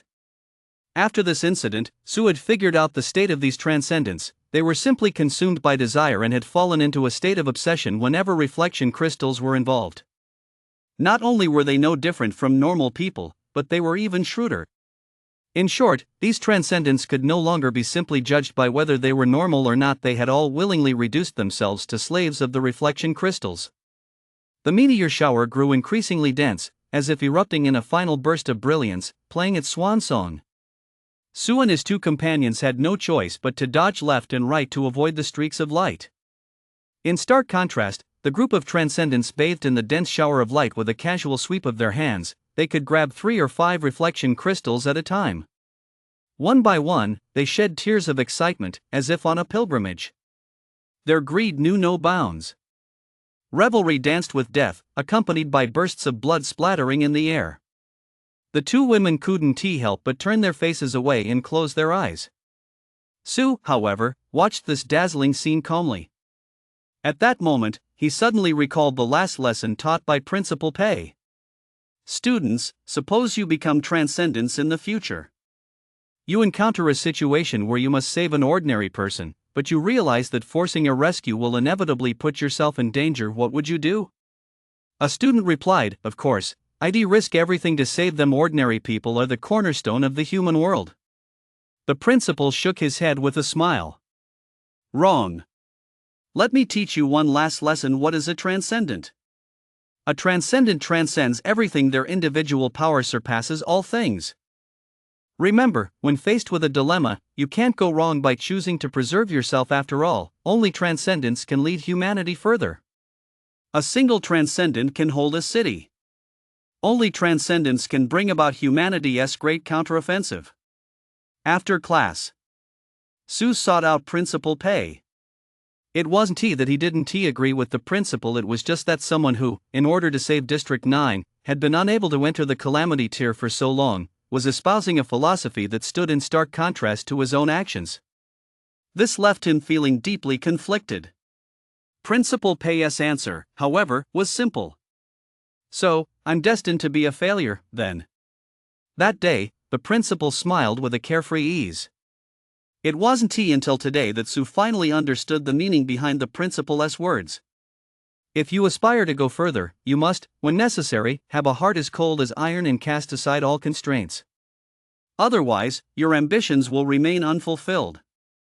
As the final streak of light fell, the spectacle unleashed by the reflection crystal officially came to a close. Many transcendents dropped to their knees, watching the countless streaks of light recede into the distance. They were as if they'd lost their souls, wailing and weeping in utter despair. By this point, of the more than 1,000 transcendents who had entered the dimensional rift, only about 150 remained. Keep in mind, this meteor shower lasted only about 10 minutes. Had Su not intervened forcefully with her absolutely invincible might, ending the feast and sparking the conflict, it's estimated that fewer than 10 would have made it out of here. Chapter 51, The feast ends, the dire beasts invade. Just give me a little more time, and I could ve captured more. Someone looked dejected, pounding the invisible ground with their fist. Others seemed to have lost certain memories, staring at the reflection crystals in their hands in bewilderment, utterly shocked. Ha! So many reflection crystals, where did they come from? Others were plunged into deep regret, people like Zen, for instance, who had long maintained the highest level of vigilance regarding the opening of the new dimensional rift, yet still found themselves unable to control their actions. It felt as though they had been completely manipulated by others, an excruciatingly painful and terrifying sensation. Some looked enviously at the reflection crystals in others' hands, while others warily tucked theirs away in their robes. The reactions varied widely. The only thing they all had in common was this. Once the frenzy subsided, a deep exhaustion set in, leaving them completely drained and weak. Among them were Overlord tier powerhouses who, upon seeing the two mysterious figures in white robes acting as if nothing had happened, finally realized just how vast the gap between them truly was. Fortunately, the worst-case scenario didn't happen. Although some of the top Overlord tier powerhouses couldn't take their eyes off the reflection crystals held by others, especially a controller tier woman who had somehow managed to acquire over 20 of them. But no one dared to make a move to snatch them away. They were afraid of setting a bad precedent for that mysterious figure. After all, if that mysterious figure were to step in and seize them, it was unlikely that everyone present combined could put up any resistance. This left them feeling both secretly pleased and a little disappointed. A mix of emotions swirled within them. Those controller tier transcendents also seemed to sense that the mysterious figure in white was protecting them, and instinctively moved closer. My lord, perhaps we should leave now. We've already secured the greatest opportunity this dimensional rift has to offer. There's no need to continue, a female transcendent timidly suggested to Su. Her suggestion was instantly met with agreement from the group, who chimed in. Yes, we're in such poor condition right now. If we run into any dire beasts invading from another realm, we might not stand a chance. That's right. Even though the dire beasts are heavily suppressed right now, it's still not without risk. Faced with the expectant gazes of the crowd, Su simply said, "Those who wish to leave are free to do so, I'm not stopping you." Seeing that this powerhouse had no intention of leaving, the crowd couldn't help but shudder. If you're not leaving, who would dare to leave? What if, the moment we step out, we're immediately chased down by an Overlord tier powerhouse? The outcome was all too obvious. The group swallowed hard and forced a laugh. Ahem, that's out of the question. Hunting down the invading dire beasts is a duty we transcendents cannot shirk. Su paid no heed to their ulterior motives. After all, he wasn't their parents. Simply maintaining order here for the time being was already a great act of benevolence on his part. If any other high-level Overlord tier powerhouse were in his place, they might have taken decisive action right away and seized everyone's reflection crystals. Furthermore, for Su, who had already collected over 300 reflection crystals, seizing this opportunity to enhance his spirituality was no small matter. Just a moment ago, he took a quick glance at the system interface and discovered that when he had previously ascended to the Overlord tier, he had triggered a mysterious pathway and, to his surprise, had actually mastered the level 18 Apocalypse Pearl. That is, the awakening skill of the Apocalyptics, a Boker. A massive area skill that combines healing and attack. This allowed Su, who had toiled for a month hunting dire beasts, to finally taste the sweet rewards of high spirituality. If reflection crystals are like tickets to the abyss, then spirituality is Spike's luck potion that boosts drop rates in the abyss. It's even an upgraded, infinitely scalable version of Spike's luck potion. Which is more important goes without saying. What if, with the right amount of spirituality and a stroke of incredible luck, he drew the abilities of Khan, the ultimate combat powerhouse. As a transmigrator, one should still have dreams. Rumble. The void trembled. Though the dire beasts hadn't arrived yet, a thick, otherworldly aura swept in ahead of them. Everyone present instantly turned pale. Before this, they had been absolutely eager to hunt these dire beasts.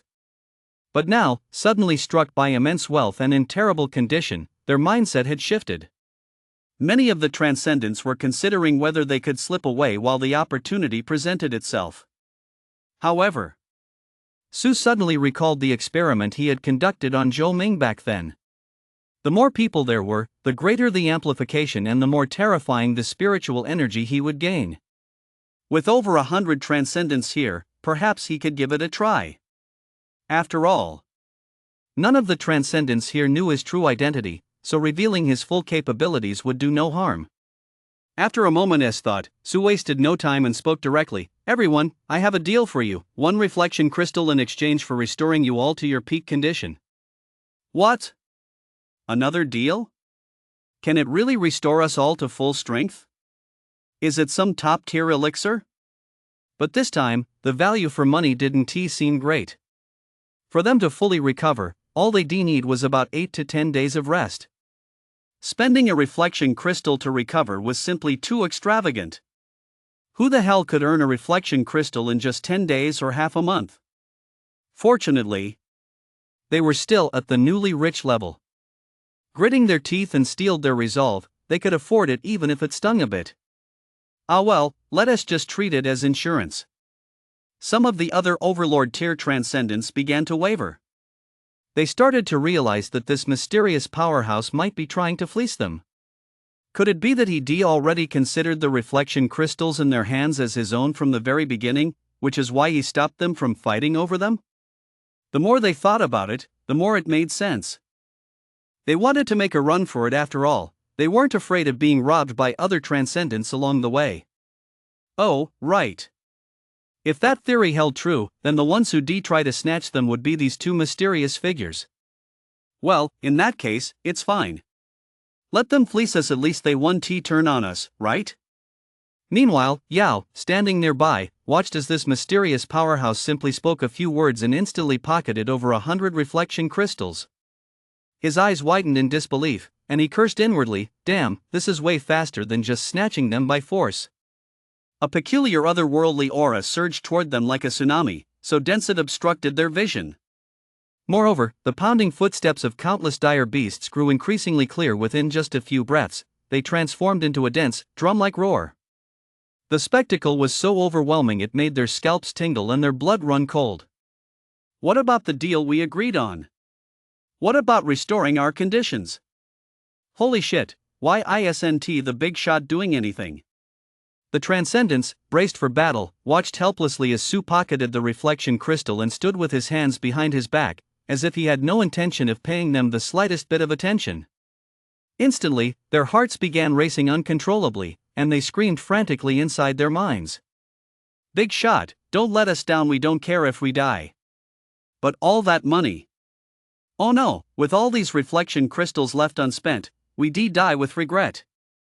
Whoosh! A black shadow flashed by. The first terrifying dire beast leaped into view at a speed too fast for the naked eye to follow. Its body was long and sleek, its razor-sharp claws glinting coldly, and its ferocious eyes radiated an aura of extreme danger, a truly hideous sight. Next came the second one. A third. A fourth. They swarmed in droves, too numerous to count. In the past, they would have charged right in to kill them all, but now their bodies were weak and exhausted, and their strength was less than 10% of what it used to be.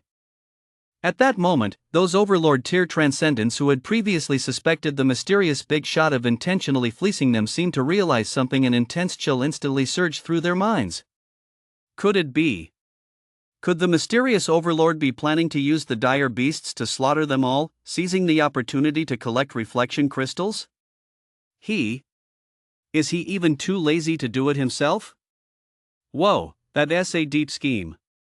Su watched the rapidly approaching dire beasts, a faint smile curving his lips as he reached out with his right hand into the void.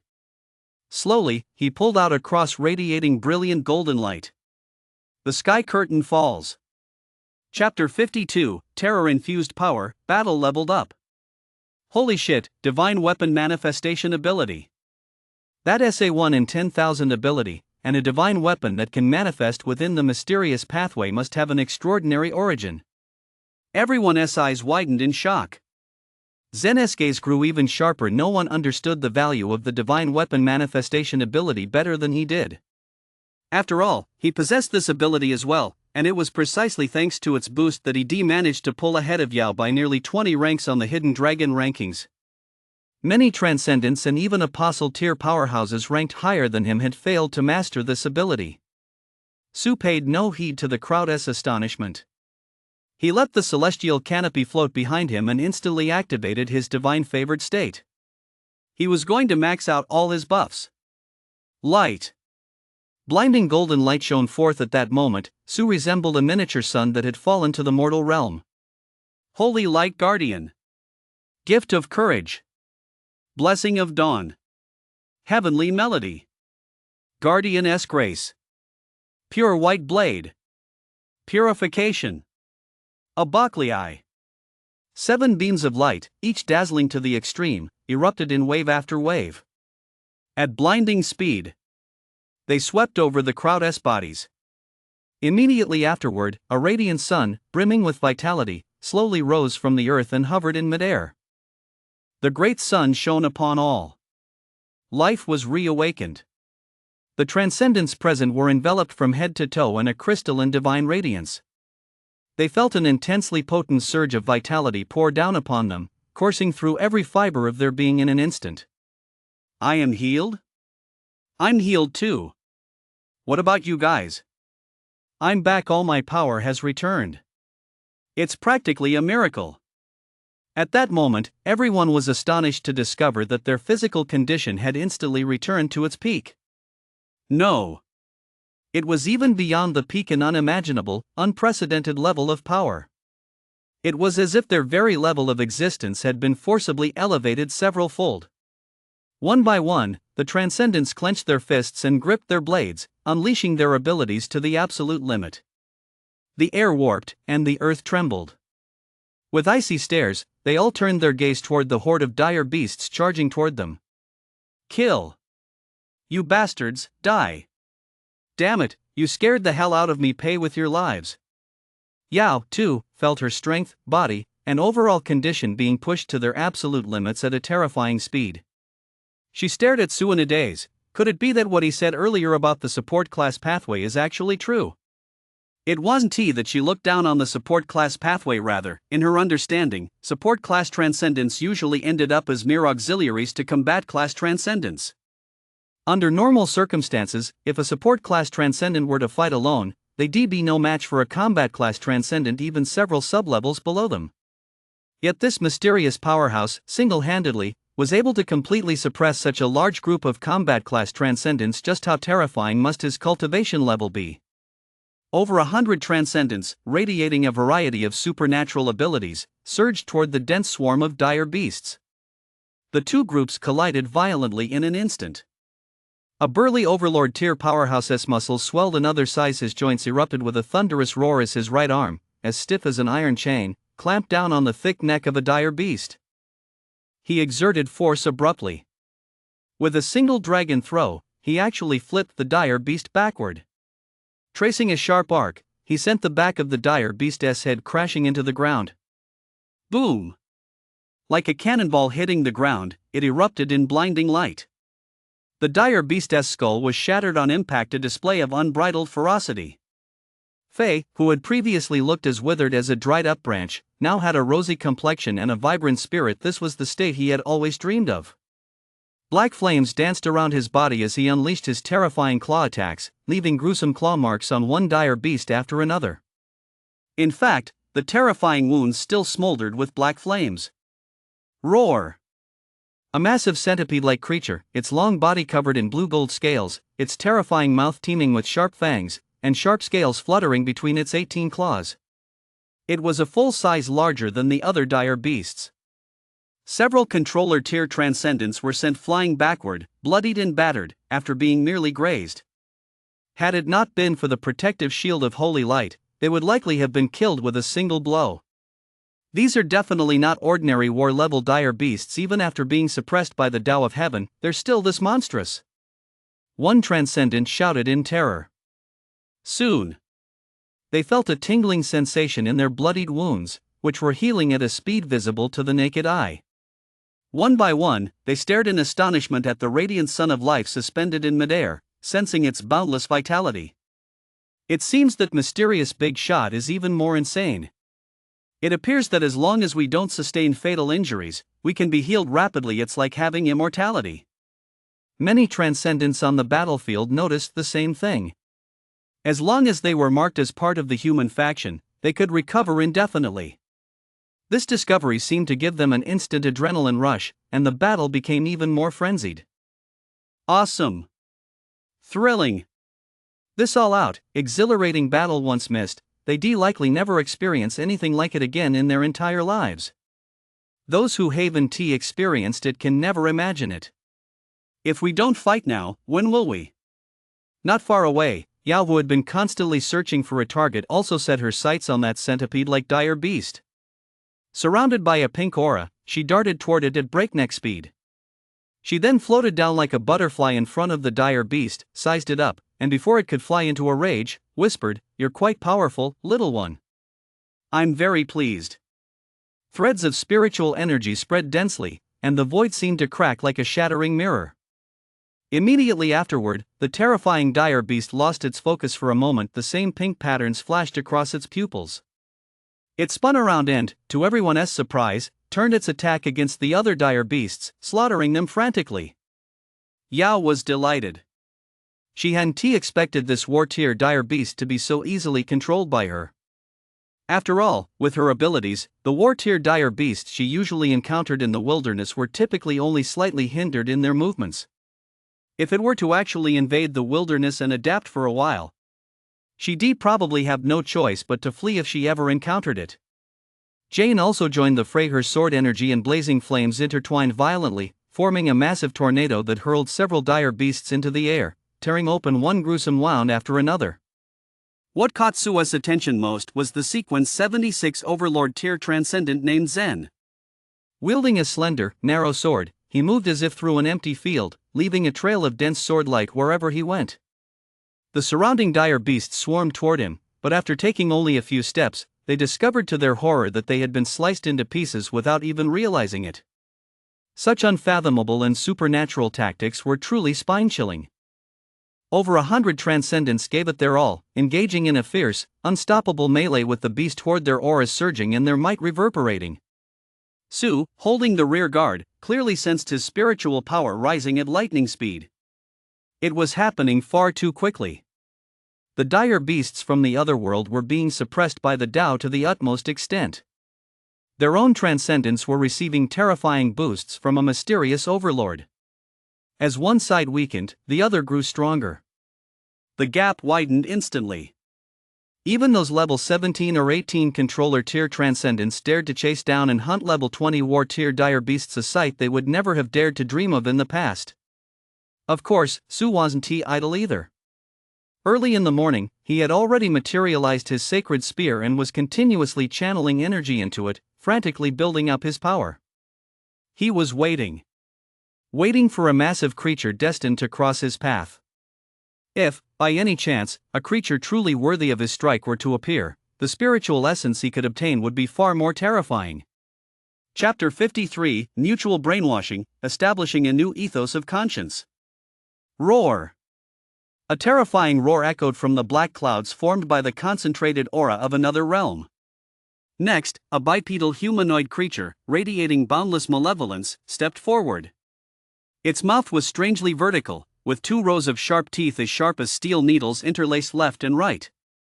2 massive, coiled horns on its head gave it an exceptionally ferocious appearance.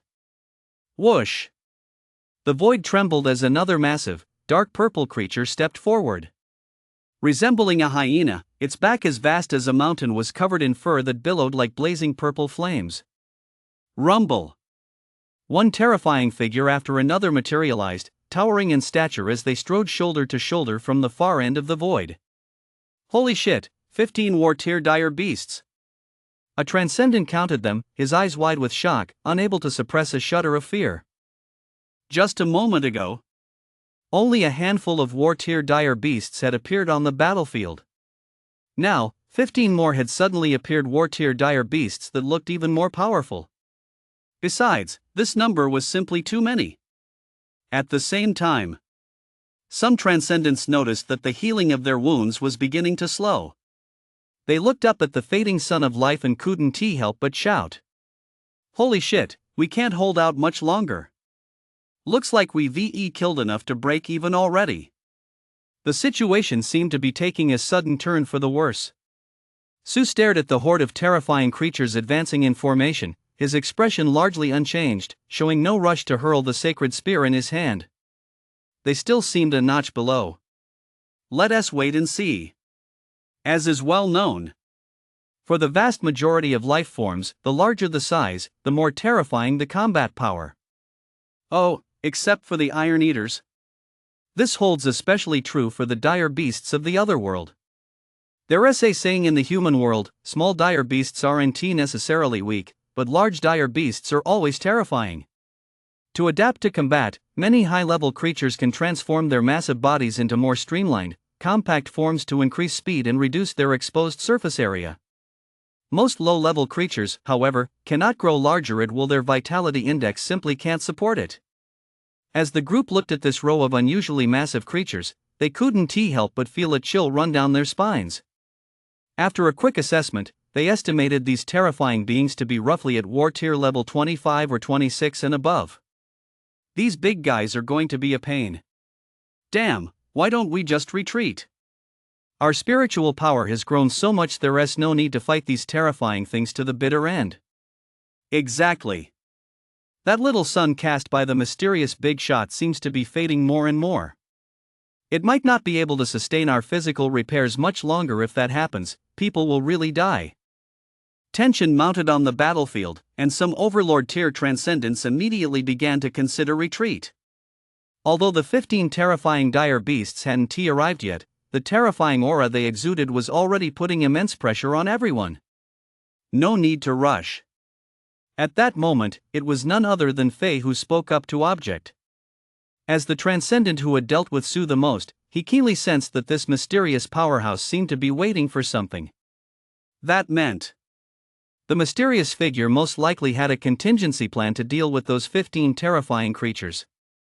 Moreover, the mysterious figure had been clutching that golden spear the entire time, as if looking for an opportunity to slay even more powerful dire beasts. Now, they were on the same side. If the mysterious figure could slay one or two of those terrifying creatures, even if they didn't contribute much, the spirituality they share in would certainly be substantial. So, Faye explained sternly and with righteous conviction, if it weren't for the mysterious overlord, would you have been able to harvest so many reflection crystals and spiritual essence? What's more, the mysterious overlord hasn't even set his sights on the reflection crystals in our possession. A figure of such integrity, kindness, and pure nature, you wouldn't find anyone like that even if you searched this wilderness with a lantern. You must have a conscience. The overlord tier transcendents listened to the first half of his speech with solemn respect, but they couldn't agree with that last sentence. Speaking of conscience, who was the first one to step forward and try to snatch the mysterious overlord's treasure? Look, the mysterious overlord has been holding that golden spear the whole time. Why is that? Of course, it's to go to great lengths to hold the line for us. It can't possibly be to spear every deserter he sees. Faye ignored the disdainful glances these people were casting his way. His expression was stiff, and beneath his wide sleeves, his hands trembled slightly. Upon hearing this, the group of overlord tier transcendents turned to look into the distance. They saw the mysterious overlord holding his spear, exuding the full air of a military commander like a pillar of stability anchoring the seas, radiating an imposing aura that seemed to declare, anyone who retreats without a fight will be executed on the spot. The more they looked, the more it made sense. Faye is right, a person must have a conscience. I may not have much else, but I've got a hell of a lot of conscience. Exactly. If you've lost your conscience, are you even human anymore? A sharp jolt ran through their hearts. A spine-chilling chill suddenly exploded at the back of their necks. They let out a few awkward laughs to mask their unease. Holy shit. We're caught between a rock and a hard place. I must ve forgotten to check the almanac today. Damn it all. Caught between a rock and a hard place, they still chose to confront that horde of terrifying dire beasts. Though dangerous, the risk was still within their limits. As for gambling on whether that mysterious big shot would stab them in the back, the stakes were too high. If they bet right, they'd naturally be freed from the battlefield. If they bet wrong, they'd be freed for the rest of their lives. Let us go for it. Old Faye, that most dangerous one is yours. Old One, you're good at ambushes. You take care of that clumsy-looking one. In an instant. One by one, the Overlord tier warriors' eyes blazed with intensity as they swiftly locked onto their targets and launched their attacks, accompanied by overwhelming energy fluctuations. Zen, who had been gasping for breath from excessive exertion, stared in disbelief at these Overlord tier powerhouses radiating such overwhelming might, as if he'd been struck by a sudden jolt. He clenched his jaw, his gaze turning terrifying. Damn it, have they lost their minds? I'm the one ranked 76th on the Hidden Dragon list, the man among this group of Overlord tier warriors with the best chance of breaking through to the Apostle tier. And so, dragging his heavy body, he charged forward once more. Proud as he was, he refused to be outdone. If even these men were fighting so fiercely, what reason did he have to hold back? The other Transcendents, seeing these Overlord tier powerhouses fighting with such reckless abandon, were instantly inspired. Their morale, which had been waning as their recovery from injuries slowed, soared once more. Charge! If we miss this chance, there won't be another. The higher your spirituality, the more powerful your reflection crystal becomes. We've even made it safely through the meteor shower, proof that Lady Luck is on our side. In an instant, the battlefield trembled. Everyone fought with reckless abandon while shouting at the top of their lungs, hyping each other up. Even as the effect of the life sun waned, they were willing to sustain some injuries. The battle escalated once more. One after another, dire beasts fell. Meanwhile, the battle on the Overlord tier Transcendent S side grew even more intense. Vital energy swirled, power surged, and vast showers of blood rained down, staining the void crimson. Roar! A deafening roar shook the heavens. Those terrifying creatures were equally enraged. If not for the restraints holding them back, they would have crushed these feeble lives before them with a single flick of their fingers. The humanoid creature's curled horns burst with streaks of light, and the ferocious power of his fists surged, forcing the Overlord tier Transcendent before him to dodge hastily. At the same time, the vertical row of gaping maws erupted with an excruciatingly piercing sonic wave, one that seemed capable of shattering the soul. The Overlord tier Transcendent's footsteps faltered only slightly before he was instantly struck by 4 or 5 fierce punches. As he took the blows head-on, his clothes were torn to shreds, and blood trickled from the corner of his mouth. Beside him, that massive, dark purple dire beast, its body shrouded in a destructive aura, collided violently with Faye. Boom! Boom! Boom! Amid a series of explosive booms, Faye was forced back step by step. His chest was even torn open in several places, and he nearly had his guts ripped out. Clearly, he was no match for it. His black flame attacks were extremely potent and corrosive, yet when they struck the dire beast, they merely singed some of its fur. This won't do. If this keeps up, I'll really lose my life here. Faye gasped for breath in great gulps. Just then, the dark purple dire beast's massive tail lashed out violently. Even before it struck him, the air was already torn apart, blowing against him like a raging storm in massive waves, nearly forcing his eyes shut. Faye's heart sank. Pitch black flames instantly coalesced into a wall of fire around him, intending to withstand the blow. But the disparity in power was simply too great. The pitch-black wall of fire was shattered in less than a second, sending flames scattering in all directions. The utterly terrifying force struck Faye full on, sending his entire body flying hundreds of meters away like a cannonball. Chapter 54, You're right, but that's the nature of the support class.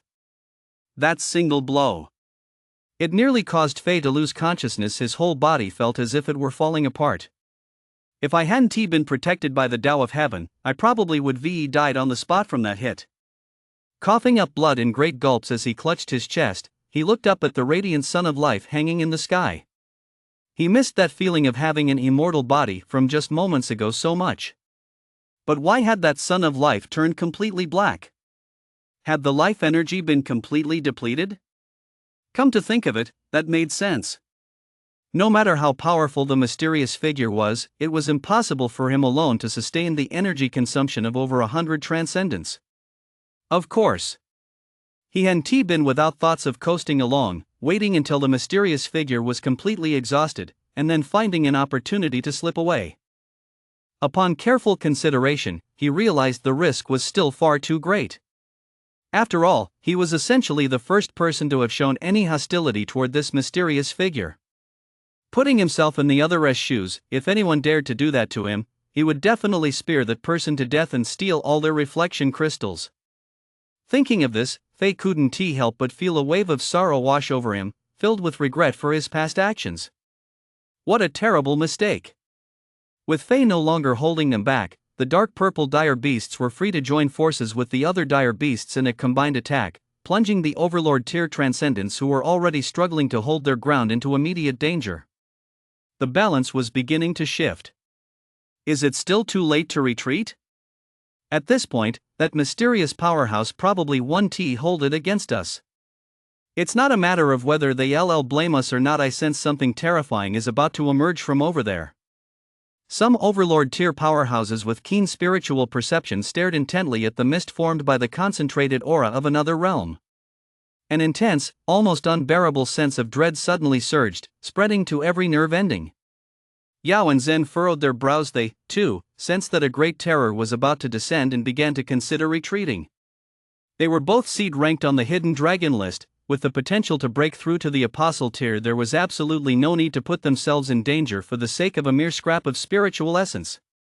On the other side, Su, wielding his sacred spear, witnessed all this and couldn't help but silently shake his head in disbelief. He admitted it.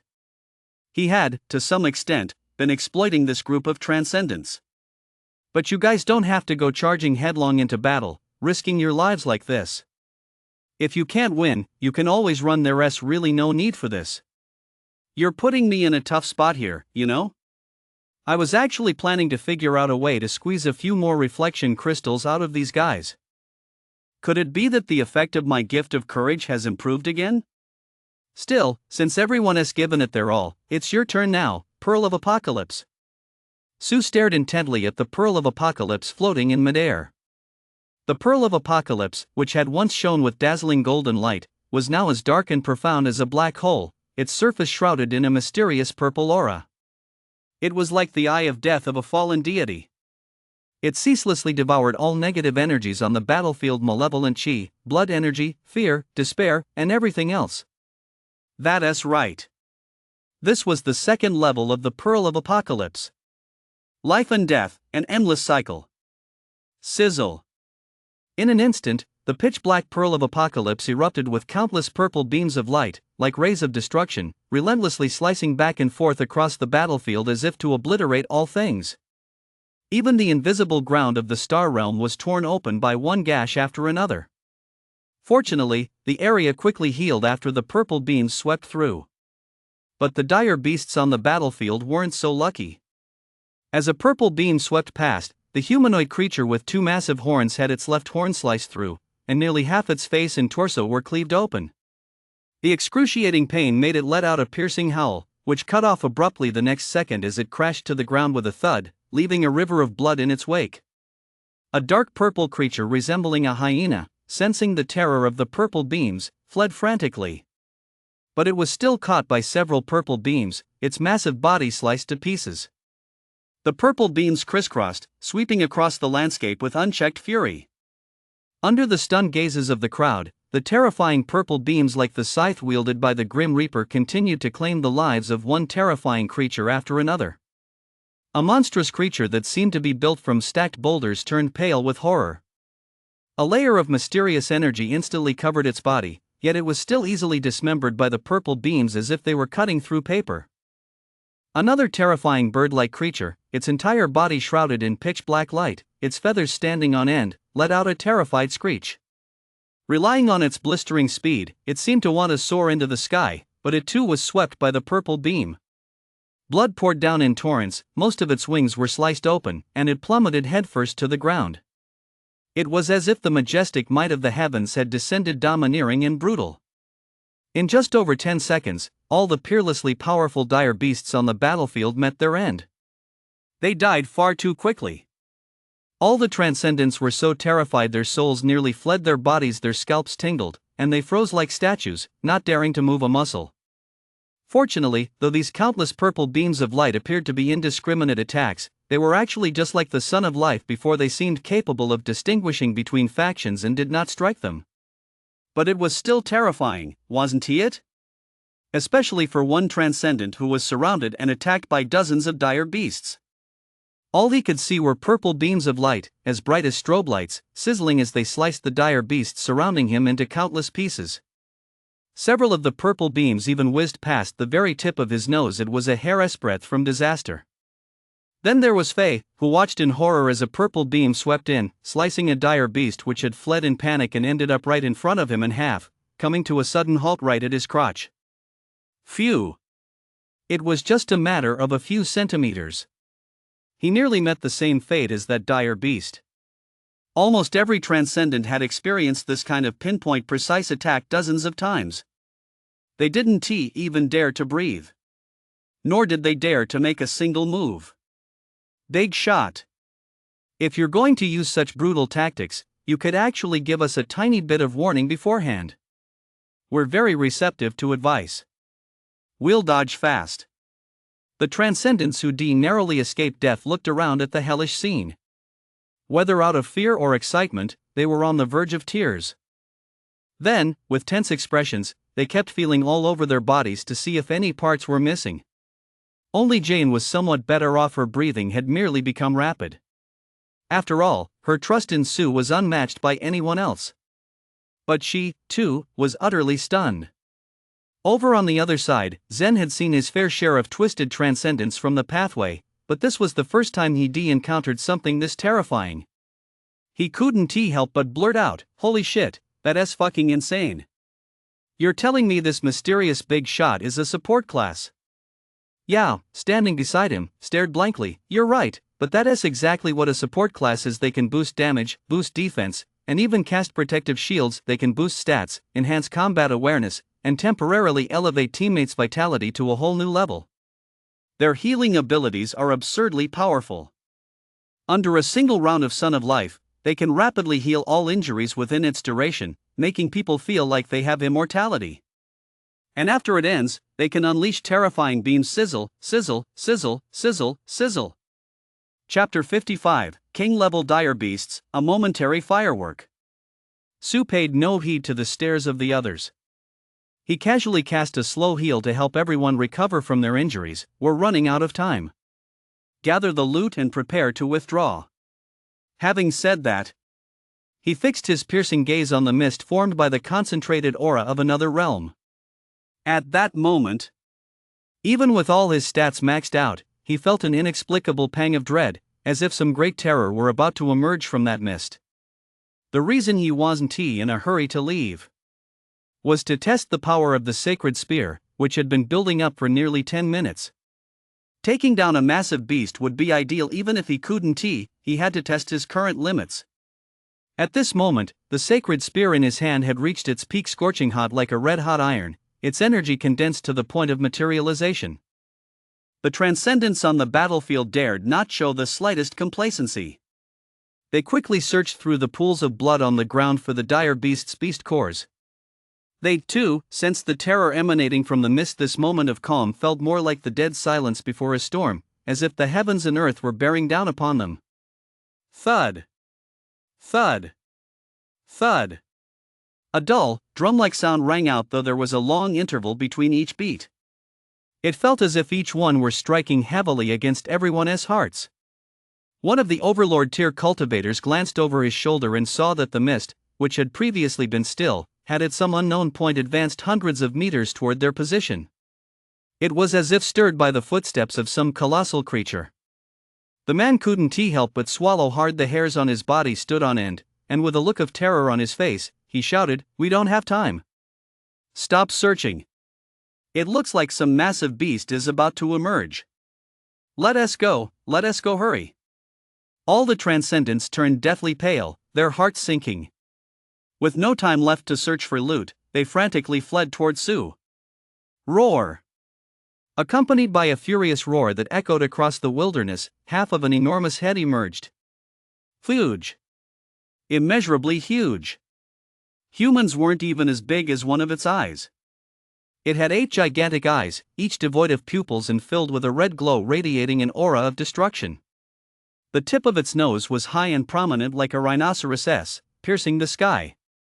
Immediately afterward, a hideous giant claw struggled to emerge.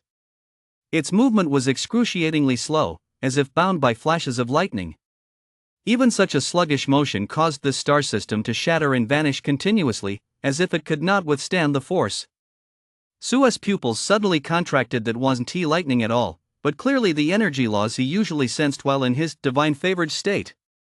At this moment, they had actually condensed into a tangible form. A king-level creature with a vitality index exceeding 1,000. After waiting so long, I've actually come across a behemoth like this. Sue's breathing grew heavy. King-level dire beasts. Yao's throat went dry, and he was instantly engulfed by boundless terror. The other transcendents likewise assessed the power of these dire beasts. It was virtually impossible for any creature other than king-level dire beasts to grow to such a size. Run! A scream erupted from the depths of his soul. It snapped everyone out of their shock in an instant. One by one, the transcendents scattered like birds and beasts, like panicked chicks, wishing they had 2 more legs so they could run even faster. They had roughly imagined what kind of dire beasts might emerge from the mist, but none of them had ever imagined that king-level dire beasts would cross over. These were terrifying beings capable of threatening the 9th district. Was this something they transcendents who had only just entered the Overlord tier could even face? Everyone scrambled to get away, sprinting at full speed, not daring to look back even once.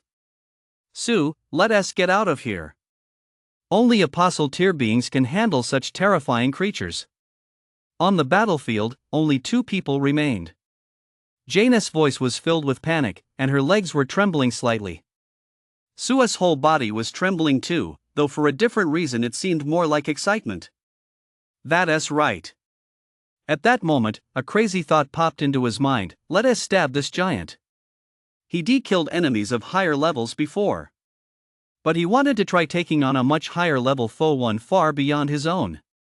Even though his rational mind told him it was unnecessary. But he just wanted to give it a shot. In his previous life, he'd been raised from childhood to be a well-behaved, rule-following child, and as an adult, he'd followed the beaten path to become a reliable cog in the machine.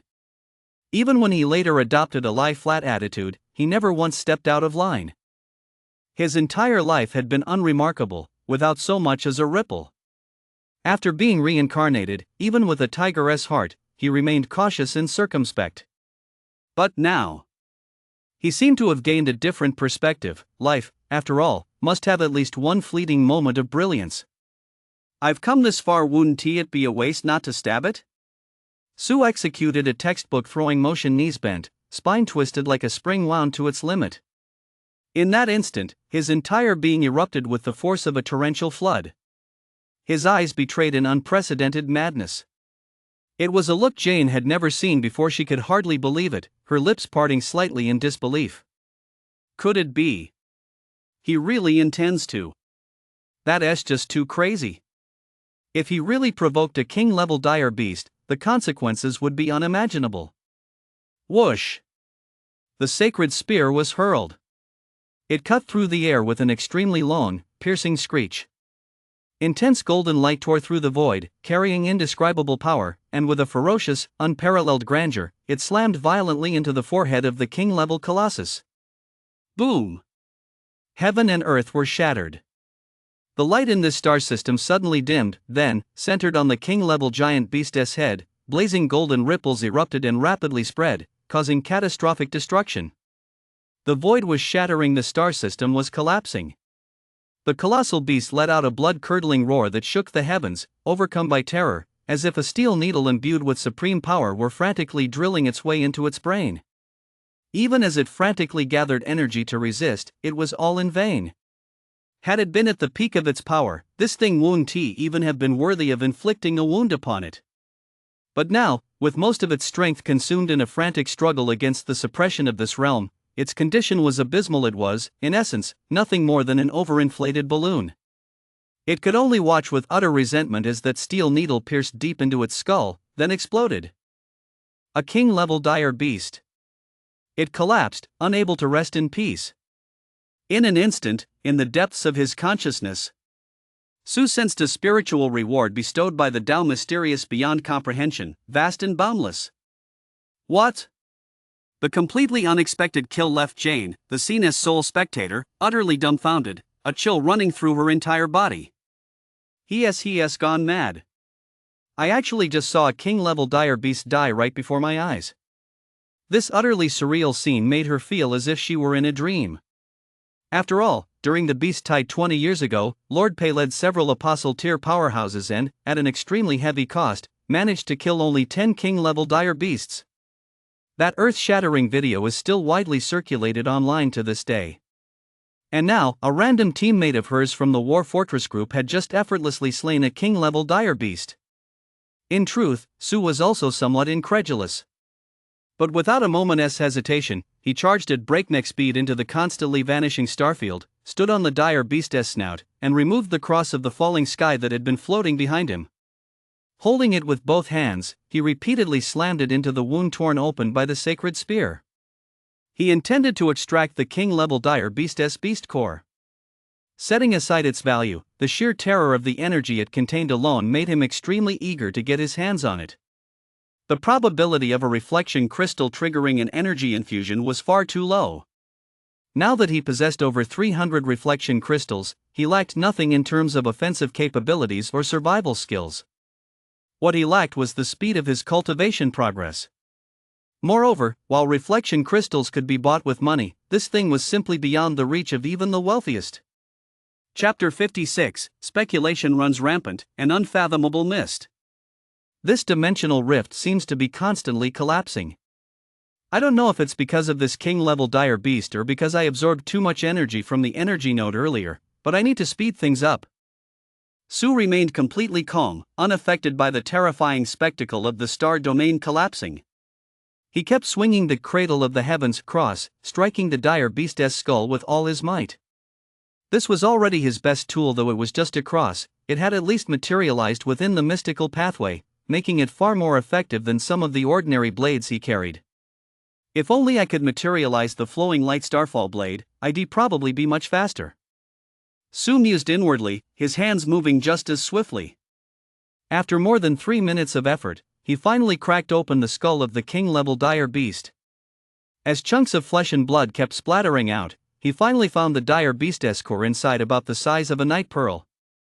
Don't let its small size fool you, its energy density was terrifyingly high. With the beast core in hand, Su didn't linger. Taking advantage of the remaining time in his divine favored state, he transformed into a streak of golden light and rushed back. From behind, he grabbed Jane, who was still in a daze, by the back of her collar, hoisted her up, and soared away through the air at breakneck speed. At the entrance to the dimensional rift, the group of transcendents hadn't gone far. They were scattered across the grass, gasping for breath. It wasn't that they weren't afraid of king-level dire beasts invading through the dimensional rift.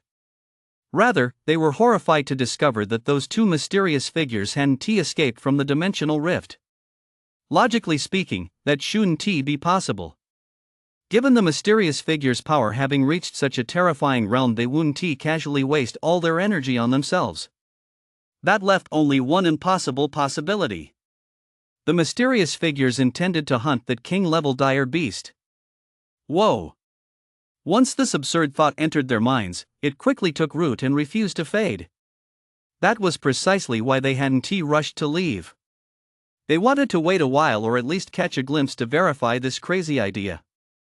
Because A battle against a king-level dire beast is simply too rare. So rare that if they could witness such a once-in-a-lifetime battle with their own eyes, they wouldn't even mind if their reflection crystals were snatched away. The ticket was worth every bit of it. Hey, everyone, don't be so quiet. Share your thoughts. An Overlord tier powerhouse, unable to contain his curiosity, finally spoke up. Zen furrowed his brow deeply, then shook his head. Impossible. That is absolutely impossible. The only ones capable of battling king-level dire beasts are apostle-tier transcendents. You don't seriously think they're apostle-tier transcendents, do you? After a moment's thought, everyone couldn't help but nod in agreement. The apostle-tier transcendents of the 9th district were household names. They simply couldn't picture these two as being on the same level as those legendary figures. Faye agreed, that's right.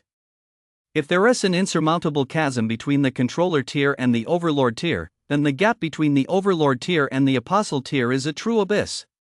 We all say it's impossible for a controller tier to challenge an overlord tier by leaping a level, but according to rumors, some of the absolute geniuses in the Holy City can still pull it off, though such figures are few and far between, and cannot be judged by ordinary standards. But when an overlord tier faces an apostle tier, no matter how extraordinarily gifted they may be, throughout history, such a thing has never been heard of. Doesn't that mean the mysterious powerhouse will meet his end in the dimensional rift? A controller tier transcendent couldn't help but worry. Without the mysterious overlord's protection, they were no different from lambs led to the slaughter.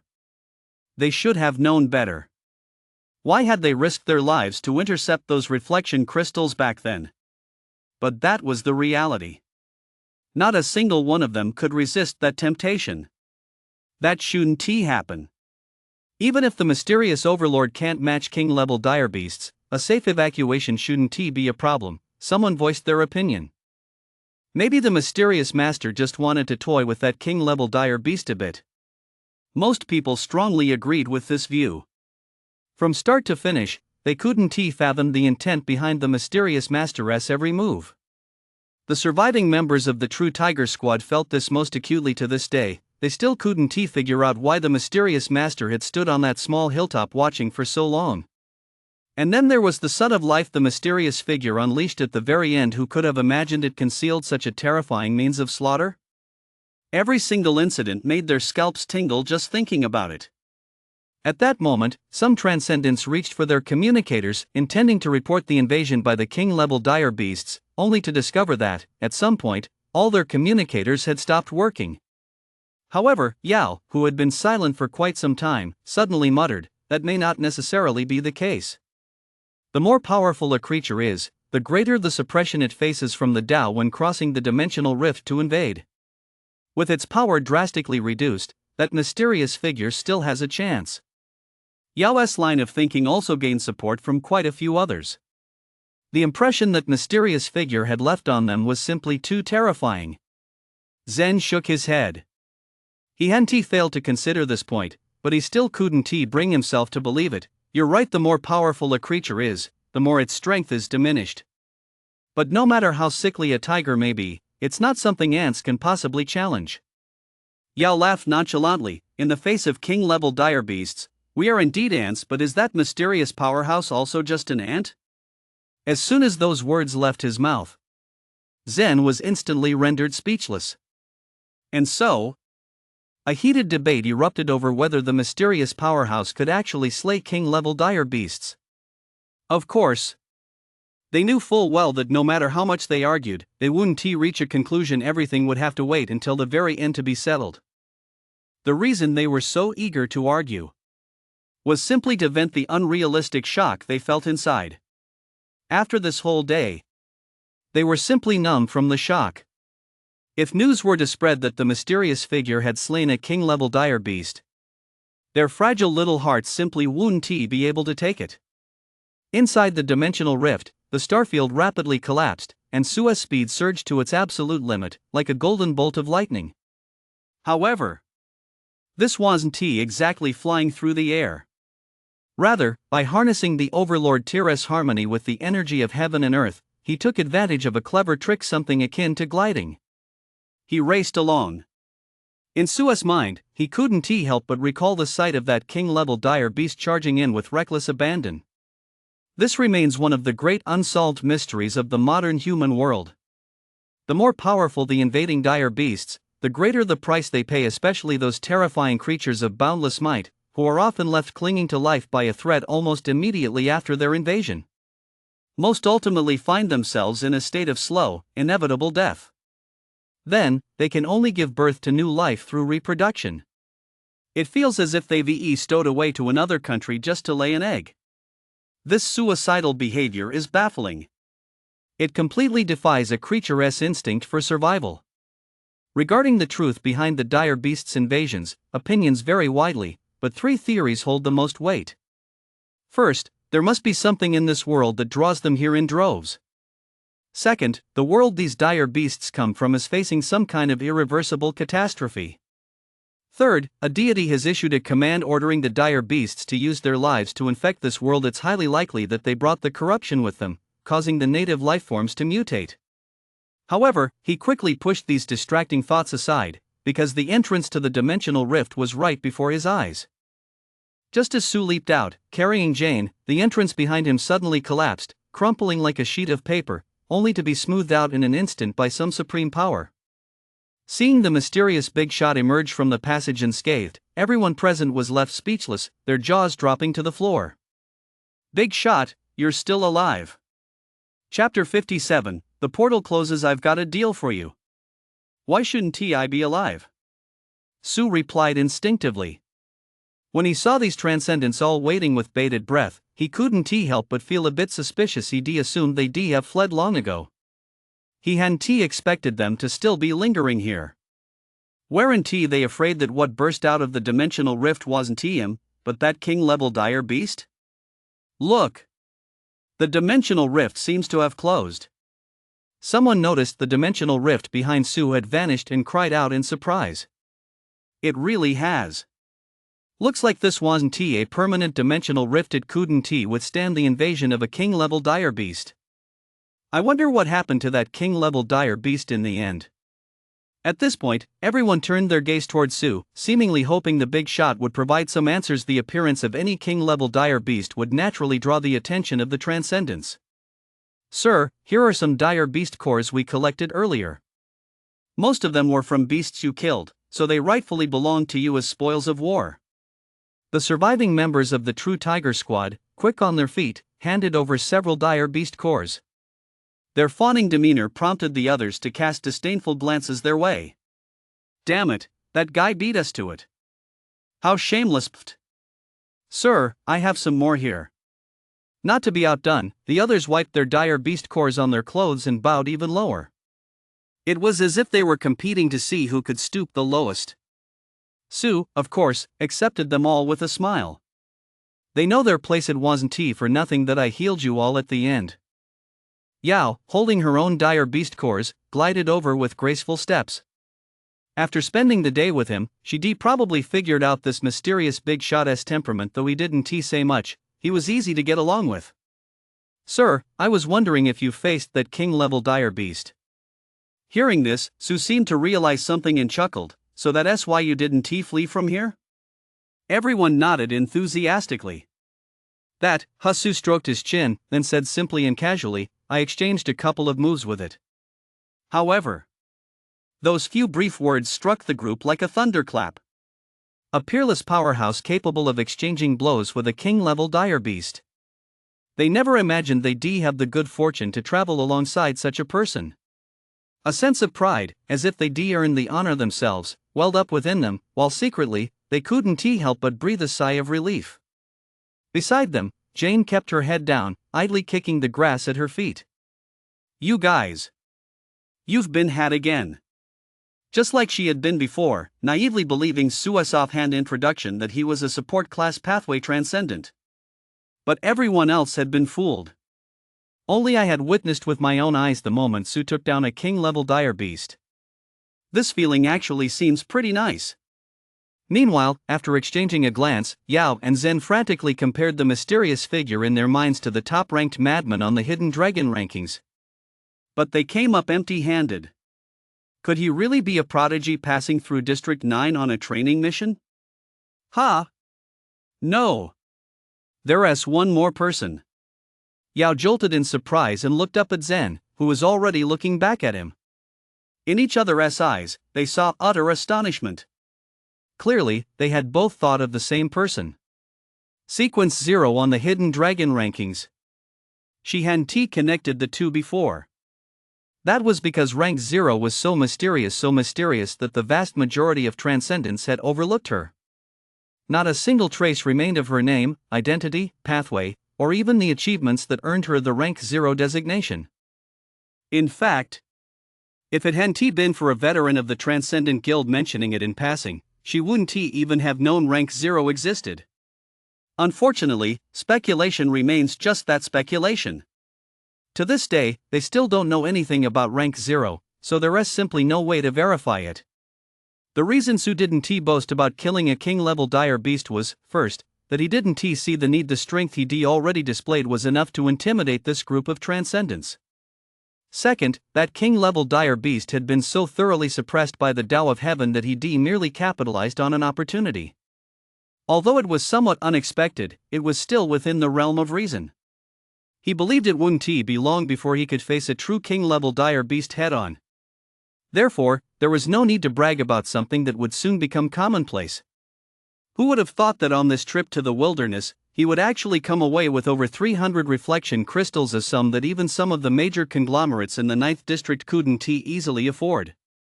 Not to mention, spending resources equivalent to over 300 reflection crystals on a single person. It's safe to say that, in terms of resources alone, he had already surpassed the vast majority of transcendents in the 9th district. After all, just over a month ago, he'd still been hesitating over whether to accept the 5 reflection crystals Ivy had offered him. If the situation were to repeat itself, he figured he could confidently tell her, "Kid, I'm not exactly short on reflection crystals." However, just thinking about reflection crystals, those guys must have close to 1,000 of them. And I only have a little over 300. The more I thought about it, the more it left a bad taste in my mouth. By the way, I've got a deal here. Su had barely gotten halfway through his sentence when everyone present felt their eyelids twitch violently, screaming inwardly, here it comes, he's at it again. Same old story, same old routine. Faye, standing nearby, blurted out almost simultaneously, I just remembered I have a spendthrift son at home who has been gone for a month or two. I don't know if he is still there, so I'm going to head out first. You guys keep chatting. As he spoke, sweat pouring down his face, he backed away step by step, carefully watching Sua's reaction. Once he put some distance between himself and the group, he suddenly burst into a sprint, the fastest he'd ever run in his life, and vanished from everyone's sight. The other Overlord tier members also scrambled to find various excuses, taking their remaining team members and leaving ahead of the others. Judging by the fact that the mysterious figure previously allowed them to leave the dimensional rift early, these transcendents generally know that the mysterious figure harbors no ill will toward them. Otherwise, they would have simply run off that over 1,000 reflection crystals, after all. Furthermore, based on the subtle clues regarding the opening of new dimensional rifts in recent years, there is a possibility that other transcendents might set up malicious ambushes to vie for them. However, with their Overlord tier strength, they're more than capable of handling such situations. Furthermore, there is a crucial point: in previous years, transcendents emerging from the dimensional rift all shared a distinct trait: they were mentally drained and easily recognizable. Thanks to Sua's healing abilities, they no longer exhibit any such signs. Su hadn't anticipated they'd make such a decisive run for it, and he couldn't help but twitch the corner of his mouth. If I'd known, I wouldn't have healed you at the end. Look at you, running off like that. To prevent his clients from leaving, he quickly laid out the terms of the deal. Ahem, I can ensure your safe return to the 9th district. Of course, the price is still 1 reflection crystal. As soon as those words left his mouth, the controller tier transcendents, who had just taken off running, came to a halt. This deal was simply too tempting for them. When they snatched the reflection crystal, they hadn't considered the consequences. Now that they calmed down, they realized the risks involved in returning to the city. Even if they planned to use up the reflection crystal right there, it would take time. Who knew if that group of Overlord tier transcendents had truly left, or if they were silently watching from the shadows. Not everyone has the same moral boundaries as that mysterious big shot. It's worth it to enlist a transcendent capable of going head-to-head with king-level dire beasts. Of course, there were also some who refused to make the deal, like Yao and Zhen. Given their strength and background, anyone with even a shred of common sense wouldn't dare provoke them. In that case, until we meet again. My name is Yao. Before leaving, Yao gave Su a look that was incredibly alluring. Zhen wasn't surprised by this at all. After all, this little vixen's talents lay in seducing either transcendents or dire beasts. He was used to it. And so, he, too, gave Su a slight bow before following Yao and the others as they departed. Chapter 58, Setting Out on the Return Journey, Silver Palace Club. The remaining transcendents watched as the group faded into the distance, and only then did they truly grasp the vastness of the mysterious Big Shot's magnanimity. Recalling how they previously suspected the mysterious Big Shot of coveting their reflection crystals, truly judging a gentleman by their own petty standards, they felt a sudden flush of embarrassment. If they had possessed the mysterious figure's power, they likely wouldn't have been able to resist seizing them by force. Of course, Su wasn't entirely unmoved either. After all, it wasn't just a group of transcendents leaving, it was also a collection of reflection crystals. Although murder and robbery were as common as could be in the wilderness, he had his own principles to uphold. As the framers of the new covenant of the Transcendents once said, the rise of the Transcendents and the invasion of the myriad realms are not to be feared, for the long river of history has proven to us that even as one transcendent civilization after another falls, humanity will endure. This proves that as long as humanity stands united, no entity can wipe us out. What is truly terrifying is when transcendents give in to their desires sometimes. Crossing a single line leads to constantly lowering one's standards. It may be humanity itself that brings about its own destruction. Su might not be able to reach such a level of enlightenment. The only thing he could do was to follow his true heart. The setting sun sank below the horizon, and the sky grew dark. At this point, more than 50 transcendents, following Su and his companion, set out on their return journey. Many of them kept glancing back at the vanishing dimensional rift, still shaken by what they had witnessed. District 9, the Silver Palace Club. A super-level entertainment club combining dining and leisure, located in a bustling area, with luxury cars of all kinds coming and going and even various flying cars in sight. These flying cars are extremely expensive to build and remain the playthings of only a select few in District 9. Inside, the place was brightly lit and brimming with unique touches. In one of the luxurious private rooms, a group of young people who had recently returned from the wilderness and shed their youthful naivety had gathered. If Su were here, he would have no trouble recognizing them. They were all his classmates who had just advanced to the super level. Whereas Su, have you gotten in touch with him yet? Can't get through on the phone, and he hasn't replied to my texts either. He isn't deliberately avoiding us, is he? Doesn't he want to see us? Shut up. Su isn't that kind of person, and we're not snobs either. Why don't I swing by his place? Forget it. He lives on the outskirts. If you make the round trip, you'll miss the party. Zach is the first among us to reach level 15 in the controller tier. He called this gathering. I wonder if he'll share his insights. Don't you really want to hear them? Fine. On the sofa in the corner, Grace listened intently as her classmates whispered among themselves, her brows slightly furrowed as she realized Su might not be coming. This made her consider leaving. She'd come specifically to see Su in the first place.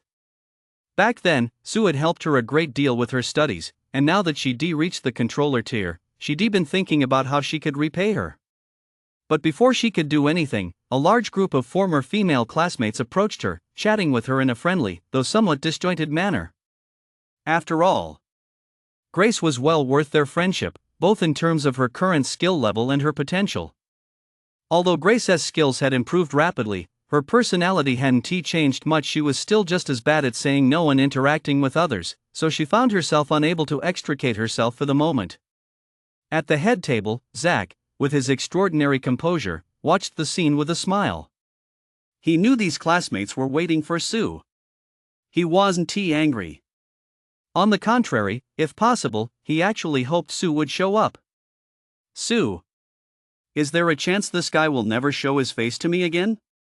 Zach said quietly, without giving anything away. No sooner had the words left his mouth than Cole, standing nearby, suddenly looked tense. His right hand, clutching his wine glass, trembled slightly as he struggled to keep his tone steady. "Brother Sue, do you mean?" "I know about the bounty Yang posted for killing Sue out in the wilderness." Cole suddenly realized something. He spun around and, drenched in cold sweat, protested, "Brother Sue, I was wrong. I only mentioned it in passing that day. I never expected Brother Yang to." He knew he couldn't possibly distance himself from this after all. He and Zach were the only ones in the club who had any connection to Sue, but he still tried his best to shift the blame elsewhere. If it hadn't been for all those classmates in the private room, he would have wanted to drop to his knees right then and there. Seeing Cole's terrified expression, Zach smiled with satisfaction. Patting Cole on the shoulder, he said, "Don't worry. These days, a few classmates dying is perfectly normal. It's just that sometimes, you have to know your place, understand?" Cole kept his head bowed low, not daring to even breathe, feeling two venomous gazes sweep over him. Don't let Zach's casual tone fool you. He knew. Zach was issuing a warning. What he wanted was an obedient dog, one without a mind of its own, without any opinions, that only knew how to bite. Got it. It's about time. Everyone who was supposed to be here is here. Let us get started. Seeing that Zach had no intention of holding him accountable, Cole couldn't help but breathe a silent sigh of relief.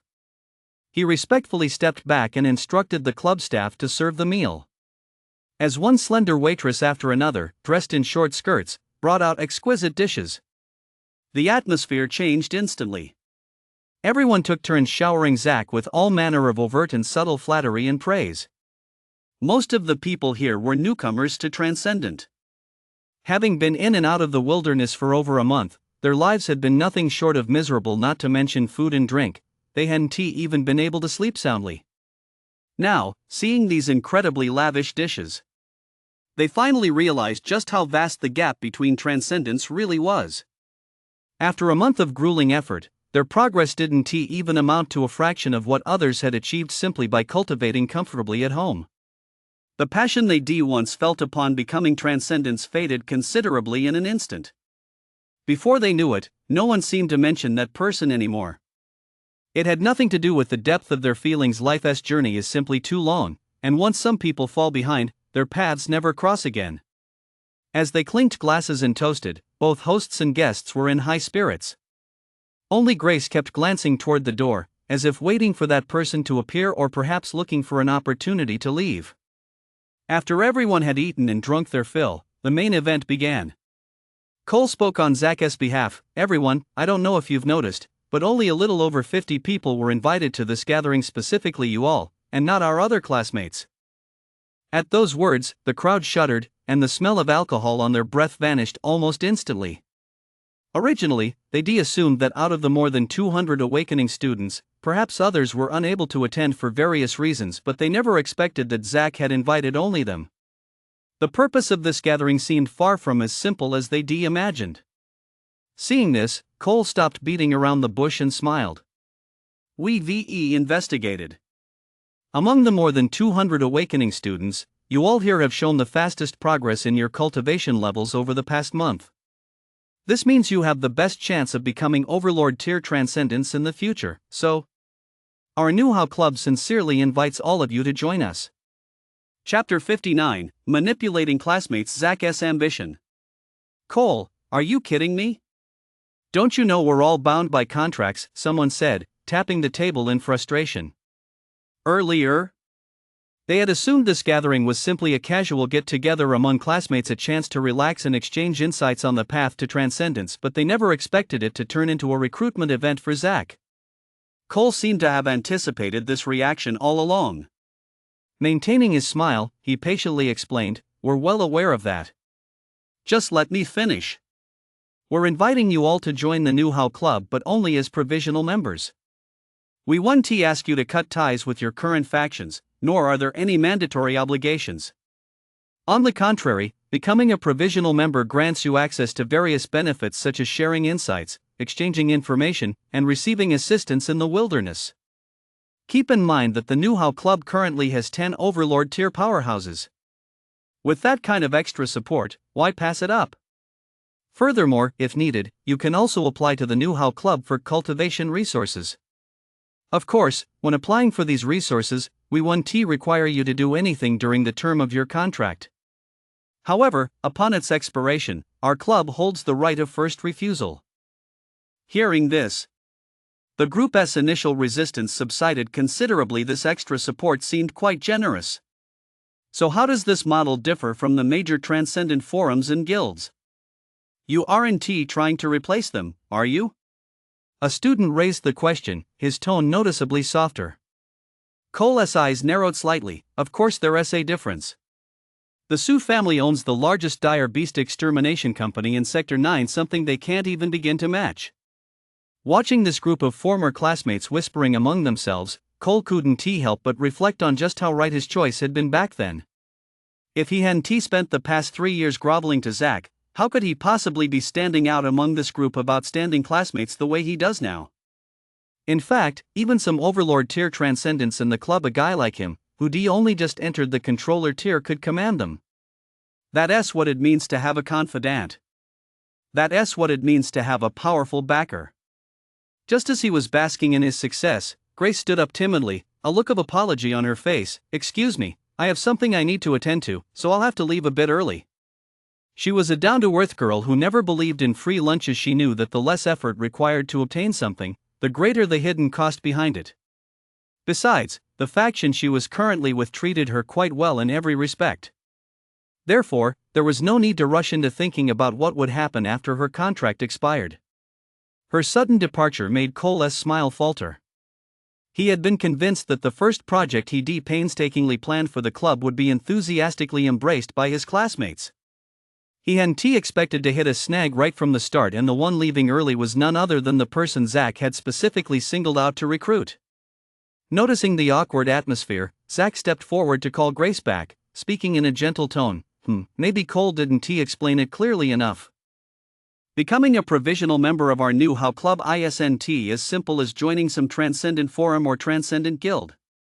Because those forums won't tell you that 3 days ago, someone detected the fluctuations of a new dimensional rift opening on the outskirts of the wilderness.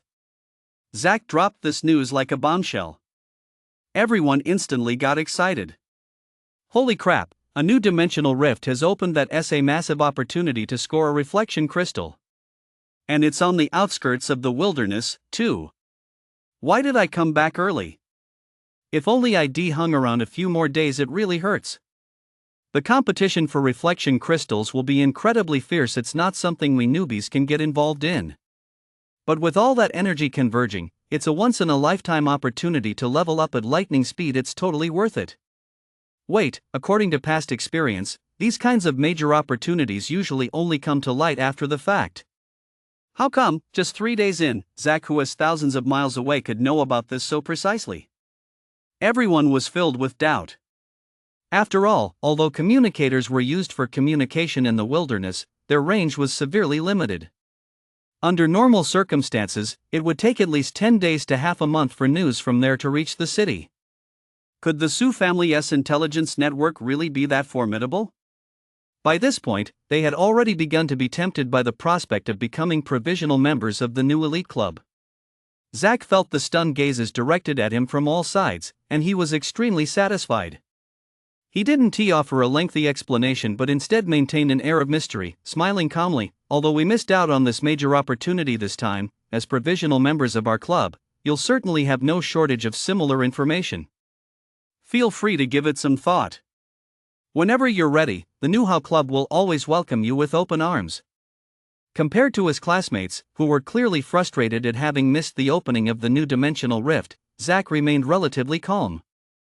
Although he, too, had missed it, he had already dispatched Young to lead a team from the club to ambush and eliminate those lucky few emerging from the dimensional rift. No doubt, he too would get a share of the spoils from this feast. Once this group of students had digested the explosive news and taken their leave, one by one with fawning expressions, Zack knew the project was more than halfway done.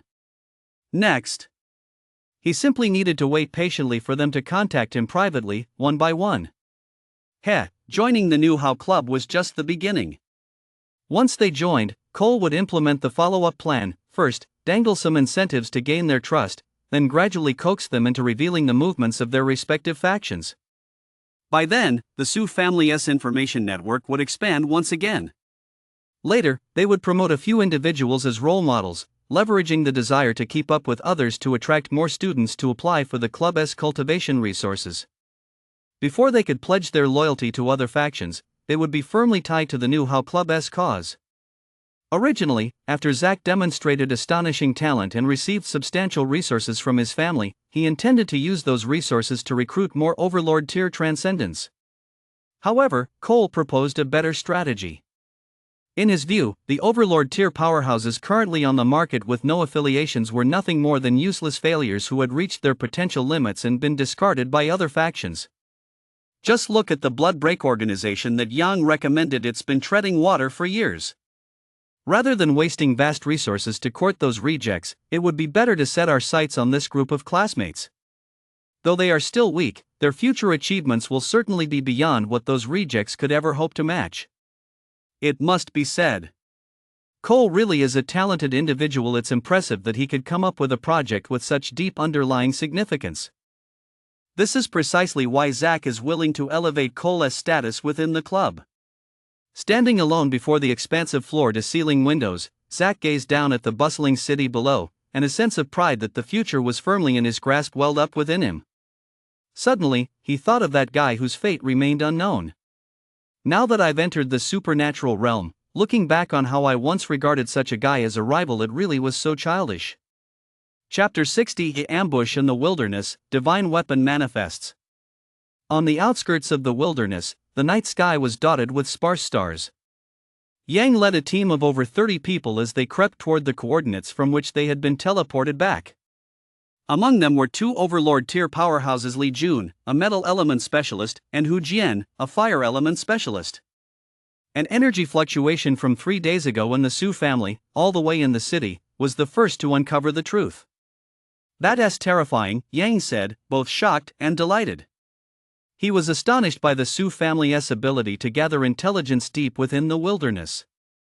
He was delighted that he had now become a full-fledged member of the Su family.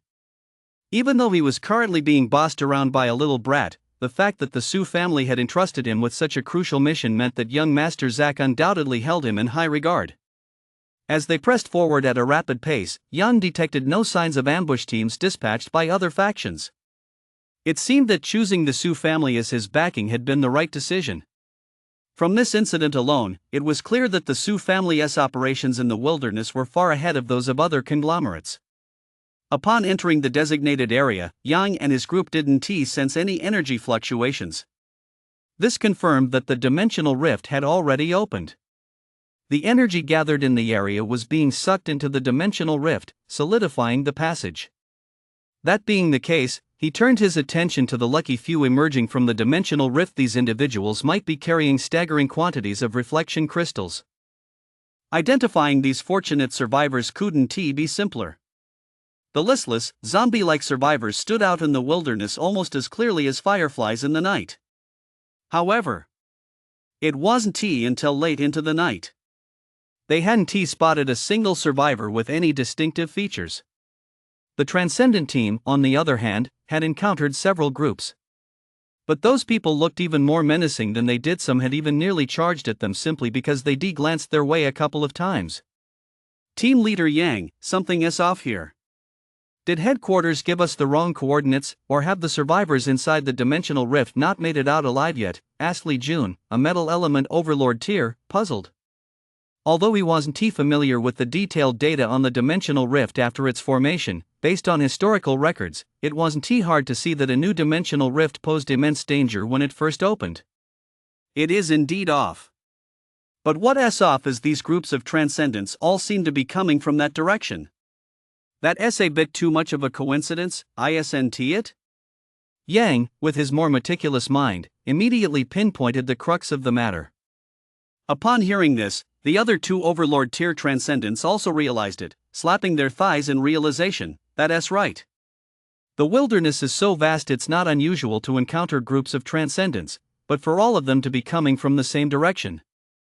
Could they be the lucky ones who emerged from the dimensional rift? That doesn't add up either. According to our records, almost everyone who survives the dimensional rift has narrowly escaped death and is mentally shattered, not to mention the numbers don't match up. Surely not everyone could have come out unscathed. Then there's only one possibility left. These people are likely the ones who ambushed the survivors and are now returning to the city after their success. Hu Jian said. Should we turn around and round up a group to question them? Listening to the two of them debate so heatedly, Yang's suspicions deepened. He shook his head slowly. Let us not rush. Let us keep moving forward a bit. You must have all sensed the unique aura of Overlord tier from those groups that just left. Although we outnumber them, we can't be sure exactly what level of Overlord tier transcendence they are. Let us see if we can run into another group. Whether or not they appear listless, we must interrogate them thoroughly. I suspect there might be something strange going on with this new dimensional rift opening.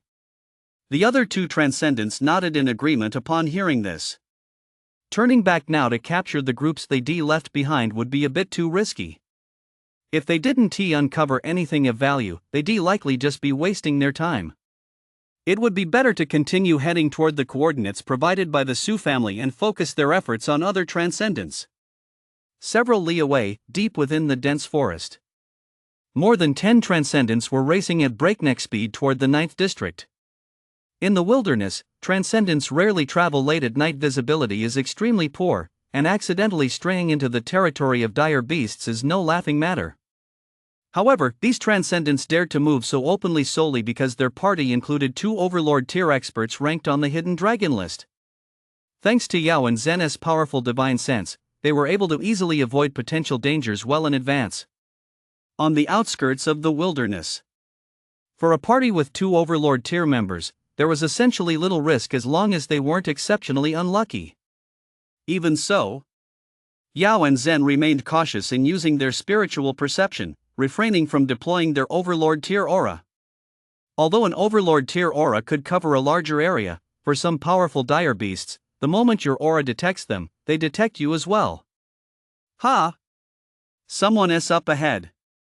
Yao, who specialized in the mental school, possessed a more powerful spiritual sense and detected the movement ahead a step before Zen did. At this hour, still on the move, could it be those groups that left early? Zen raised his right hand, signaling the others to stop. Yao furrowed her delicate brows slightly and shook her head. No, this group is heading right toward us. Could it be that another faction has already dispatched transcendents to ambush us? Their reaction time is far too fast. Even our Xie family probably hasn't received word yet. Zen's gaze grew sharp. However, he quickly put his mind at ease. After all, the mysterious figure had helped them recover their condition, so there were no transcendents in the group suffering from mental exhaustion. The two groups soon collided, less than 100 meters apart. Just as Yao was about to sound them out to determine the origins of the group across from them, Yang and his group on the other side could no longer contain themselves. They'd been rushing frantically for 3 days without finding a single chosen one with distinctive features, which was agonizing enough in itself. They'd encountered several more groups of Overlord tier powerhouses along the way, only to be berated by them, which had left them seething with frustration. Now, they'd finally come across another group of transcendents. Screw it. Take them down first, ask questions later. Damn it, if there's a reflection crystal, we'll grab it. If not, we'll take the loot. The Su family sent them out to score big, not to wander around aimlessly. Boom. 3 Overlord tier auras erupted in an instant, surging forward like a torrential flood, unstoppable. A gale swirled beneath Yang's feet. The ground suddenly cracked open as his body shot forward like a furious arrow. His hands formed eagle claws, and high-frequency, slender streams of energy rushed through the gaps between his fingers, sharp and ruthless. The other two Overlord tier powerhouses also channeled their secret energies, following close behind. Yao's pupils contracted sharply. She had never imagined that less than 3 seconds after the standoff began, the enemy would strike without a word. Zen, standing beside her, reacted even more swiftly. He took a step forward to stand in front of Yao, his right hand rapidly drawing a slender, narrow sword from thin air. Swish, swish, swish. At blinding speed, he slashed out dozens of icy sword beams before him, forming a barrier of sword thorns to shield the two of them. Ha! Overlord tier divine weapon manifestation? Yang's eyebrows twitched.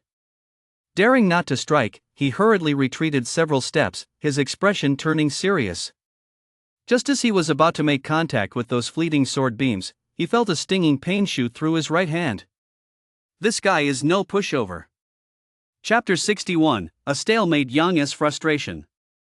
Li Jun's body seemed to be flowing with metal as he condensed a baseball bat between his hands and smashed it with great force against the wall of sword beams. Clang!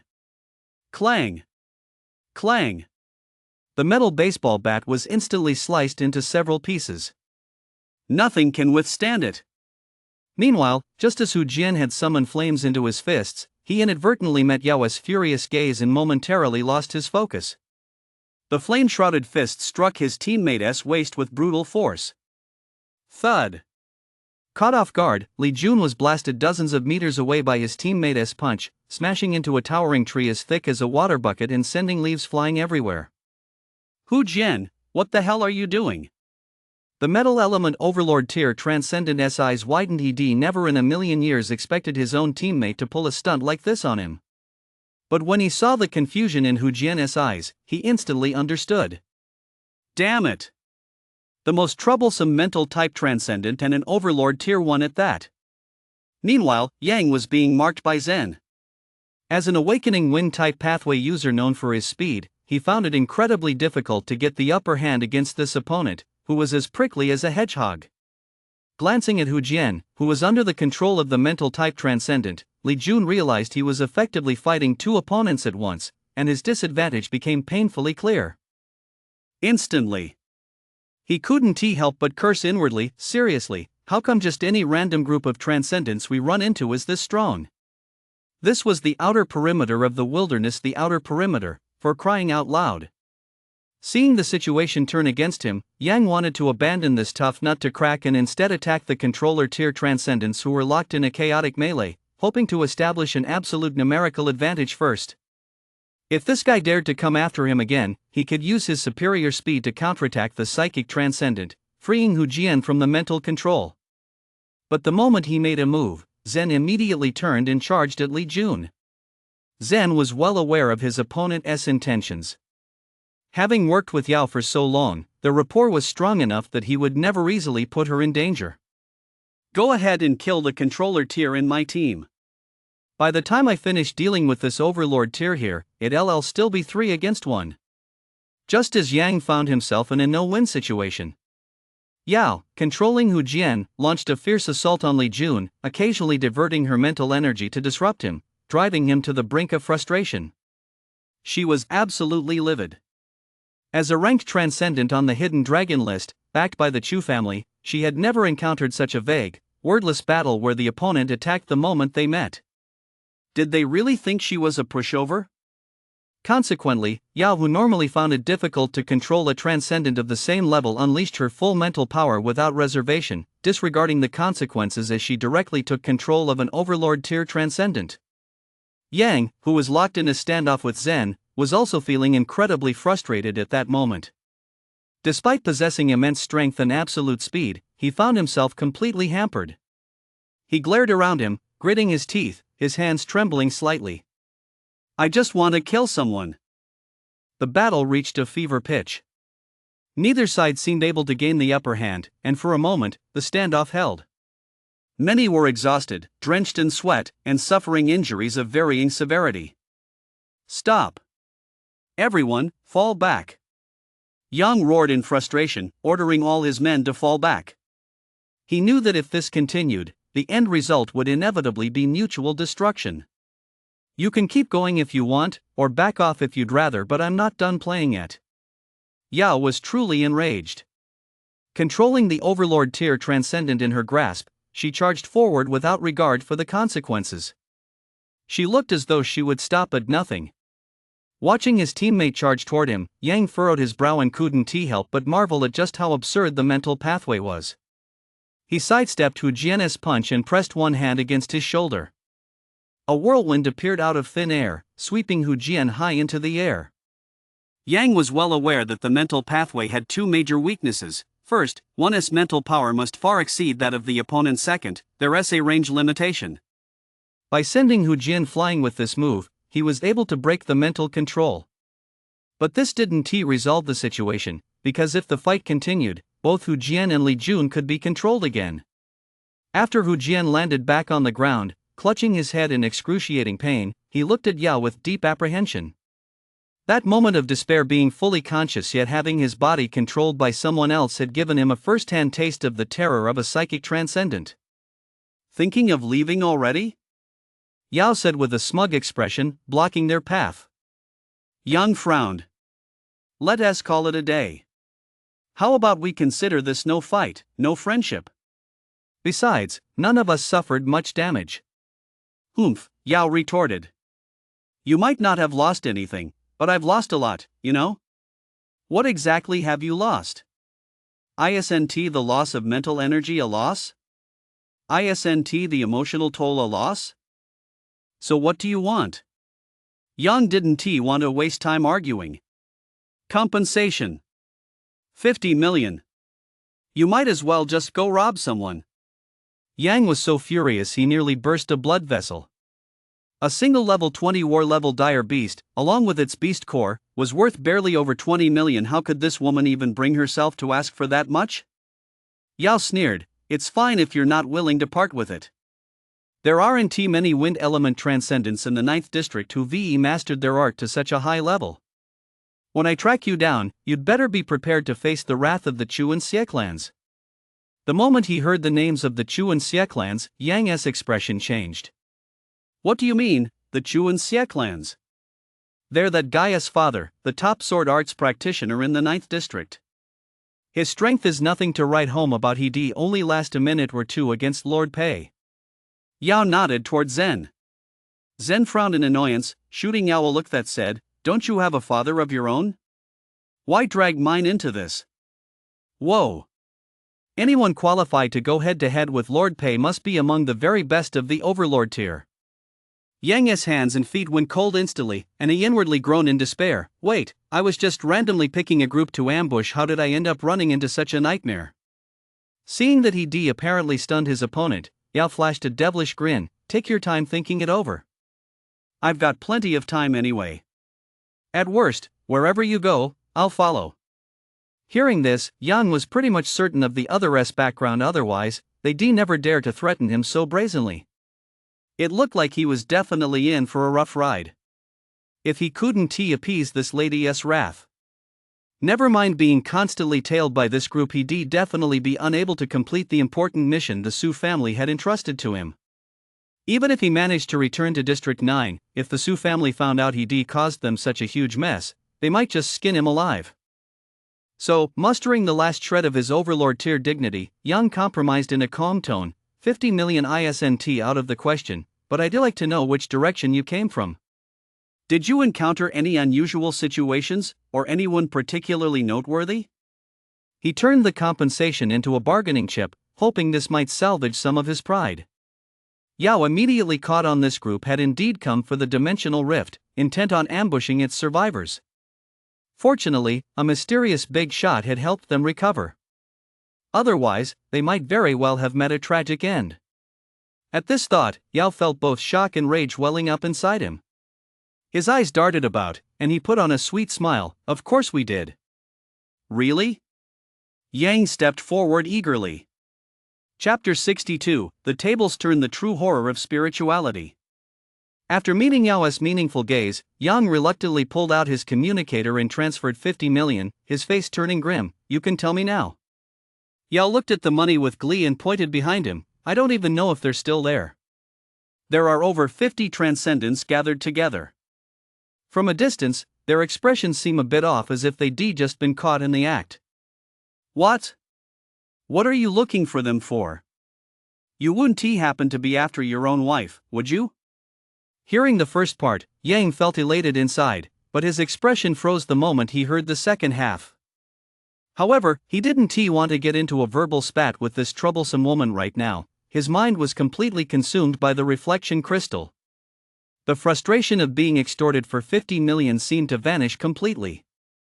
Over 50 people, the numbers add up. Their expressions were off. That checks out too. Humph. They're missing the forest for the trees. The younger generations of the Chu and Xie families aren't all that great, are they? No wonder they're overshadowed by the Su family. Once I pull this off and raise my status, let us see how arrogant you can still be. With that thought, Yang led his team away without showing any emotion. Even though they'd just been through a fierce battle, there was no time for them to rest. Zen watched the group's retreating figures and couldn't help but ask, Yao, are you trying to lure them toward the mysterious big shot? What's there to worry about? They can't even handle us going over there. Is just a suicide mission. Yao didn't seem the least bit concerned. I'm not worried about the mysterious big shot, I'm just worried that your move might provoke him. Zen said.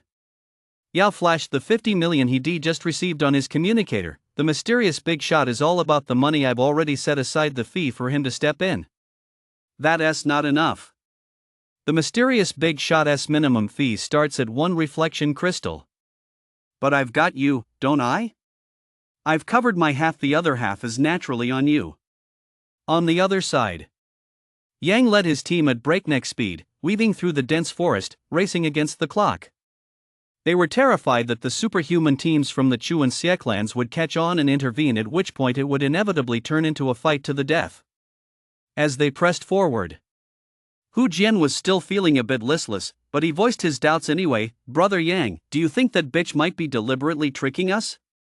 I don't think so.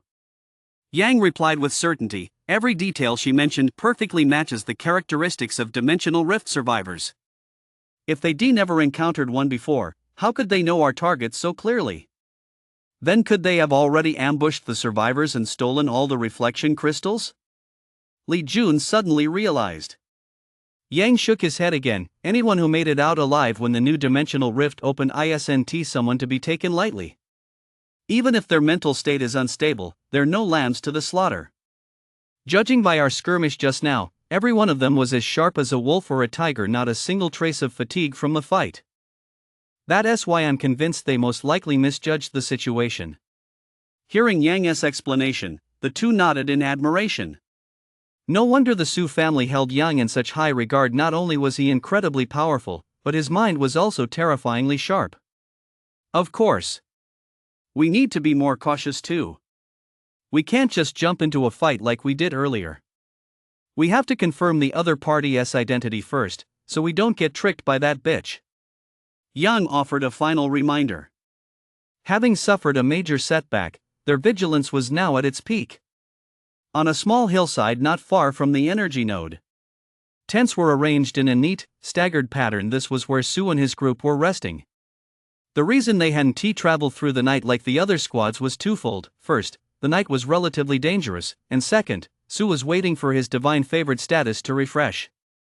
Although his current level 20 strength was sufficient to handle level 20-23 overlord tier enemies, he still felt a bit unsatisfied without the ability to easily slaughter level 26-27 foes.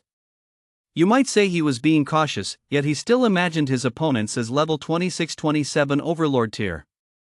You might say he was getting cocky, yet he set up camp right there and patiently waited for the divine favored cooldown to end. In any case, ensuring his maximum combat effectiveness is always the top priority. While waiting for the divine favored ability to finish cooling down, aboard Su crafted a dozen or so reflection crystals to play with. He didn't know what to expect until he actually made them and was in for a surprise. Mind Control LV-20, your mind connects with your weapon. By plunging it into the ground, you can harness the power of heaven and earth within a certain range to increase attack speed and movement speed. Purification, abilities upgraded to level 25. Divine Revelation Punishment LV-20, briefly received Divine Revelation, comprehensively boosting attack speed and movement speed. Holy Light LV-20, extends the duration of all buffs. Fist Technique Mastery LV-20, enhances fist combat skills. Purification. Abilities upgraded to level 30. Holy Lock Ring LV20 allows you to manipulate beams of light to restrain others as the light circle contracts. It can even bind the opponent's supernatural powers. Blessing of Honor LV20 boosts strength and mental power. Hammer of Repentance LV20. God loves all people. Forge a divine hammer to deliver a resounding blow, granting life amidst the great cataclysm. Hammer of Divine Punishment, level 20, summons an indestructible divine weapon from mythology, imbued with the might of the gods. Holy Intention, level 20, when there is a disparity between a target's vitality and mental power, this ability can briefly restore the lower value to match the higher one. Purification and other abilities have been upgraded to level 35. Fountain of Life LV20, having gained a preliminary understanding of the laws of life and death, this ability allows you to trigger a single self-reset when on the brink of death, provided the ability's duration has not yet expired. The rest were secret energies infused by the mysterious pathway. Looking at the list of abilities displayed on the system interface, Su fell silent. Suddenly, he felt an urge to go back to school and train with Principal Pei. I'm getting a huge ego boost. How the hell could he not get a big head?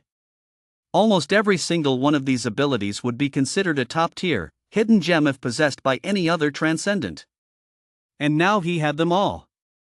Not to mention that insane ability to resurrect and restart himself. Even just the Holy Mind ability alone would make Overlord tier transcendents green with envy. Keep in mind that transcendents below the Apostle tier primarily focus on enhancing their physical vitality, and internal energy cultivation related to mental power is extremely rare, except for mental-based pathways like Yao's. Holy Mind can correct the balance between vitality and mental power, meaning it can significantly boost mental power. For Su, that meant extending the duration of Divine Favored. Furthermore, combining Mind Drive and Revelation Punishment, two abilities that boost attack speed, and then swinging the Hammer of Divine Punishment wildly, the scene was too beautiful to even imagine. But it seems like one ability is causing trouble. Su's gaze fell on the Purification ability, which had soared to level 35. It stood head and shoulders above the rest. Its ability level was far ahead of the others. It was 4 levels higher than his current top ability, Sacred Spear. Wait, maybe I've overlooked its true power, Su mused. Judging by the ability levels he'd been generating so far, ever since he killed that king-level dire beast, his spiritual maturity, or rather, his receptivity to the Tao, had fully met the requirements. After all, when a typical transcendent uses a reflection crystal, the ability level they draw is generally on par with their own cultivation realm. For example, a level 12 transcendent would most likely draw an ability around level 12. Therefore, without the Tao targeting him specifically, drawing this specific ability level 3 times in a row must have some deeper meaning. Chapter 63, The Strongest Superpower in Your Name. Jian, of all people. Just as Su was mulling this over, he didn't notice that Jane had already arrived at his tent, carrying a bowl of meat soup. During this journey through the dimensional rift, she hadn't contributed much. On the contrary, she'd been looked after by Su the whole time, and he'd even forced a few reflection crystals on her. This made her feel terribly guilty. She had originally planned to take some reflection crystals after returning to District 9 to repay him for curing her heart condition. But now it seemed that her entire family's combined stockpile might not even match what Su had on his own. So, she had taken the time earlier to hunt a dire beast and prepare a late-night snack for him. Just as she was about to speak, Su's voice came from inside the tent, "Come in." Jane lifted the tent flap and stepped inside. Her eyes met Su's bright gaze, and she immediately felt her face flush. I cooked something. Would you like to try it?" Seeing Jane like this, Su suddenly recalled that timid classmate from school and smiled gently. "It's late at night, there's no need to go to all that trouble. This is all I can do." Jane held out the food box in her hands. Just as Su reached out to take it, his movements suddenly froze, and his breathing became rapid. "Do you have any leftover beast meat left?" "Yes, what's up?" "If it's not enough, I can go get some more." "No, just bring it over right now, I have a use for it." A sharp gleam flashed in Su's eyes in that instant. He seemed to realize the potential of his purification ability. "Oh, And don't use any beast meat from parts that aren't at perfect level. If his hunch were to be confirmed. Sue stared intently at the beast meat in the bowl. Soon after, Jane went out and brought back a piece of blood-soaked beast meat. Step outside for a moment. Don't let anyone else come near here, Sue instructed. It wasn't that he didn't trust Jane, it was simply that the hunch he wanted to confirm was far too shocking. If confirmed, it could even shake the very foundations of human society, inevitably drawing countless powerful figures who would fight tooth and nail to secure it. Although Jane didn't know exactly what Sue was doing, the gravity in his eyes made it clear that this must be something of the utmost importance. So she drew the broad sword from her back, planted it before her, and, with both hands gripping the hilt, stood meticulously guarding the entrance to Sue's tent like a door god. Inside the tent, Sue carefully examined the blood-soaked piece of beast meat before him, roughly estimating its quality to be somewhere between medium and high. He extended his right hand and directly unleashed his purification ability onto the meat. A radiance pulsing with holy energy enveloped the entire piece of meat. That's right. That was exactly what Sue had in mind. Ever since his purification ability reached level 35, Sue had been pondering what better use there might be for this seemingly useless skill. Until he saw the meat soup Jane had brought in. It suddenly dawned on him. Purification can remove all abnormal statuses. Then, isn't the greatest abnormal status in the world none other than corruption, the very force causing dire beasts to mutate? If it really worked against corruption, Sue might as well rename it the money printer. Because, ever since the Great Cataclysm began, humanity has been dedicated to researching corruption. For no other reason. Simply because corruption has always been regarded by humans as one of the root causes of the Great Cataclysm. If a way could be found to overcome the corruption, it might greatly alleviate the predicament humanity faces from internal and external threats. Unfortunately, over the years, there hasn't been much progress. The only product of this research is the corruption concentration detector currently used by the Dire Beasts Cleanup Company, which allows support class workers to accurately sort dire beasts' meat into different grades while butchering them. Sizzle, sizzle, sizzle. 2 minutes later, a visible black mist began to seep out in thin wisps from the meat, then drifted into the air. Did it really work? Sue's eyes widened, and his breathing grew heavy once more. A bright path lay clearly before him. A dire beast weighing over a metric ton has only 1% of its body that's edible. Of that 1%, only 1/10 is perfect level quality meat. In other words, processing a single dire beast carcass in his hands increases its value by over 10,000 times. Thinking back to the number of dire beasts he sold to Zhou Ming, a twinge of regret flashed through his mind suddenly. It felt like he'd thrown away a whole lot of reflection crystals. For a transcendent, what's the most powerful ability? Of course it's the power of money. Having the power of money means possessing an endless supply of cultivation resources and an inexhaustible supply of reflection crystals. After all, a transcendent's ability to make money is absurd, and so is their ability to spend it. Sue's eyes burned with intensity. At that moment, the terrifying dire beasts in the wilderness seemed to become incredibly adorable. They were all nothing but moving reflection crystals. He almost couldn't contain himself. He was itching to run out immediately and drag a few dire beasts back. Fortunately, the 300 reflection crystals in his backpack reminded him to stay calm and composed. No rush. This is a matter of great importance. I must plan it carefully. In the end, Sue's reason prevailed over his desire. He had only been awakened for a little over a month. He was still young. It was best not to take too big a step. For now, he'd set a few hundred small goals. Rustle. At that moment, from the dense forest not far away, figures began emerging one after another. The arrivals were Yang's group. They made no effort to conceal their auras and walked past boldly, right under the noses of the Transcendent on sentry duty at the camp. We finally found them. It's been a rough journey. Yang and his two companions stared intently at the camp. Both the number of people and the direction seemed to match the description given by that bitch. It appeared she really hadn't been lying on purpose. Still, it was better to be safe than sorry. They needed to first confirm the others' identities and status to avoid being set up by that bitch.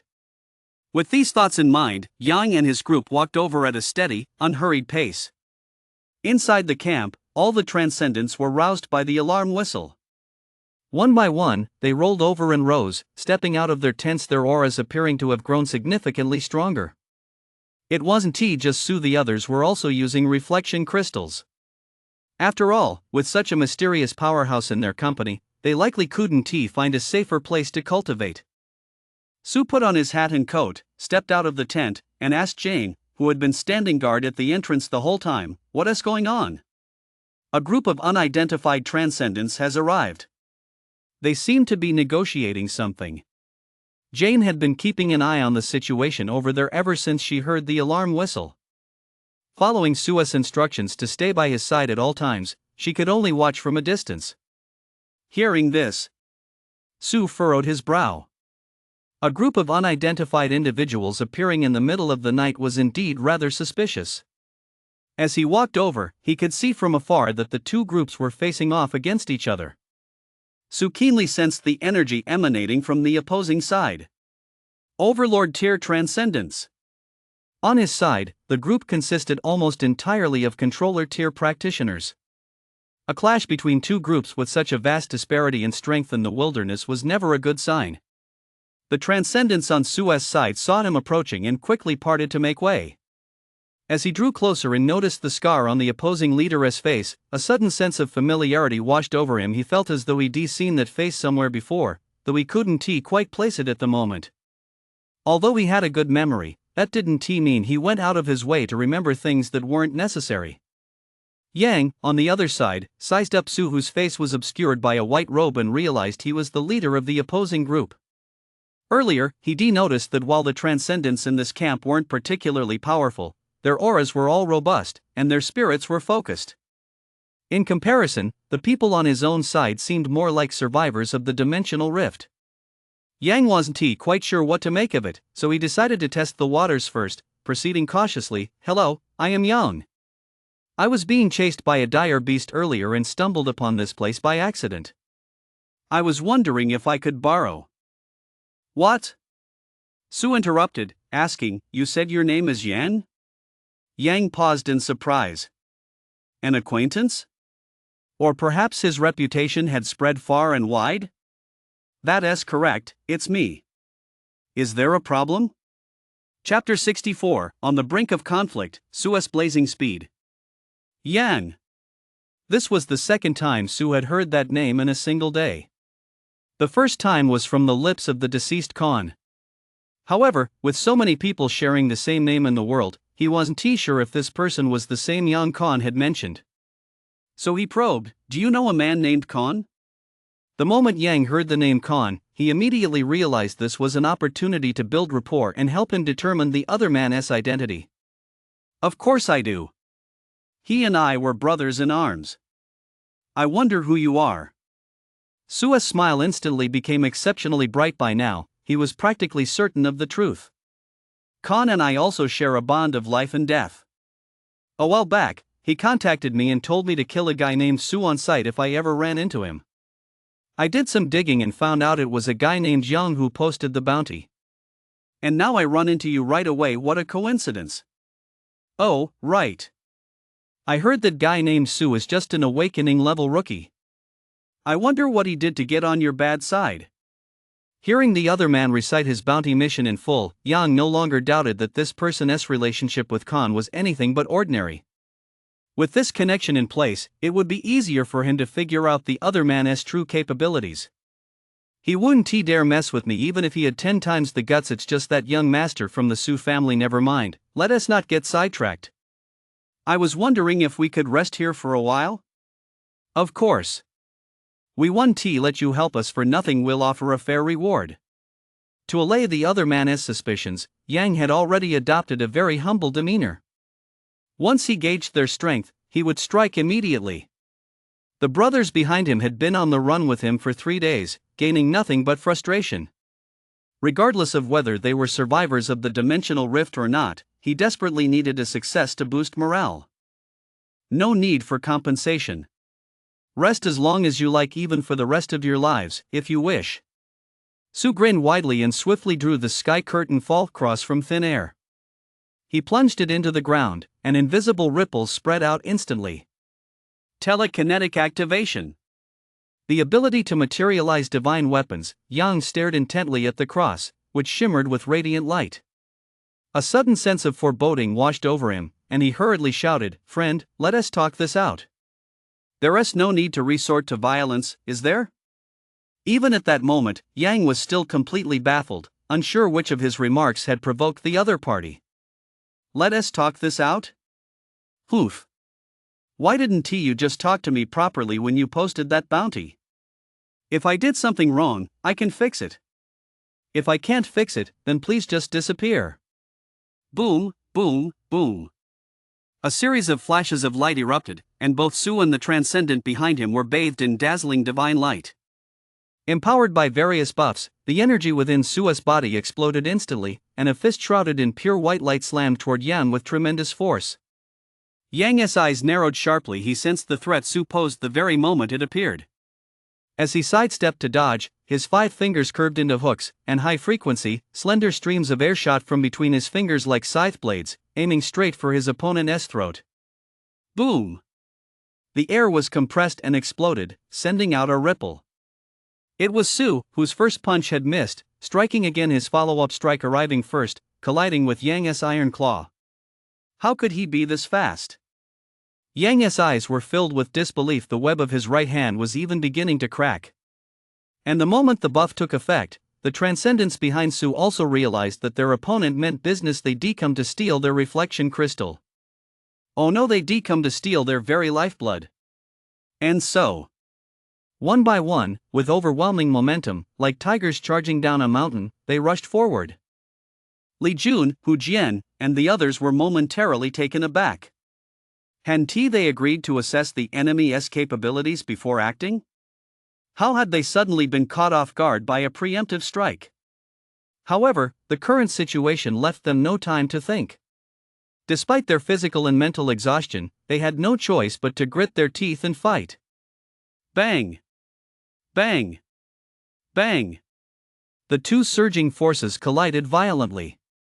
In an instant, supernatural abilities blazed brilliantly, rocks shattered and flew, and massive trees crashed to the ground.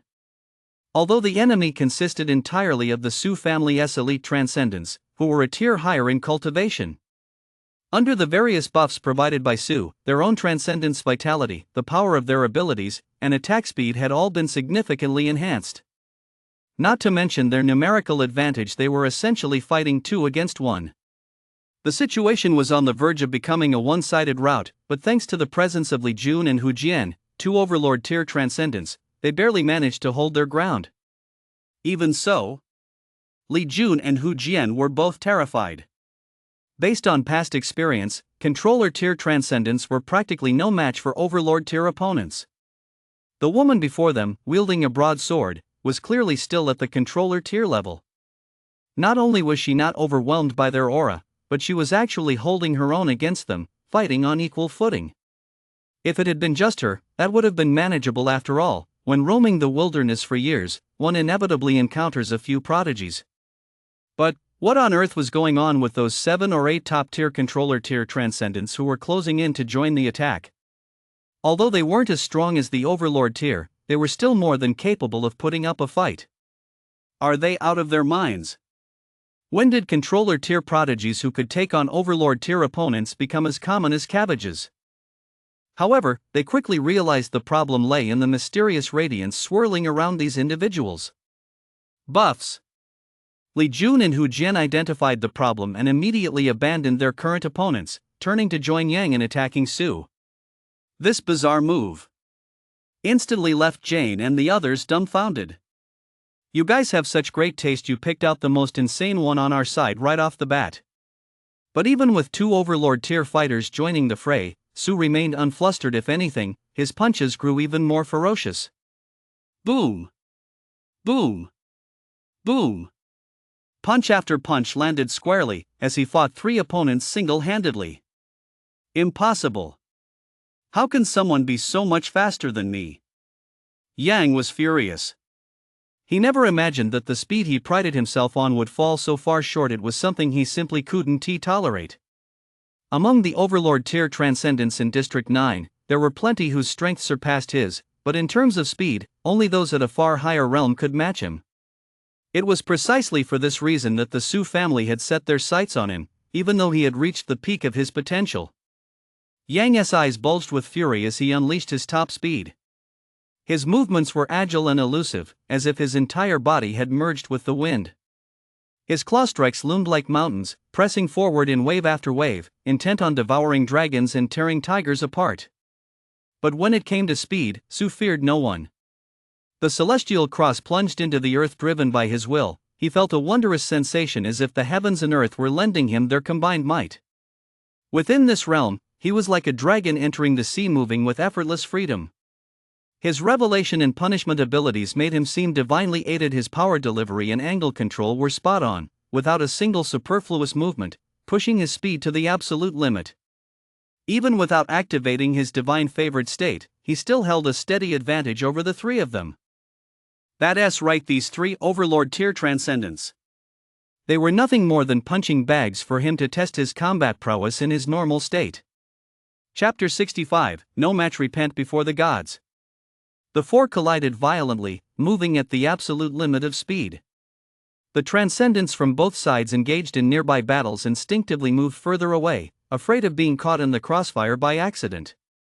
If Yang, a wind element transcendent, unleashed such blinding speed that others could barely make out his figure, seeing only a series of afterimages, then Su, in the eyes of others at that moment, was practically teleporting. That's enough warm up, Su said slowly. Yang's eyelid twitched as a sense of foreboding welled up inside him. The next second, a storm of fist shadows filled every inch of his field of vision. Thud, thud, thud, thud, thud. The drum-like sounds erupted instantly, ringing incessantly in his ears.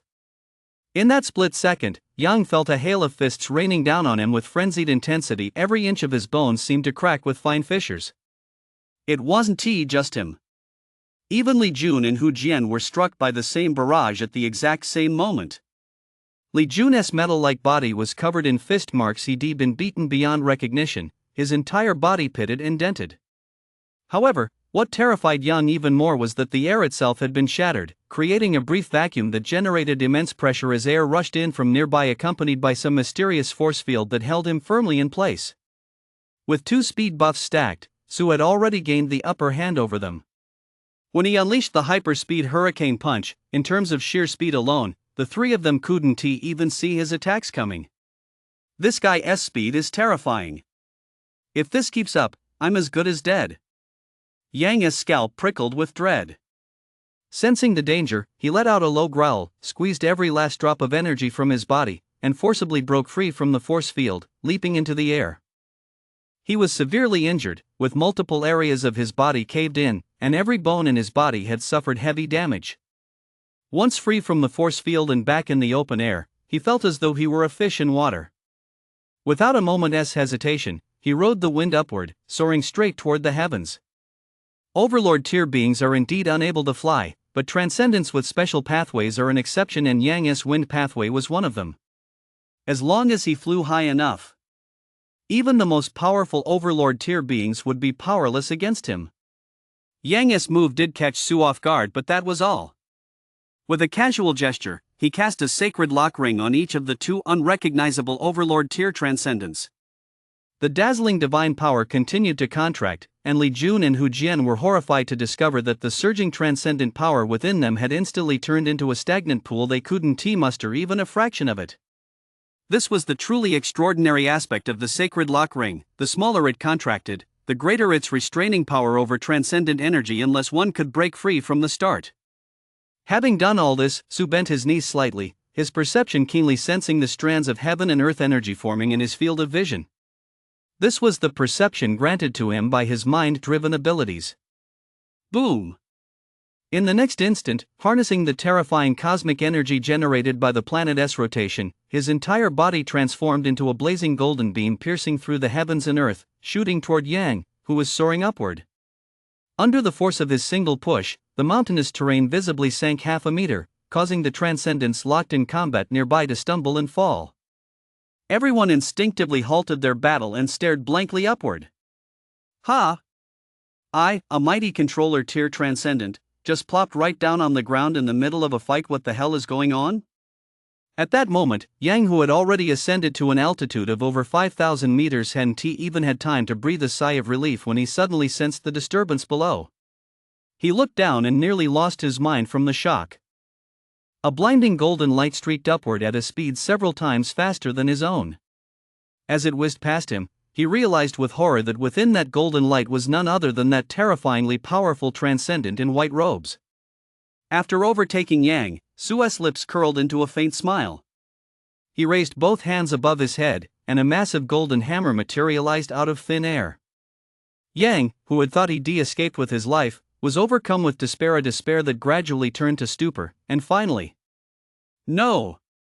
The massive hammer loomed before him. An intense, suffocating sensation made Yang's heart lurch. Duong!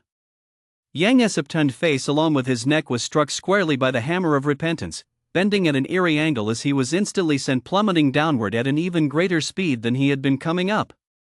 Thud! The earth trembled violently. Everyone watched in shock as a figure plummeted from the sky at breakneck speed, crashing into the ground and creating a deep crater. Just as everyone strained to make out the figure in the pit, a dazzling golden figure descended slowly, as if a celestial being had descended to earth. For a moment, it gave the impression of being utterly unapproachable, someone to be only looked up to in awe. Its over-transcendent of the Shinhao Club felt despair, knowing the battle had come to an end. A battle between transcendents is, in reality, a contest of elite combat power. Only if the top-tier combatants could hold their own or even gain the upper hand could the others play a meaningful role. Once the top-tier combatants were crushed by the opponent in such a devastating manner, it meant they had no choice but to give up resistance and submit to whatever fate awaited them. Su walked with an ethereal, otherworldly stride to the edge of the deep pit and glanced at Yan lying inside. That's right. He had held back on that strike, he hadn't gone all out. His sole purpose was to confirm the answer he already suspected in his heart, though he had a rough idea. He still hoped to hear it confirmed from Yang's own lips. In the deep pit, Yang's gaze was unfocused, then his expression turned bewildered. When his eyes fell on Su, his entire being instantly became agitated. Ignoring his injuries, he used both hands and feet to struggle his way out of the deep pit, then dropped to his knees with a thud before Su. "Yang, thank you, my lord, for sparing my life, allowing me, as I lie on the brink of death, to behold the glory of the divine and reflect on the sins I have committed." No sooner had the words left his mouth then Su immediately sensed something was amiss. Yang wasn't the only one kneeling to beg for mercy, but Su saw an unparalleled devotion in Yang. Could this be the effect of the hammer of repentance? Su thought to himself, realizing this had given him an unexpected windfall. "Yang, who ordered you to post a bounty on Su's head?" Su asked. Yang looked up abruptly. It was Cole. "Cole? How could a newcomer who has only recently undergone the awakening command you?" Yang explained, "He is young Master Zak's right-hand man. He is often around me and always mentions, whether intentionally or not, that young Master Zak deeply despises that guy named Su. So, to curry favor with young Master Zak, I was momentarily blinded by greed and committed this unforgivable act." "So that means Zak knows about it too?" Su's gaze sharpened. Yang thought for a moment before answering, "I'm sure he does. Nothing that happens in the club escapes his notice." With his suspicions confirmed, Su took a deep breath. So they really were two former classmates after all.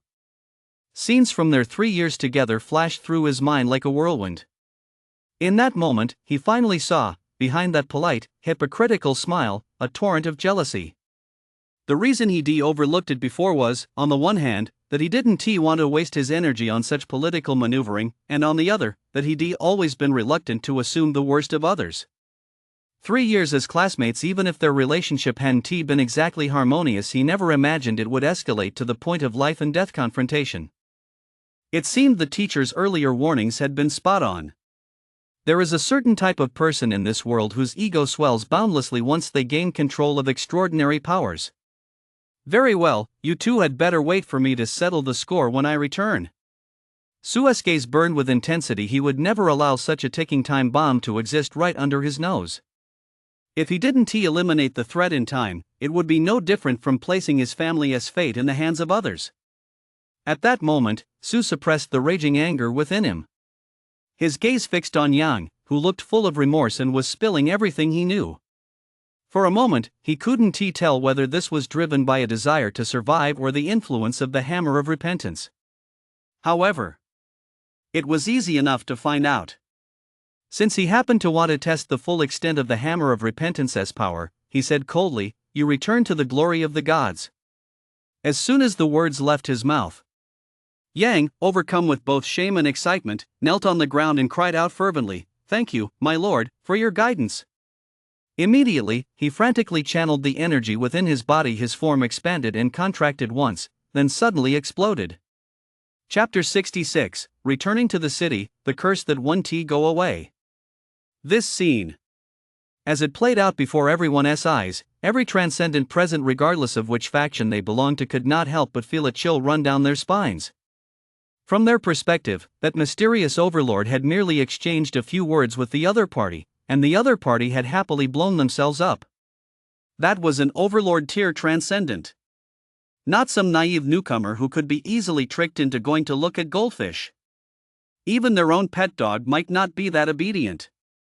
At that moment, Su's figure, seen from behind, loomed extraordinarily tall and mysterious in their minds, like a god or a demon.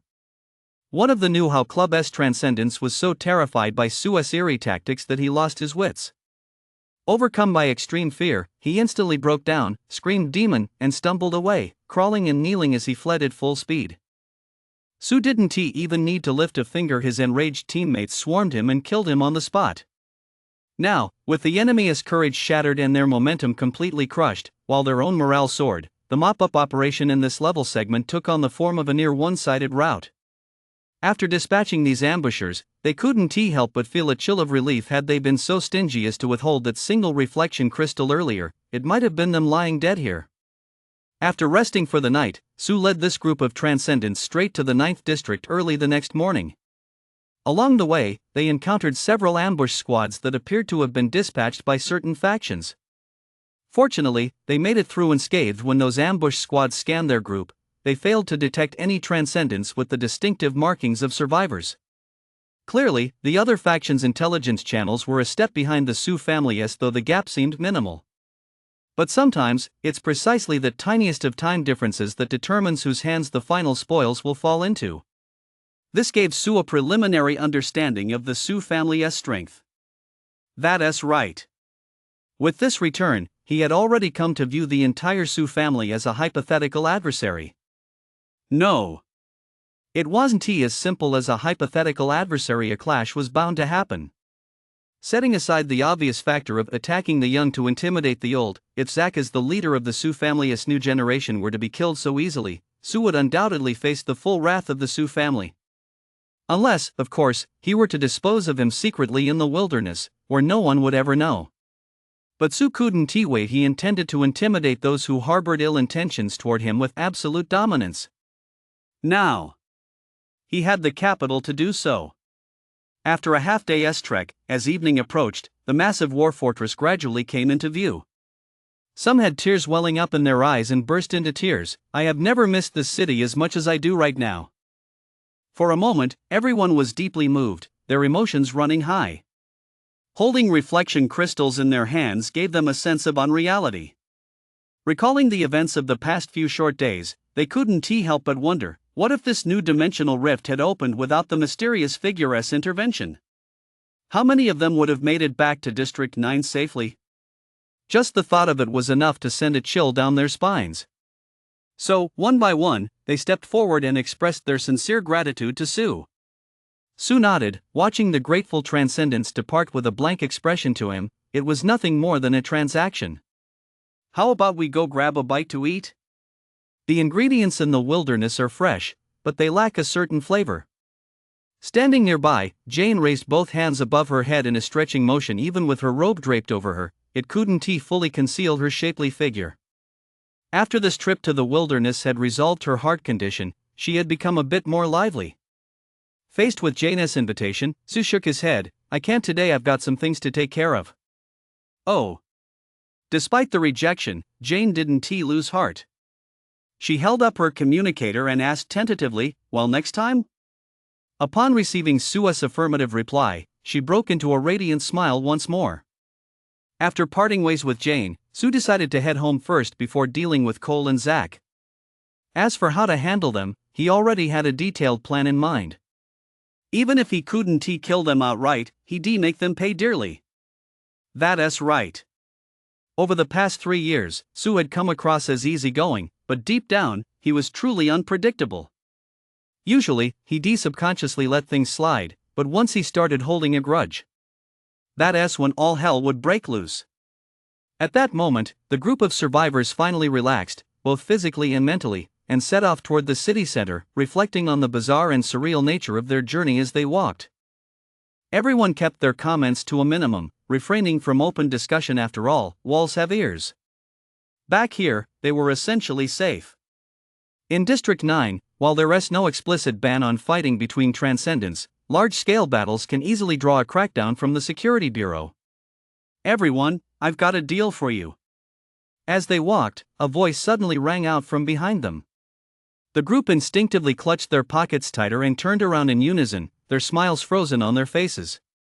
What met their eyes wasn't the mysterious, white-robed figure they'd imagined, but a scrawny middle-aged man with a sleazy appearance and shrewd eyes. "You're..."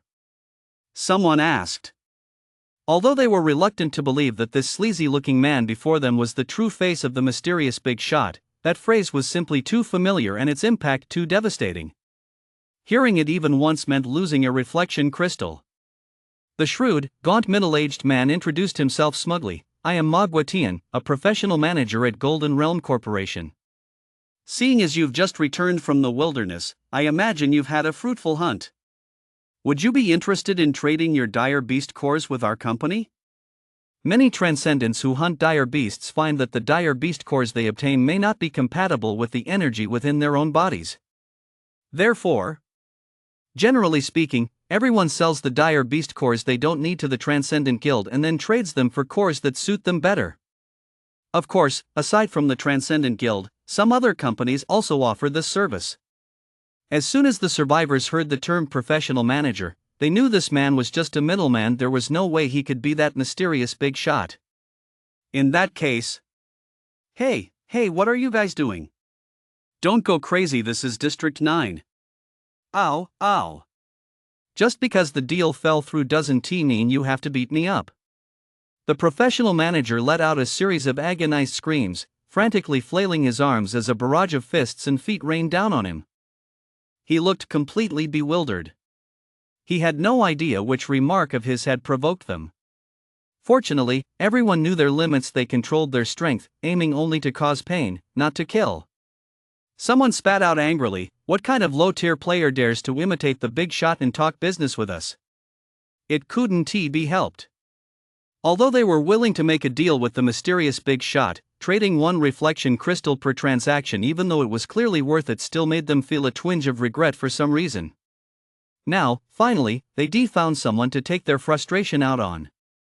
Afterward, they even thoughtfully arranged top-tier medical care for the professional manager. And with that, the crowd dispersed, thoroughly satisfied. One of them couldn't wait to get home. He called his younger brother over, shut the doors and windows tight, and laid out more than a dozen reflection crystals on the table. His brother was nearly dumbfounded by the sight. "Whoa! Bro, what is this?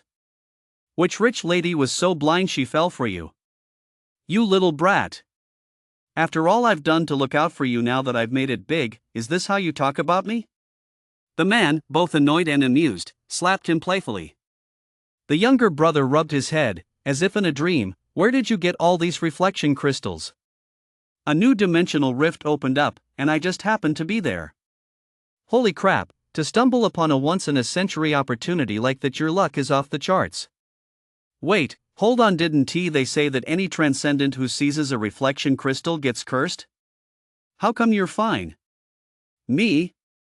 Well, I had a benefactor helping me, the man said mysteriously, still shuddering as he recalled everything that had happened inside the dimensional rift. Driven by curiosity, his younger brother couldn't help but ask, "Why don't you tell me how the reflection crystals are washed out? That way, if I come across one next time, I'll be prepared." The man thought carefully. Although the process of retrieving the washed-out reflection crystal was incredibly dangerous, he didn't want his younger brother to risk his life. But if he didn't explain it, what if his brother actually encountered it? Once he went inside, wouldn't he be even more at a loss? So, he slowly began, "Well, I'll tell you. After a new dimensional rift opens, the myriad heavens." He was only halfway through his sentence. It was as if someone had suddenly clamped a hand around his throat. He tried to speak but couldn't make a sound. His eyes bulged outward, as if he caught a glimpse of some immense horror. "Bro, what's wrong with you? Say something, don't scare me." Chapter 67, 1/10. The clash of over 100 overlord tier beings. Sue returned home to find his parents busy preparing dinner. Daudu was the first to spot Sue coming back. She immediately bounded over, clinging to him and chattering away, asking how many dire beasts he killed and whether he encountered any particularly powerful ones. Hearing the commotion, his parents came out of the kitchen at once. Sue's mother even walked around him, examining him from head to toe. Seeing that he wasn't injured, the huge weight on her mind finally lifted. After the family finished dinner, Sue suggested they move to the inner city and that his father quit his job at the cleanup company. This made Su Peidong, who is usually very frugal, frown immediately. "Xiaoqi, we know you made quite a bit on this trip to the wilderness, but I just got promoted." Although Su Peidong didn't know much about transcendence, he did know that support class transcendents generally served as auxiliaries to combat class transcendence. Therefore, he assumed that the lioness share of the dire beasts Zhou Ming had brought back would go to his son's teammates. He also knew that while it was easy to make money as a transcendent, the expenses were high as well. Otherwise, transcendents wouldn't need to join major conglomerates and corporations. Su, however, assured him that this wouldn't interfere with his cultivation and that, for the time being, he would set aside only 1/10 of his earnings for household expenses. Hearing this, Su Peidong finally agreed. But when Su Peidong saw the string of zeros his son had sent over, he was instantly overcome with emotion. "Xiaoqi, is this, am I seeing things?" Standing nearby, Sue's mother chuckled and teased her husband for being so easily flustered, but when she leaned in to see the numbers herself, she couldn't help but cover her mouth in shock. "Mom and Dad, there is no need to make such a fuss. Our teacher said that for a transcendent, making a few million is a piece of cake." Daudu explained smugly, looking every bit the part of someone who would definitely make a fortune when he grew up. As Su Peidong, frozen in shock, turned the phone screen toward her, Daudu saw a long string of zeros. Her little hand trembled. The snacks in her hand fell to the floor in shock. "Brother, you didn't sell the reflection crystal, did you?" She knew that after the successful Su awakening, he still had 2 reflection crystals left. Su chuckled, 100 million 1/10 of that. That's correct. As soon as those words left his mouth, the entire family in the room froze again. 100 million. He'd only just become a transcendent, and in just over a month, he'd actually made 100 million. If money were really that easy to make, other transcendents wouldn't need to join any companies at all. Such an astonishing windfall left the family momentarily speechless. Fortunately, Su hadn't mentioned the 300+ reflection crystals, otherwise, his parents' hearts might not have been able to handle it. At that moment, Su Peidong finally understood why his son had told him to quit his job. Go to work? Who the hell would go to work now? Even if he went without food or drink for the rest of his life, he wouldn't even be worthy of so much money. While his family was still clutching that phone, lost in the euphoria brought on by that string of numbers, Su took a quick shower, said he was heading out, and left. Well, the 3 money grubbers didn't hear a thing. Walking down the street, Su checked his phone and saw a flood of missed calls from his classmates, but he didn't pay them any mind. He opened the group chat, found Cole's contact info, and dialed him directly. "Su, you made it back alive from the wilderness?" Cole's voice sounded incredulous on the other end of the line. Is that a surprise? At the New How Club, Cole sensed something was slightly off. To be honest, given your level, I'm actually pretty surprised, but what surprises me even more is, why are you calling me? 9 o'clock, Old Town. You and Zach come over. I've got something to discuss with you guys. Don't be late. With that, Sue hung up the phone and headed straight for Old Town. He wasn't too worried that Cole and Zach wouldn't show up, because he set the meeting place in the old city. This place was rather special. 20 years ago, it was the main target of the dire beast's attacks.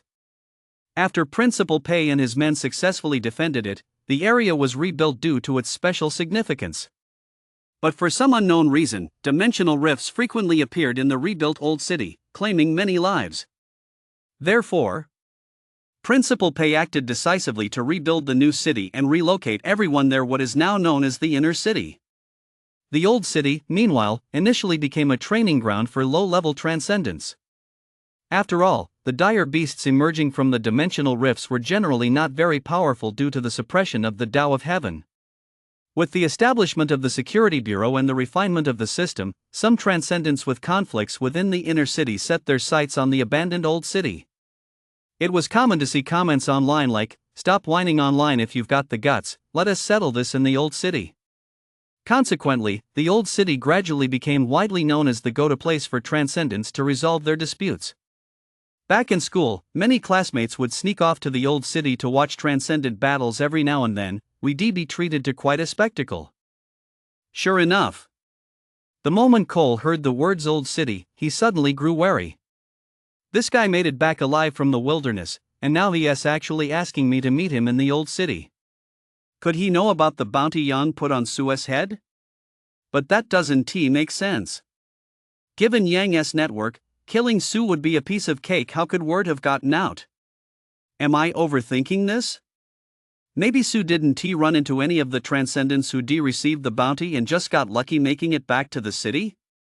After giving it some thought, he decided to report to Zach first. He'd already been warned once by Zach for acting on his own initiative. If he didn't know when to back off, and lost Zach's trust, he'd be no different from the other students. After listening to Cole's report and analysis, Zach didn't seem the least bit concerned. He is just a rookie who started from the bottom with no connections. Even if he found out, what kind of waves could he possibly make? At most, he has probably met some controller tier transcendent or improved his strength just a tiny bit, nothing but a case of delusions of grandeur. He has only been out for a little over a month. Does he think he can fly to the sky? All right, you handle it. If he is willing to back down, I don't mind throwing him a few scraps. We were classmates, after all. Cole studied Zach's expression and tentatively asked, "Should I take a few more people out there to show him what our club is all about?" "Sure." Zach nodded. "Bring along an Overlord tier transcendent." Hearing this, Cole flashed a smug grin. Ever since Yang had been sent out, the other Overlord tier transcendents in the club hadn't been too fond of him. Now, with Zach's approval, things would be much easier. After all, not every Overlord tier transcendent was as powerful as Yang or as good at handling people. Meanwhile, in the old city, in a spacious open-air training ground, Sue leaned against a long rusty piece of equipment, waiting patiently. Actually, the best approach would be to directly demonstrate his strength to Principal Pei. He believed that, given his potential, the old principal would be more than willing to stand up for him. However, knowing the old principal as he did, Sue suspected he wouldn't approve of confronting the Sue family head-on just yet. Instead, he'd likely advise him to bide his time for a while. But that wasn't what he wanted. So Sue decided to do things his own way. Of course, once he revealed his strength tonight, there was a high chance he'd face the Sue family as true masters. Therefore, he dialed the Security Bureau's number as a precaution. "Hello, this is the Security Bureau. May I ask?" Sue glanced up at the sky and said calmly, "I'd like to file a report. There's a firefight involving Overlord tier transcendents in the old city." "How many people? What's the current situation? Do you know their identities?" The operator's voice on the other end immediately turned serious. Sue estimated the Sue family as publicly known strength. "I don't know, maybe over 100. Chapter 68, The Final Battle in the Old City, A Clash of Ideologies. Over 100 Overlord tier transcendents. And that's just a possibility. The female operator at the security bureau rolled her eyes, barely holding back from cursing out loud. That many Overlord tier transcendents was equivalent to more than half of the top experts from both major clans mobilizing for a war to the death. An older operator standing nearby, seeing her lose her composure like that, couldn't help but frown and asked her about it. The female operator angrily recounted the whole story, convinced that the caller was either mentally unstable or deliberately trying to make a fool of the security bureau. That shouldn't be the case. All incoming calls are linked to personal information. While there are false reports, they're few and far between. The senior operator hesitated for a moment but still suggested that a nearby colleague keep an eye on the situation. Since surveillance in the old city was frequently vandalized, the security bureau had always kept a close watch on that area. Of course, Su didn't expect the security bureau to come to his defense. He merely wanted them to be prepared to limit the Su family's transcendence from mobilizing on a large scale. He knew that the Su family, as a newly emerging financial conglomerate, didn't have any apostle tier transcendence, which meant that even if he couldn't win, he could still escape. Unless the Su family deployed all their elite forces, he had absolutely nothing to fear. Meanwhile, Cole led over a dozen members of the New How Club straight to the old city. Aside from one Overlord tier transcendent, they were mostly skilled controller tier fighters. Indeed. He and Su didn't exactly have a life and death feud. However, to Cole, Su's existence was more like a mirror, reflecting all of his own baseness, cunning, servility, and squalor. Rather than simply killing Su, Cole longed to see him kneel before him, to trample his haughty pride underfoot, and to discover whether the ugliness he carried within matched his own, hidden behind that aloof facade. He seemed to envision the scene that was about to unfold. Cole's body trembled slightly with excitement, and he couldn't help but let out a twisted smile. Brother Shion, in a moment, please channel some Overlord tier energy first. Young Master Su wants to see that student in a pitiful state, so terrified he wets himself. The man standing next to him, an Overlord tier transcendent known as Brother Shion, cast a glance at the new drone in Cole's hand and suddenly felt a chill run down his spine for no apparent reason. He didn't claim to be a good person. He done it all fighting, brawling, and looting, but when he encountered someone he didn't like, he usually just have a go at them. This guy, however, seemed more like a psychopath who took pleasure in humiliating others. Although he was quite displeased, he was, after all, a member of the New How Club, so he replied briefly, "Got it." 3 minutes later, the two sides officially met in the old city. Cole, outnumbering Su, saw him standing alone and instinctively scanned the dilapidated buildings around them. A strong sense of accomplishment immediately surged through his mind. He assumed Su must have met some powerful figure out in the wilderness to have the guts to challenge him to this spot. He hadn't expected him to still be so full of himself. Cole spread his arms wide, swaying with each step, his arrogance plain for all to see. TSK. I never thought our genius Su would actually take the initiative to meet with a good-for-nothing like me. I'm truly humbled. Su's gaze swept the area, and he said indifferently, "Where is Zach?" Don't get so worked up, Cole said calmly as he activated the drone, muttering to himself as if no one else were there. School is a wonderful place. It always tries to create this lovely illusion that everyone is equal. It's a shame, though. There are still gaps between people. If you don't realize this sooner rather than later, you're bound to take a huge fall. Su ignored Cole's smug self-satisfaction, glanced at the drone, and realized Zach must be watching this as well. Such a coward, you don't even dare show your face. Why don't you just quit being a transcendent? Spend some money, find a bunch of good-for-nothings to kiss your ass, and just go off and play in your own little world. Those words not only insulted Zach but also, by extension, everyone present. One by one, they glared at Su with fire in their eyes. Meanwhile, at the New How Club, Zach had just connected to the feed when Su's scathing insults flooded the projection screen, causing his face to alternate between pale and crimson. Fortunately, he managed to suppress his anger, folding his hands under his chin. Very well. I hope you can keep that up later. At that moment, Cole could almost picture the look on Zach's face as he watched from the other end. It made him feel like he hadn't done his job properly. He should have waited until Sue was on her knees begging for mercy before connecting the drone feed.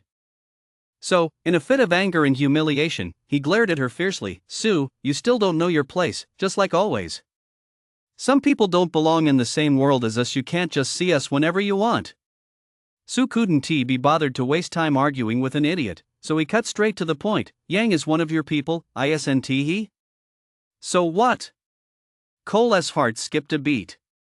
Clearly, Sue's casual mention of an overlord tier transcendent gave him an inexplicable sense of foreboding. When someone does something wrong, they naturally have to face the consequences. Sue smiled as he walked forward slowly. As if no one were there. This condescending, accusatory posture made Cole think he'd gone mad. In a fit of rage, he laughed bitterly. Sue, have you lost your mind? Take a good look. I'm surrounded by top-tier controller tier transcendents and overlord tier powerhouses. And you're just a support class transcendent with not a single ally by your side. Do you even have any? Not a single one.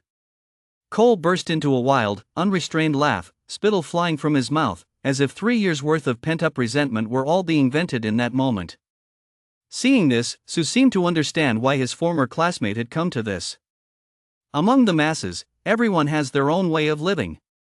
Some strive for success, some give up and go with the flow, some form alliances and make deals, and some stand alone. Sue rarely judged others. After all, simply doing one's best was already a rare achievement. You, Cole, have different values. You're free to live by them and prove them. But you absolutely should not have gone so far as to try to force your values on me, even going so far as to try to kill me and threaten my family. That crosses my line. Sue's gaze gradually turned icy. It seems there's a reason your grades aren't as good as mine. Cole? You really didn't take a single word of Principal Pay's lecture to heart, did you? Sue looked at Cole coldly as she slowly conjured the fallen cross of the celestial dome out of thin air, transcendent one whose personal might surpasses all else. Do you still think having numbers on your side is useful now? Divine weapon manifestation. Cole was nearly overwhelmed. He knew all too well just how terrifying a transcendent with the ability to manifest divine weapons could be. But he quickly regained his composure. That talent is truly a waste on you. You're a support class transcendent manifesting a cross? You're not planning to send yourself off, are you? As he spoke, he signaled Chao Xiong at his side to attack. He simply couldn't stand watching Sue show off in front of him for even another second. Upon receiving the order, Chao Xiong's pupils dilated. Powerful mental energy surged from his body, resonating with the forces of heaven and earth to form a nearly tangible phenomenon of vital energy. With a ferocious intensity, it crashed down upon Sue. This spiritual energy even affected the physical world, kicking up a cloud of dust. However, Sue didn't even bother wasting his mental energy relying solely on the various buffs surging through him in that split second. He effortlessly withstood the attack. Impossible. This is absolutely impossible. Seeing Sue stand as immovable as a pillar of rock, Cole's eyes nearly popped out of his head, looking as if he'd seen a ghost. Chapter 69, The Land of No One, facing the Sue clan head-on. How could Sue possibly withstand the energy of an overlord-tier opponent? Although Chao Xiong wasn't as strong as Yang, he was still a bona fide overlord-tier transcendent. Inside the New Hao Club, Zach's gaze was somewhat unfocused. However, he seemed to have realized something and quickly snapped out of it, issuing orders to Cole via the drone. Don't let him intimidate you. Maybe there is something strange about that materialized cross. Perhaps it can block aura. Either way, he is still just a support class transcendent. Zach's words hit Cole like a bolt from the blue, injecting him with a shot of adrenaline. Right. He is just a support class transcendent, nothing to be afraid of. Everyone, attack. I don't want to see him standing there in a minute. Both shocked and enraged, Cole frantically ordered the members of the Xinhao Club to attack. Charge! One of the Xinhao Club members led the charge with a loud bellow. With a glow of light swirling around his fists, he charged straight toward Sue, followed by a large group of others. Their momentum was overwhelming. Before coming here, Cole had given them a brief introduction to their opponent. A support class transcendent and a rookie who only just awakened a little over a month ago. Even if there was something unusual about him, at most, his defense in some area would be exceptional. Our side outnumbers you and outmatches you in strength. Even if just one of us takes a shot at you, we'll wear you down until you're dead. Su ignored the charging controller tier transcendence, his gaze fixed squarely on Cole. Is this all you've got? With that, he swung the celestial curtain cross in his hand with lightning speed, smashing it squarely into the face of the first transcendent charging at him. Boom! Most of that transcendent's face caved in instantly. His mouth and nose twisted together as he flew sideways through the air, trailing a long streak of blood, and crashed into an abandoned building 100 meters away. The transcendents charging behind him froze in their tracks, their expressions stiffening as a chill crept up their spines. A support class transcendent? A rookie who just awakened? Are you fucking kidding me? However, Su didn't give them a moment to think. He leaped dozens of meters forward, the celestial curtain cross in hand, and burst into the crowd in an instant. His speed was so extreme that no one even had time to react. All they saw was a flurry of golden light like autumn winds sweeping away fallen leaves. More than a dozen controller tier transcendents were sent flying one after another, as if they were baseballs. Cole stood there wide-eyed, swallowing hard. The awe-inspiring Su before him felt utterly unfamiliar. He simply couldn't believe that anyone could undergo such a drastic transformation in just over a month. You 1T scare me, you 1T scare me. Ha, this is just a dream. Chao Xiong, tell me quickly I'm dreaming. Cole tugged fiercely at his hair, his smile looking more like a grimace than a smile, as if he had gone mad. Chao Xiong, standing nearby, glanced over and shook his head silently. He quickly shifted his gaze back to the young man in the center of the arena, whose sharp presence was radiating from every pore, his expression incredibly grave. With his expertise, it was hard not to see that this youth was highly likely to have entered the Overlord tier. Otherwise, he would never have been able to dispatch those team members so effortlessly. His natural talent was truly terrifying. However, the biggest mistake this youth had made in his life was provoking the Su family before he had truly matured. He knew full well that it wouldn't be long before the Su family sent their core combat forces. Before that happened, he, too, wanted to test the other's strength. While having ample resources could cause one's cultivation realm to skyrocket, one's actual abilities might not necessarily keep pace. After all, being able to humiliate a prodigy destined for greatness, even if it meant dying, would be worth it. Whoosh! Chao Xiong's eyes flashed with madness as he leaped forward, leaning his body to the side and unleashing a ferocious, unmatched elbow strike. Energy suddenly surged at his elbow. It frictioned violently with the air. A blazing, dazzling flash of light erupted. Even the air was scorched, sending plumes of black smoke billowing out. Like an apocalyptic meteor, it descended upon Su with the force of 1,000 thunderbolts. Su didn't flinch. Without a word, he swung the heavenly curtain descending cross and met the attack head-on with all his might. Boom! The two powerful attacks collided in an instant. Chao Xiong felt a colossal force surge toward him. The energy condensed at his elbow was instantly scattered, his humerus shattered outright, and the ferocious force swept along his scapula, sweeping all before it and shattering his ribs. With half his body shattered and covered in blood, his 80-plus kilogram frame was sent flying, crashing heavily 10 meters away as he coughed up blood violently. With a single blow, a level 20 Overlord tier transcendent was rendered completely incapacitated. At that moment, Cole stared at Su, who looked as much like a god as a demon. The light vanished from his eyes, his body slid limply to the ground, his mind a blank, utterly unable to distinguish reality from a dream. What else do you have to rely on? Go ahead and bring it all out, I'll smash every last bit of it to pieces. Seeing his former classmate in such a wretched state, Su felt no pity whatsoever. When dealing with someone this utterly obsessed, one must tear his pride to shreds, bit by bit. Of course, he hadn't forgotten the purpose of this mission. Cole was merely a minor player on the stage. Without Zack backing him up, he couldn't make even the slightest splash. Zack, aren't you going to come over and have a chat? Or are you planning to help Cole collect his remains? 10 minutes. I'll give you 10 minutes. Su's expression was impassive as he watched the drone hovering in midair. Meanwhile, at the Nuhao Club, Zack had completely panicked. His face was deathly pale. He was terrified. He hadn't even dared to dream that he could reach the coveted Overlord tier in just over a month, and yet that guy had actually done it. And without any faction backing him up. If this news got out, what a sensation it would cause in District 9. At that moment, he could feel the blood surging wildly through his veins, his temples throbbing, his entire body filled with intense jealousy. He clenched his fists so tightly that molten lava seemed to seep from them, then swept the projection device off the table in one swift motion, repeating in an extremely emotional voice, "Su, why is it always you? Why won't you just leave me alone? Why can't you just blend in with the crowd? Why do you have to push me to this point?" Although he was terrified to the core, he knew full well that this was no longer something he could handle on his own. Unless he was willing to kneel and beg for mercy, there might be a chance to defuse the situation. But he was the face of the new generation of the Su family. He held an entire supernatural club in his hands. Cole, his death would be no great loss. But if this top lackey were to die at Su's hands, his plan to recruit the top students would be completely ruined.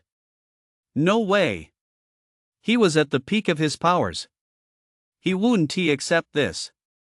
So, Zack tremblingly dialed a number and said with great difficulty, "Fourth uncle, I've gotten myself into trouble." Before long, a middle-aged man with a grim expression pushed open the door, none other than Tianxua, one of the Su family's top leaders. Having no children of his own, Tianxua had always treated Zack like a son, doting on him even more than his own parents ever had. "Spit it out. What happened? Look at you, you're a complete mess. What has gotten into you?" As soon as he walked in and saw Zack's dejected appearance, Tianxua couldn't help but snap at him. Tianxua's arrival seemed to give Zack a sudden sense of stability, and he quickly pulled himself together. "One of the club's transcendents just went out to run an errand for me." "So what? Killing a person or two, the Su family can handle that. It's a classmate of mine, his talent is absurdly strong. I'm worried about Principal Pei. A genius who is dead isn't a genius anymore." As for connections, most of the transcendents in District 9 could barely be considered Pei's students. Even if he wanted to, he couldn't possibly keep track of them all. Tianxua casually poured himself a glass of water. "He didn't kill him. That's no big deal either. What storms hasn't our Su family weathered? As for that genius, his background and all, I've got a pretty good handle on your class. Su. Oh. I've kept an eye on him before. Too bad he awakened to a crappy pathway. What, does he think he can fly to the heavens or something? It seems he has stepped into the Overlord tier." Put. A jet of water shot out of Tianxua's mouth, drenching Zack from head to toe. Chapter 70, All-Out Assault to the Death. Overlord tier. Even a powerhouse of Tianxua's caliber couldn't help but stare wide-eyed, utterly incredulous. Chao Xiong wouldn't last a single move against him. He must be even higher than that, Zack added timidly. Instantly, Tianxua sucked in a sharp breath. His eyes darted nervously as he asked urgently, "Is there any chance of smoothing things over between you two?" Clearly, he, too, didn't want to face a prodigy with such terrifying potential. If the situation could be defused, it would be worth any cost. Zack briefly explained the ins and outs of the situation. No matter how he tried to distance himself from Yang's side, the mere fact that the Nuhao Club had dispatched a group of transcendents today was enough to render any excuse he might offer utterly hollow. Not to mention, among transcendents, evidence is often unnecessary. A single grudge can easily lead to a fight to the death. The atmosphere froze instantly. A whirlwind of thoughts raced through Tianxua's mind. A flash of ruthlessness flickered deep in his eyes as he said coldly, "This boy absolutely cannot be allowed to survive past tonight. We must eliminate him before he has a chance to make a name for himself." Once Pei and the others learned of Su's terrifying talent, the Su family would be in grave danger. In the space of just a few breaths, Tianxua made his decision. He immediately rallied all the forces currently at his disposal and, without a moment's hesitation, led Zack and a vast, surging crowd straight toward the old city. Along the way, he also took great care to send messages to Zach's parents, as well as to Su Lauda, the current head of the Su family, and others. More than 30 Overlord tier transcendents streaked across the night sky like shooting stars. Zach, sandwiched between them, trembled violently, but a huge weight finally lifted from his heart. So, Su still isn't dead. Old City. 2 members of the Security Bureau had received a report and were patrolling the area. Someone actually reported a firefight involving over 100 Overlord tier transcendents here? Look at how calm and quiet it is tonight, it's enough to make you nod off. That's ridiculous. The slightly younger Security Bureau member voiced his dissatisfaction with the assignment from higher-ups. The other Security Bureau member, a man with a full beard, shook his head as well. Yeah, large-scale Overlord tier transcendent brawls basically date back to the city's early days, when Lord Pei released a simplified version of the top-tier breathing technique. It attracted major conglomerate families to establish branches here. Back then, it was literally a small skirmish every day and a major one every 3 days. They stop at nothing to fight over profits. Lord Pei really is something. He already secured the 9th district, why did he have to share the spoils? The young Security Corps member muttered.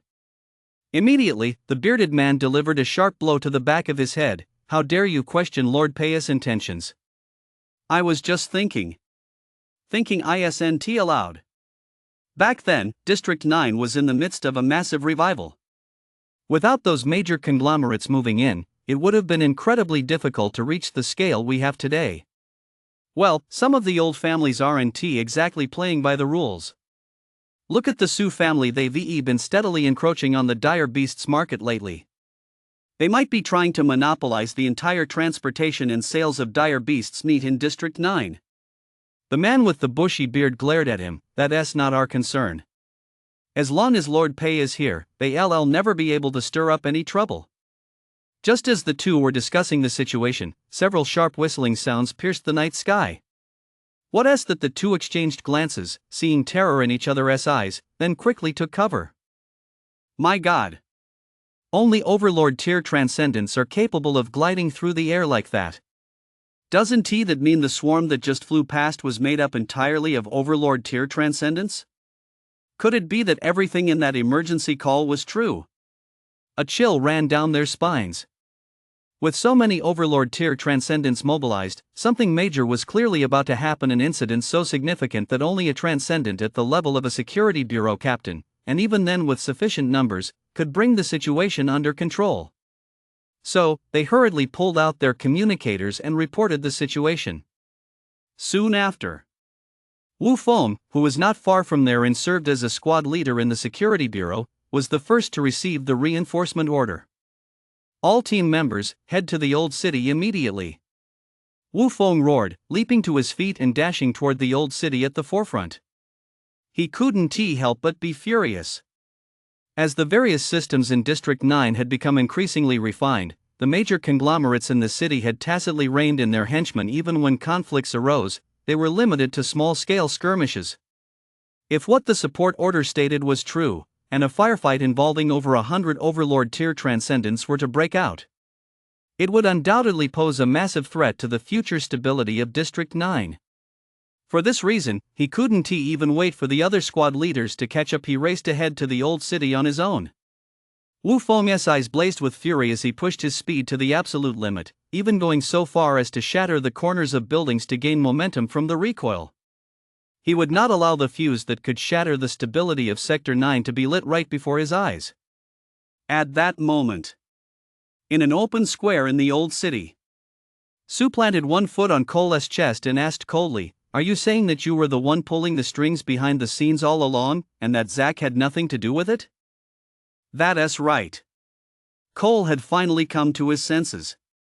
He knew Su would never let him off easily, so he took all the blame upon himself, attempting to exonerate Zach. Now, only the Su family could save him. Dragging Zach into this at this point would truly be cutting off his own escape route. But how could Su not see through his scheme? She said with disdain, "At a time like this, you're still counting on the Su family to save you." Don't be stupid. That answer isn't important to me, it's the most important thing to you. Sue, don't kill me. We've been classmates for 3 years. I know I was wrong. Cole could feel Sue's murderous intent. His scalp felt like it was about to explode. You're already this strong. Someone like me poses absolutely no threat to you. I can leave. I can get far away from District 9. I swear I'll never show my face to you again for the rest of my life. Cole spoke rapidly, gasping for breath. Suddenly, he caught a glimpse of a dense swarm of figures streaking across the sky. The wild joy surging within him was impossible to contain. It rushed straight to the top of his head. They're here. They're here. The Sioux family's forces have finally arrived. The next second, Cole's uncontrollable grin came to an abrupt halt. A powerful force struck him in the chest, completely extinguishing all life within him. You're so ruthless. Cole stared at Sue in disbelief at this former classmate who had always turned a deaf ear to his provocations, no matter how severe. Blood trickled from the corner of his mouth. His gaze gradually dimmed. He drew his last breath. Stubborn to the end, Sue said flatly, his gaze then fixing on the transcendents descending from the sky one by one. As expected. He really did see Zack. And when Zack saw Cole lying dead at Sue's feet, he knew that Sue wasn't leaving him any room for defense. Everything. He would have to take the blame for it all. Sue, we really didn't have to let it come to this. You have the talent, I have the resources. If we join forces, the Hidden Dragon rankings, even the future of the entire 9th District will be in our hands. Sue's icy gaze swept over the Sioux family transcendent standing before him, as he spoke, enunciating each word clearly. I dare say we could put the past behind us. Do you, all of you, dare to believe it? And besides, what on earth makes you think everyone needs that measly bit of resources from your Sioux family? With that, a cross descended from the sky, like a battle flag, plunging straight into the earth. An inexplicable surge rippled through the entire arena, causing the forces of heaven and earth to boil instantly. Countless beams of light burst forth from his body, making him look like a war god. Chapter 71, Screw that, taking on the crowd alone. Tianhua, standing nearby, knew the moment he saw this that there was no turning back. This young man was beyond reason. He was clearly determined to make an example of someone, and the Sioux clan was that example. The Sioux clan had risen from an obscure, minor clan without a single apostle tier transcendent to its ranks to its current position solely through sheer ruthlessness. And now, someone actually dared to match the Sioux clan in ruthlessness. This was something he could not tolerate. So he roared furiously, arrogant and ignorant. A mere transcendent who has just entered the Overlord tier dares to provoke the Sioux family. This is the most foolish decision you'll ever make in your life. I'll make you understand that even within the Overlord tier, there are differences. Not to mention, you're just a support class pathway transcendent. Attack. At Tianhua's command, they moved to completely annihilate this prodigy before the other factions in the city could react. In an instant, more than 30 Overlord tier transcendents shot forward at an unimaginable speed, their bodies shrouded in various secret energies and the vital energy generated by their resonance with the heavens and earth, creating a powerful visual spectacle. Such a force would be utterly terrifying no matter where it was unleashed. However, Sue remained undaunted. That man was right. Even among Overlord tier beings, there are differences. Moreover, a transcendent has always been in existence whose personal might transcends all else. Slow healing and celestial melody provided him with endurance. Holy Light Guardian and Guardianess Blessing provided him with defense. Mind control and Revelation-S punishment provided him with speed. Pure White Blade, Courage-S Blessing, and Honor-S Blessing provided him with combat power. Taken individually, each of these abilities gave him the confidence to fight opponents of higher levels, and now, they were all stacked together. Not to mention the most powerful of all. Sue raised his hand.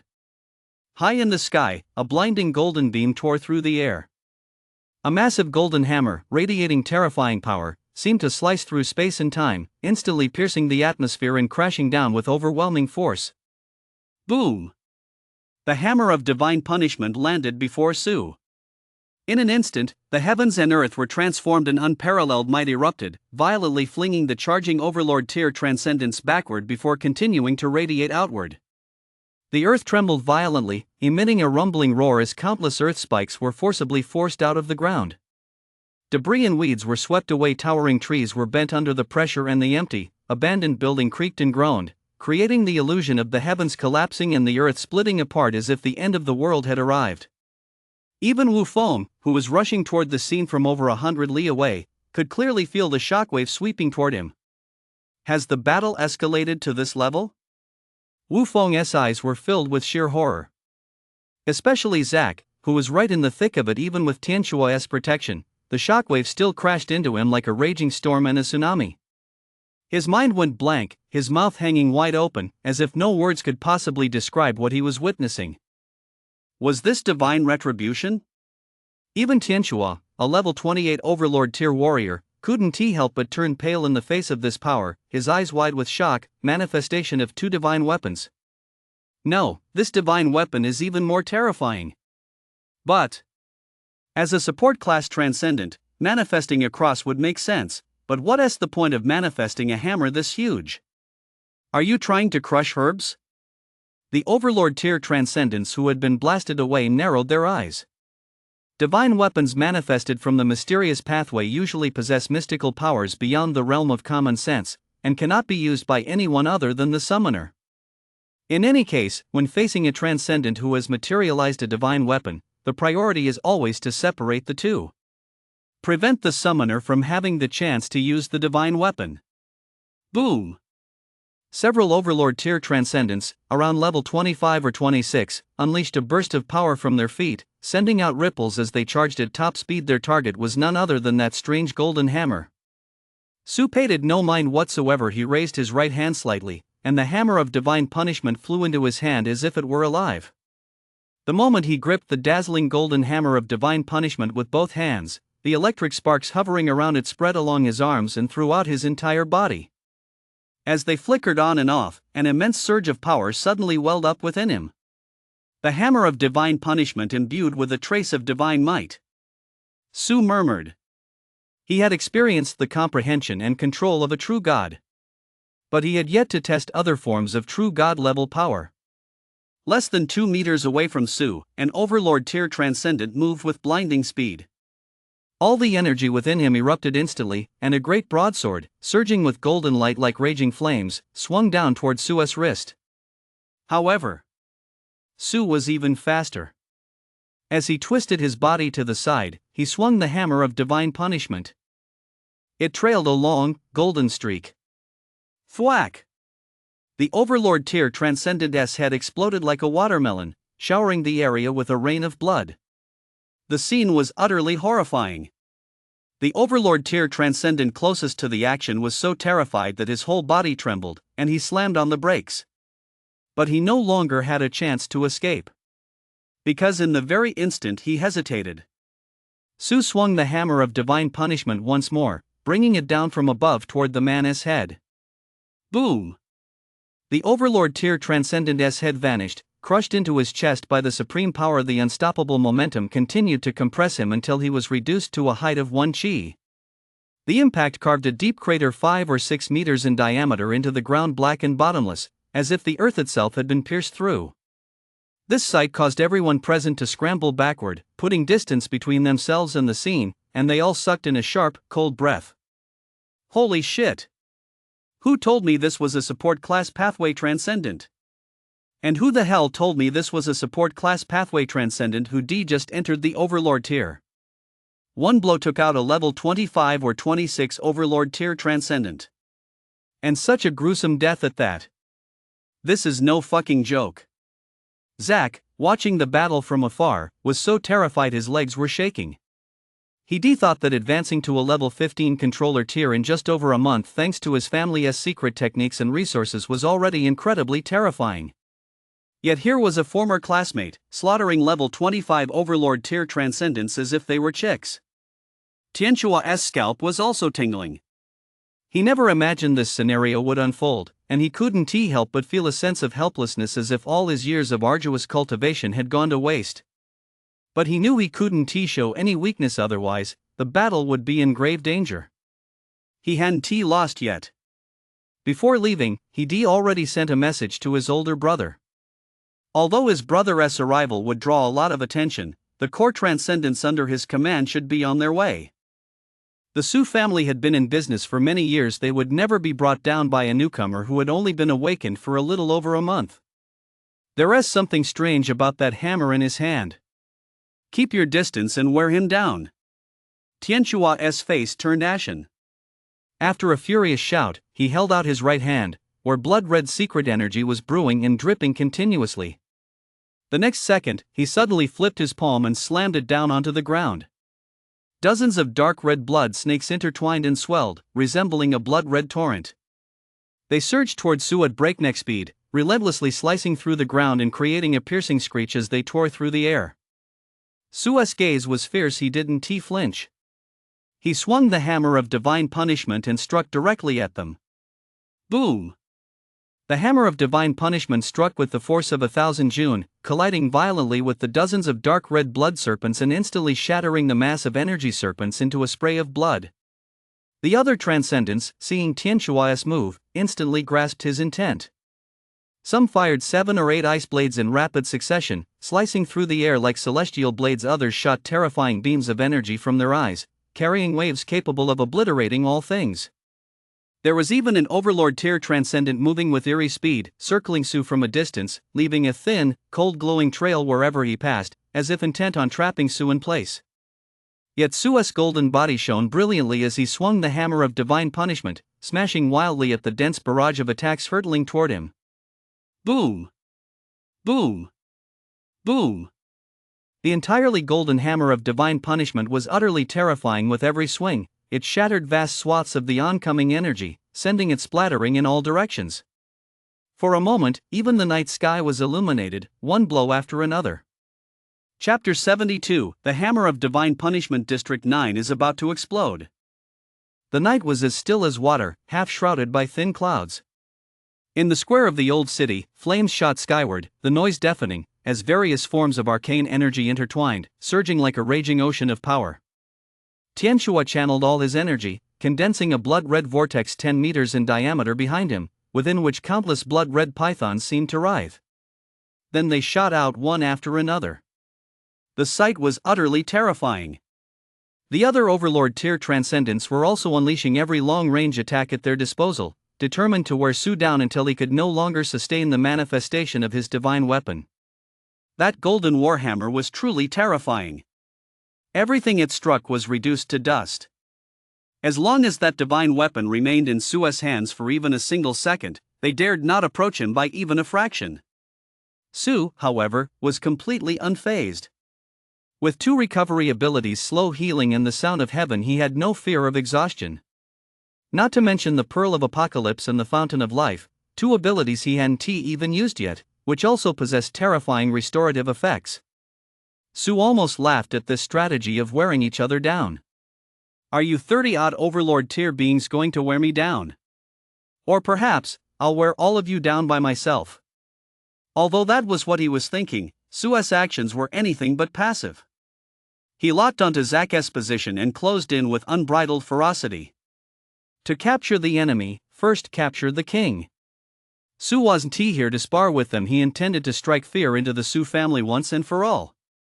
Whether they harbored ill will toward him or were on the verge of doing so, they would all have to swallow their intentions whole. For, fourth uncle, he is charging right at us. Standing beside Tianchua, Zak was still terrified, constantly casting pleading glances at Tianchua. Tianchua was equally terrified. Even after being bombarded by over 30 Overlord tier fighters taking turns to attack, the opponent remained completely unfazed, showing not the slightest sign of weakness. If you told me this was an Apostle tier powerhouse, I'd believe you, damn it.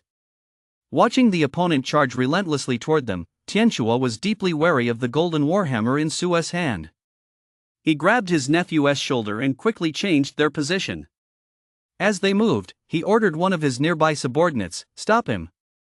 That Overlord tier fighter's eyes widened in terror. Watching Tianchua's receding figure, he nearly burst into tears. How am I supposed to stop him? In the blink of an eye, Su shattered several energy beams, charging straight toward them, and swept the hammer of divine punishment across the battlefield. Crack! That face, frozen in utter terror, vanished completely. The other transcendents of the Su family watched the scene with hearts pounding, especially those standing between the enemy and Tianxua, who instantly stepped aside. In an instant, the scene became extremely eerie. It was a bit like Zhu Beiji's heavenly marriage, except that whoever he collided with was doomed to die. On the rooftop of an abandoned building in the distance, two members of the security bureau lay prone in the shadows, dare not make a single move. A major battle had indeed erupted, but it was somewhat different from what they had imagined. At the very least, the numbers on both sides weren't this lopsided. Even more incredible was that the side with only one person was chasing the numerically superior side all over the place. Which psychopath from the hidden dragon rankings is this? A single person is chasing down and slaughtering over 30 overlord tier transcendents. The bearded security corps member couldn't help but pinch his thigh. Whoever it is, the power behind them must be staggering. Even with Lord Pei's intervention, the open and covert struggles between these two factions will inevitably disrupt the peace of District 9, the young security corps member analyzed. At the same time, he couldn't help but furrow his brow. Our security division captain is a level tier powerhouse. Why hasn't he arrived yet? We must prevent the battle from escalating to a point of no return. Here I am. Accompanied by an emotionless voice, a slender figure descended. The arrival was none other than Wu Feng, who had been tracking the signal all the way here. Captain Wu.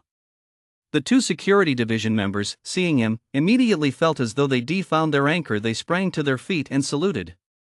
Wu Feng sensed the fluctuations in the distance and asked, "What's the situation?" Well, the bearded man wanted to say something, but the words got stuck in his throat. Not knowing how to begin, he stepped aside to make room, gesturing for the captain to see for himself. Wu Feng took a few steps forward, and the battle in the distance came into full view. 1 against 30. What is going on here?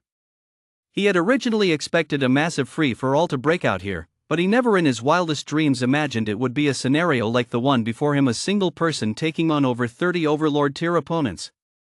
No wonder the bearded man had been so evasive. Even he wouldn't know how to describe it. Still, he breathed a sigh of relief, grateful that this wasn't a clash between major clans. Otherwise, once Pandora's box was opened, who knew how many transcendents would be dragged into the chaos?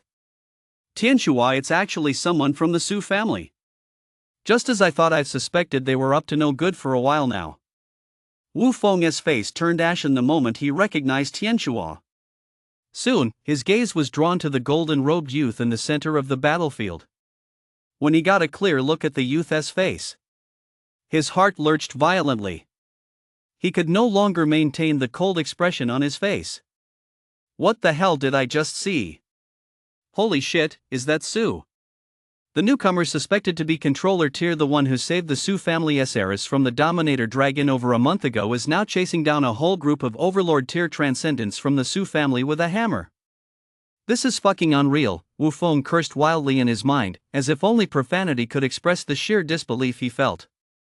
When he saw Su swing a massive golden hammer and smash the head of an overlord tier transcendent to pieces, he was utterly stunned. No! This is even more dangerous than Pandora's box.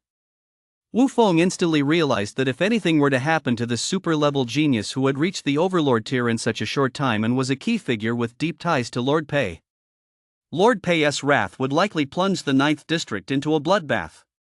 At the thought of this, Wu Feng could no longer hold back. He was ready to go down and support Su. No matter the reason, he had to ensure Su's safety. The very next second, he pulled back the leg he'd just stepped forward. No. Su is dominating the entire arena right now. One more person like me won't make a difference. If reinforcements from the Su family start arriving shortly, I'll be even more of a hindrance. Wu Feng's eyes flickered as he quickly ran to the side and dialed a number he rarely called. Hello, Captain Wu. This is the General Office of the Security Bureau. How may we assist you? Put me through to the director, Wu Feng said urgently. On the other end of the line, The female secretary at the general office replied mechanically, Captain Wu, your current rank isn't high enough to contact the commissioner directly. If you have anything to report, you can submit it to the brigade commander, and then the brigade commander will. Okay, I know all that.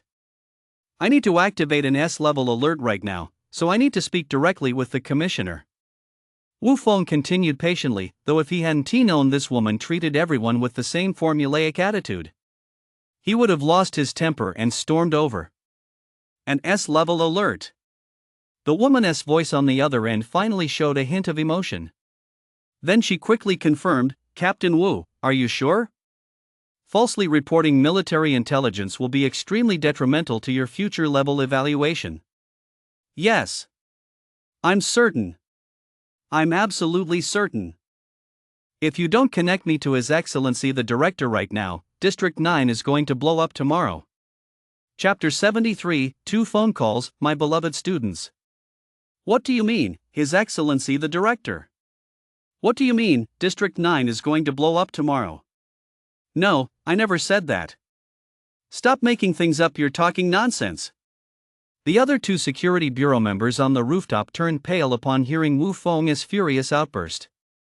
They had merely reported a large-scale gathering of Overlord tier transcendents in the old city. What on earth was this nonsense about District 9 blowing up? The 2 looked completely bewildered. Although the situation was tense, it hadn't escalated to that extent. Had Commander Wu Feng really lost his mind? Surely this wouldn't drag us down with him. The man with the bushy beard and the young security bureau member exchanged glances, looking at each other in bewilderment. Beep. After a moment of static, Wu Feng finally heard the director's voice and hurriedly reported, Director, I have an urgent matter to report. A large-scale Overlord tier brawl has broken out in the old city, and I'm afraid the repercussions will be far-reaching. Which son of a bitch is causing trouble for me? Chen, the chief of the security bureau, flew into a rage the moment he heard this. A large-scale Overlord tier brawl wasn't a huge deal to him, but having it happen right under his nose was, after all, extremely infuriating. Upon hearing the words bastard, Wu Feng instinctively replied, the Su family. Damn their ancestors. Those bastards from the Su family love to stir up trouble. I've had it with them for a long time. Get all the squad leaders from the security bureau over there. If that's not enough, bring in the battalion commanders too. If they still want back down, use my password to mobilize 20 or 30 god-shattering cannons. Aim them at the Su family mansion and blast the hell out of it. If you dare to hold back even a single shell, I'll hold you personally accountable. Faced with the Director General's rapid-fire barrage of orders, cold sweat poured down Wu Feng's face. Don't for a second think the Director General was joking. The god-shattering cannons were formidable siege weapons that combined scientific and mythological civilizations, capable of threatening even king-level dire beasts. Moreover, District 9 had a precedent for this. Back when the city was first built, an ultra-level organization, the court that was so overwhelmingly powerful that even some holy cities had to give it face, had forcefully established itself in District 9. After a conflict erupted with Chen mobilized all the god-shattering cannons and razed the newly built branch campus to the ground overnight. When he says he'll blow something up, he really means it. However, Wu Feng's purpose in making this call wasn't to wipe out the Su family, but to protect Su. His intuition told him that the Su family would likely pull out all the stops. Realizing he hadn't made himself clear enough, he took a deep breath. The student lord pay values most the one the Su family is targeting. Upon hearing this, Chen on the other end of the line immediately perked up. I know old Pay's personality. There are so many transcendents among the awakened high school students in the 9th district, they're all connected in one way or another. He has always treated them equally, letting them grow on their own. The one he values most probably doesn't exist. His name is Su, Wu Feng said, uttering the name. Chen thought for a moment, then recalled the youngster. Oh, old Pei does hold him in high regard, but, wait a second. Did you just say the Su family mobilized a large-scale Overlord tier force just to take on this kid? How is that possible? On the rooftop, Wu Feng turned his head to glance at Su, who stood imposing on the battlefield, and spoke into his communicator. Yeah, I don't think it's very likely either, but that Sue is currently swinging a massive hammer, chasing down the Sue family's overlord tier transcendent and beating the crap out of him. What? Inside the mansion, Chen sprang to his feet, his bell-like eyes widening in shock. In that split second, countless thoughts flashed through his mind, finally settling on 4 words: a once-in-a-lifetime genius. Like Pei, he hailed from the Holy City and knew full well that in this resource-scarce region, even in the Holy City itself, geniuses who had awakened just over a month ago and already reached the Overlord tier were as rare as a phoenix's feather. Otherwise, why would that supreme holy ruler, who ascended to the Overlord tier overnight, still be the stuff of legend to this day? Click. The call was abruptly hung up. Chen immediately dialed Pei's number. "Boss, is something wrong? What's going on? Why are you so flustered?" At school, Pei had her phone on speaker and was mixing some potions. "A large-scale Overlord tier brawl has broken out in the old city." "Oh, it can't be that big of a deal. If your security bureau can mediate and handle it, go ahead. If you can't, give Cho a call. He's got a whole bunch of well-equipped soldiers who are itching to get into the fray. Tell me, who is so eager to stir up trouble?" "The Su family is going after the student you value most." "The student I value most? I seem to have quite a few, yet not that many either." On the other end of the line, Chen couldn't help but slap himself twice across the face. Why had he started mumbling like that brat Wu Feng? It seemed he'd been led astray. It's Su. That kid who ranked first in all 10 disciplines and just awakened less than a month ago? He is currently fighting over 30 Overlord tier transcendents from the Su family. It looks like this kid has stepped into the Overlord tier. Before Pei could finish his sentence, his entire body instantly disintegrated into specks of radiance, vanishing from the small room as precious rare treasures scattered haphazardly across the table. This was a technique unique to the Apostle tier teleportation. Clearly, his mind worked much faster than Chen's. The very moment Chen spoke, he realized, a once-in-a-lifetime genius. A beam of white light shot from the school toward the old city, accompanied by the sound of surging blood. "The Su family. If you dare touch a single hair on the head of the student I, Pei, value most, there is no point in you existing in the 9th district anymore." At that moment, the battle in the old city had already reached a fever pitch. Faced with Su's blinding speed, Tianhua was forced to drag Zack from one hiding spot to another, leaving behind one subordinate after another as they were cut down in quick succession. The scene was utterly chaotic. Zack had completely lost his usual composure. He muttered, "Fourth uncle, why don't we just leave? We can figure things out once we get back." Hearing his nephew's words, Tianhua almost couldn't resist slapping him.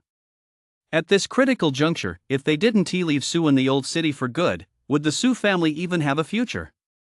Just as Tianhua was frantic with anxiety, more than 50 figures tore through the air one after another, each with an aura that seemed no weaker than Tianhua's. This made Tianhua burst into laughter. After dragging things out for so long, he had finally waited for his older brother's forces to arrive. "Watch out, there's something very strange about that huge hammer in his hand." Tianhua was still shaken by the experience and hurriedly shouted the warning. One of them, a level 28 female transcendent, let out a cold laugh, looking down on him with disdain. She was, after all, a core member of the team that had been escorting various raw materials to the Holy City for years. Having traversed the desolate wasteland, she'd seen all sorts of strange things. Only these frogs at the bottom of a well who'd been stuck in the 9th district for so long would be unable to handle even a newcomer. And so, wielding her twin blades, she drew a trail of sparks across the ground as she closed in at a speed too fast for the naked eye to follow clearly. Close quarters combat was her greatest strength. But Su wasn't about to go easy on her. She swung the hammer of divine punishment with all her might, bringing it crashing down on the female transcendent in an instant. The female transcendent was taken completely by surprise. Realizing her opponent's speed was no less than her own and her reaction time was undeniably quick, she swiftly raised her twin blades to her chest. Boom! The female transcendent's eyes widened with utter terror. The moment her blades made contact with the golden hammer, they shattered instantly, and a supreme, overwhelming force crashed into her chest. Before she even had time to feel a twinge of regret, her chest caved inward, and her entire body was hurled through the air, crashing into an abandoned skyscraper, leaving her unable to even crawl to her feet. This scene sent a chill down the spines of the Overlord tier transcendents who had just arrived to provide backup. They no longer dared to underestimate that golden hammer. They frantically unleashed their most powerful long-range attacks, laying waste to the ground with a barrage of fire. This intense bombardment finally put pressure on Su. Even though he could deflect several energy attacks in an instant, quite a few still struck his holy light shield. The shield began to teeter on the brink of collapse. Facing the mounting pressure, Su actually smiled. Is everyone here now? It took half an hour, but I finally posted it.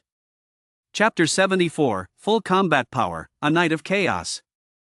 From start to finish, Su had not activated his divine favored state all to wait for this very moment.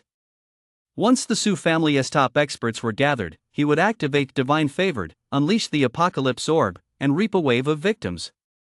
The attacks from the Hammer of Divine Punishment were indeed terrifying. However, its drawbacks were also obvious: low efficiency and a narrow attack range. When paired with the Pearl of Apocalypse's massive range healing and destructive effects, it was simply a perfect blend of close-range and long-range capabilities, explosive to the extreme. At that moment, the Su family members observed that Su seemed to have reached his peak. Someone shouted, earlier, whoever that hammer hit just exploded on the spot, dead as a doornail. But Sister Pan took a hit and didn't explode. The group glanced at the dark, gaping hole in the abandoned building where the female transcendent lay, her fate unknown, and instantly fell silent. This one blow that obliterates, and one blow that drives the chest inward until it touches the back. Both seem to lead to death. It's just a matter of how one dies. Some speculated that perhaps only a powerhouse of a higher level than the female transcendent, that is, level 28 or above, could barely withstand that bizarre hammer. But no one dared to try. After all, to try was to die. Not to mention, the person standing before them was a newcomer who had only just awakened a little over a month ago, yet he was enough to strike fear into so many Overlord tier transcendents. The more they thought about it, the more terrifying it became. No matter how they looked at it, it was downright eerie. That intangible pressure was almost suffocating, making them even more reluctant to make a single move. However, just as Su was about to act, a violent disturbance erupted behind him. Glancing over out of the corner of his eye, he recognized Wu Feng, an acquaintance from the security bureau who had once helped cover for him. Wu Feng, clearly frantic, leaped from the top of a 20-story building and delivered a sidekick. The kick unleashed a 20-meter-long streak of icy light that stretched across the space between Su and the Su family's transcendents, causing everyone to freeze in their tracks. The security bureau is here. No one is to make a move. Wu Feng's face was as cold as iron as he strode over to Su in his long boots. He simply couldn't wait any longer. Even if his power wasn't enough to control the situation, he had to reveal his identity to make the Su family members think twice. Sure enough, at the sound of his voice, the energy the Su family's transcendents had been channeling faltered momentarily, and one by one, they turned their gaze toward Tianxua, the highest ranking among them. At that moment, Tianxua was also drenched in sweat. In the 9th district, killing an Overlord tier transcendent was vastly different from killing someone at the level of a security bureau captain. But now, the arrow was on the string. There was no turning back. Whether to face the consequences from the security bureau or incur the grudge of a peerless genius, Tianxua knew exactly which was the greater risk. Attack! He is nothing but a ruthless madman abusing the security bureau's name. Tianxua's eyes bulged with fury. Time was not on their side. The appearance of a Guard Corps squad leader meant that more Guard Corps powerhouses at the captain level would soon arrive. Once that happened, the Su family would be doomed beyond redemption. No sooner had the words left his mouth than a dense barrage of energy attacks filled Wu Feng's entire field of vision, causing his eyes to widen in shock. He had thought that revealing his Guard Bureau identity might buy them a little time, but he hadn't expected the Su family to be so decisive and ruthless. They made their decision in mere seconds to silence them all at once. Su, on the other hand, cast a relatively calm glance at Wu Feng, feeling a touch of helplessness. He had indeed notified the Guard Bureau earlier, but judging by their usual response time, it would have taken at least 10 more minutes for them to arrive. He hadn't expected Wu Feng to arrive so quickly. Well, he did come, but with just one person, it seemed a bit like walking into a trap. Regardless, Su was deeply grateful to Wu Feng for this gesture. After all, not just any overlord tier transcendent would dare to step forward and confront the Su family at a time like this. So, Su's gaze hardened, and a blinding golden light radiated from his entire body. The divine favored state activated. After casually bestowing a series of buffs on Wu Feng, he swung the hammer of divine punishment with both hands and surged forward. Before Wu Feng even had time to process the sudden surge of power, he watched in horror as Su actively charged head-on into the torrential barrage of energy attacks. Whoosh! The hammer of divine punishment swept through with overwhelming force, tracing a dazzling golden streak that seemed to swallow the heavens. Boom! In an instant, the torrent of energy formed by the convergence of countless attacks collided with the hammer of divine punishment, exploding instantly. Streams of light burst forth, and energy spattered in all directions. The scene was incredibly dazzling and spectacular. It was as if fish and dragons were dancing through the night, illuminating the entire arena as bright as day. Those streams of energy were sent flying back by the hammer of divine punishment at an even greater speed, sending the Su family's overlord tier transcendents into utter panic as they frantically raised their defenses. Boom! Boom! Boom! Boom! Boom! A terrifying shower of light poured down, accompanied by deafening explosions.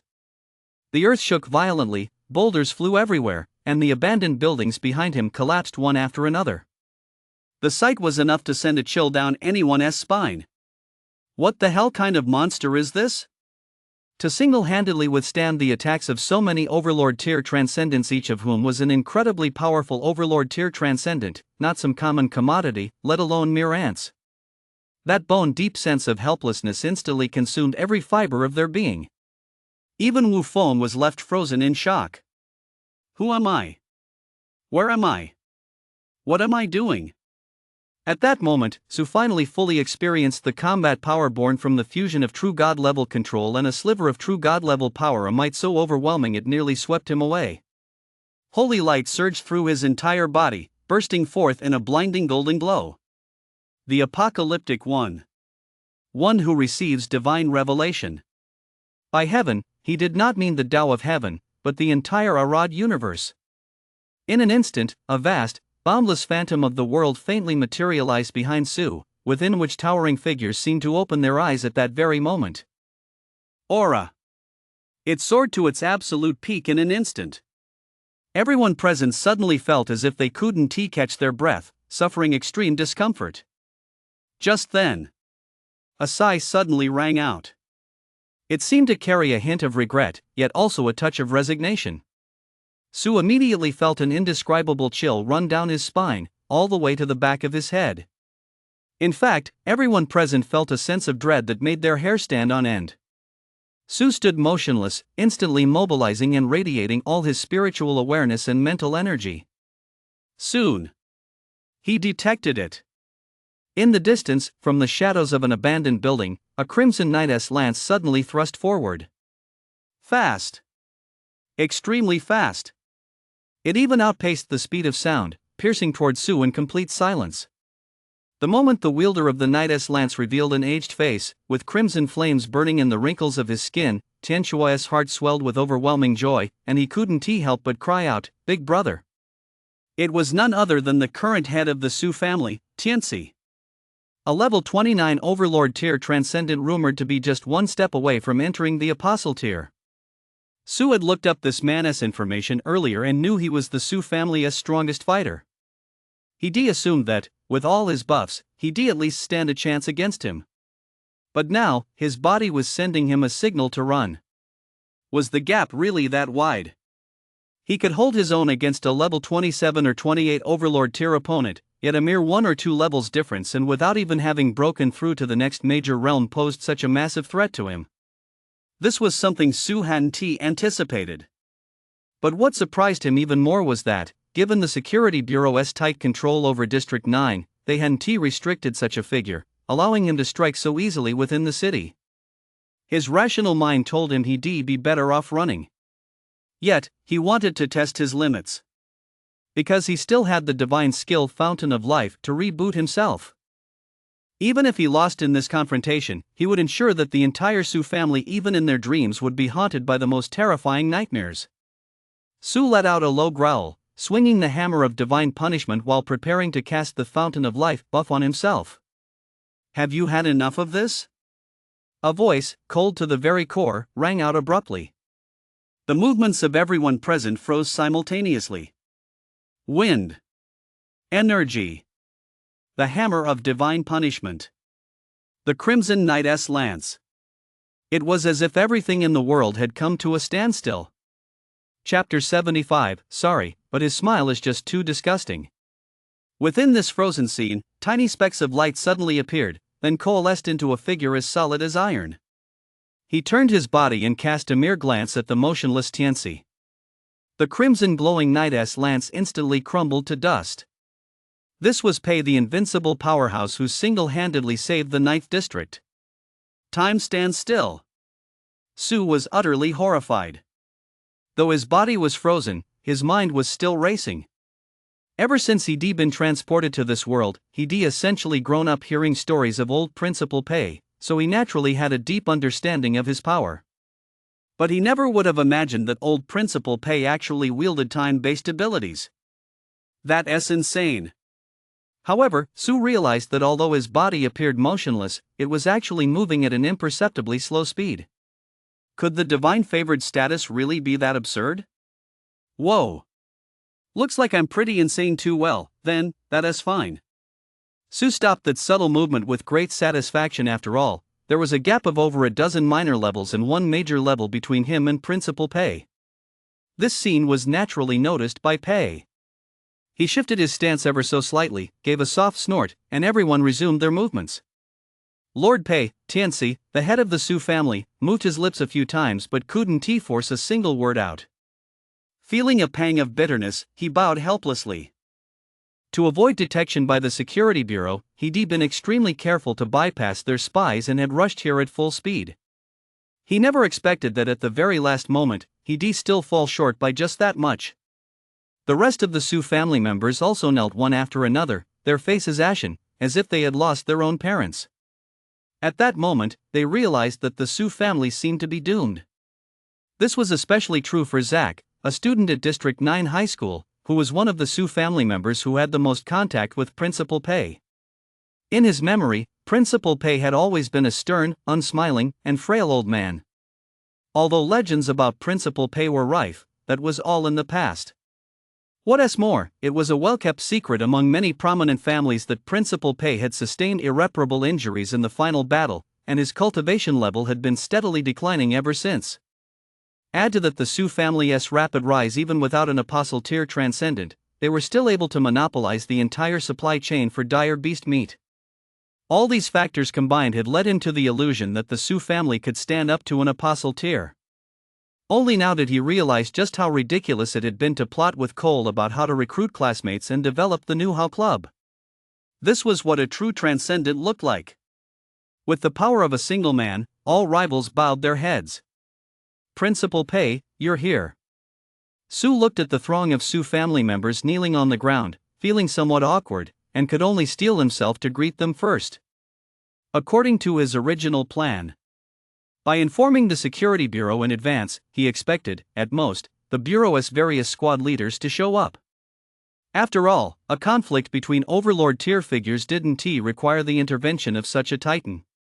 While researching earlier, he'd learned that the security bureau had once clashed with the courts. In those apostle tier conflicts, it seemed only officials from the city lord's military department had intervened. There were no records of former Principal Pei's involvement.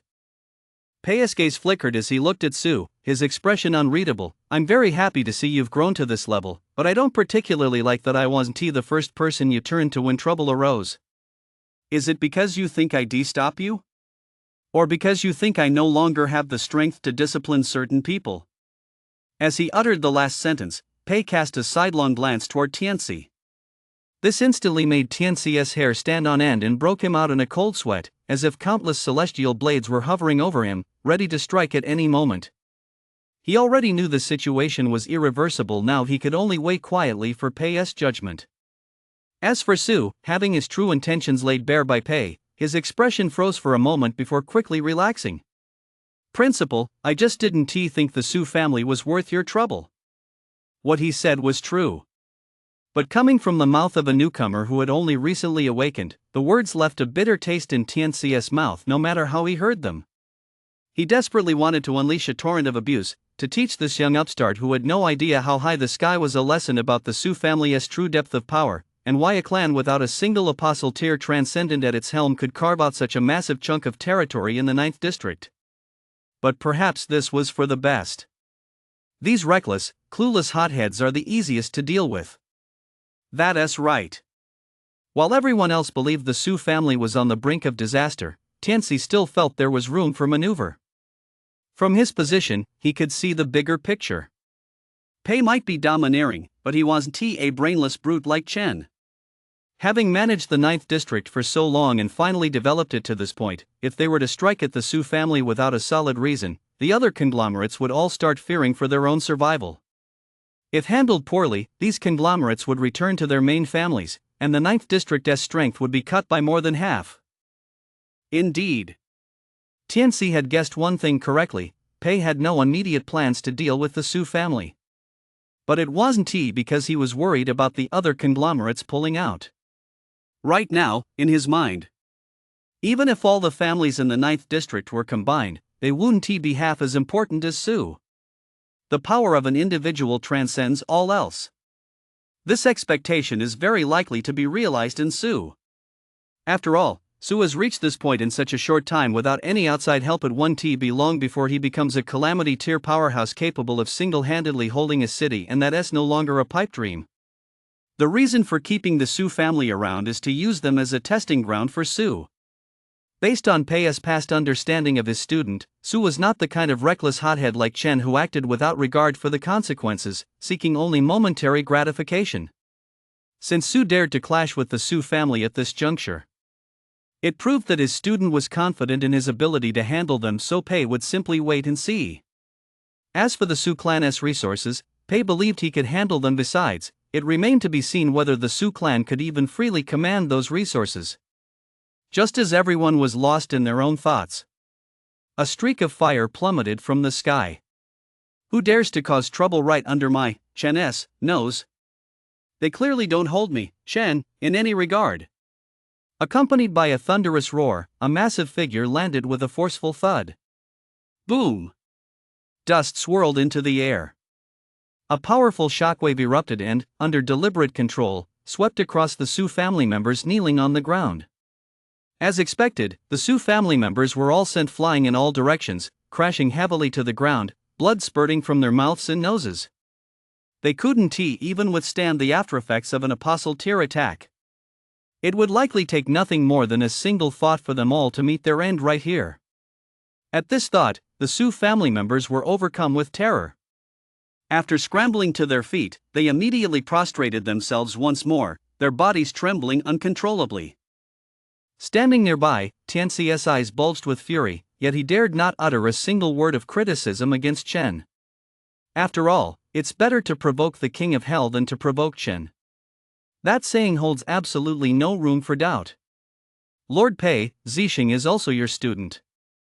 "You can't." Tianxi's face was etched with grief and indignation, but before he could finish, he met Pei's cold stare. "What's this, head of the Su clan? Are you trying to accuse me of showing favoritism?" "I wouldn't dare." Tianxi bowed his head, but quickly raised it again. "In any case, this is a conflict among the younger generation. It doesn't warrant the death penalty." Listening from the sidelines, Chen sensed something was off. The old man seemed to be mocking him. "I'm going back right now to add a new public order regulation for District 9. Anyone who touches Su shall be put to death." Chen was about to explode on the spot, but Pei stopped him with a single glance. Pei said calmly, "You're right, this is a conflict among the younger generation, and we really shouldn't interfere. But since you intervened just now, paying 100 reflection crystals as compensation shouldn't be a problem, right? I didn't even touch him, and now I have to pay 100 reflection crystals."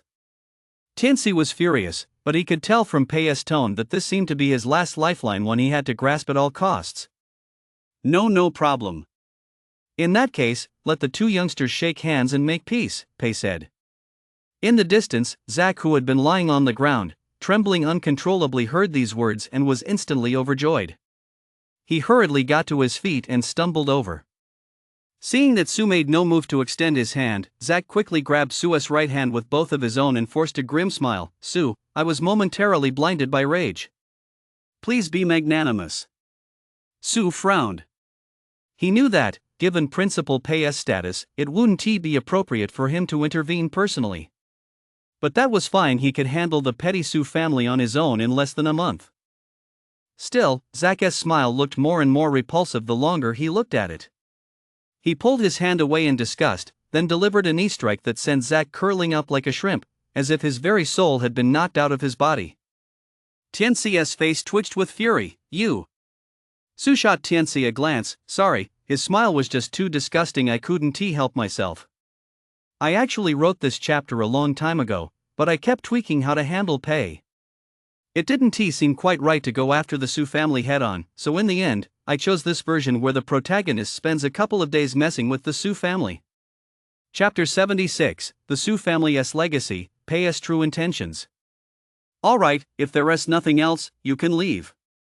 I still have things to discuss with my student," Pei said. Tianxi and the others felt as if they'd been granted a pardon, and they slunk away, looking dejected. For a moment there, he had truly sensed Pei's intent to wipe out their Su family, and it sent a chill down his spine. Could it be that Pei really didn't care about the bigger picture anymore? After the group had walked away in silence, Tianxua couldn't help but ask, "Big brother, did Pei just let us leave like that?" This question voiced the thoughts of many.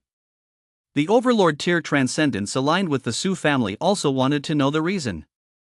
If Lord Pei truly intended to target the Su family's future would likely be bleak, and they would consider severing ties with the Su family entirely. Risking their lives was one thing, but throwing their lives away was simply too foolish. Tianxi seemed to understand the others' thoughts as well, his gaze growing somber. "Do you think that if the Su family truly had no apostle tier transcendence, the other conglomerates would just stand by and watch us expand so rampantly?" The moment those words were spoken, they sent shockwaves through the room. Even Tianxua, the very core of the inner circle, was utterly stunned. "Big brother, are you saying our Su family also has an apostle tier transcendent? How come I didn't know about this? Which of our elders has ascended to that supreme realm? Why hasn't there been a single whisper about it? Shouldn't such a momentous event be cause for the entire clan to celebrate?" Tianxi hesitated, his expression shifting erratically, as if a venomous snake were gnawing at his very innards. Finally, he managed to squeeze out, "The Su clan's secret arts." Upon hearing this, Tianxua suddenly felt as if his head had exploded.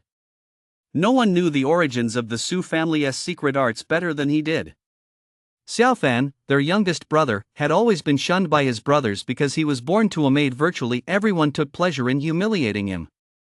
Even after he became the top student in the first class of 9th District High School and received guidance from Pei, his talent remained mediocre and went completely unnoticed.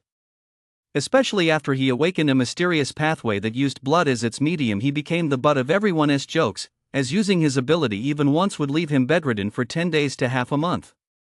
Even the woman he loved was ruthlessly taken away by Tianxi. Yet this very useless piece of trash who, in everyone's eyes, was worse than garbage single-handedly stormed into the Su family compound on the day of Tianxi's wedding, publicly abducted the bride, and displayed a level of power so terrifying it was beyond belief. Whether they were Su family guards, peers, or elders, none could last a single move against him. The elders, thoroughly awed, proposed appeasing Xiaofan and readmitting him to the family. However, Tianxi, having suffered a profound humiliation, was furious. In a fit of rage, he sought help from the security bureau, but they refused, citing it as a family matter. With no other options left, Tianxi took a desperate gamble and ultimately stepped into the court which had just been established in the 9th District, fabricating various charges against Xiaofan, accusing him of being a suspected aberrant. The court, a top-tier supernatural power, was specifically tasked with punishing those aberrants who had been corrupted by the special. Coincidentally, the branch court's first chief magistrate was eager to establish his authority in the 9th district, so this apostle tier transcendent launched a massive citywide manhunt for Xiaofan. Only Tianxi, who had joined the manhunt, knew what happened next. Xiaofan, who had been awakened for less than 3 years, single-handedly held his own against an apostle tier transcendent. That earth-shattering battle remains etched in Tianxi's mind to this very day. In the end, Pei intervened and saved his student. However, Xiaofan argued that he was not an outcast, but rather a master of a secret art that controlled corruption. To prove himself, he voluntarily surrendered this secret art. Amidst the political maneuvering, Xiaofan was classified as a severely infected individual and expelled from District 9. To this day, Tianxi still vividly remembers Xiaofan's defiant tone as he tossed the secret art to him before leaving. "Want this thing? I bet you 1T be able to master it. If anyone from the Su family succeeds, I'll drink to your glory from the depths of hell." It wasn't T until he couldn't resist trying to practice that secret art himself. Only then did he understand why Xiaofan had been so confident. Only then did he understand why Pei hadn't saved Xiaofan. That secret art could indeed rapidly elevate one's cultivation level by harnessing the corruption while preserving one's sanity. But the pain, it was unbearable. Every moment, every inch of flesh and blood, every single cell in his body was constantly sinking into a cycle of death and rebirth.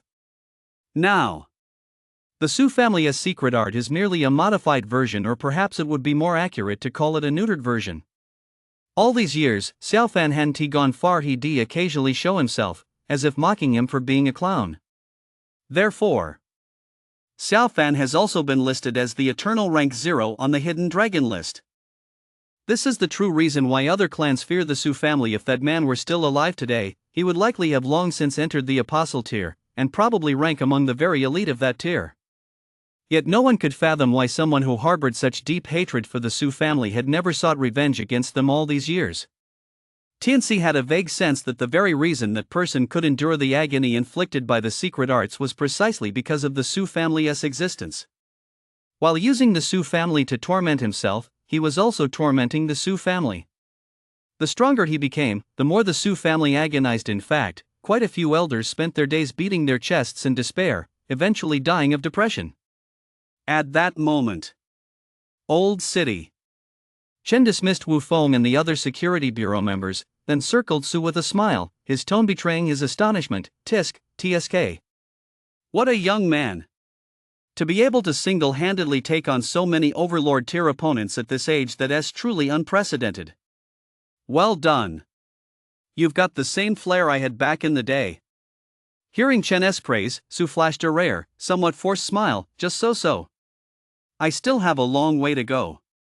Meanwhile, Pei, standing nearby, seemed to think of someone. A flicker of sorrow passed through his eyes, but he quickly composed himself and said to Su, "Do you blame me for letting the Su family leave so easily?"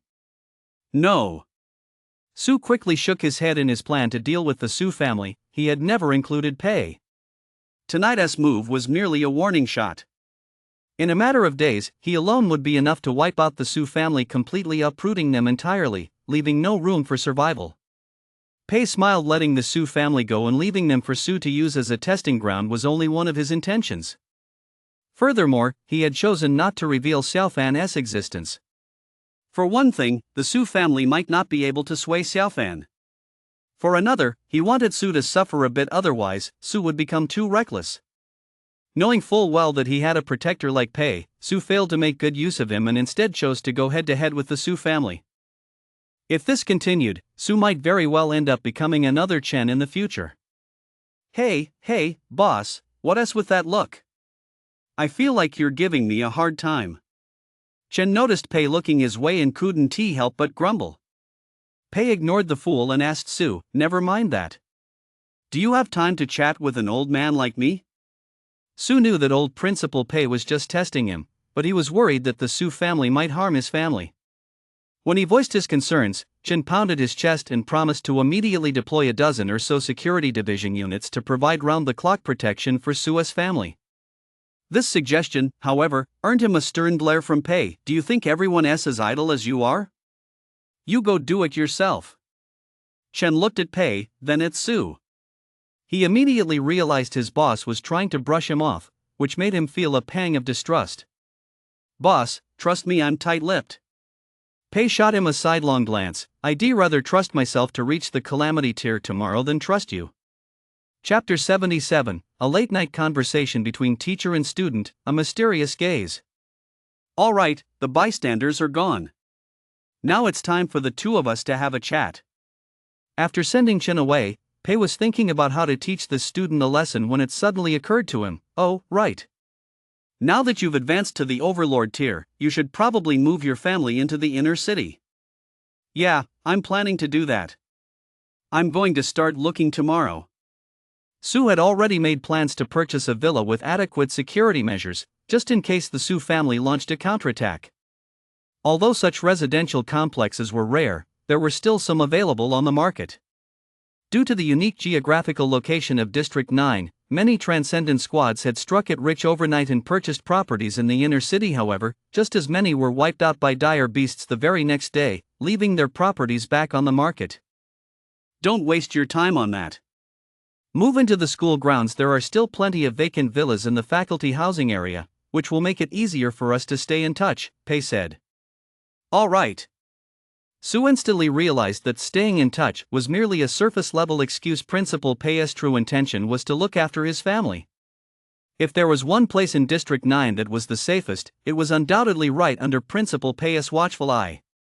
Having put Su's mind at ease, Pei continued with his arrangements. To advance to the Overlord tier in such a short time must have required a significant amount of resources. So, make a list of what you need. Xia's Transcendent Guild still has quite a bit in stock. You need to reach the Apostle tier as soon as possible. Apostle tier. Currently at level 20 of the Overlord tier, he still needed to climb 10 more sub-tiers. At the same time, Su sensed a hint of urgency in Pei's words, one that didn't seem to stem from the Su family. However, he wasn't entirely certain, so he didn't press the matter further. After all, given how highly Principal Pei regarded him, he wouldn't withhold anything he felt comfortable sharing. As for resources, I'm not particularly short on them at the moment. I'll let you know if I need anything. Su wasn't being pretentious. Aside from the more than 300 reflection crystals obtained from the dimensional rift, he also possessed the ultimate weapon, purification. He intended to use this ultimate weapon to consolidate all channels of beast meat distribution in the 9th district, overturn the existing model, and even accelerate humanity's progress toward the extraordinary. Never mind a Su family, even the super-level factions in the Holy City, any obstacle standing in his way would be swept into the trash heap by the overwhelming tide he would unleash. For some reason, Pei suddenly saw a familiar feeling in this student's eyes. It was like the majestic presence he sensed in his elders back in the Holy City, the kind born of ruling over vast territories and determining the rise and fall of the world. An illusion. An illusion. This kid is pretty impressive, but he is still a world away from that level. Pei silently mocked himself, then continued the previous topic. No one ever has too many resources. Even us old-timers at the Apostle tier are constantly worrying about securing them. Don't be fooled by the 100 reflection crystals I just secured for you from the Su family at our level. They won't actually provide much of a boost. You should know that on the path of transcendence, the further you go, the harder it becomes to draw useful insights from the mystic pathway. Su nodded. Using reflection crystals was just like leveling up in his previous life. The initial +1 and +2 upgrades were easy to come by, but the further you went, the more painful it became. Within the mystic pathway, the more powerful the ability and the more intense the energy baptism, the more reflection crystals are required. Those crystals spent without yielding immediate results seemed to serve more as a stepping stone. He made no attempt to hide it. I still have over 300 reflection crystals on hand. Combined with the 100 from the Su family, that should be enough for a while. I'll let you know when I run out. 300. Pei couldn't help but look surprised. It's one thing to reach the Overlord tier Transcendent in just over a month, that could be attributed to natural talent. But to have 300 reflection crystals left over? That's downright terrifying. You didn't happen to get involved in that dimensional rift that appeared on the outskirts of the wilderness a while back, did you? In an instant, Pei had guessed the only possible explanation. Otherwise, even if Su had ransacked the Su family's south entire estate, he might not have been able to gather that many in such a short time. Yeah, I happened to go in once and made a little profit. Having his plan seen through by Principal Pei, Su was slightly taken aback. But it made perfect sense. If the Su family and other financial conglomerates had caught on, there was no reason for him as the uncrowned king of District 9 to have heard absolutely nothing. Add to that the massive quantity of reflection crystals Su possessed. It was hard not to connect the two. Pei frowned, staring at him for a moment before speaking slowly. How many people did you kill? As an apostle tier transcendent, his understanding of the new dimensional rift was nothing short of profound, and precisely because he understood it so thoroughly. He knew deep down. It was simply impossible to acquire such a vast quantity of reflection crystals by risking one's life in battle alone. That left only one remaining possibility. He had trained a student who was a true killing machine. At that moment, Pei couldn't help but question his own past teaching methods. I didn't kill anyone. I'm a peace-loving person, Su said nonchalantly. Didn't kill anyone? Pei's expression grew peculiar, for he saw utter sincerity in Su's eyes. This made him gasp in shock. After a long while, once he had regained his composure, he asked slowly, then you? Su had no intention of hiding anything, so he began to explain, in the dimensional rift, the wash. Just as the words reflection crystal were about to leave his lips, he forced himself to stop.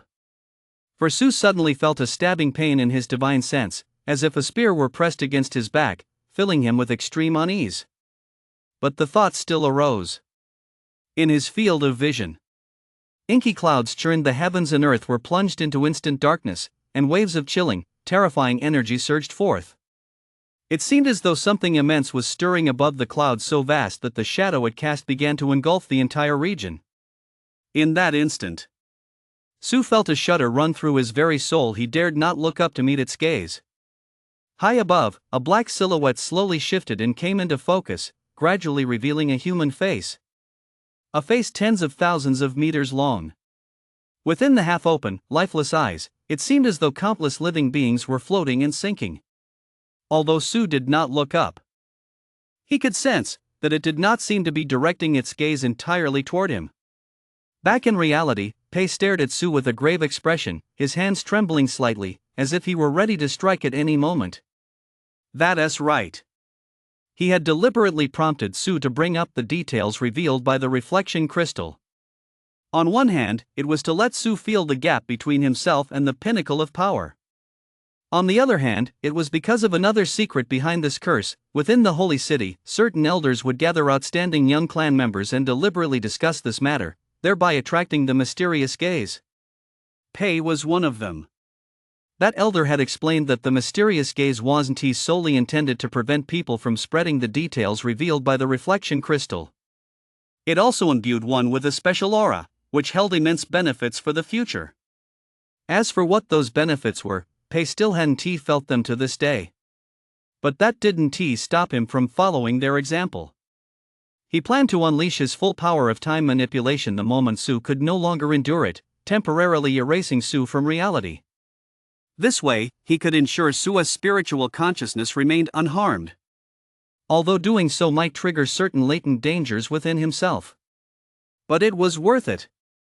Just as Pei was about to act, Su suddenly began gasping for breath and turned to look at him. This sent shockwaves of terror surging through Pei's heart. Because the clan elders had said, no one can escape the mysterious gaze unscathed without external intervention. Not even calamity tier or natural disaster level powerhouses. Chapter 78, Channeling the Way of Heaven. This seems a bit beyond the syllabus. Principal, I suspect you're setting me up. No need to suspect, it's obvious. Why is that? Back in reality, Su was still shaken, his body trembling slightly beyond his control. Of course, he didn't suspect that old Principal Pei was out to get him. There was no need for that. Given old Principal Pei's power, he could likely mold Su however he pleased. After Pei explained the situation, Su's eyes widened instantly. He never would have imagined that the reason the reflection crystal's hidden secrets hadn't been revealed was due to the curse of the mysterious gaze. Soon after, a memory surfaced in Su's mind. On the day of his awakening, beneath the phantom of the river of history, he had sensed a faint, all-seeing gaze that seemed to survey and covet the heavens and earth, a sensation that bore a striking resemblance to what he'd just experienced. Could it be that he had already encountered the mysterious gaze long ago? This realization sent a chill down his spine, and he hurriedly asked, "Principal, what is the source of the mysterious gaze? Is it truly the Tao of Heaven?" Apart from the way of heaven, Su simply couldn't imagine what kind of immense power that could be. A gaze that surveys all things, silencing all beings so they dare not speak out of turn. Pei nodded, then shook his head. It's the transcendents who are at the very forefront of the path beyond the extraordinary. They are channeling the way of heaven. That sounds even more outlandish. Have today's transcendents really gone this far? Back then, he joked about giving the way of heaven a good thrashing, never imagining that someone had actually reached that realm. Just imagining it was enough to make one's scalp tingle. At that moment, the subtle smugness Su had felt unnoticed even by himself since his promotion to the Overlord tier over a month ago vanished completely. He thought he was already absurdly powerful. Little did he know that someone had long since reached a level of power beyond comprehension. It seemed that we crossovers still have a long way to go. Seeing that Su was about to ask more questions, Pei quickly waved his hand. "Let us not talk about such distant matters for now. As for whether you were tainted by a special aura under that mysterious gaze just now, even at our level, we have no way of knowing." Indeed, many of these secrets were things Pei had heard thanks to his background in a Holy Realm family. There was simply no way to verify them. Anyway, everyone says and does the same thing. He was just giving it a try. "Tell me about your situation. During the awakening ceremony, didn't you say you'd awakened a support class pathway? So why are you swinging a huge hammer now?" Pei asked, puzzled. "Could it be that you've awakened a second mysterious pathway?" "Right," Su admitted bluntly. "Studying medicine can't save stupid teammates. Still, my support class abilities are pretty legit." It wasn't easy to explain to Principal Pei the violence of healing with his left hand and meting out judgment with his right, so he attributed it to a second mystic pathway. After all, that wasn't wrong. He had genuinely awakened the Blue Fist Holy Messenger pathway. Those with multiple pathways will see a sudden surge in short-term combat power, and their ceiling will rise accordingly. However, you need to be mentally prepared. The investment will be greater. The downside is that during this process, it's very difficult to unlock top-tier abilities within the mystic pathways. Su was, of course, well aware of this. A single pathway transcendent is like forcibly enhancing a single piece of equipment all the way to Red 15. A multi-pathway transcendent is like randomly enhancing every piece of equipment as for which one reaches Red 15 first, that is up to fate. But Su wasn't worried. After all, with the divine favored ability, any ability he possesses is top tier. "Come on, let me see just how authentic your support class transcendent ability is." Pei stepped back a few paces, gesturing for Su to cast his ability on him. Although transcendent abilities rarely overlap across different pathways and players mostly have to figure them out on their own, Pei believed he could still offer some guidance. After all, his cultivation level spoke for itself, as did the perspective he gained from his background in a Holy Realm family. Su sensed Pei's intention to test him and wasted no time, raising his hand to cast a series of buffs on Pei. A radiance flashed. Pei's entire body instantly glowed, and he distinctly felt a comprehensive boost across all his abilities. This left him deeply impressed. It's important to note that the enhancement effects of a support class transcendent are tied to the recipient's cultivation level. They're more pronounced for transcendents below the caster's level and diminished for those above it. If Su's enhancement abilities all exhibited this effect, didn't that mean his self-enhancement capabilities were so absurdly powerful as to be outrageous?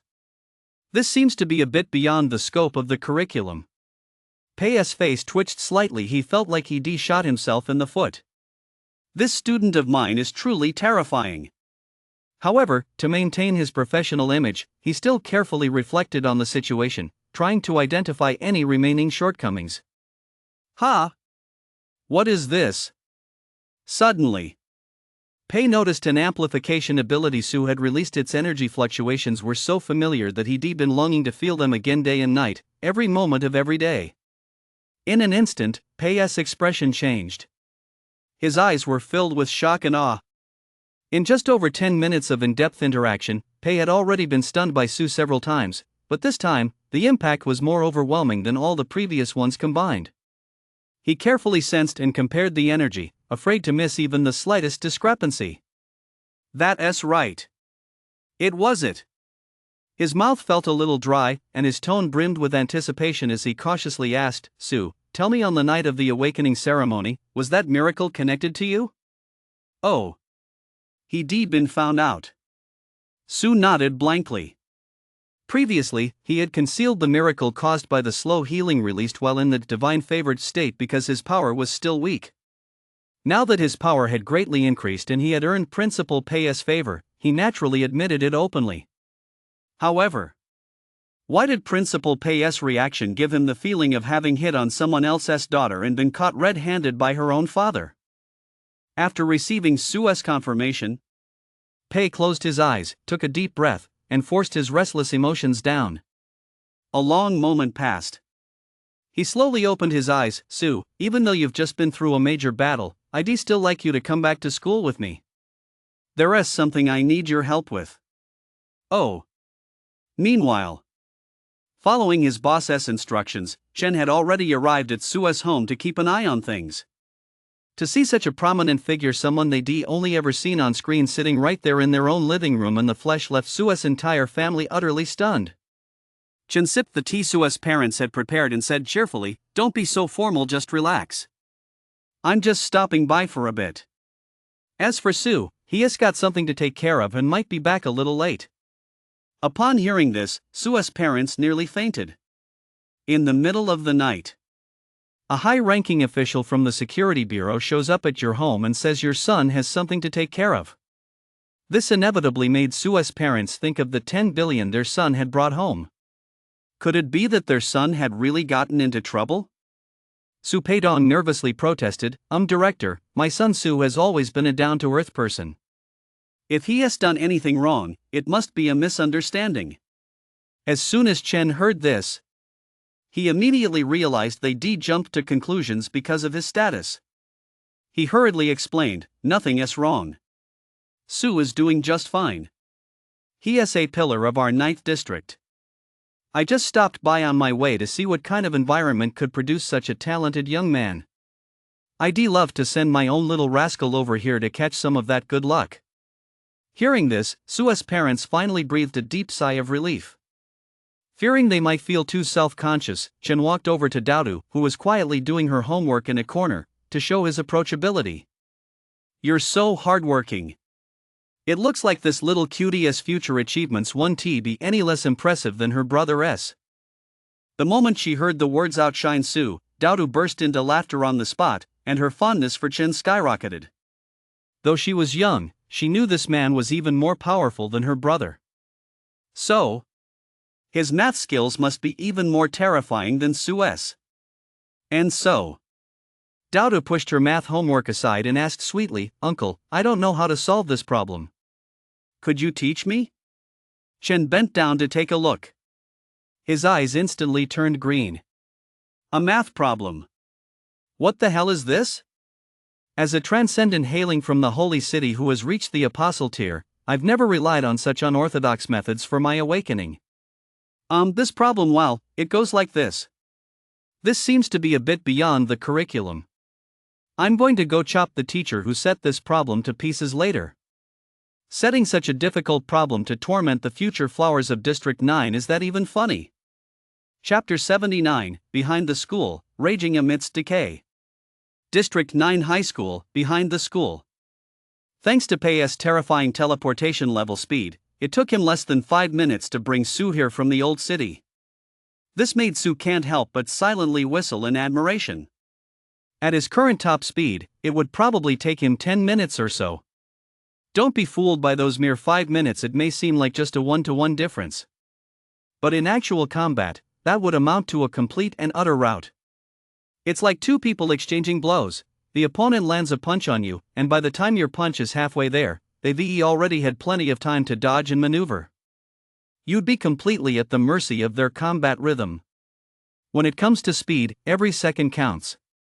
This is precisely why he was able to crush so many overlord tier transcendents from the Su family. There's no other reason. His speed is fast enough. The hammer of divine punishment is ruthless enough. When combined, the two are enough to produce an explosive effect. At that moment, Su followed Pei to the front of a castle-like building. Vaguely, he could sense powerful auras lurking in the unseen areas around them. The mountain behind the school. He had never set foot here before, and it wasn't just him. Almost every student was forbidden from entering. Consequently, the rumors about this place were nothing short of spectacular. Even Su, who had watched plenty of horror movies in his past life, had to admit that their imaginations were truly something else. Now, he was finally getting a glimpse into its secrets. Su didn't ask any questions. He waited patiently for Principal Pei's instructions. Do you need a break? This might have taken a pretty heavy toll on you. Only after arriving here did Principal Pei regain his composure, though a hint of urgency still lingered in his tone. I'm fine. No problem. Although he'd just been through a fierce battle, most of Su's abilities hadn't been heavily drained thanks to the enhanced understanding and ability levels he'd gained from his divine favored state. The ability that drained him the most was the Hammer of Divine Punishment. All told, he'd only used the Hammer of Divine Punishment for about 10 minutes. Yet it had already depleted more than half of his physical stamina, mental energy, and magical energy. This level of exhaustion was already terrifying, especially considering he'd been applying various buffs throughout the battle. If an ordinary Overlord tier transcendent were to use the Hammer of Divine Punishment, such an extremely violent offensive tactic, they likely wouldn't last even a minute. Therefore, as long as Principal Pei didn't order him to swing the Hammer of Divine Punishment to tear this place apart, everything would be fine. Alright, I'll count on you later. With that, Pei led Su inside. As soon as he stepped into the first floor lobby, Su sensed an extremely chilling aura permeating the air. Soon after,